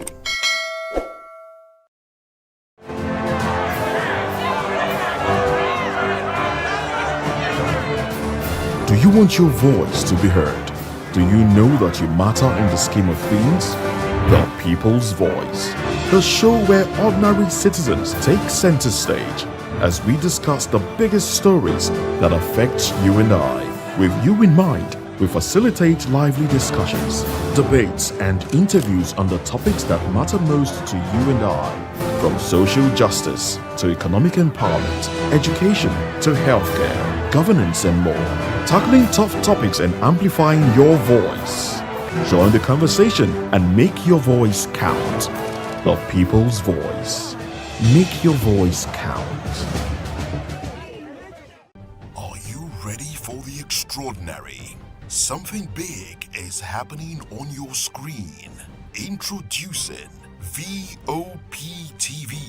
Now streaming on SLTV channel 264. From breaking news to captivating conversations, news analysis, giving you all sides to the story. We bring in-depth discussions on the issues that matter, from politics to sports, entertainment, and lifestyle. VOP TV on SLTV channel 264. Join us as we redefine what television means to you. Voice of the People Television, VOP TV. Now you have more than a voice.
Hello there, my name is Damilola Ogunsi, also known as the Goldfish. Hi, my name is Chike Bright Emmanuel. I'm an actor and a filmmaker. Hello, peeps. My name is Yomi E. Adejimo. Hi everyone, I'm Paul Utomi. Hi everyone, my name is Stacey Benjamin, and this is Voice of the People TV. I need you to keep it locked to VOP TV. See, are you looking for good entertainment? You want to get good movies, good music, politics, talk shows, sports and entertainment. You really want a channel that gives you everything you need without you having to run around. VOP is where you are. That's Voice of the People. If you're not listening to this, you're not one of us, and you deserve to be killed. Scrap chat. Don't be killed, but watch it, or I'll find you, and I want you. And you are locked on VOP TV. Don't go nowhere. This is where the juice is. This is where all you need for entertainment, politics, movies, and whatnot. And keep watching VOP TV. So keep it locked, because I'm locked already, man, and it's money back guarantee. So you're gonna have a good time, because I do. And please keep watching VOP TV. I want you to actually, I beg you, subscribe, watch it. If not, whatever you see. You better not touch that die, because VOP is the plot. This is African News on Voice of the People Television, where we don't just bring you the news, we bring you Africa's heartbeats, the policies that shapes our world, and the economy that determines our future. African News on Voice of the People Television. Stay with us. VOP TV. Now, you have more than a voice.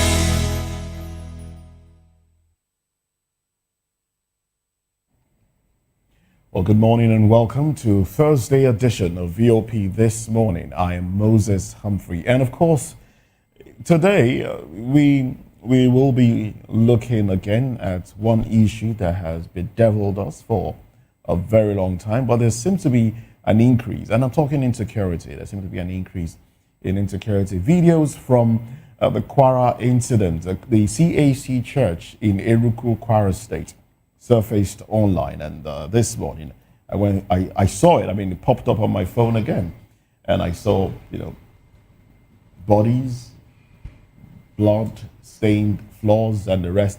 Terrible incident happening at this time. And like I said, there seemed to be an increase in these killings. So we'll be looking at a few of these killings and what government can do and should do to ensure that there is a stop to it and we don't attract unnecessary international attention. Well, there is no society without crime, they say. Senate President Akpabio says as Tinubu cancels global trips as crisis deepens. Democracy firestorm. Police seal PDP secretariat as Obi blames Tinubu. Wike hits back. And also, we'll be looking at doctors shutting down services, rejecting government's claim of meeting 19 out of 20 demands. Well, those are the major conversations on our table this morning. Oh, well, good morning and thanks for joining us. I am Chukuma Okoro. I think we are living in very troubling times, especially when we have people in government. Instead of taking responsibility, they are becoming very, very defensive every other day. Oh, well, those are the major topics of discussion, but you also have other interesting and trending stories that we'll chime into in the course of this conversation. Please do join us. All right, and I'm Fina Okechukwu, and talking about trending stories. Nigeria's main opposition party, the People's Democratic Party, PDP, plunged deeper into crisis on Wednesday as armed police officers seal off its national secretariat in Abuja, barricading the premises with barbed wire and fired tear gas to disperse rival factions. The Democratic and the dramatic shutdown followed the controversial emergence of Kabiru Turaki as PDP National Chairman at the Ibadan Convention, a move rejected by a faction loyal to the FCT Minister Nyesom Wike, which insists the convention violated a subsisting court group. The Wiki-backed led group by embattled National Secretary Samuel Anyanwu had appointed Mohammed Abdurrahman as its own chairman, setting the stage for a violent confrontation when both camps attempted to hold parallel meeting at the Secretariat. Witnesses have reported heated exchanges between Wike, Oyo State Governor Seyi Makinde, and PDP Governors Forum Chair Bola Ahmed before police fired dozens of tear gas canisters inside and outside the building to prevent further clashes. The PDP had earlier expelled Wike, Anyanwu, Abdurrahman, and 8 others for alleged anti-party activities, but the faction refused to back down, insisting on its legitimacy. The sealing of the Secretariat forced the postponement of the party's National Executive Committee and the INEC meeting, leaving ordinary Nigerians bewildered as the opposition's internal war spills into the streets, raising fears about its ability to provide credible checks on government in power. I saw a particular headline yesterday and on one of the cover page of the National Dailies that says something about PDP and tear gas, something like that. But this also speaks to how our political elected officials behave, and also people who play within the corridors of power too. Why should we be having such internal wrangling? Why should we be having such issues? Why should PDP at this point be having back and forth to the point that men? I saw the video where people were being pushed out of the door, the windows, some people were hijacking others. Men, I'm talking about people's father, people's son. Men, not boys this time around. Throwing punches, tearing people's clothes and all that. But anyway, some persons reacted on social media yesterday were like, okay, let's see what is going to happen now that the police have shot the Secretariat. They've sealed it with barbed wire. Some were saying that the hand of the FCT minister also is still in this. And I asked, how can an individual hold a party to ransom to the point that it's more like some agencies are being used to favor a particular faction?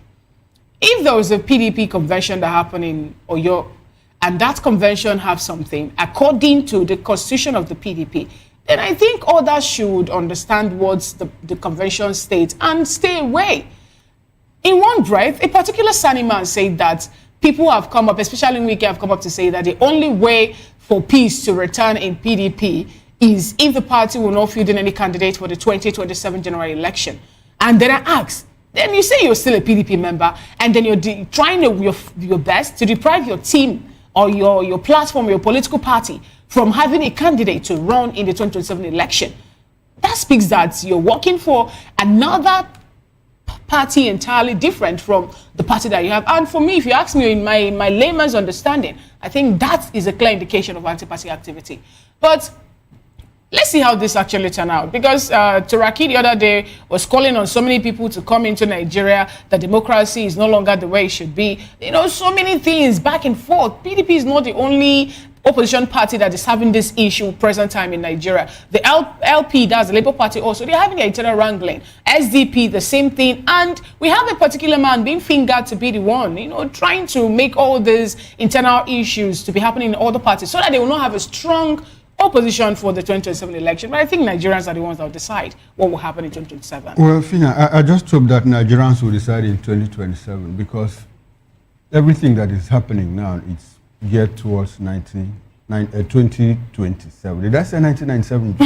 As a matter of fact, 2027, not 1997. Because I'm also distrust, with what is happening. So that's why I can't even remember that we are in the 20s.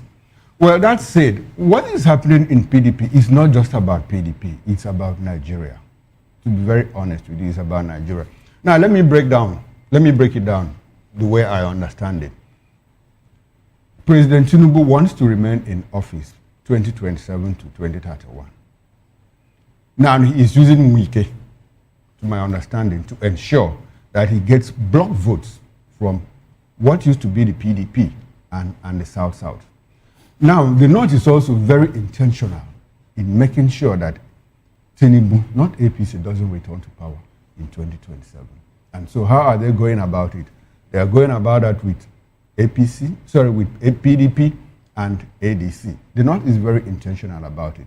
Now, the problem is, if you want to come back to power in 2027, What happens to the gentleman agreement that power stays in the north for 8 years and comes back down south 8 years, rotational 8 years up, 8 years down? Whatever happens in the north, northwest, northeast, and north central is the business of the north. Whatever happens in the south, southeast, southwest, and south is the business of the south.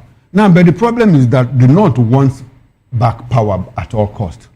They did it in 2015 when it was even when Jonathan was in government, because they wanted to bridge that gap that, look, Jonathan should not come and finish Yar'Adua's term, do his own term, and now do another term. The North was against that. So they cooked up things everywhere. Insecurity blossomed, orchestrated, state managed, mastermind by them. They even went to the United States and all of that. So that is what is at replay now. That is what is at replay. And you know what? It's very, very dangerous for Nigeria because the South also insists on completing its term. So in everything that we do, I see this thing beyond the PDP. It's about Nigeria as a whole. It's about the struggle for power between the North and the South. And if you go back to 64, 66, what happened? It was elections. In 1992, it was elections.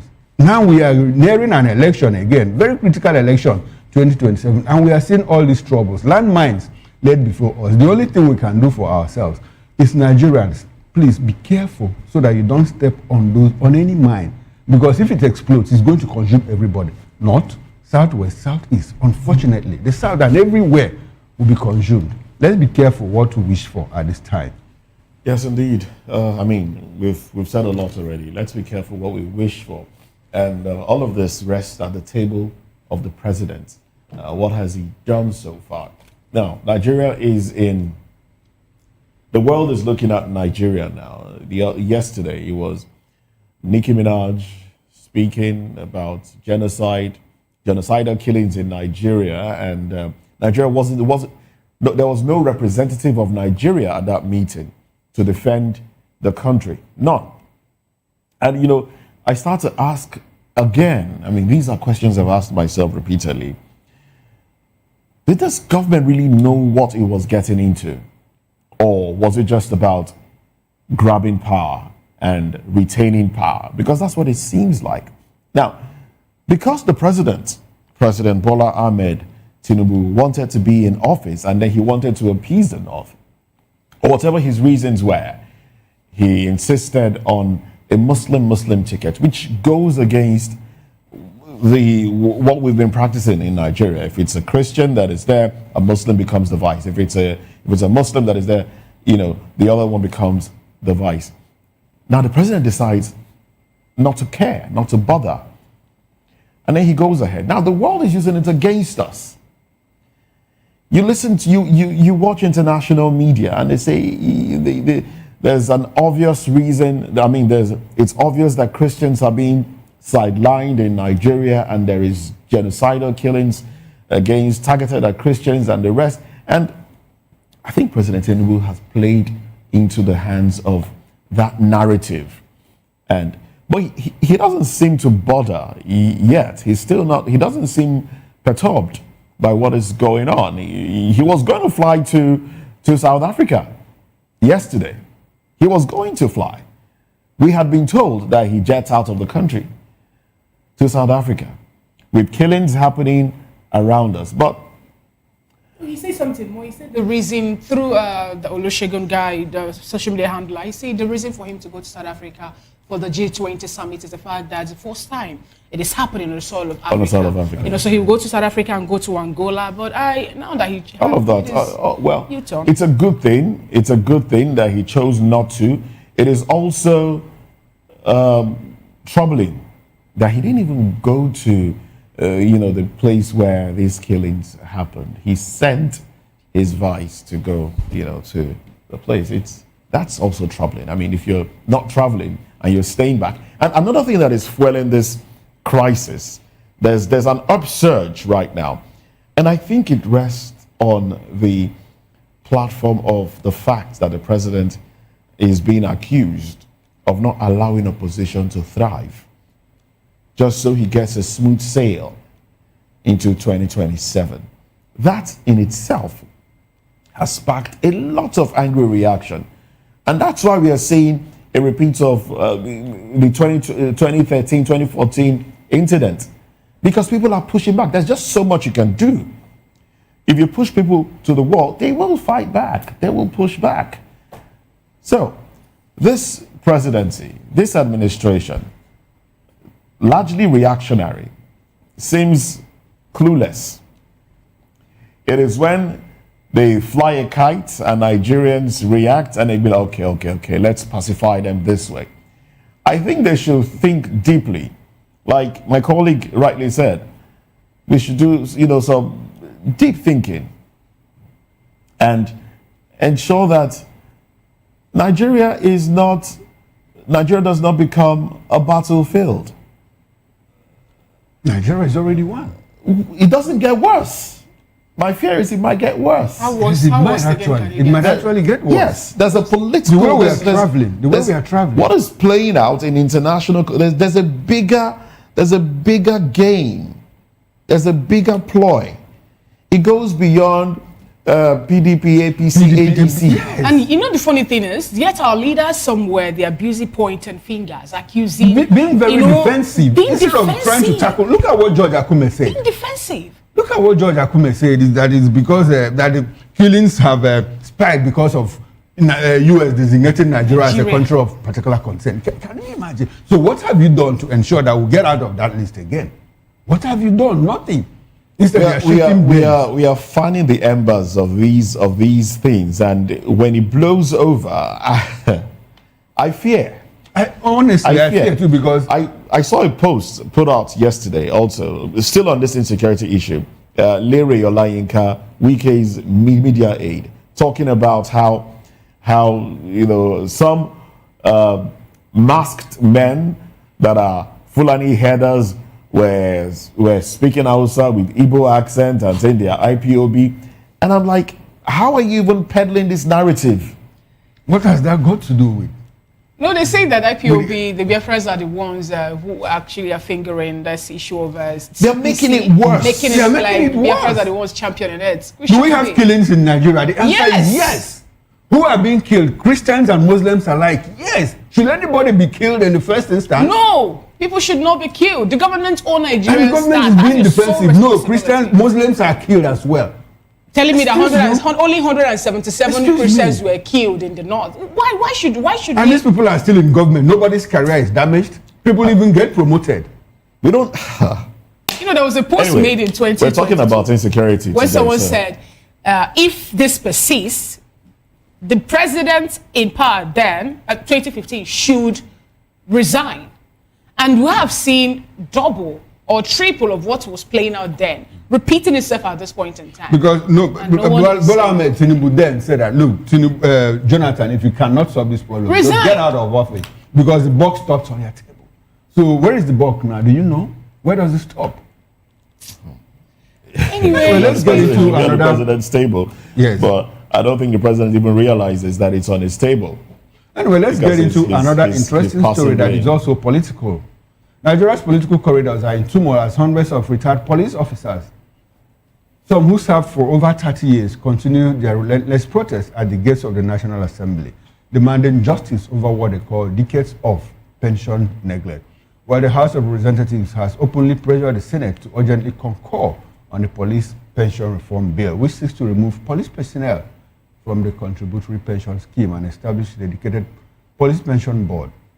Lawmakers describe the sight of aged officers camping in rain and sun with placards as a national embarrassment and a blow to the morale of serving personnel. While the House Committee on Police Affairs confirmed that the bill has already passed all readings in the lower chamber and was transmitted to the Senate in late October, with assurances that President Bola Tinubu will assent once concurrence is secured. While the protesters accuse the National Pension Commission of violating their rights, legislators insist their grievances have been captured in the new bill, urging them to disperse and trust the process. Yet the spectacle of uniformed veterans sleeping at the assembly gates ignited public outrage, raising questions about how a nation can leave its protectors to suffer in retirement. Well, unfortunately, that is what our senior citizens are passing through. Not just the police, we are also looking at the military veterans. Not just veterans, you also have teachers in some parts of the country. Like I normally say, you know, in my own state, we still have the issue of pensions, not just in my state, in practically other states. But I think there was a report I saw yesterday that what is the salary, the pension arrears owed in that particular state. On top of my head, I can't recall the state, but the pension arrears owed in that state is higher than the state's budget of 2025. So how are they going to fix all of that?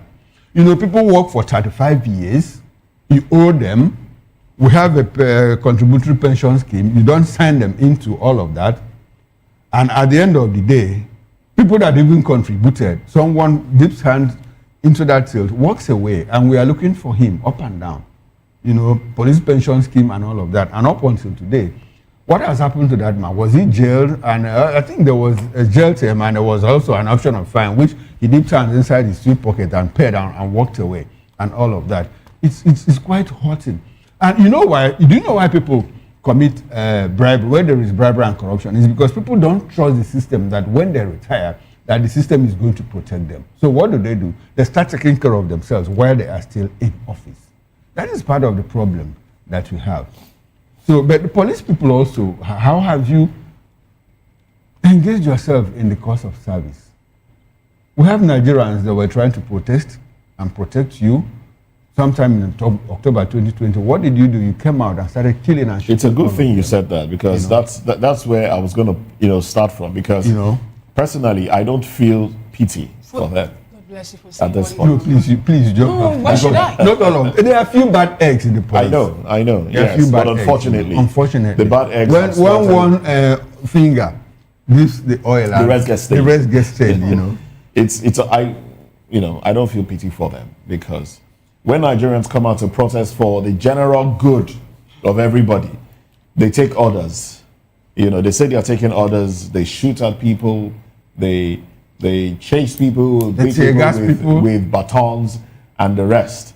And then what? And then you leave office and you realize that, oh, okay, it's not as rosy. You don't have the power to. I was watching a video the other day. A military lady, a soldier, was saying, "Look, I'm a soldier. Regardless of your degree, I can order you around." And I was just smiling. That's the mentality. So the police too feel, okay, yeah, I'm a uniformed person. I can deal with you and nothing will happen. I mean, we heard people say that during NSAS. I'll shoot you and nothing will happen. Okay, so you do that and God gives you life. You retire and you don't have anything you don't have money. The government that you defended, against your people, your neighbors, your brothers and sisters, turn their backs at you, and then you start to protest. Well, I wonder if... And you expect me, whom you say you will deal with, joining the protest. That's I wait to see if they will use policemen to disperse those retired policemen who are protesting. I wait to see if that will happen. I'm sorry, but I don't feel pity for them. Same here. Yes. Same here. But I do. I don't. Reason is this: when you people were in office, or when they are in office, they were overzealous. Nigerians in 2020 come up to say we want a total overhaul of the police reform. Guess what happened? People were killed because we were tagged it EndSARS, #EndSARS, end police brutality, which you will believe that if that actually had been done in the real sense, some of you will earn higher and you also be subjected to work in more conducive environments and every other thing made available for you. But guess what? We're tear-gassed and every other thing was bad. 2024, 2025, I think, August 1, 2024, it was 2024 that we did that protest, August 1 to 10, #end bad governance. Guess what? You send police again that use tear gas to disperse people who are protesting, arrest people, even send them, try innocent children, small children in adult court. Now, no problem.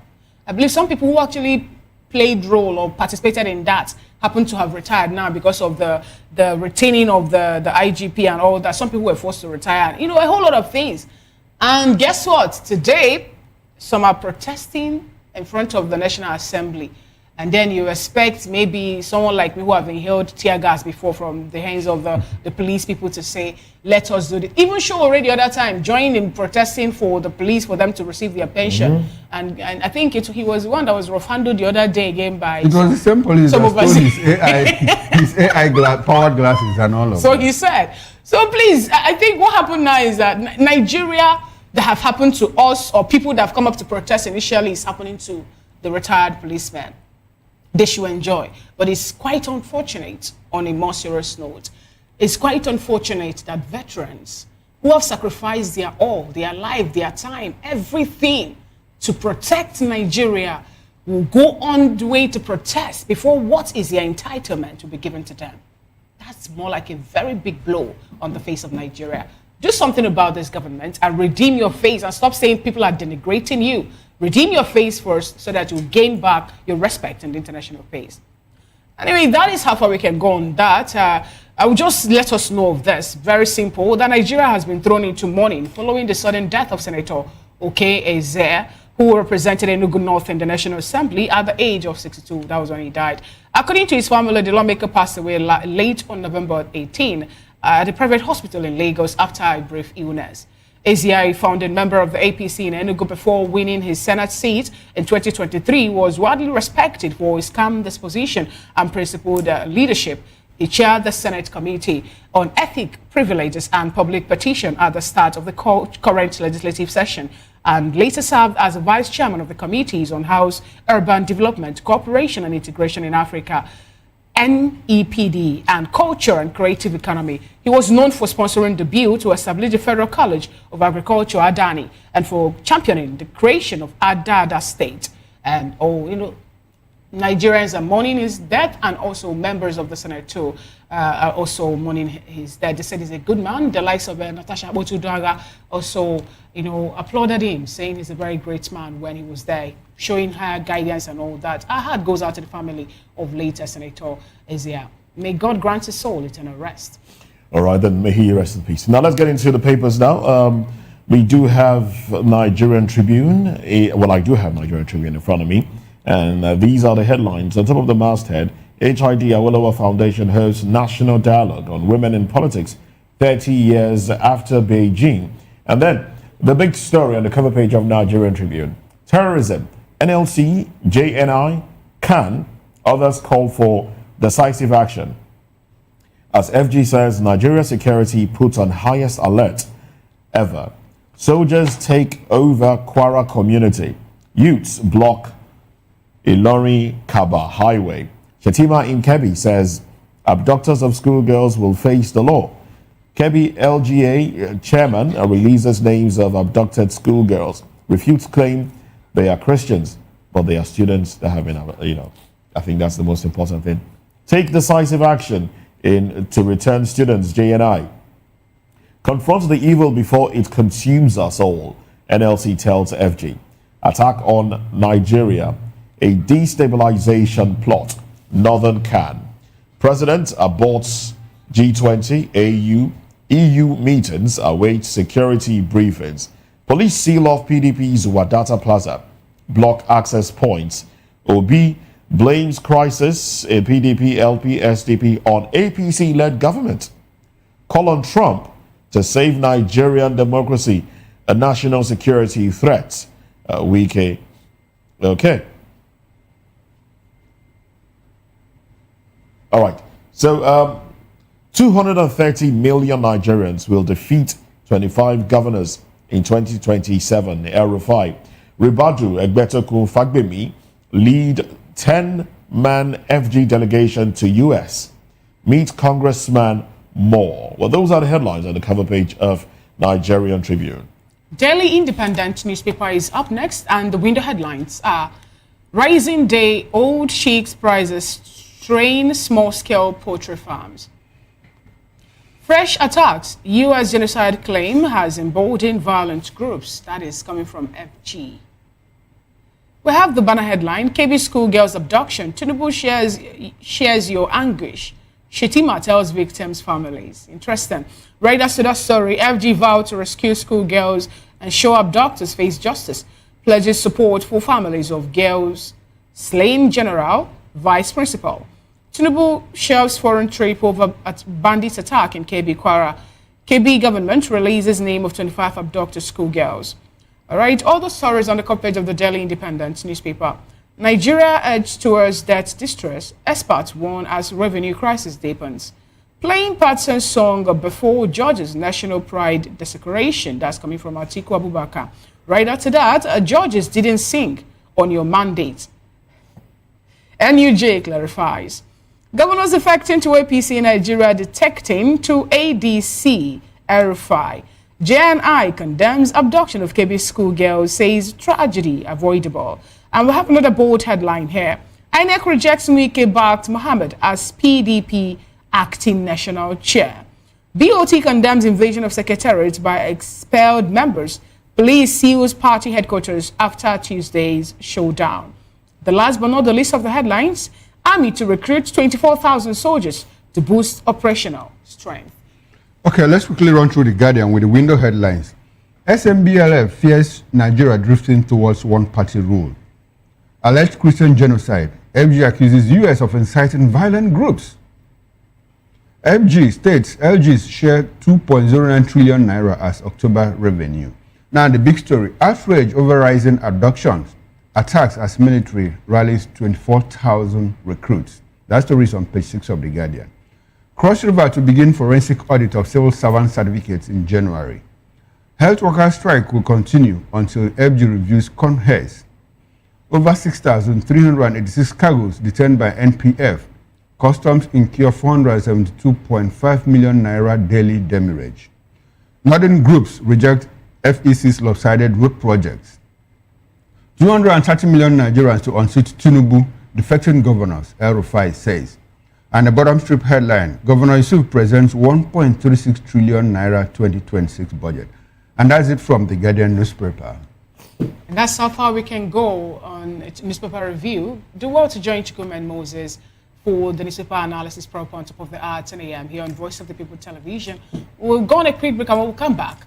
We'll touch on the first topic of conversation, which is about the insecurity.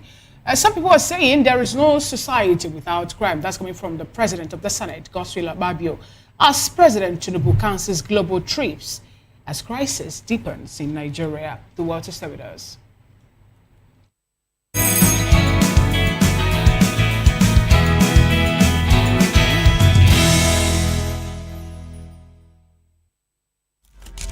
In a world where power shifts with every headline. In a nation full of questions. In a world filled with noise, the truth needs the voice. The policies that shapes our world and the economy that determines our future. Every hour, every day, the grapevine keeps buzzing. And together, we are committed to telling the stories that shape our world because your voice is our focus. Don't forget, our voice matters the most. Let us come together and share our concerns.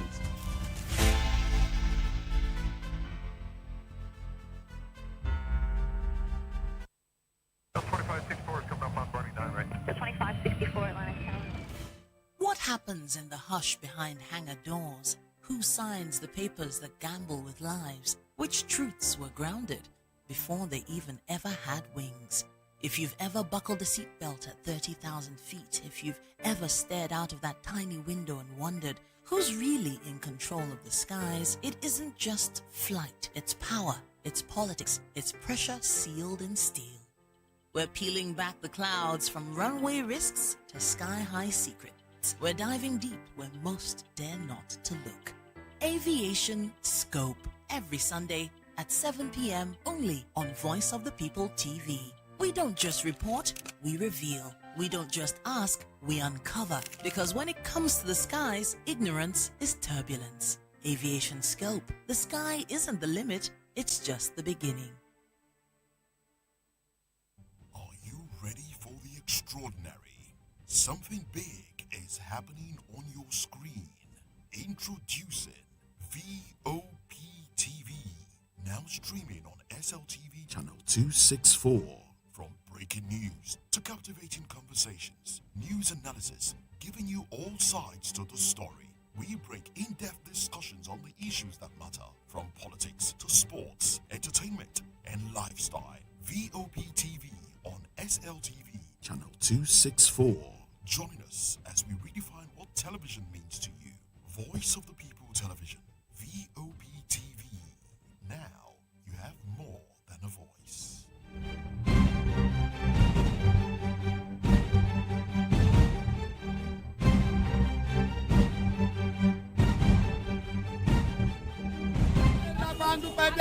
Good morning. It's the start of a beautiful day. Or start your day right with a healthy dose of news, fun, and inspiration. Join us on VOP this morning for the latest news, trending topics, and uplifting stories to set your day on the right vibe. From news and current events to lifestyle and entertainment, you are covered. VOP this morning, 8 a.m., Monday through Friday. Voice of the people. You can hear me now. My name is Patrick Doyle, and I wish that you continue to echo the voices of the people. Big up VOP TV. My name is Suibifa Dokubo. Please keep watching VOP TV. Hi, my name is Kwekumali Ikenda Onyekwena, and I am with the Voice of the People TV. Now, if you're looking for the veritable channel for information, politics, robust discussions, you don't need to go far. VOP has you. VOP will always have you. Thank you. Hi, my name is Patrick Diabwa, aka Ibani Chuka, Amayanabo the Eagle King, and you are watching VOP TV. Stay with us. Mr. Ofamiloni, and here's to VOP TV. Keep watching, stay tuned, do not touch that dial. My name is Made Kuti, and you're watching VOP TV. Keep watching. Welcome, my name is Zika Davis. Distinguished ladies and gentlemen, boys, viewers, everybody, boys and girls. This is VOP TV. Do you know what that means? Voice of the People TV. You don't have a voice, don't come here. You better make sure your voice is heard. Hi, my name is Tosin Mohammed. I'm a gospel artist. Keep watching VOP TV. Almighty Father, you are the mighty Redeemer. We've come to worship at your feet, oh Lord. This is Ayotunde Adejumo, chilling with you on the Voice of the People TV. Don't touch that remote. You are where God wants you to be. Listening to the Voice of the People TV. The Bible says we should give thanks in all circumstances. And all circumstances include the good times and the bad, the high times and the low, the times when everything look as if they are going well, and those times when Enugbe, the ground is dry like the sand in the desert. Those times when you feel like giving up, you should give thanks still. My name is Jeff Melu, and I'm a gospel poet. And you should keep watching VOP TV. Don't touch that dial. Girls, Kábíyèsí Olúọ̀run, we were born to give you toilet, to give you worship. People of God, you are watching Voice of the People TV, and my name is Flo Rocker. I encourage you to listen to things of the gospel. You know, we live in a very perilous times where there are some things you watch on television, you will lose faith, you will lose God. Keep your eyes on Voice of the People TV and remain blessed. Flo Rocker says so. This is African News on Voice of the People Television, where we don't just bring you the news, we bring you Africa's heartbeats, the policies that shapes our world, and the economy that determines our future. African News on Voice of the People Television. Stay with us. The red carpets, awards, the razzmatazz, music, fashion, interviews, and more. Spotlight on Voice of the People Television. Let's feed you with all the juicy stories in the global entertainment space, bringing you the glitz and glamour as it is hot. Stay tuned to Spotlight, 1 p.m. Monday to Friday. Spotlight on VOP TV. Entertainment like never before.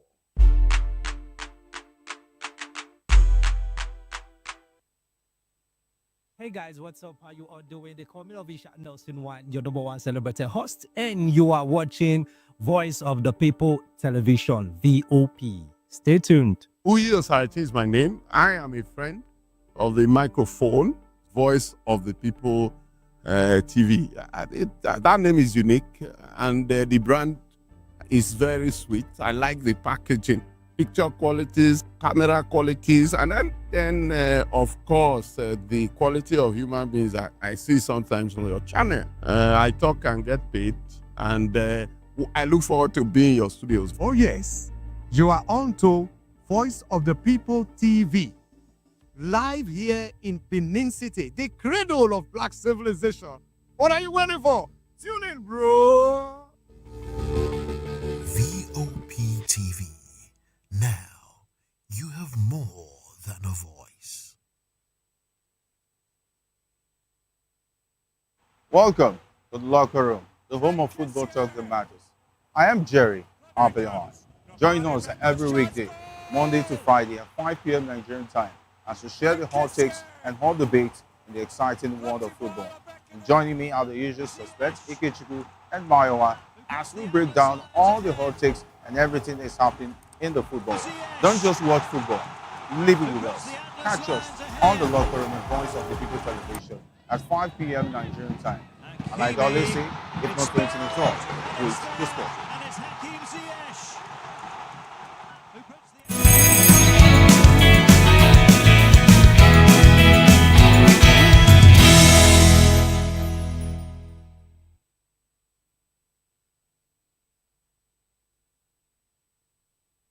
Well, thank you very much for joining us. Now let's get into the conversation this morning. Nigeria's political stage has erupted into fresh controversy as Labour Party's presidential candidate in the 2023 election, Peter Gregory Obi, has accused President Bola Tinubu of deliberately fueling internal crisis across opposition parties to weaken democracy. Obi's remarks came amid the dramatic sealing of the People's Democratic Party National Secretariat in Abuja by heavily armed policemen who fired tear gas to disperse rival factions attempting to hold parallel meetings. The chaos followed the disputed emergence of Kabiru Turaki as PDP National Chairman at the Ibadan Convention, a move rejected by a faction loyal to FCT Minister Nyesom Wike, who insists that the convention flouted a subsisting court order. But the PDP had earlier expelled Wike and several allies for alleged anti-party activities, but his camp responded by appointing Mohammed Abdul Rahman as its own chairman, escalating tensions that spilled into the streets. Well, Wike countered, dismissing Obi's claims and insisting Nigeria's democracy is not under threat, accusing Turaki's faction of illegitimacy and warning against dragging Tinubu into PDP's internal battles. The sealing of the secretariat forced the postponement of the party's National Executive Committee NEC meeting, leaving ordinary Nigerians bewildered as opposition leaders traded accusations, while police barricaded the premises with barbed wire. Well, analysts say the spectacle underscores the fragility of Nigeria's political system. Oh well. Well, we do have our analysts with us to make sense of it all. We have Dele Fanimo with us in the building. Good morning to you. Good morning, Moses Fina Chukuma. Good morning. And also, we have been joined by Barrister Asim Adams, Esquire. He joins the conversation. He's a civil rights activist, former spokesperson, Chief Beatrice Tumo, a P2B campaign organization, Labour Party, Rivers State 2023. Well, thank you very much for joining the conversation. And also, we're being joined by Frank Itul, a native of Yalawata, Benue State, a British-trained lawyer, former principal special assistant to the Benue State governor between 2020 and 2023, currently a graduate student and policy researcher at the University of Central Oklahoma, USA. Now, we want to talk to you, Frank, about the insecurity in parts of Nigeria and the rest. So we'll come to you much later. But let's just talk about the politics of things, the PDP and APC crisis, and then we'll come to you and talk insecurity. So let me start off with you. I mean, you are a sympathizer of PDP, and PDP is basically in the mud right now with all the things going on. Now their secretariat has been sealed, and we know how you're also, you seem to be in a fix this morning, if I may say, because you're a sympathizer of the PDP, not a card-carrying member of any party that I know of. I'm not. Okay, so a sympathizer of the PDP and a fan of Tinubu, President Tinubu. So how does it make you feel that he's been accused of preventing opposition from standing or doing their thing? Then he's also been fingered. Yeah, there's no denying the fact that I have my sympathy for PDP. And I've worked through PDP as media strategist and mobilizer in my state particularly, and at some point through proxy at the national level. So I know one thing. Of all the political parties we have in this country today, internal structure is solid in PDP. Unfortunately, greed and unbridled ambition of certain elements in PDP had made nonsense of these structures. PDP is the only party that from ward level to local government to state and federal, they have internal structures. Unfortunately, what is happening now is PDP in some of the states, and a particular example is that of Ondo State, my state. Most ADC members in Ondo State are PDP members. So it's like one leg in, one leg out. Okay. And that is the unfortunate thing that is happening now. So it's like, in case this ship sinks, I can have a safe haven in another ship that is close by. Now, I would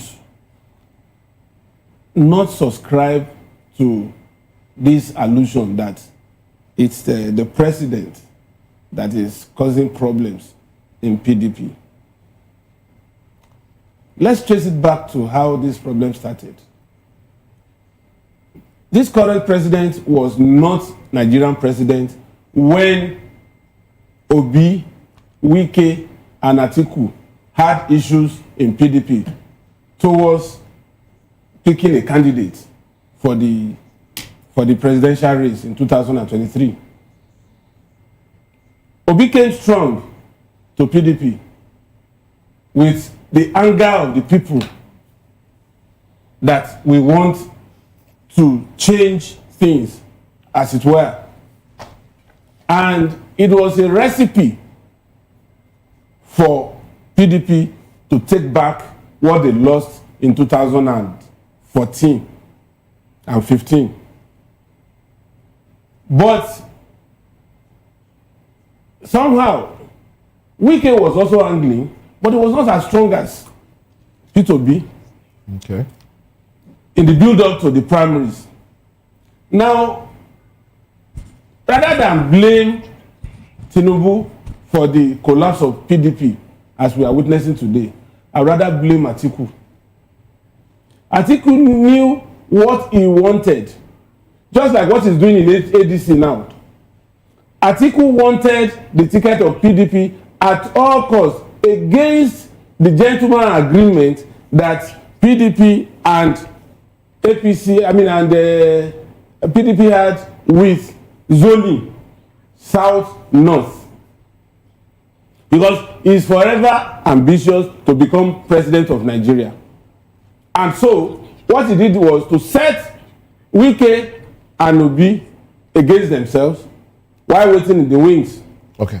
And eventually he emerged. The emergence of Atiku led to the exit of P2B. So now, how can we just forget history and begin to say the current? Listen, let me explain that the current president is the problem. Well, if the president had seen opportunity of escalating the problem in PDP and he lashed it on it, that's another matter. But to say that he is the cause, I don't want to subscribe to it, because if not for the emergence of Atiku, Peter Obi wouldn't have left PDP. Okay. If not for the emergence of Atiku, Wike would not be this belligerent. Okay. So basically, the president saw an opportunity and latched in on it. I am not too sure about that, but I know that if he has done that, it's politics. El-Rufai also said, look, he's trying to stifle opposition. He's bribing, he's giving out monies to ensure that there is instability in parties, in the Labour Party, in the PDP. How can somebody say that the president is giving 250 billion to government? Well, that's not putting El-Rufai. I mean, it doesn't. That's another. I'm saying it. Whoever thought of that? There are some things that you think it's impossible. Even if it is impossible. Why so? It is impossible. What is the size of the budget? That's just one governor. What is the governor going to do to upset things that will now give 250 billion to a governor? But yet we see as bad as our currency is, 250 is no more. Is not small money. But yet we see governors in the PDP. Some states, the total revenue of a state in 1 year is not up to 250 billion. Since we've decided to go, so you are giving the state budget for 1 year to one person just because he wants to cross over. I mean, it's ridiculous. It's not logical. Mr. Fanimo, we decided to go down the history. Some people will also say that if Wike did not come up to say zone the ticket to the south in general, Atiku wouldn't have participated in that election, that primary election, because the party accepts that they are making the ticket to go straight down to the southeast for Peter Gregory to participate. But Wike, being who he is, said we cannot be the south, a southeast, let it be the south. And that was all bringing the likes of Atiku Abubakar to play, and we know what happened at the end of the day. People that thought they have something end up not being able to measure up with the strength of people that played there initially. And that's happened to be some other stories back in what happened in 2023. My sister, let me tell you. Okay. No matter how you want to twist the narrative, the fact is, if Atiku was not inordinately ambitious, Atiku should have resolved that rift between Wike and Obi. If only in the interest of the party. Look at the 36% was what produced the president. It shows that because of that cohesion that was lacking in PDP, it gave the president you create the impression that Atiku Abubakar caused the problem in the PDP. Yes. Atiku has left the party is still in problem. But the problem has been there. It wasn't caused last year, it was caused 2 years ago. So it will take just 1 day to fix it. When there are so many agreed parties. You and I know that in peace and conflict studies, that it is easier to cause damage than to fix the damage. Thank you very much for your thoughts there. And well, let's bring in Paul A.O.B. Let's bring in Paul O.B. into the conversation. Well, good to have you. Good to have you join us. Let's talk about the PDP crisis and the allegations. The president has been accused. Peter Obi is saying, it is the president of the country that has ensured that the trouble in PDP persists. And El-Rufai also said the same thing. In fact, a lot of other people have said, look, it is the APC, and not just the APC, it is President Bola Ahmed Tinubu that is ensuring that opposition doesn't stand so he gets a smooth sail in 2027. You think that's an unfair accusation, or you think that's apt? What are your thoughts? Please, good morning, everybody. Good morning, the anchors and the audience as well. I'm speaking as a journalist who has been very close to the People's Democratic Party. And then when I left journalism also, I've also worked closely as a member of the PDP before I went into academics. Number one, I will subscribe completely to the elder statement sitting close to you there, that Atiku is responsible for the crisis of the PDP. When Atiku left PDP in 2014 to APC, he suddenly came back in 2017, and he was handed over the ticket in 2019. After 2019, it was obvious in the whole of the history of PDP, right from 1998 till date, the Southeast and the South-South have been the highest contributors to the sustenance of the People's Democratic Party, both in financing the party, in funding the party, and both in numerical strength. And it was obvious at that 2023.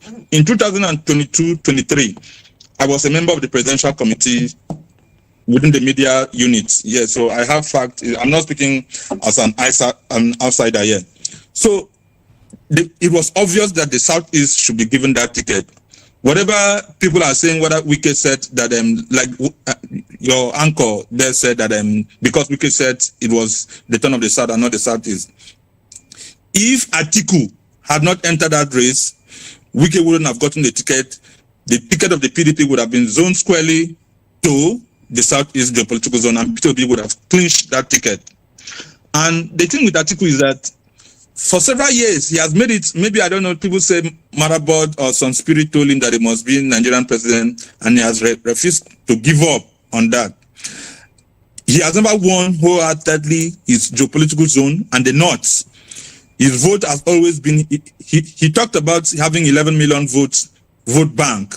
Those vote bank squarely are from the South-South and the Southeast. They're not from the Northwest, Northeast, where he comes from.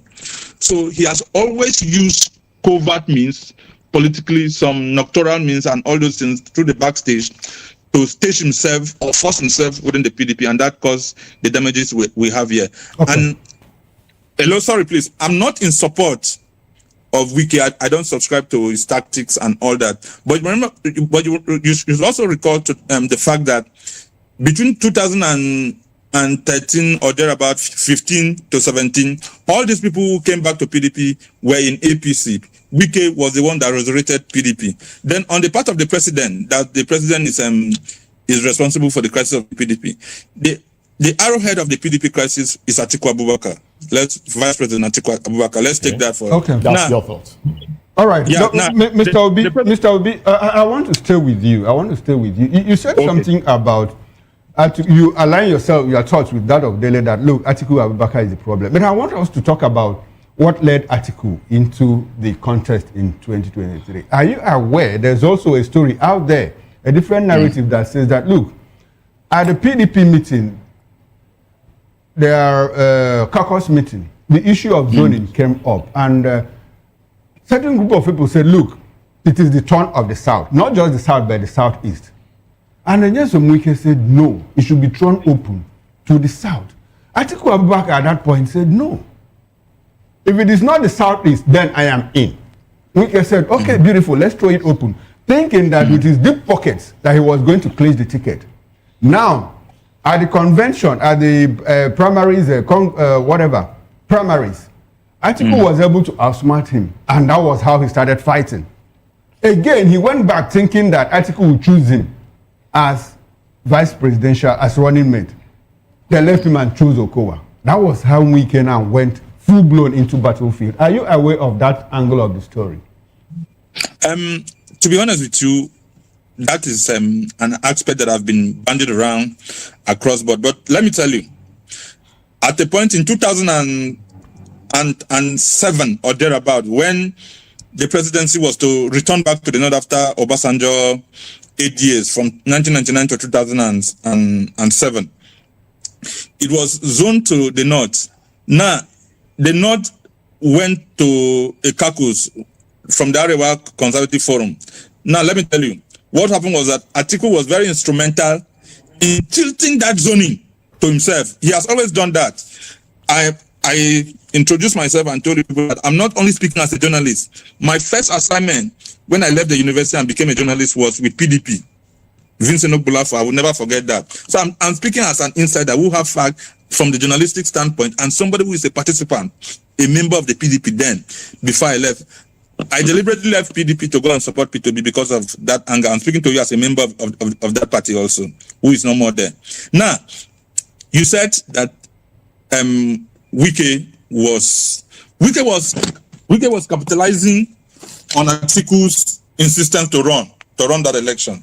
If the party has come together and said that and zoned that ticket to the southeast, which was the obvious thing to do, which was the sincere thing to do, Wike wouldn't have the opportunity. And let me tell you, I'm giving you an insider point here that many people don't know. P2B wouldn't have left PDP if he had been given the vice presidential ticket in 2022 by the PDP and Atiku. What happened is that the gang up against P2B, most of them underestimated P2B. I know of the former national chairman and former governor who said P2B could not get 2 states or win 2 million votes, that if he win, they would resign. But they didn't know. Now, they went behind. Atiku has always been looking for somebody who will support him financially, a running mate who will support him financially.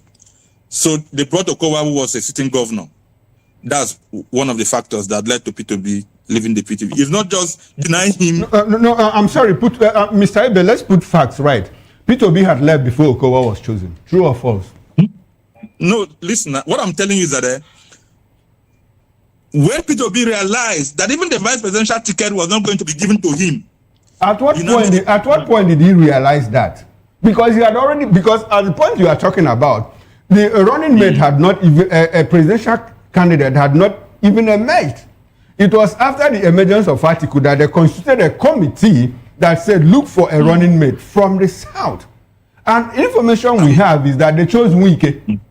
Overnight, they had to change the whole thing to Okowa. Are you aware of that angle of the story too? No, listen. Listen, I'm speaking to you how all these political tactics are made.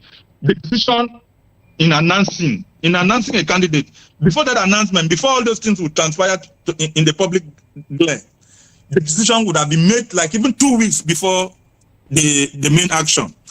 The decision not to give P2B the vice presidential ticket, apart from even the presidential ticket, has been reached 3 weeks before even the conduct of the presidential primaries itself.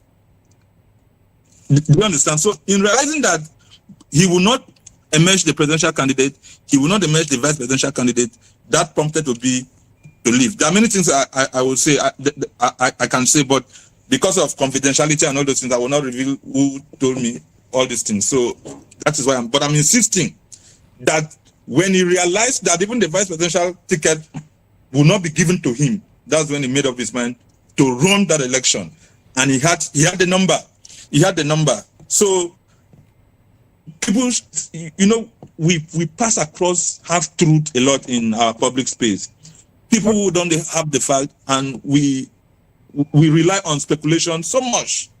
Now that we have the fact that the headquarters or the secretariat of PDP have been barricaded by the police, and we also saw the video of how people were going all physical with themselves. In one of the national dailies today, we learned that INEC rejects Wike's backed Mohammed as PDP acting national chair. And this actually happened after the Oyo convention played out. So what do you think is going to be the fate of PDP at this point?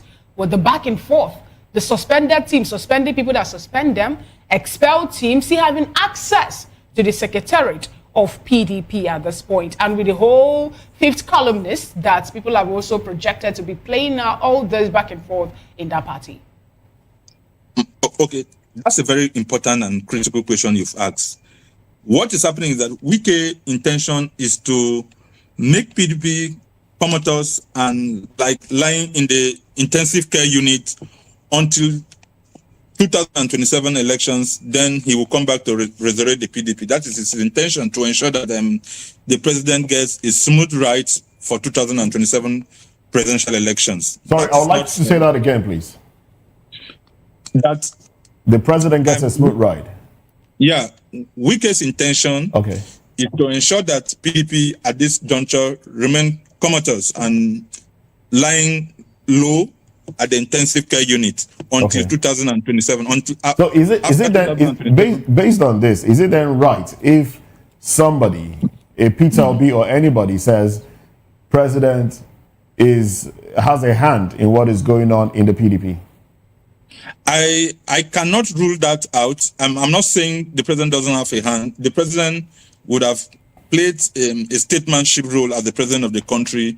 He wouldn't have allowed Wike to, in this manner, in this kind of like outright destruction of the opposition party. It's not fair. It doesn't. It's very telling on our democracy, and the president at the head of the country ought not to give room to that. Wike is his cabinet member. He's an appointee.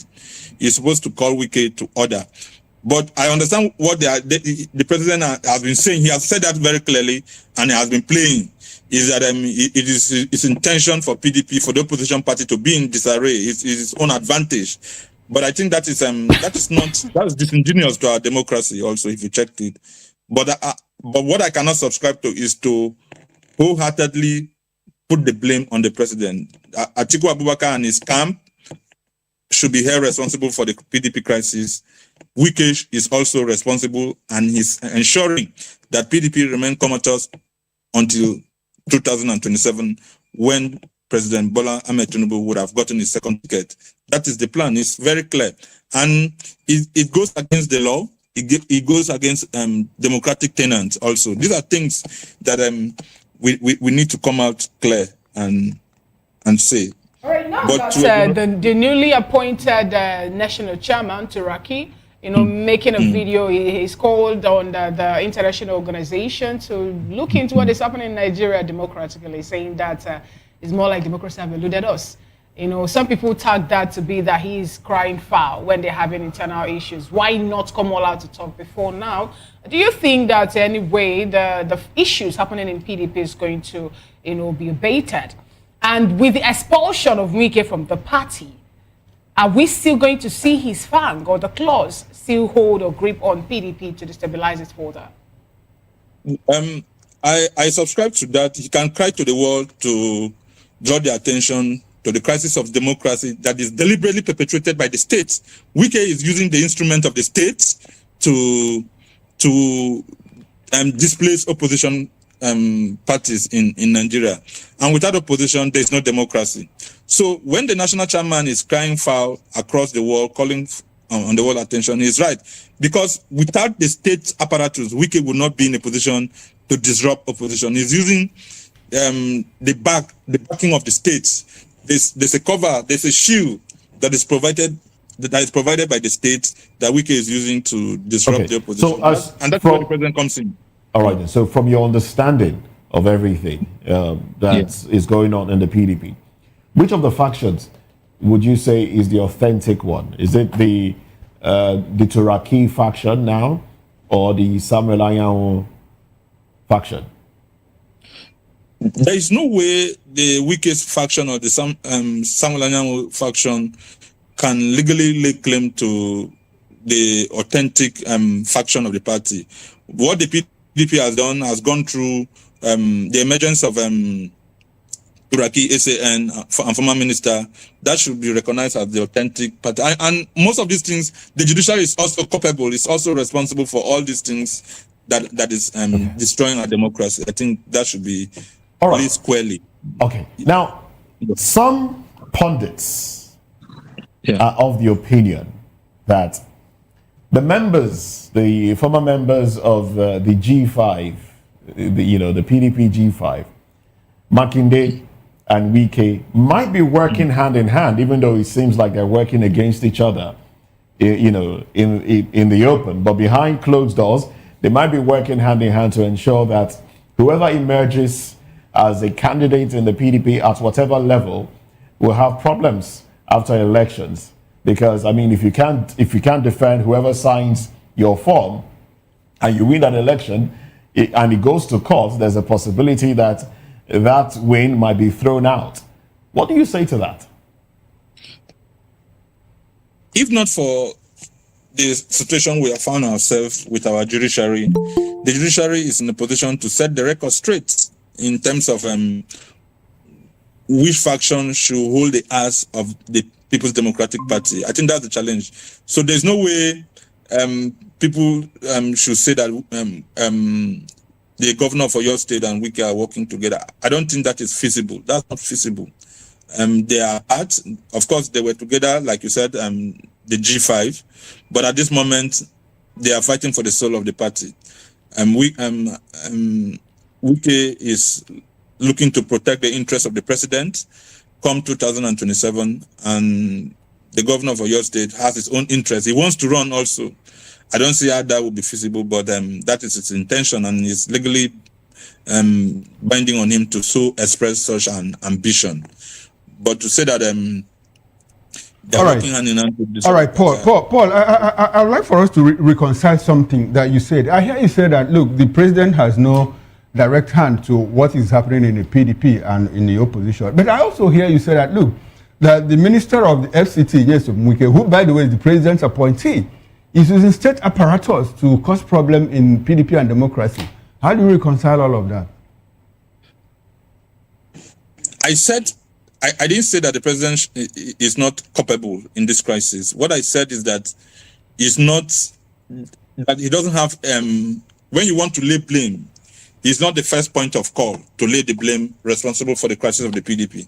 The first point of call, like Mr. Dele said, this crisis degenerated around 2022 when the PDP, through article structure, clandestinely used force to collect the ticket from the Southeast geopolitical zone and run on it. And that's why the PDP failed. There's no way the APC would have won that election, no matter what. So that is responsible for the crisis. And what Wike swore to do, and remember that even at the presidential primaries, I was there. I was the deputy rapporteur, the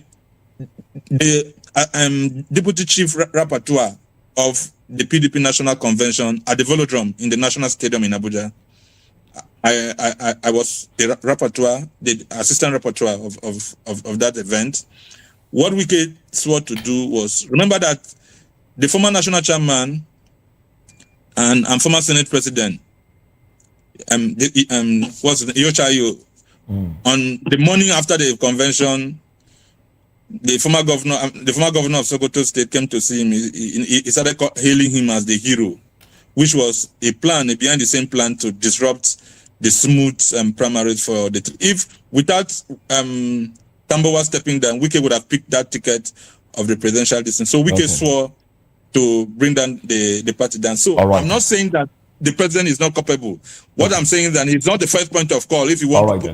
Well, you made that point clearly. Oh, thank you very much. Thank you very much. Now let's get into another conversation. We'd like you to stay with us as well, and also Dele Fanimo. Now we also have Frank Frank Utu joining the conversation, and he's one that has been affected by the killings in Yelawata in Benue State. And well, let's talk about the insecurity in the country now. Let's talk about the insecurity in the country.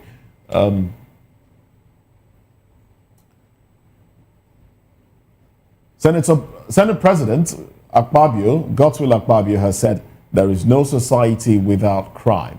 Oh well, let's look at this statement and the insecurity that is deepening, worsening around the country, even as the United States President Donald Trump has classified Nigeria as a country of particular concern. Join us again.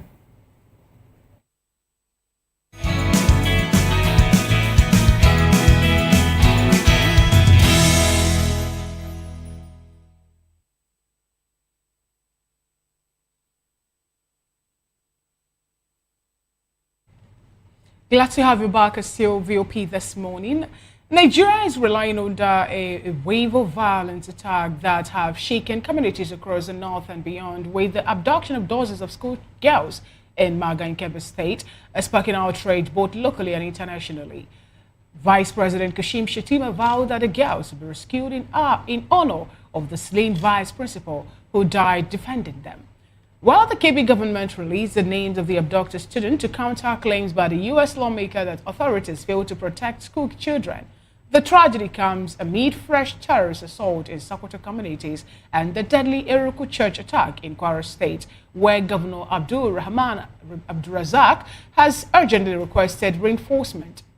Earlier this year, gunmen massacred over 100 villagers in Plateau State, leaving charred bodies and shattered lives, underscoring the scale of insecurity that continues to haunt ordinary, I beg your pardon, not in Plateau State, somewhere in Benue State. The crisis had forced President Bola Tinubu to postpone key international trips to the G20 AU and EU summit, as critics accuse his administration of failing to protect citizens.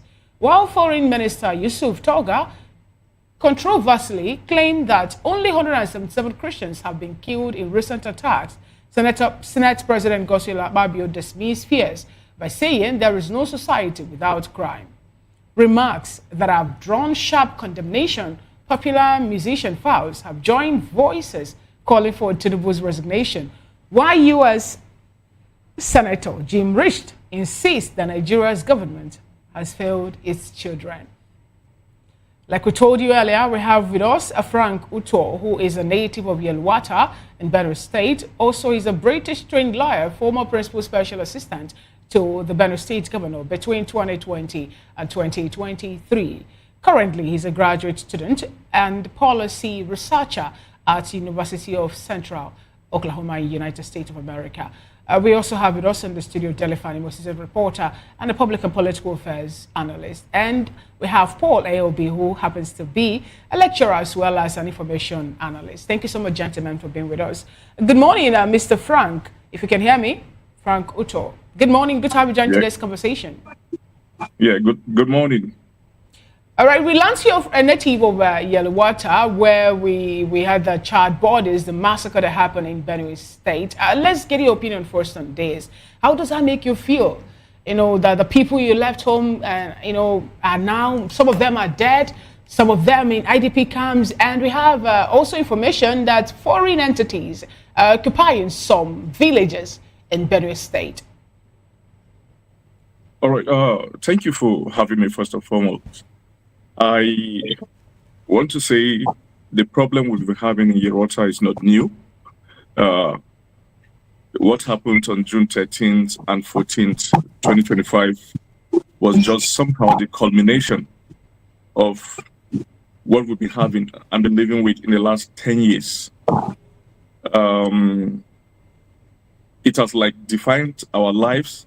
It has become like part and parcel of our village, that at each and every passing month, I mean every month, these jihadists always attack. And so for the past 10 years, we've been losing our men each and every month. But you know, what happened on June 13 and 14 is just because of the number, the quantum of death recorded within 4 hours that night, between the hours of 9 p.m. on June 13th and 1 a.m. on June 14th. And so, unfortunately, we went into global notoriety as the village that recorded the highest number of deaths within the first half of 2025. It never happened between the war involving Israel and Houthi. It never happened between Israel and Iran. It never happened between Israel and Hamas. It never even happened between Russia and Ukraine. That within 4 hours, 278 people were killed. In that attack, I lost 34 members of my immediate family. I lost several of my friends. No, I didn't get that. To say you lost 34 members, I didn't get that. Yeah, of my own direct family, my immediate family. And I lost several of my friends, my neighbors.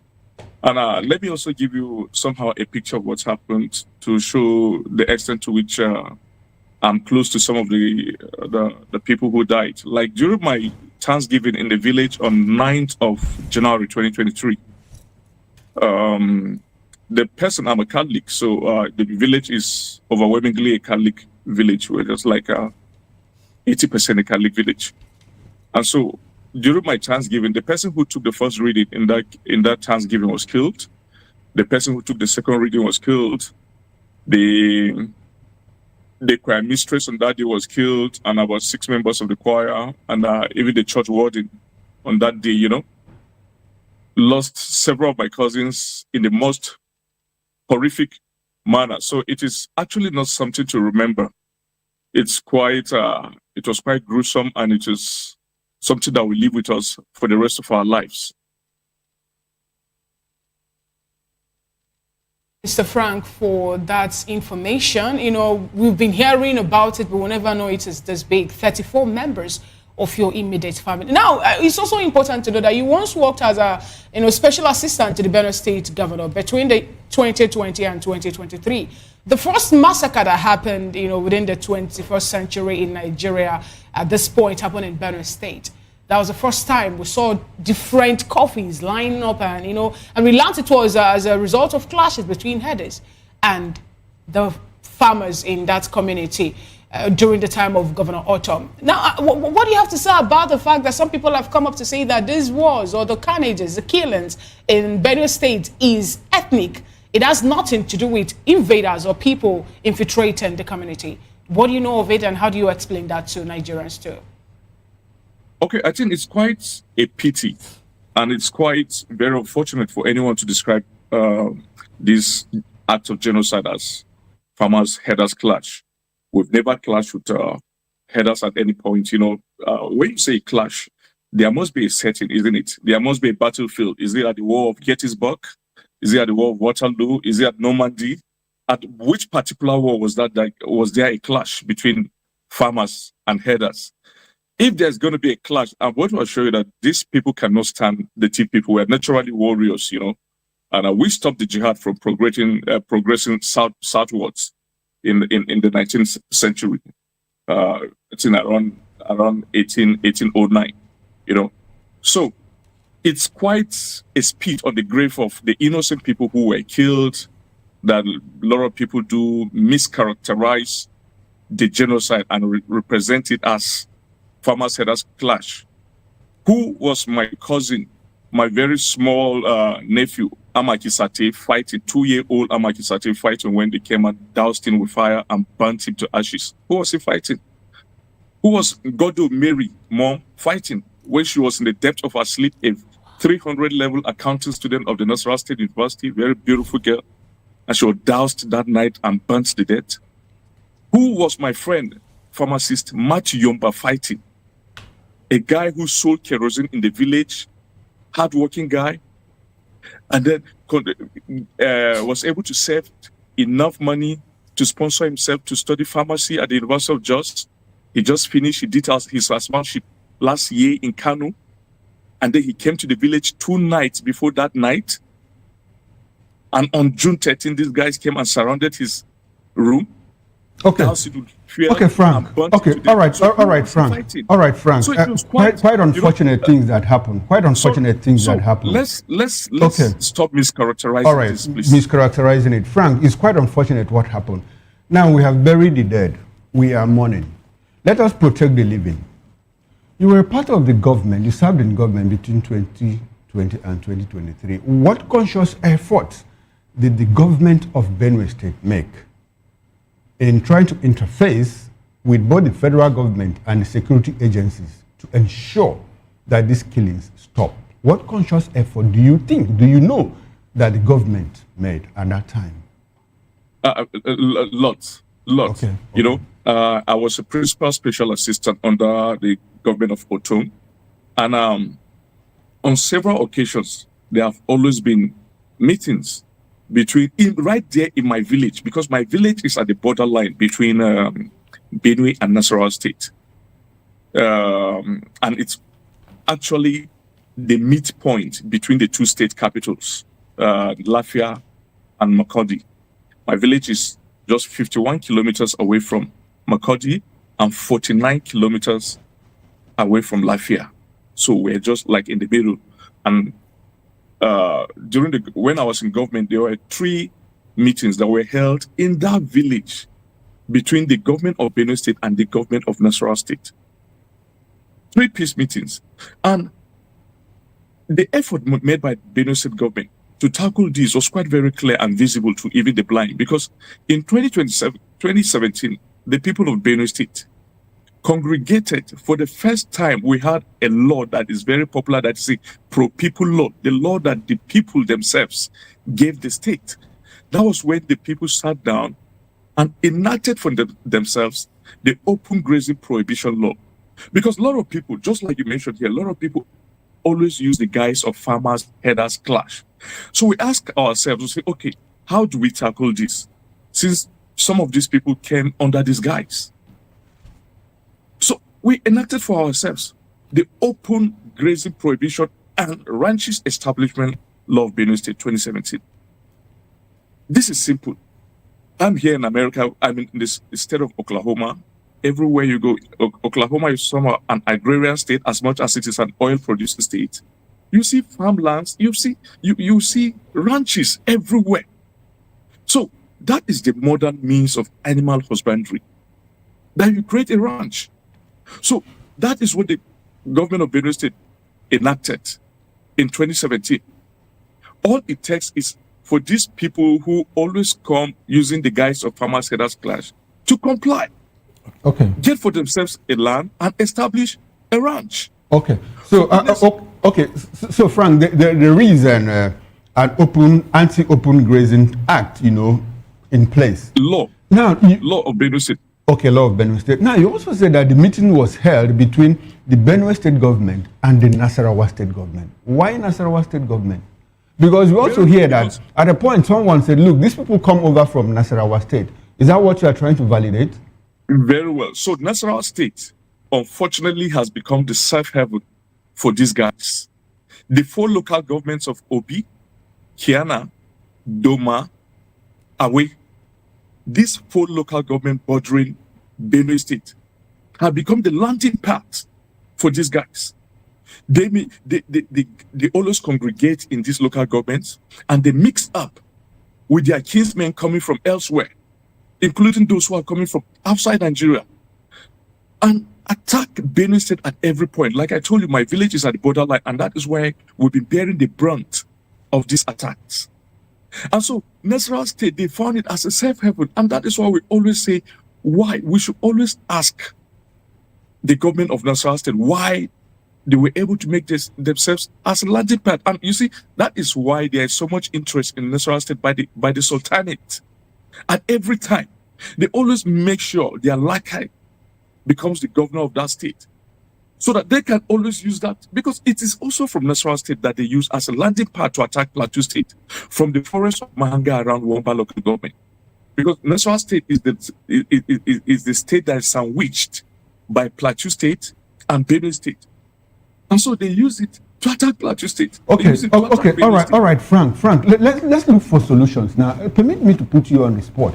If you are asked to prescribe solutions, what will be the key points? What do you think? What do you want the federal and state governments to do further to ensure that these killings stop? We all know about the problems. What are the solutions? What do you think?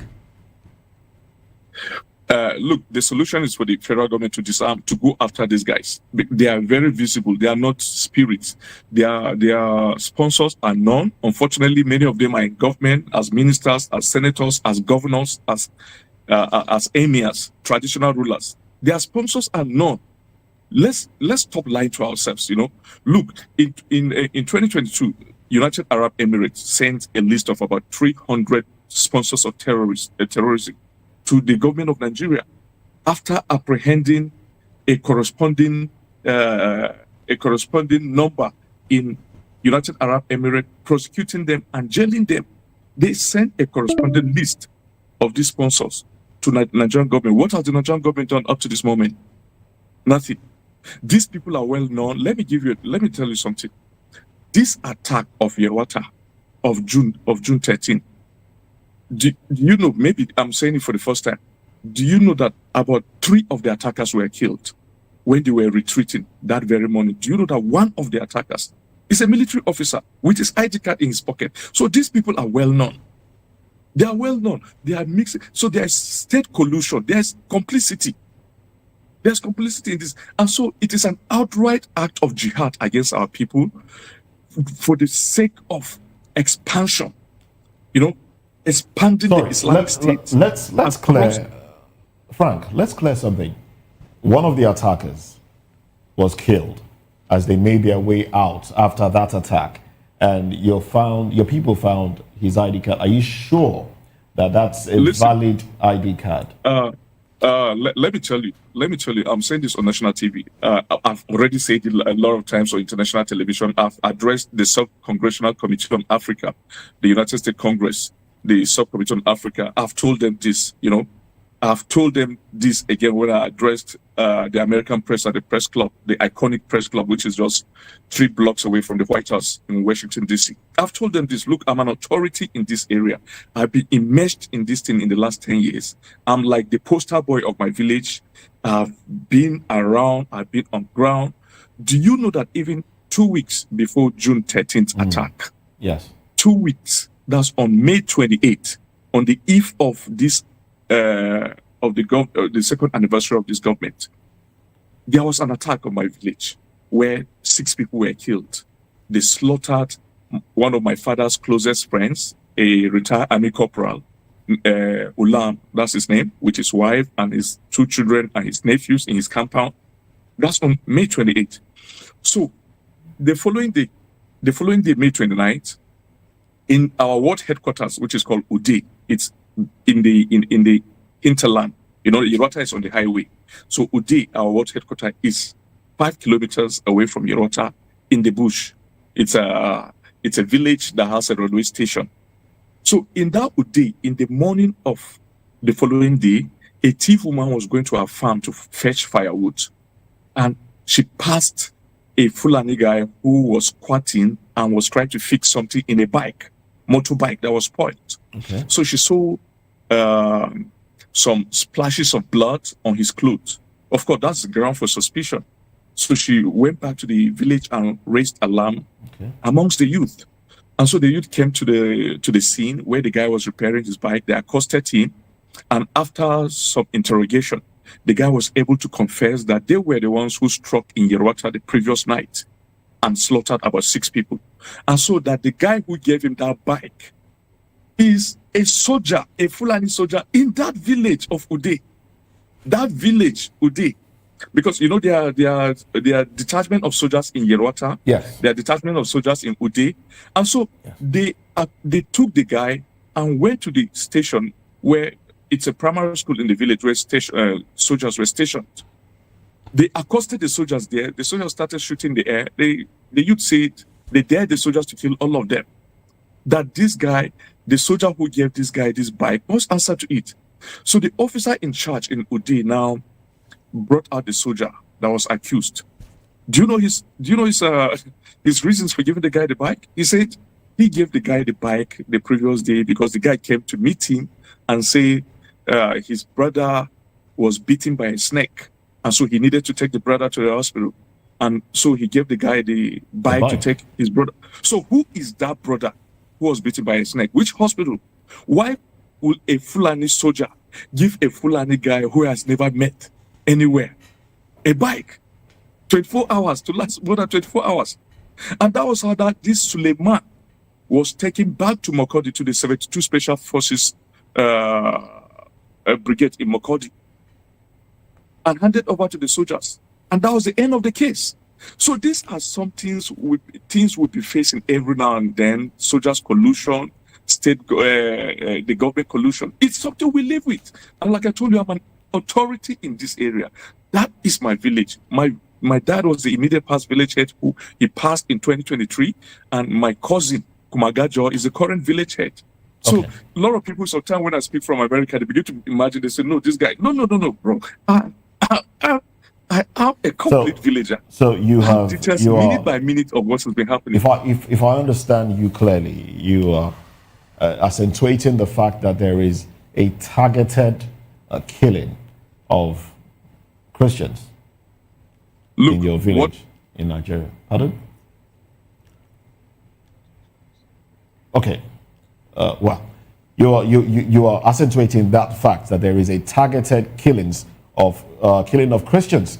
Now, just yesterday, one Tangara, I think that's his nickname, but he's called Ismail or something, who's said to be one of the leaders of one of these groups, these insurgent groups, was arrested and sentenced to 20 years in prison.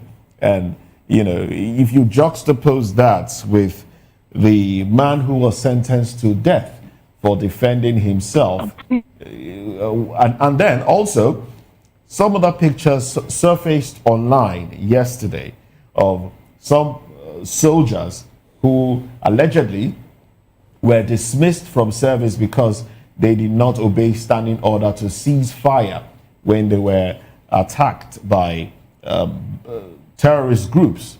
They continued to fire, and we hear from that report, allegedly, that they were suspended.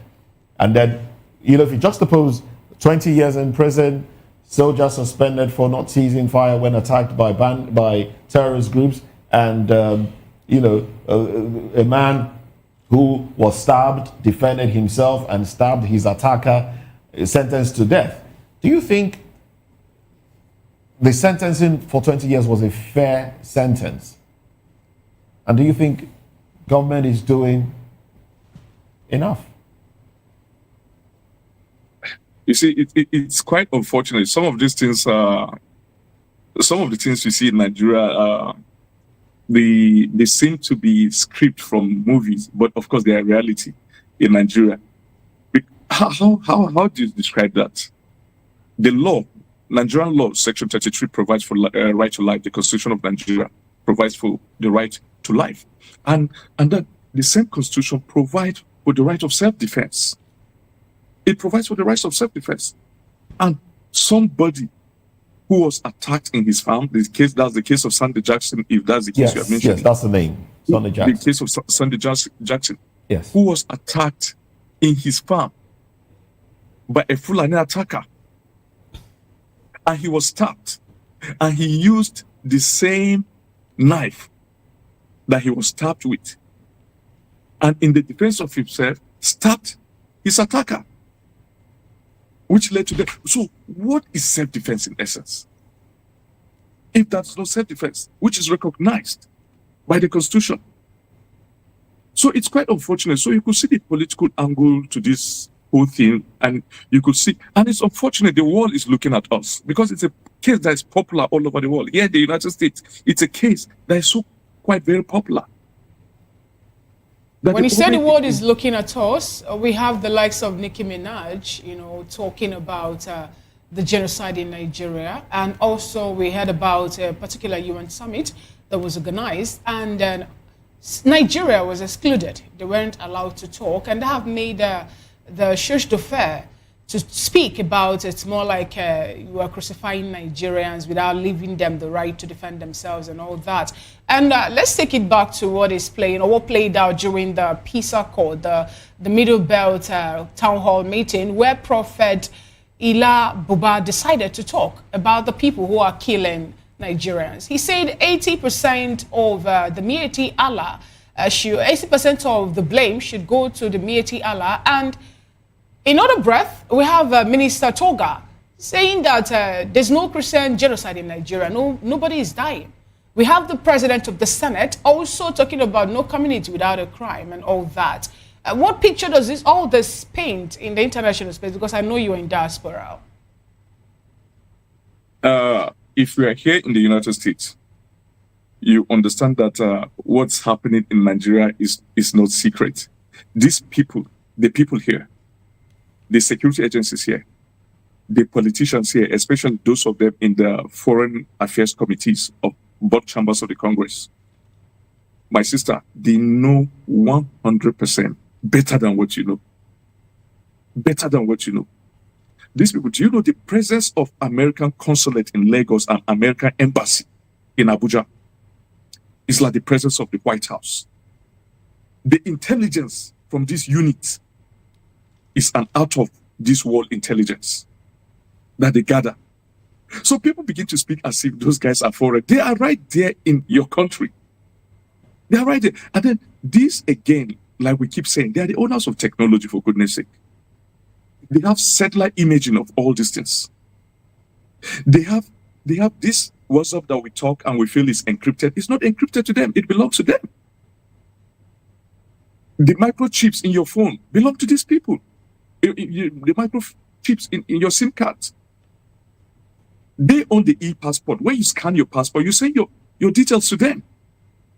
They own the global financial transactions and institutions, because when you transact with MasterCard, with Visa card, it belongs to them. It goes through the American financial institutions.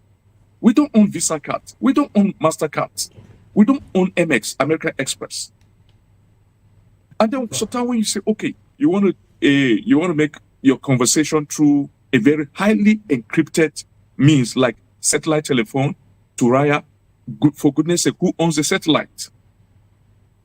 Is it Masa that you're using, or Akamu that you're using to make communication? It goes through a channel. So listen, these people own very powerful means to have. Listen, I heard about my own village here in Washington from an American journalist and an American politician.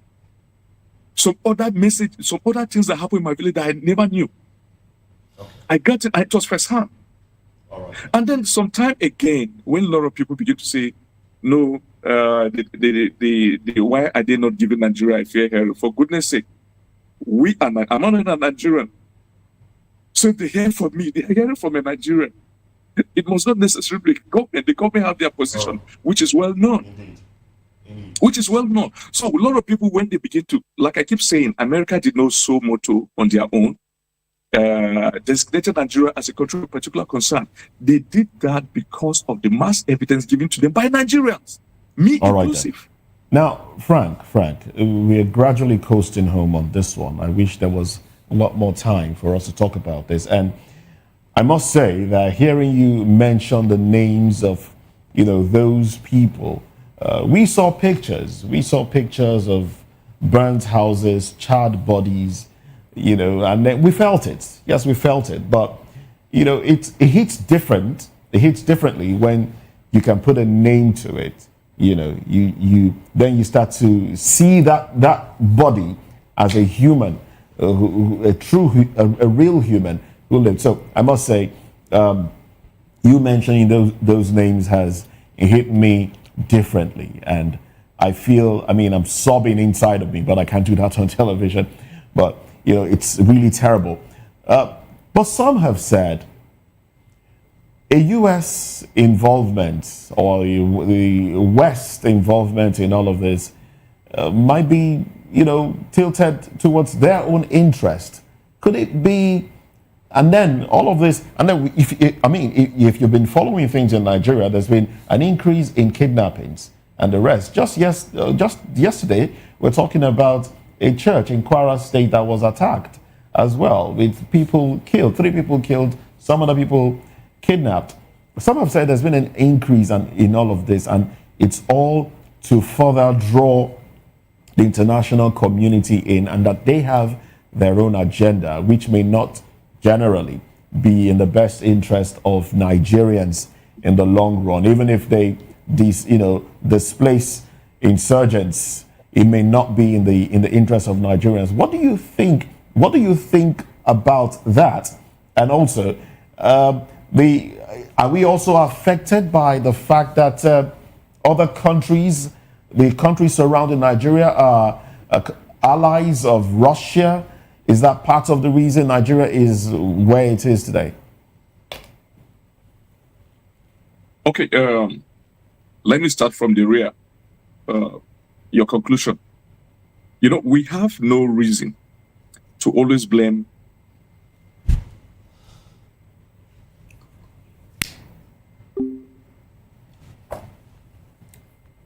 Well, very unfortunately, we lost connection to Frank Utu there. The internet just did its thing, took him off at that point. But he has said a lot already. A lot has been said. A lot has been said, and let's bring it to the studio here, Mr. Faniwo. Now, I don't know how you felt hearing those names. 2-year-olds, people sleeping in their bedrooms, having, what is supposed to be a good night rest. No, because It's one thing to just watch video clips. It's another thing for somebody to take it nearer to you, as if it happened to you or your immediate family. Now, as I was talking, I was like watching a new movie away from what used to be. You know, it's just like when you have rushes of the manuscripts other than the edited version. And I looked at, the one that really touched me was that 2-year-old boy. Somebody who was harmless, had no reason to be killed, and in a gruesome manner like that. And we are trivializing this.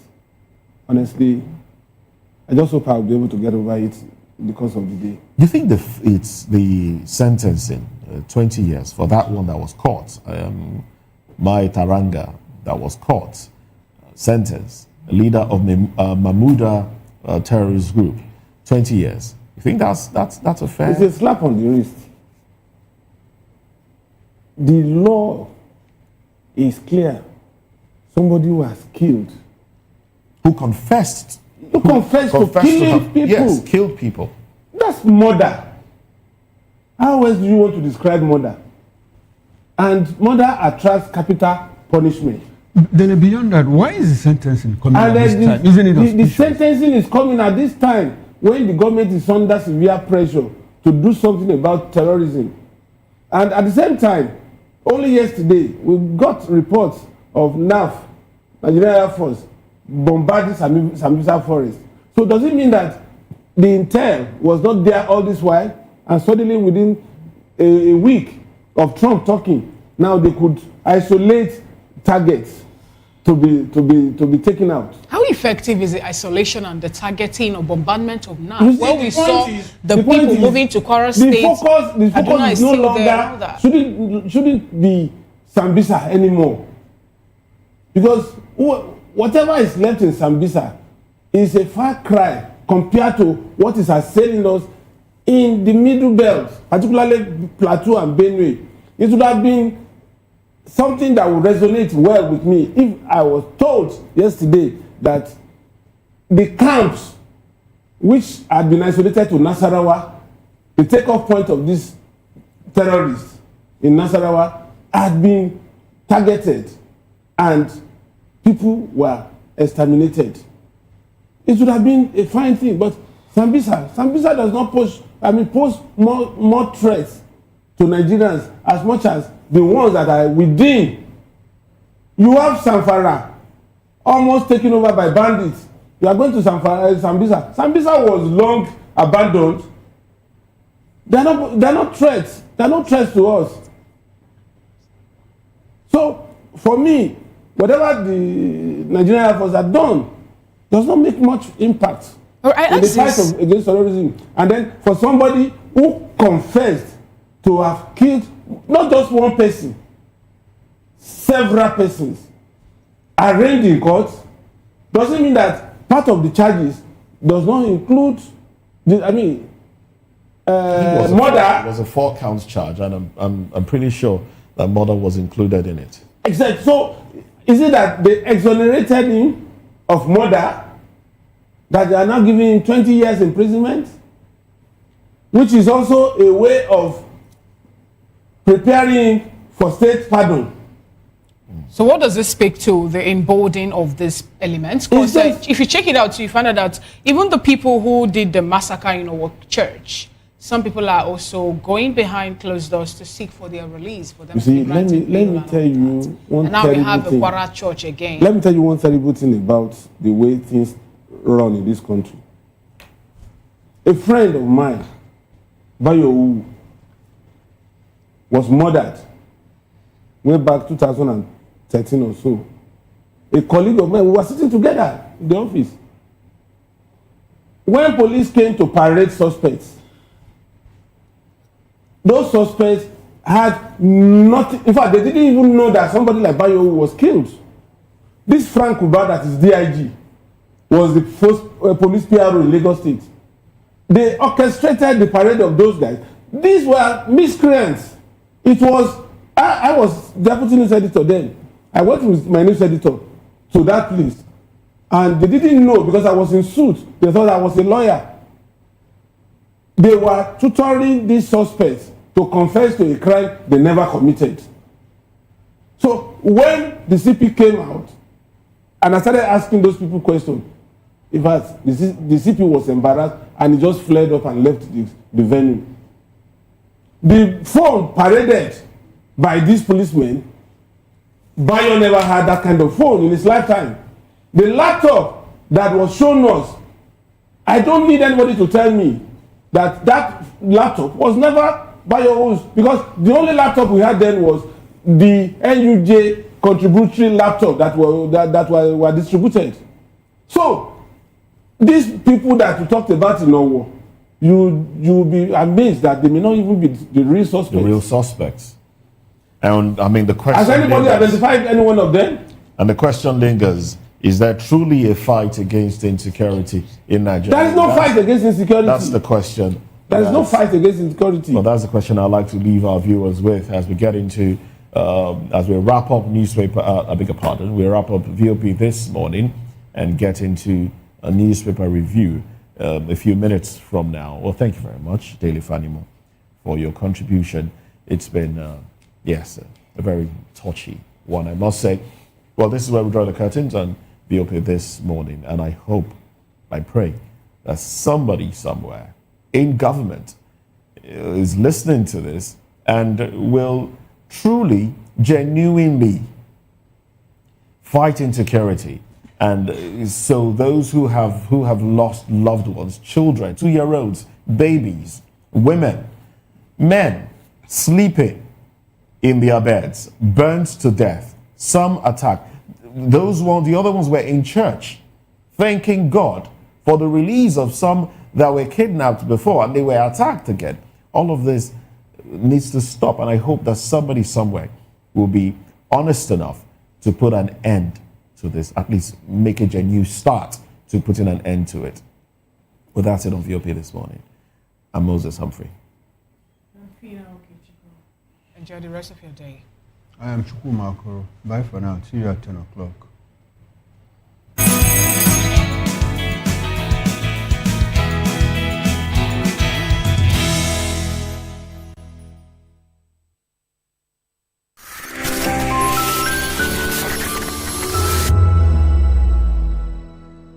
In a world where truth is the ultimate power and opinions scream the loudest, it's time to wade through the noise. Hunger no get tribe! Hunger no get religion! And scan the human interest and trending topics that matter.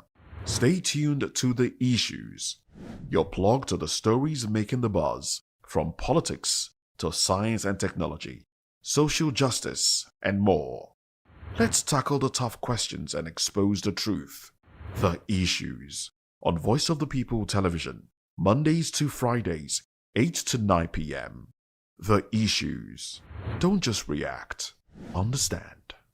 To know the happenings in the maritime sector, join us on the program Maritime Frontiers on VOP TV as we discuss key areas in the maritime sector, from aquaculture, maritime transportation, maritime labor regulation, oil and gas exploration, ferry and passenger insurance, marine pollution and prevention, port operations, and lots more. Maritime Frontiers, exploring Nigeria's blue economy.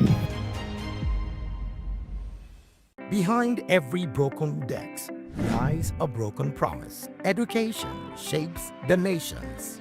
But who is asking the right questions? Introducing Edu Dialogue, the show that goes beyond the surface, exposes the cracks, the corruption, and the silence in Nigeria's education system. Edu Dialogue, Saturdays, 3 p.m., only on VOP TV. We break the biggest stories, from missing funds to policy failures. We ask the tough questions and demand real answers. Edu Dialogue, this Saturday, 3 p.m. on Voice of the People Television.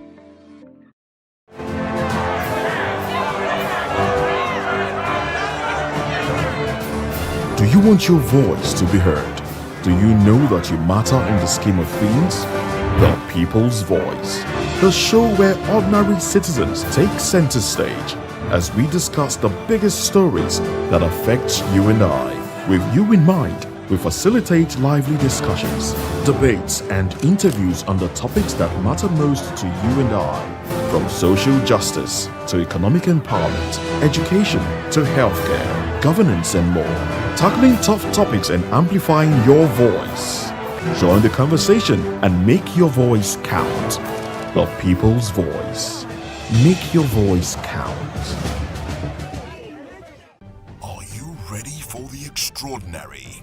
Something big is happening on your screen.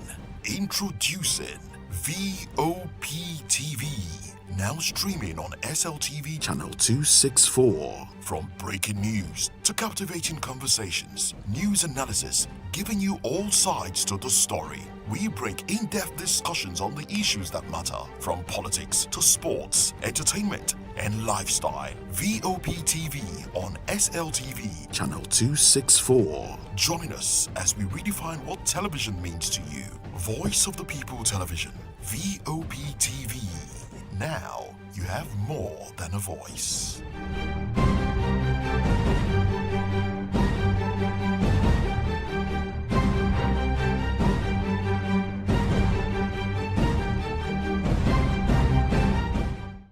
This is African News on Voice of the People Television, where we don't just bring you the news, we bring you Africa's heartbeats, the policies that shapes our world, and the economy that determines our future.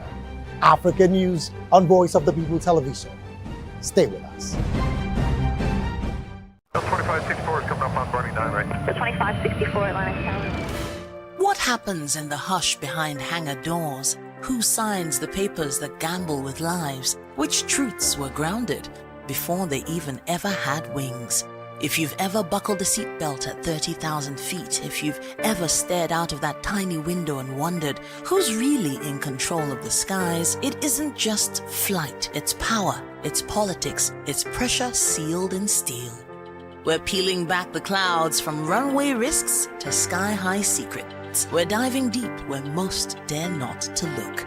Aviation Scope, every Sunday at 7 p.m. only on Voice of the People TV. We don't just report, we reveal. We don't just ask, we uncover. Because when it comes to the skies, ignorance is turbulence. Aviation Scope, the sky isn't the limit, it's just the beginning.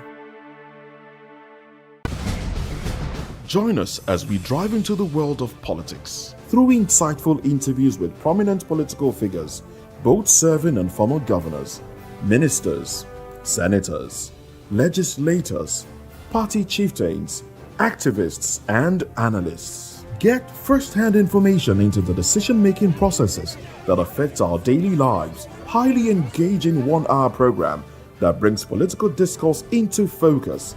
I am Chukwuma Okoro. Political Lens, Monday through Friday, 6 to 7 p.m. Join us.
My name is Esther. They call me the Oga Parabata of them are the general overseer of them all.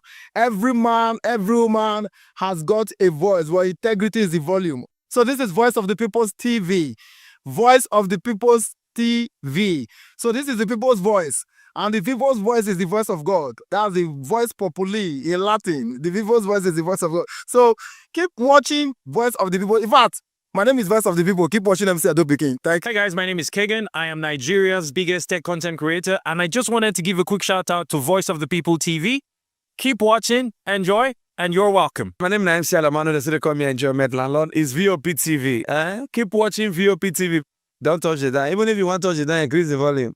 If you don't increase the volume, why told me? My name is Collins Agawabe, popularly known as No Mind but last, more than No Mind or more. Not be all so the cook right at the fry plantain. We keep on watching VOP TV. The voice of the people, the voice of Edo. If you want to get the authentic news for Edo, the way it be, that's why they show and all the cut anything come on. A VOP TV.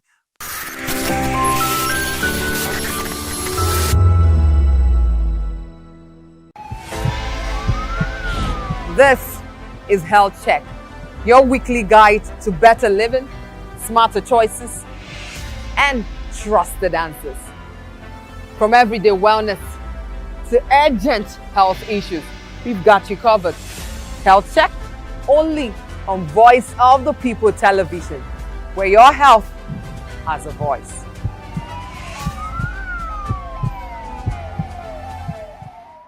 We encourage you to click on the like button and subscribe to our YouTube channel. We are Voice of the People TV. Also follow us on all our social media platforms. We are at VOP TV Live. Visit our website www.vop.ng for fresh and trending news. Also watch us live on SLTV channel 264. VOP TV, Voice of the People Television.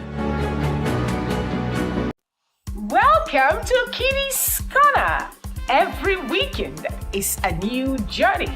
Join Auntie Oni as she embarks on thrilling adventures. Each episode takes the young explorers to a different fantastical world filled with exciting challenges, making new friends and learning valuable life lessons.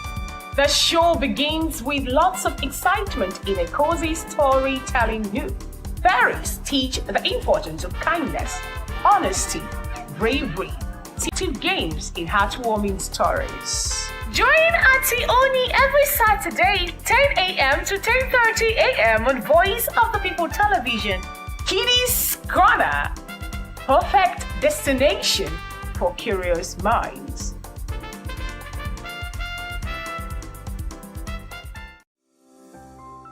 VOP TV. Now you have more than a voice.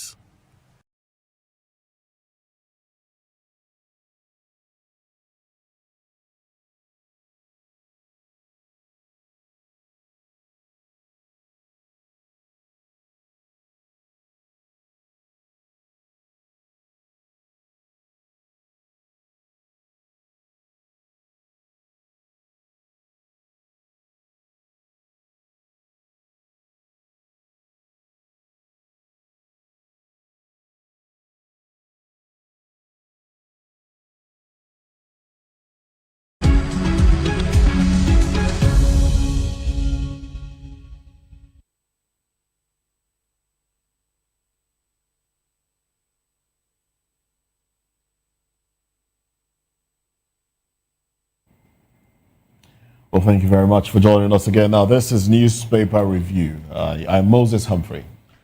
And I am Chukwuma Okoro. And yes, of course, we have Dele Fanimo with us. He stays back from VOP this morning. Thank you very much for staying back.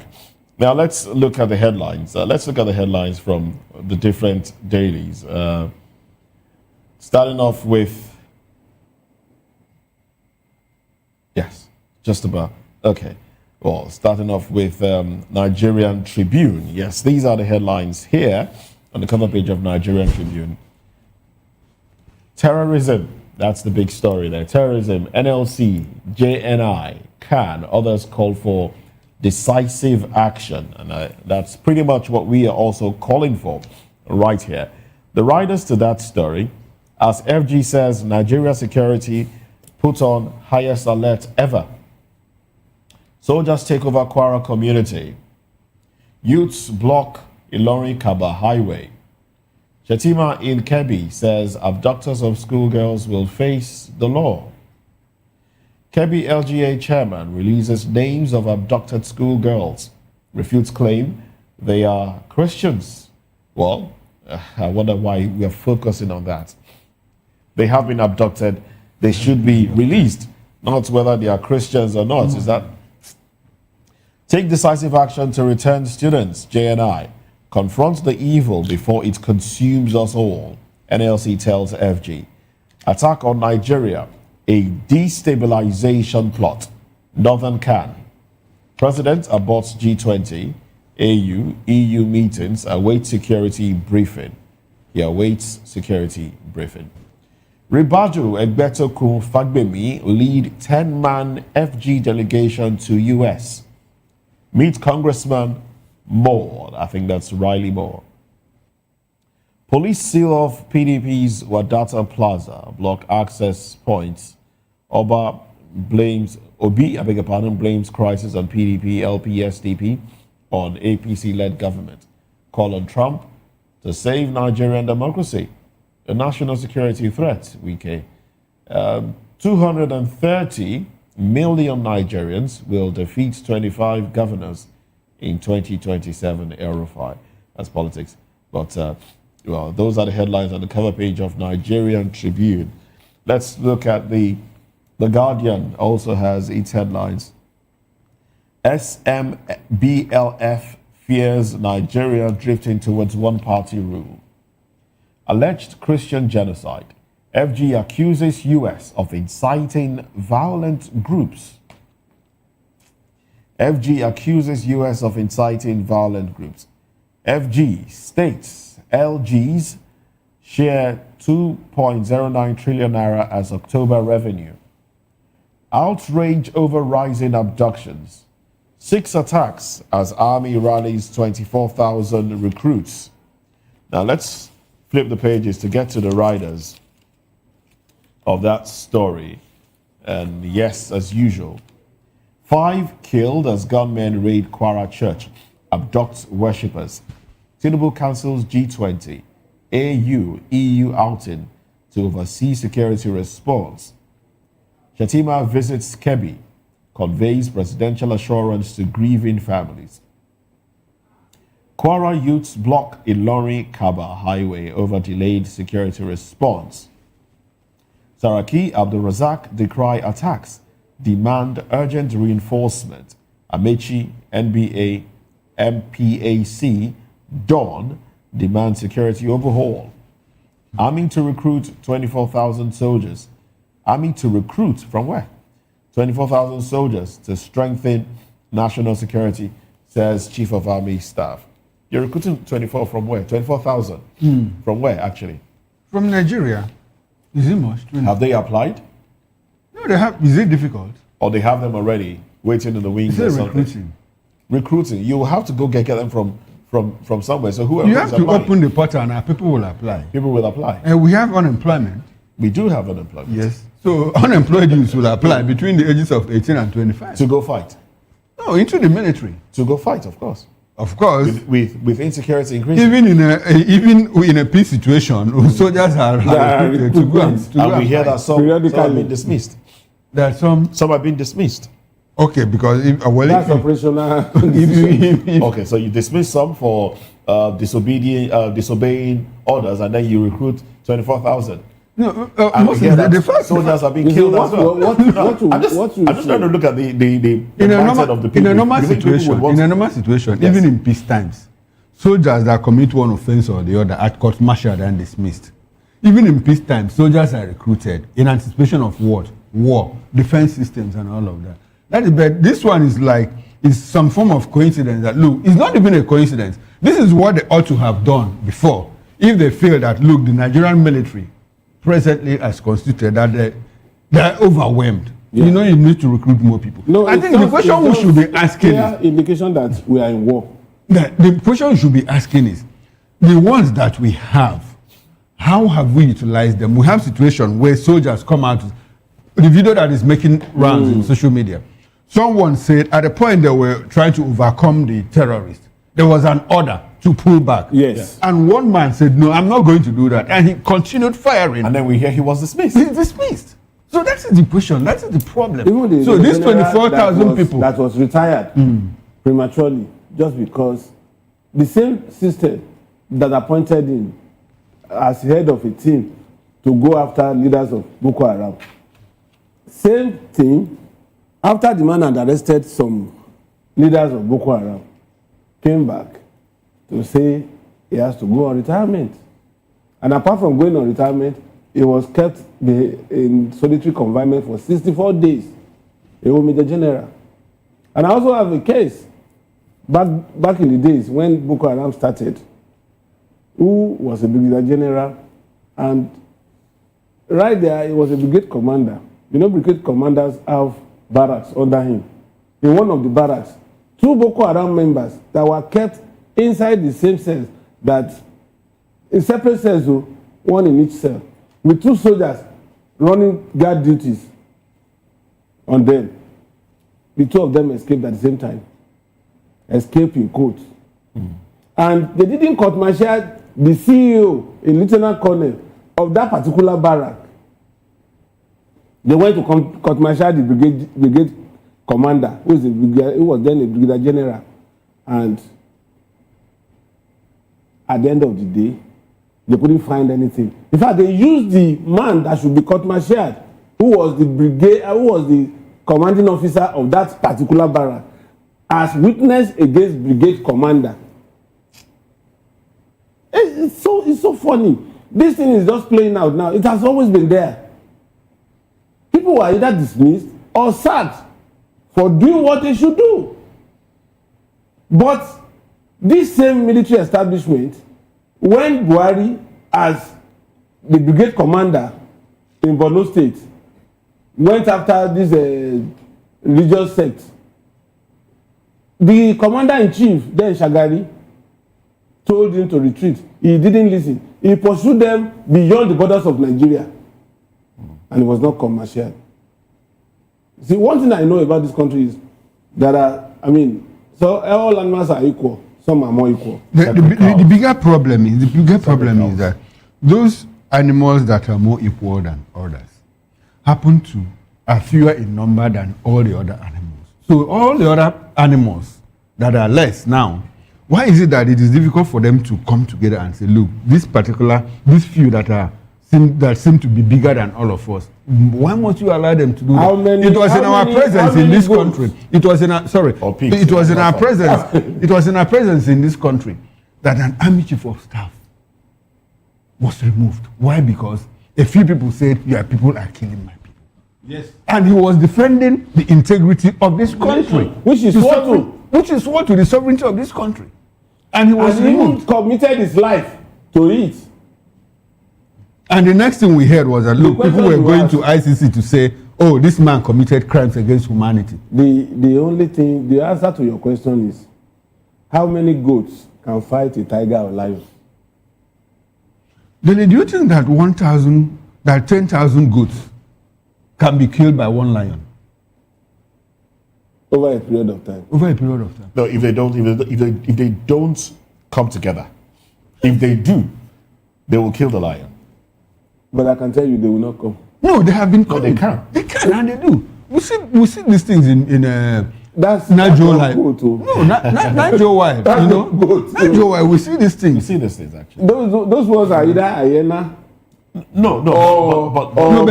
even one-on-one, a hyena cannot confront a lion. But when you see like 10 hyenas, yes, they can overcome it. That's what I'm saying. We are goats. That's why I said goats. I didn't use hyena. No. The goat illustration is just to say that, okay. Because we are weaklings. We don't want to die. No, we are not weaklings. We don't want to die. No, we are not. The fact is that knows that you don't want to die. It becomes emboldened. We fought a civil war in Nigeria and people were not afraid to die. So what happened to Nigeria? You fought a civil war. Yes. Because you know that your existential life was threatened. It's even worse now. It's even worse now than it was 50 years ago. The situation is different. while you are complaining, while you are crying, another ethnic group is saying, yes, God don't catch up. There was unity of purpose at that level, at that time. Was there? There was unity of purpose in the Biafra army. And there was semblance of unity of purpose in the Nigerian army. But go to any, do you know that as we speak, talk about Biafra in some Igbo areas now, they will go after you and say, get out of this place. We don't want to lose our investment. We don't want to lose so and so. But at that time, no, but even at that time, we had people from the southeast. What is the Igbo that were against the civil war? At that time, we had them. I think there was unity of purpose on both sides. On the side of the Biafran government, yes, there was also unity of purpose on the side of the Nigerian government, talking about other ethnic groups that fought against one ethnic group. You know, so but the position now is that what happened how many years ago? More than 50 years ago. It's even worse. We are in a worse situation now than then. That's why I said, are we not fragmented now? So it is because of that fragmentation that we will allow one. Now, if anything happens to Kwara and Kogi, it doesn't bother the average northerner. Even when the northerner had been assailed by the same set of people in the past. And if you move down south, probably to southwest, it doesn't bother other people. No, they are left to contend with. But do you know that if there is this convergence, that unity of purpose that transcend ethnic lines or religious lines, these people, most times they are cowards. They can't withstand the onslaught of a collective resolve. But unfortunately, we don't have that collective resolve. That's why they are doing all these things they are doing to us. Well, I think we are saying the same thing. We don't have that resolve. You know, because we have a situation where 10 or 20 hyenas, you know, instead of coming together, are running away. If they come in ones and twos, they will be swallowed. Meal for the lion. All right, so as this headline here, the punch seems more it appears interesting. Moses is overwhelmed. No, there are too many about stories. all too many stories of killings. It's demoralizing. It's demoralizing. And you know one unfortunate anyone that has a conscience is demoralizing. You know one unfortunate thing is that we have a delegation, you know, Ribadu, Ebetoku, and Co that have gone to wait to United States of America. Yeah, they have to. No, they shouldn't have to. They don't have to. You know what they should do? They should stay here. They should stay here and solve the problem. No, I think there's a need to talk to. To talk to who? The American government. And tell them what? To talk to the government. And tell them what?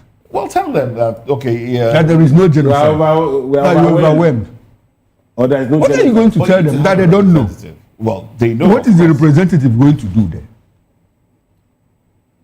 Are you going to turn No, Moses, we have a situation. We have a situation where your neighbors, you know, in the same compound with you, have come into your house to fight you.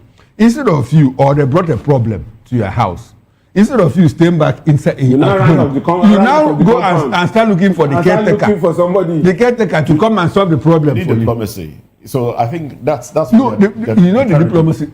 diplomacy that works best. The diplomacy that works best is solving your problem, so that the world will see that you have solved their problem. Because what they are going to do there is talk show. Okay, now let's look at what has been done now. Okay. Now they've sent emissaries. Basically, that's what they are.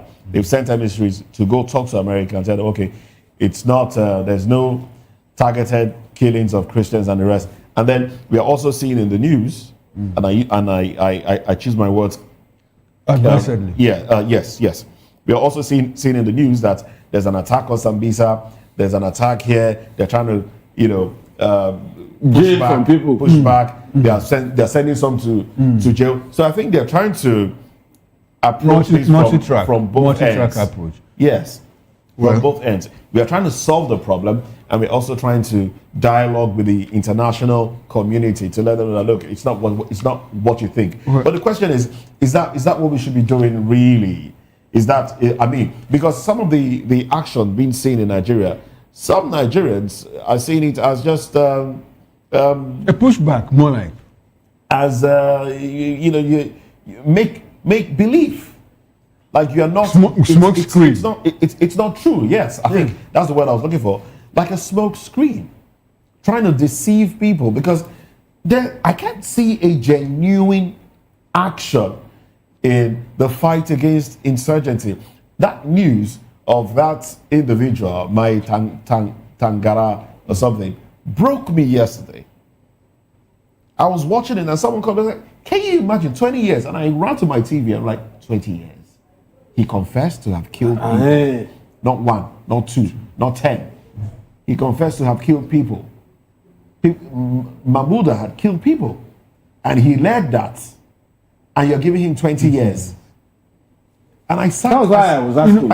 I didn't see the charges. I was asking, maybe that was not included. From what we even know, some of these people don't even do time. They are let go. Yeah, they let them go. Who is that person that will monitor him in the prison? In the prison. So this is it's troubling. So that's why I said that. Look, that trip is it's a jamboree. There, what they should do is sit. I think it's a jamboree. Yeah, it is. They should just sit back here and solve the problem. Unfortunately, the America that you are running to also know, they understand that you don't have sincerity of purpose. Yes, they do. In solving this problem. They know. They have their information, they have their intels. Look at what that guy guy even said. do. He said what he felt he knew was child's play to what Americans that were in America knew about water. They have intel. Information is currency. So they have enough of it. Oh well. So yes, it's demoralizing to me, but and then hearing Frank mention those names. I think for our sanity, maybe we should just leave this matter, because the more we talk about it, the more it sinks. I think as journalists, we need to go for some sort of the mental evaluation. Sometimes you need the briefing. The mental evaluation. When you talk about these things for a period of time, when they accumulate, you understand. But I think everything that we are seeing now, it's geared towards 2027. Yes, it is. Yes, it is. So it's clear. Yes, it is. Most definitely. You know, and maybe because a group of people allowed it happen in 2011, there were no consequences. Because in 2011, someone said, "Look, if we lose this election, baboons and monkeys, will be soaked in blood." They killed Southerners in parts of core members. One man, I recall vividly, there was an army general whose elder brother pleaded with him, "Please, my son is going for service. I don't want him to go to the north. I want him to serve in the southern part of the country." You know, they're from south. And you know what happened? The major general, younger brother, said, "Look, brother, let this young man go and explore Nigeria. Let him go and serve." This young man was posted to a state in the north, one of those violence-prone states and all of that. You know what happened? After the 2011 elections, the crisis erupted. He was one of the core members killed in that incident. And the Major General never forgave himself. Of course. So my brother approached me to help influence the posting of his. Because these things happen. We don't have to pretend, you know, because they happen. And that was how. And he said, my elder brother has not forgiven me. He cannot. For what I did. Because he had every opportunity to save that. Because that was yes, and that was the essence of NYSC. More and no other parts of the country. People were slaughtered. Beautiful women, young men, that the parents had spent years to train them up to university. The one that was so gory at that time was a particular UCOR member that he saw these people coming to his compound and was on the phone with the mother, relaying the message, they are coming, nobody to save us. So they were saying, he was telling the mother until the phone went dead. And the next thing, when the mother called back again, it was the assailant that picked the call. "We just killed your son." Now, that's psychological trauma. As a trauma, she would have And to in deal. all of this, no consequences. Nobody was punished. Nobody was arrested. Everybody The one that was killed like Deborah. Daylight.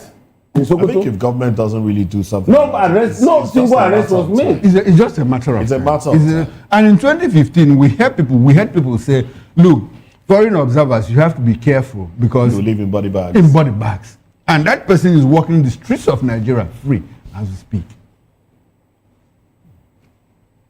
And people get the government they deserve. That is what we have. If Oh, well. we don't have anybody to run to in government, in the military, in the judiciary, who do we run to? Because these are institutions that should safeguard the society. Either if somebody does anything that is not right to you, you go to court, you get justice. If somebody is trying to assail you, you run to the military, you run to the police, and you are protected. But if those institutions had become failures, And they even come after you. and then come after you, and then become willing collaborator of the assailant, then Look at what look at what Frank said. One of the attackers that killed 6 people. When they overpowered him, they discovered that he had a military ID card. ID card. Military ID card. It's not strange because you also see people that have attacked farmers. You see them with assault rifle, assault rifles that mark Nigerian army. Nigerian army, NA, with the serial Well, number. the NSA has dismissed that, saying Okay. saying that it is saboteurs that give their weapons to these terrorists. But the perception I got from Frank's statement is that it is members of the Nigerian army. Some of them, the recalcitrant ones that are perpetuating. No, but we know it is true now. No, of course, it's true. It Of happens. course. But the same NSA said, look, a high percentage of the weapons used by these bandits and so belong to the Nigerian government. Indeed. So how did I get them? And the man is still national And you keep security advisor. capturing and then integrating them to the same military. Military. As if you have removed their bill box and put another one. And you are going to the United States to talk to members of the House of Reps. You think they are dunces or what? Okay. I beg, please find a story, lighter mood, a story that can, Is there any lighter story? Yes, well, to I'm looking reduce for. I should start flipping the pages. We of can, we can talk about inflation, we can talk about borrowing, we can talk about whatever. Well, let's talk about let's talk about something else. You can find. It's really tough. You can find. It's tough. It's a tough find. one. But okay, what I'll do is I'll read the headlines. We'll just pick one. When we are done with that, we'll pick another. So, okay. Now let's talk about the monies they are sharing. 2.09 trillion. 2.09 trillion. Let's talk about that one because the other stories here: genocide. FG accuses US of inciting violence. Can you imagine? Can you imagine? Federal government is. Why you say? Let's not talk about it. I didn't say we should talk about it. I'm only pointing to the fact that it is there on the cover page.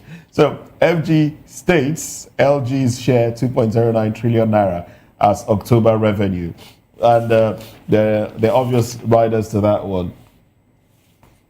Okay. Well, that's the headline. That's the story. You see, Moses, despite the weakness of our naira, 2 trillion naira is no joke. This is the breakdown of it. So, the revenue was shared at the November 2025 FAC meeting in Abuja.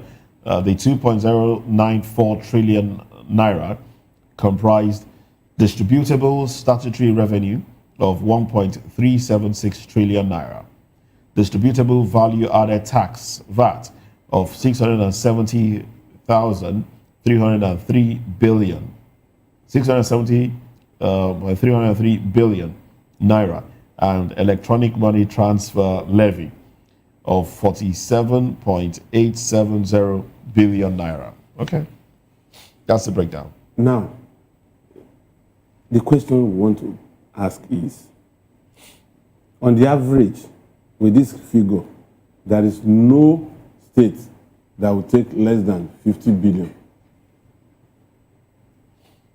currently no state that will take less than 50 billion. And there are some states that generate between 10 and 20 billion monthly. So the total revenue, and then some states, like my state, Ondo State, also get 13% derivation. So my state governor will have about 100 billion to play around with for this month. Now, where does this money go?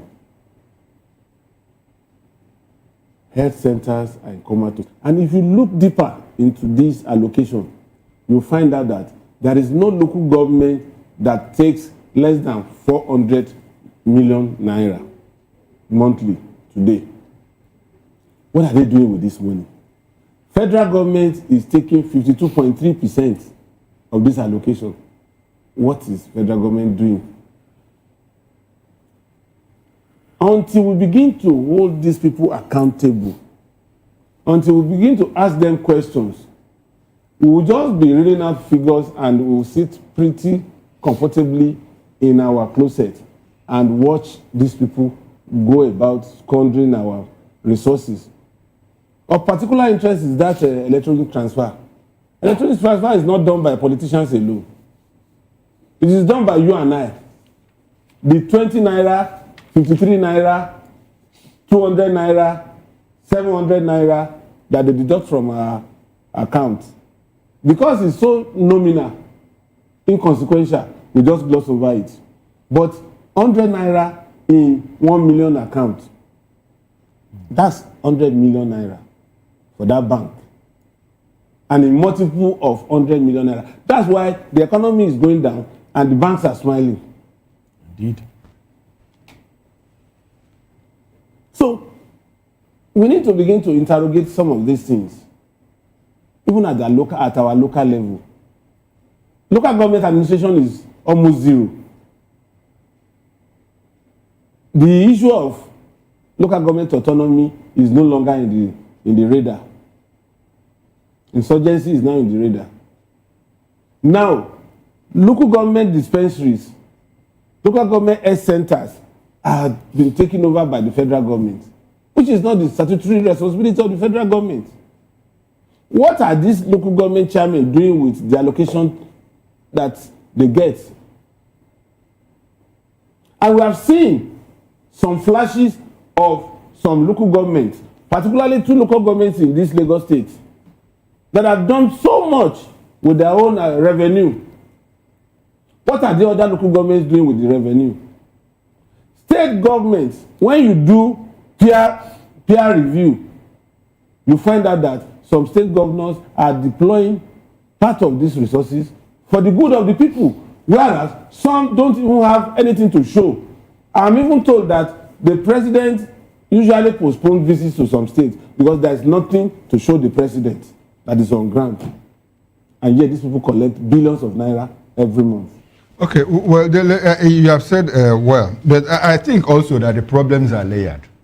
Yes, this money was shared between the federal government, states and local governments. And if you put what the states and the local governments got, it's less than what the federal government gets every other month. That is the problem of our federalism. Now, like 2 weeks ago, I was traveling. I was traveling along the, the roads to the east. Yeah. First of all, Lagos, Ogun State, from Ogun, Ondo, from Ondo, Edo, from Edo to Delta, Delta to Anambra, Anambra to Enugu, Enugu to Abia. Now, the only free road is from the motorable is from Lagos here to Shagam. It doesn't even get to Shagam. The moment you pass the interchange, you get into problem. In Ogun State, stretches, hold up traffic, very long traffic, because one part of the road is gone, is closed, undergoing repair, so you have to use one way. You go to Ondo State, same thing, between Ore and Ejebode. And they're constantly working on those roads. For as long as I've been a young man, these roads have been under repairs. So at no point, I can't recall that last time I used that road and both roads were free, the dual carriageway. It's either one is blocked and the other one is undergoing maintenance. So the 6 states, all of them, and these are federal roads. Now we have a situation where we have a federal government that earns so much money. They cannot fix these internal roads, federal roads, and they are building a Lagos-Calabar coastal highway. So that who will pass? They are building Badagry to Sokoto. Meanwhile, from Auchi to Abuja, Kaduna axis is not motorable. I'm talking about the road to my own, from the federal road that moved from my capital to my hometown has been for how long? More than 25, 30 years. Now they took the intervention of the state governor, to fix that road now, so that he will invoice and probably collect the money back from the federal government. But why is it that which is still a probability? Which is still a probability, because at some point the invoice and they say, look, who asked you to do the road? Who asked you to do it? Federal government asked them, who asked you to do the road? So in all of this, is it the National Hospital in Abuja, is it working? So these problems are layered. The governors have their own problem. They rule as emperors in their states. They are not even accountable to anyone. Just a few of them, pockets of them that are doing very well. So the others, what are they doing with their money? But they also take a cue from the federal government. The federal government, the money you receive, what are you doing with the money? So local government, we understand what is going on with the local government. Because the moment the money comes in, the state governor says, hey, my friend, that money has come. Why wouldn't the governor? Because the governor is the one that facilitated. Is he not the one that appointed them? Okay, let's use the word elected. That facilitated your election into that position. So the governor calls you and says, okay, we got 400 million. Out of this, your own salary and the security vote is 2 million naira. Your salary is this. Okay, now sign that you have collected 400 million.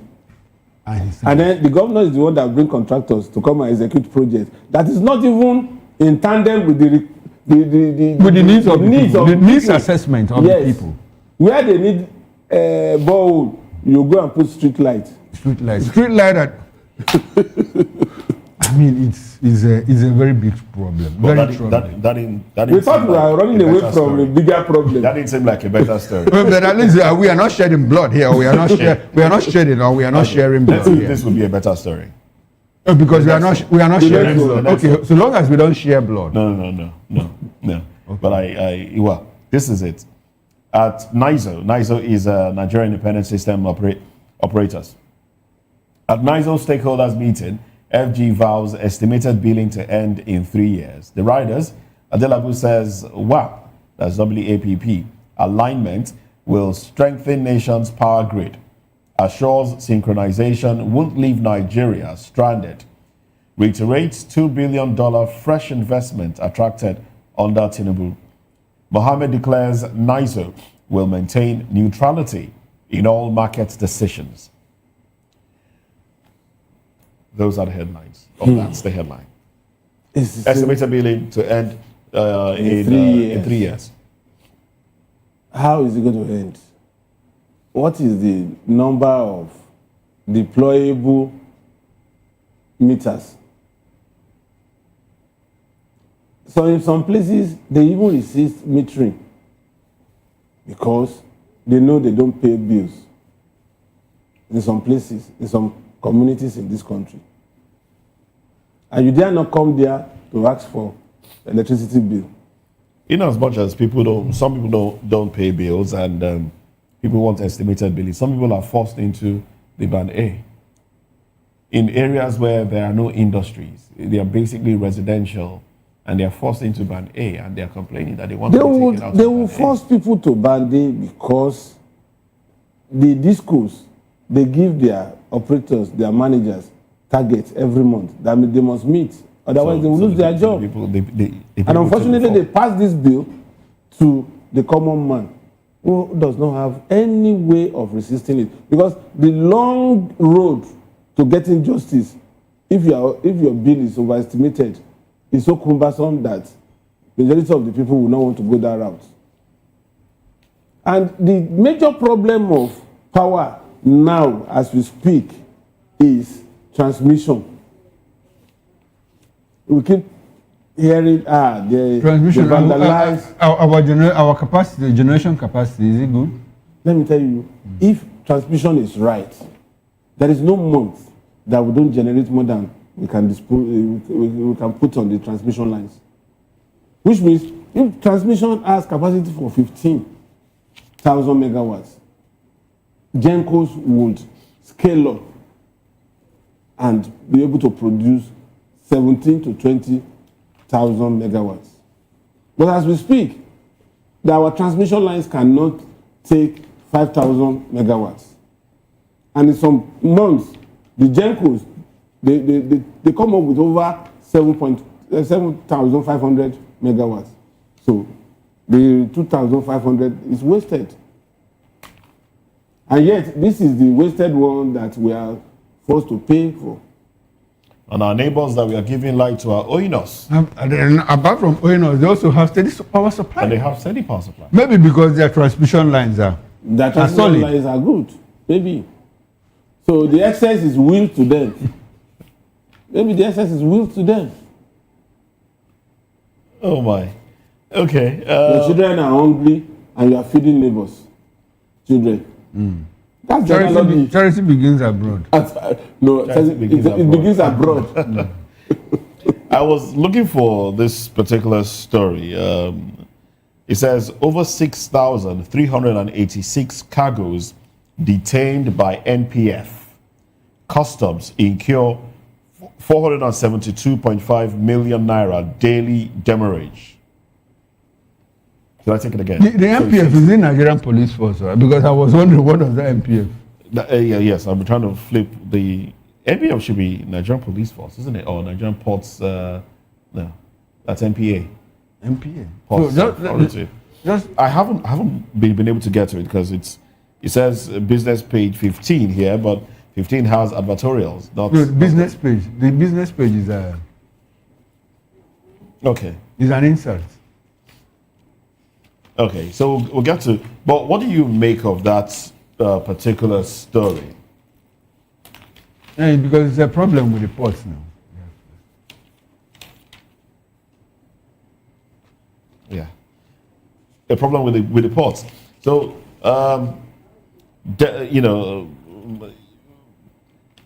this, in my opinion, will have an impact on goods when they get to the final consumer.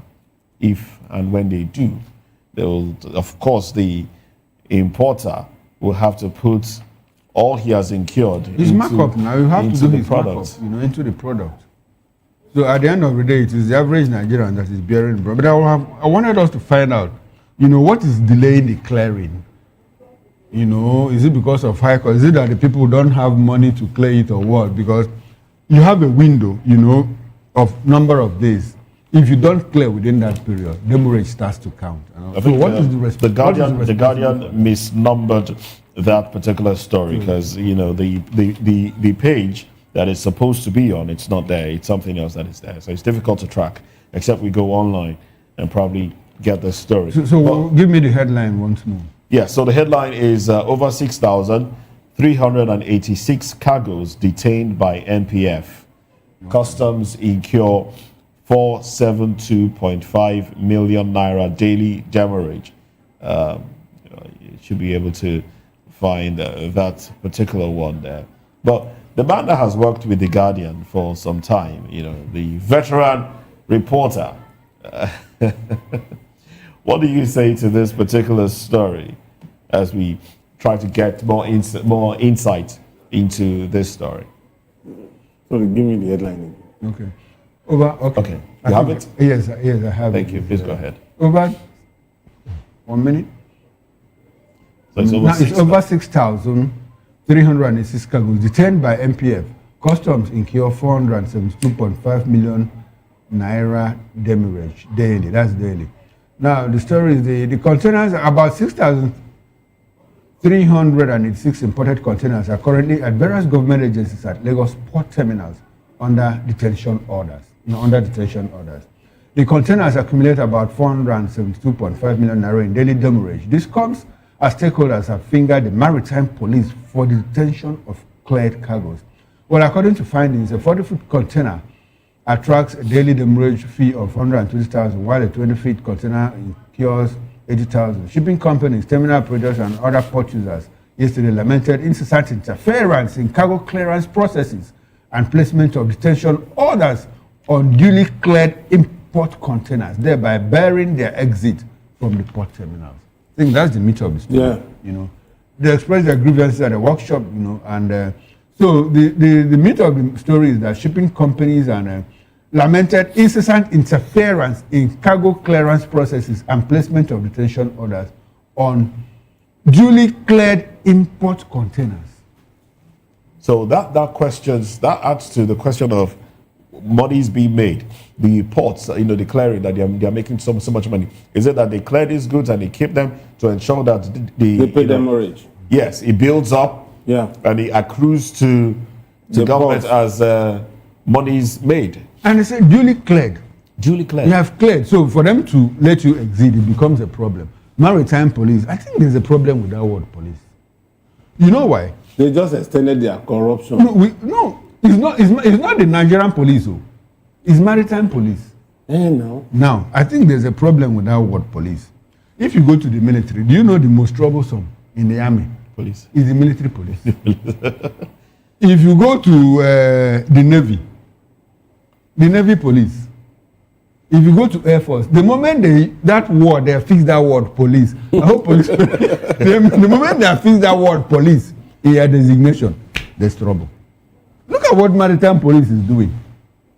You know that it's still the same police. Not the normal. I think the problem is that word police. There's marine police. It's the normal police. It's the normal police. Yeah, it's normal police. There's marine police now. They have marine police. Do you know that there are about 4 commissioners of police in Lagos State? Yes, I know. Airport police. Port police. Port police. There's a commissioner there. You know. But I think that word police. The word police. Police is synonymous with corruption. In Nigeria. Okay. So I think the police authorities should look into that, because they need to rein them in. Because if a container is duly cleared, there is no reason to stay any further in the port. There's no reason.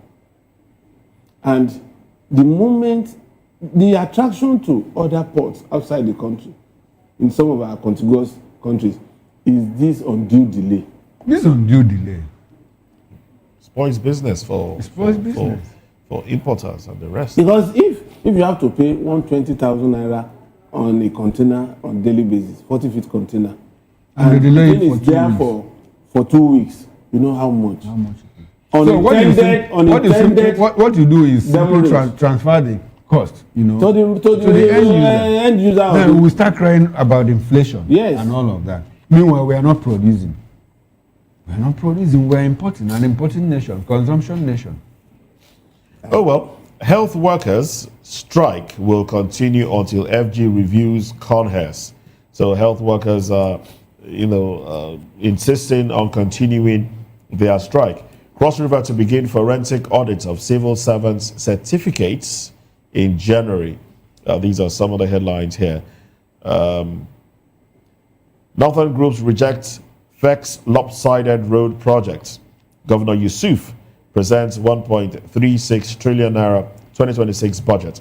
All right, gentlemen. Cross River said, why are they giving this upfront information? They should have just started the thing because they should have just started it because they have given people ample time to go and. You see, there is nothing forensic about forensic audits. If you want to catch these people, first ask for their school leaving certificates. Then you can now trace it up. That is the only way. There are so much forgery in the civil service that it's like chasing 100 rats in a room. You may end up not killing one. These people, they have so perfected this art of forgery that it takes the ingenuity. I recall when Lamadishino in Oyo State wanted to do audit. You know that some people paraded HND and degree when they now said they should bring their school certs. How can somebody who had only 2 passes now tell you that he proceeded to university to get a degree? And that was at the point especially in the south. Here, that was at the point that they now went to the schools that you claim that you must have graduated from, and there was no record of your attendance, not even attendance, or now debating about graduation. No record of attendance. And many people were caught in that process. One thing technology has done is to demystify Oluwole. Because at that point, you needed to go to Oluwole. You needed to go to Oluwole to do whatever. Of course, now. But now people have devices in their homes. In fact, I've forgotten this. There's this application. The application. What? I've forgotten the name of that application that you can use to craft anything that you want to craft, design anything that you want to. Canva? It's not even Canva. Canva is recent. The old one that we used to use now, people that you go to school, you go to computer school to study it and all of that. On top of my head, I've forgotten, So it's everywhere. Corel Draw. Yes, Corel Draw. Yes, you remember Corel Draw. Everybody has access to Corel Draw now. So if you are proficient, you can just design and something and for a little fee. And you get into service and all of that. So these are the same people that when they get into service, you push a file to them. They don't know what to do with the file. Instead of telling their superiors, I don't know what to do with the file, they keep the file. And when you come looking for a file, they want you to grease their palm, People sit on top, they use their file and put it under their seat and sit in civil service. Very horrible, I must say. The movement of your file is dependent on how much oil you put into the process. In fact, you move your file yourself. You'll be the one you have to go from. No, somebody has to go and get the file in the first place. You go there and get your file yourself. And then you go from office to office, have them sign before you can. It's hard. Well, anyway, this is where we drop anchor on newspaper review. Well, thank you very much for being part of this show. It's a beautiful Thursday, and sports comes up next. I must say a very big thank you to Dele Fanimo for his contribution to the program. And Jukuma makes a return later tonight at 6 p.m. on Political Lens. Tell us what to expect. Okay, I'll be joined by Barrister Darlington Agomo, and we're going to travel around Nigeria to bring you interesting and trending stories within the politics. There you have it. Stories within politics. Well, that's it on the show. That's it on the show today. I'm Moses Humphrey. I'll see you next time. Bye for now.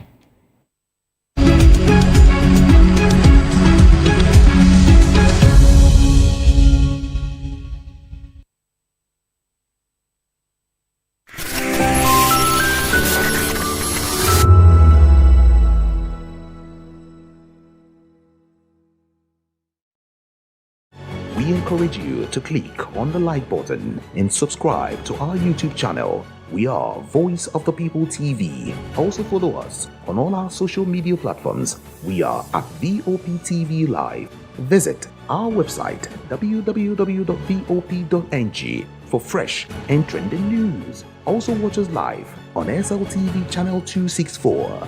VOPTV, Voice of the People Television. 2564 is coming up on 29, right? The 2564 Atlantic Tower. What happens in the hush behind hangar doors? Who signs the papers that gamble with lives? Which truths were grounded before they even ever had wings? If you've ever buckled a seatbelt at 30,000 feet, if you've ever stared out of that tiny window and wondered who's really in control of the skies, it isn't just flight, it's power, it's politics, it's pressure sealed in steel. We're peeling back the clouds from runway risks to sky-high secrets. We're diving deep where most dare not to look.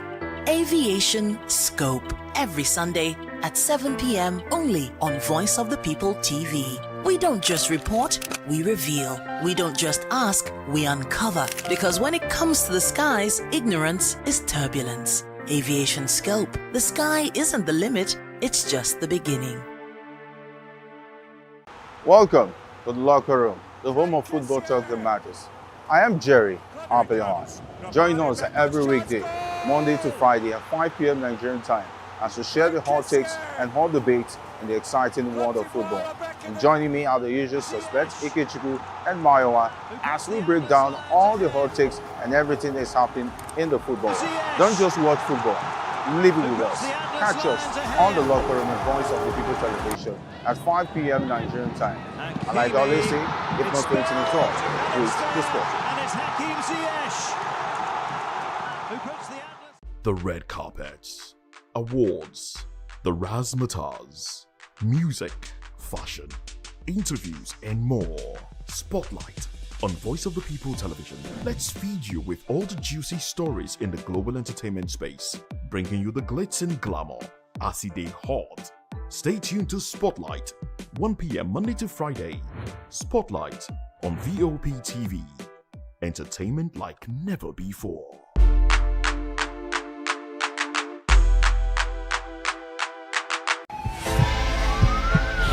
This is Health Check, your weekly guide to better living, smarter choices,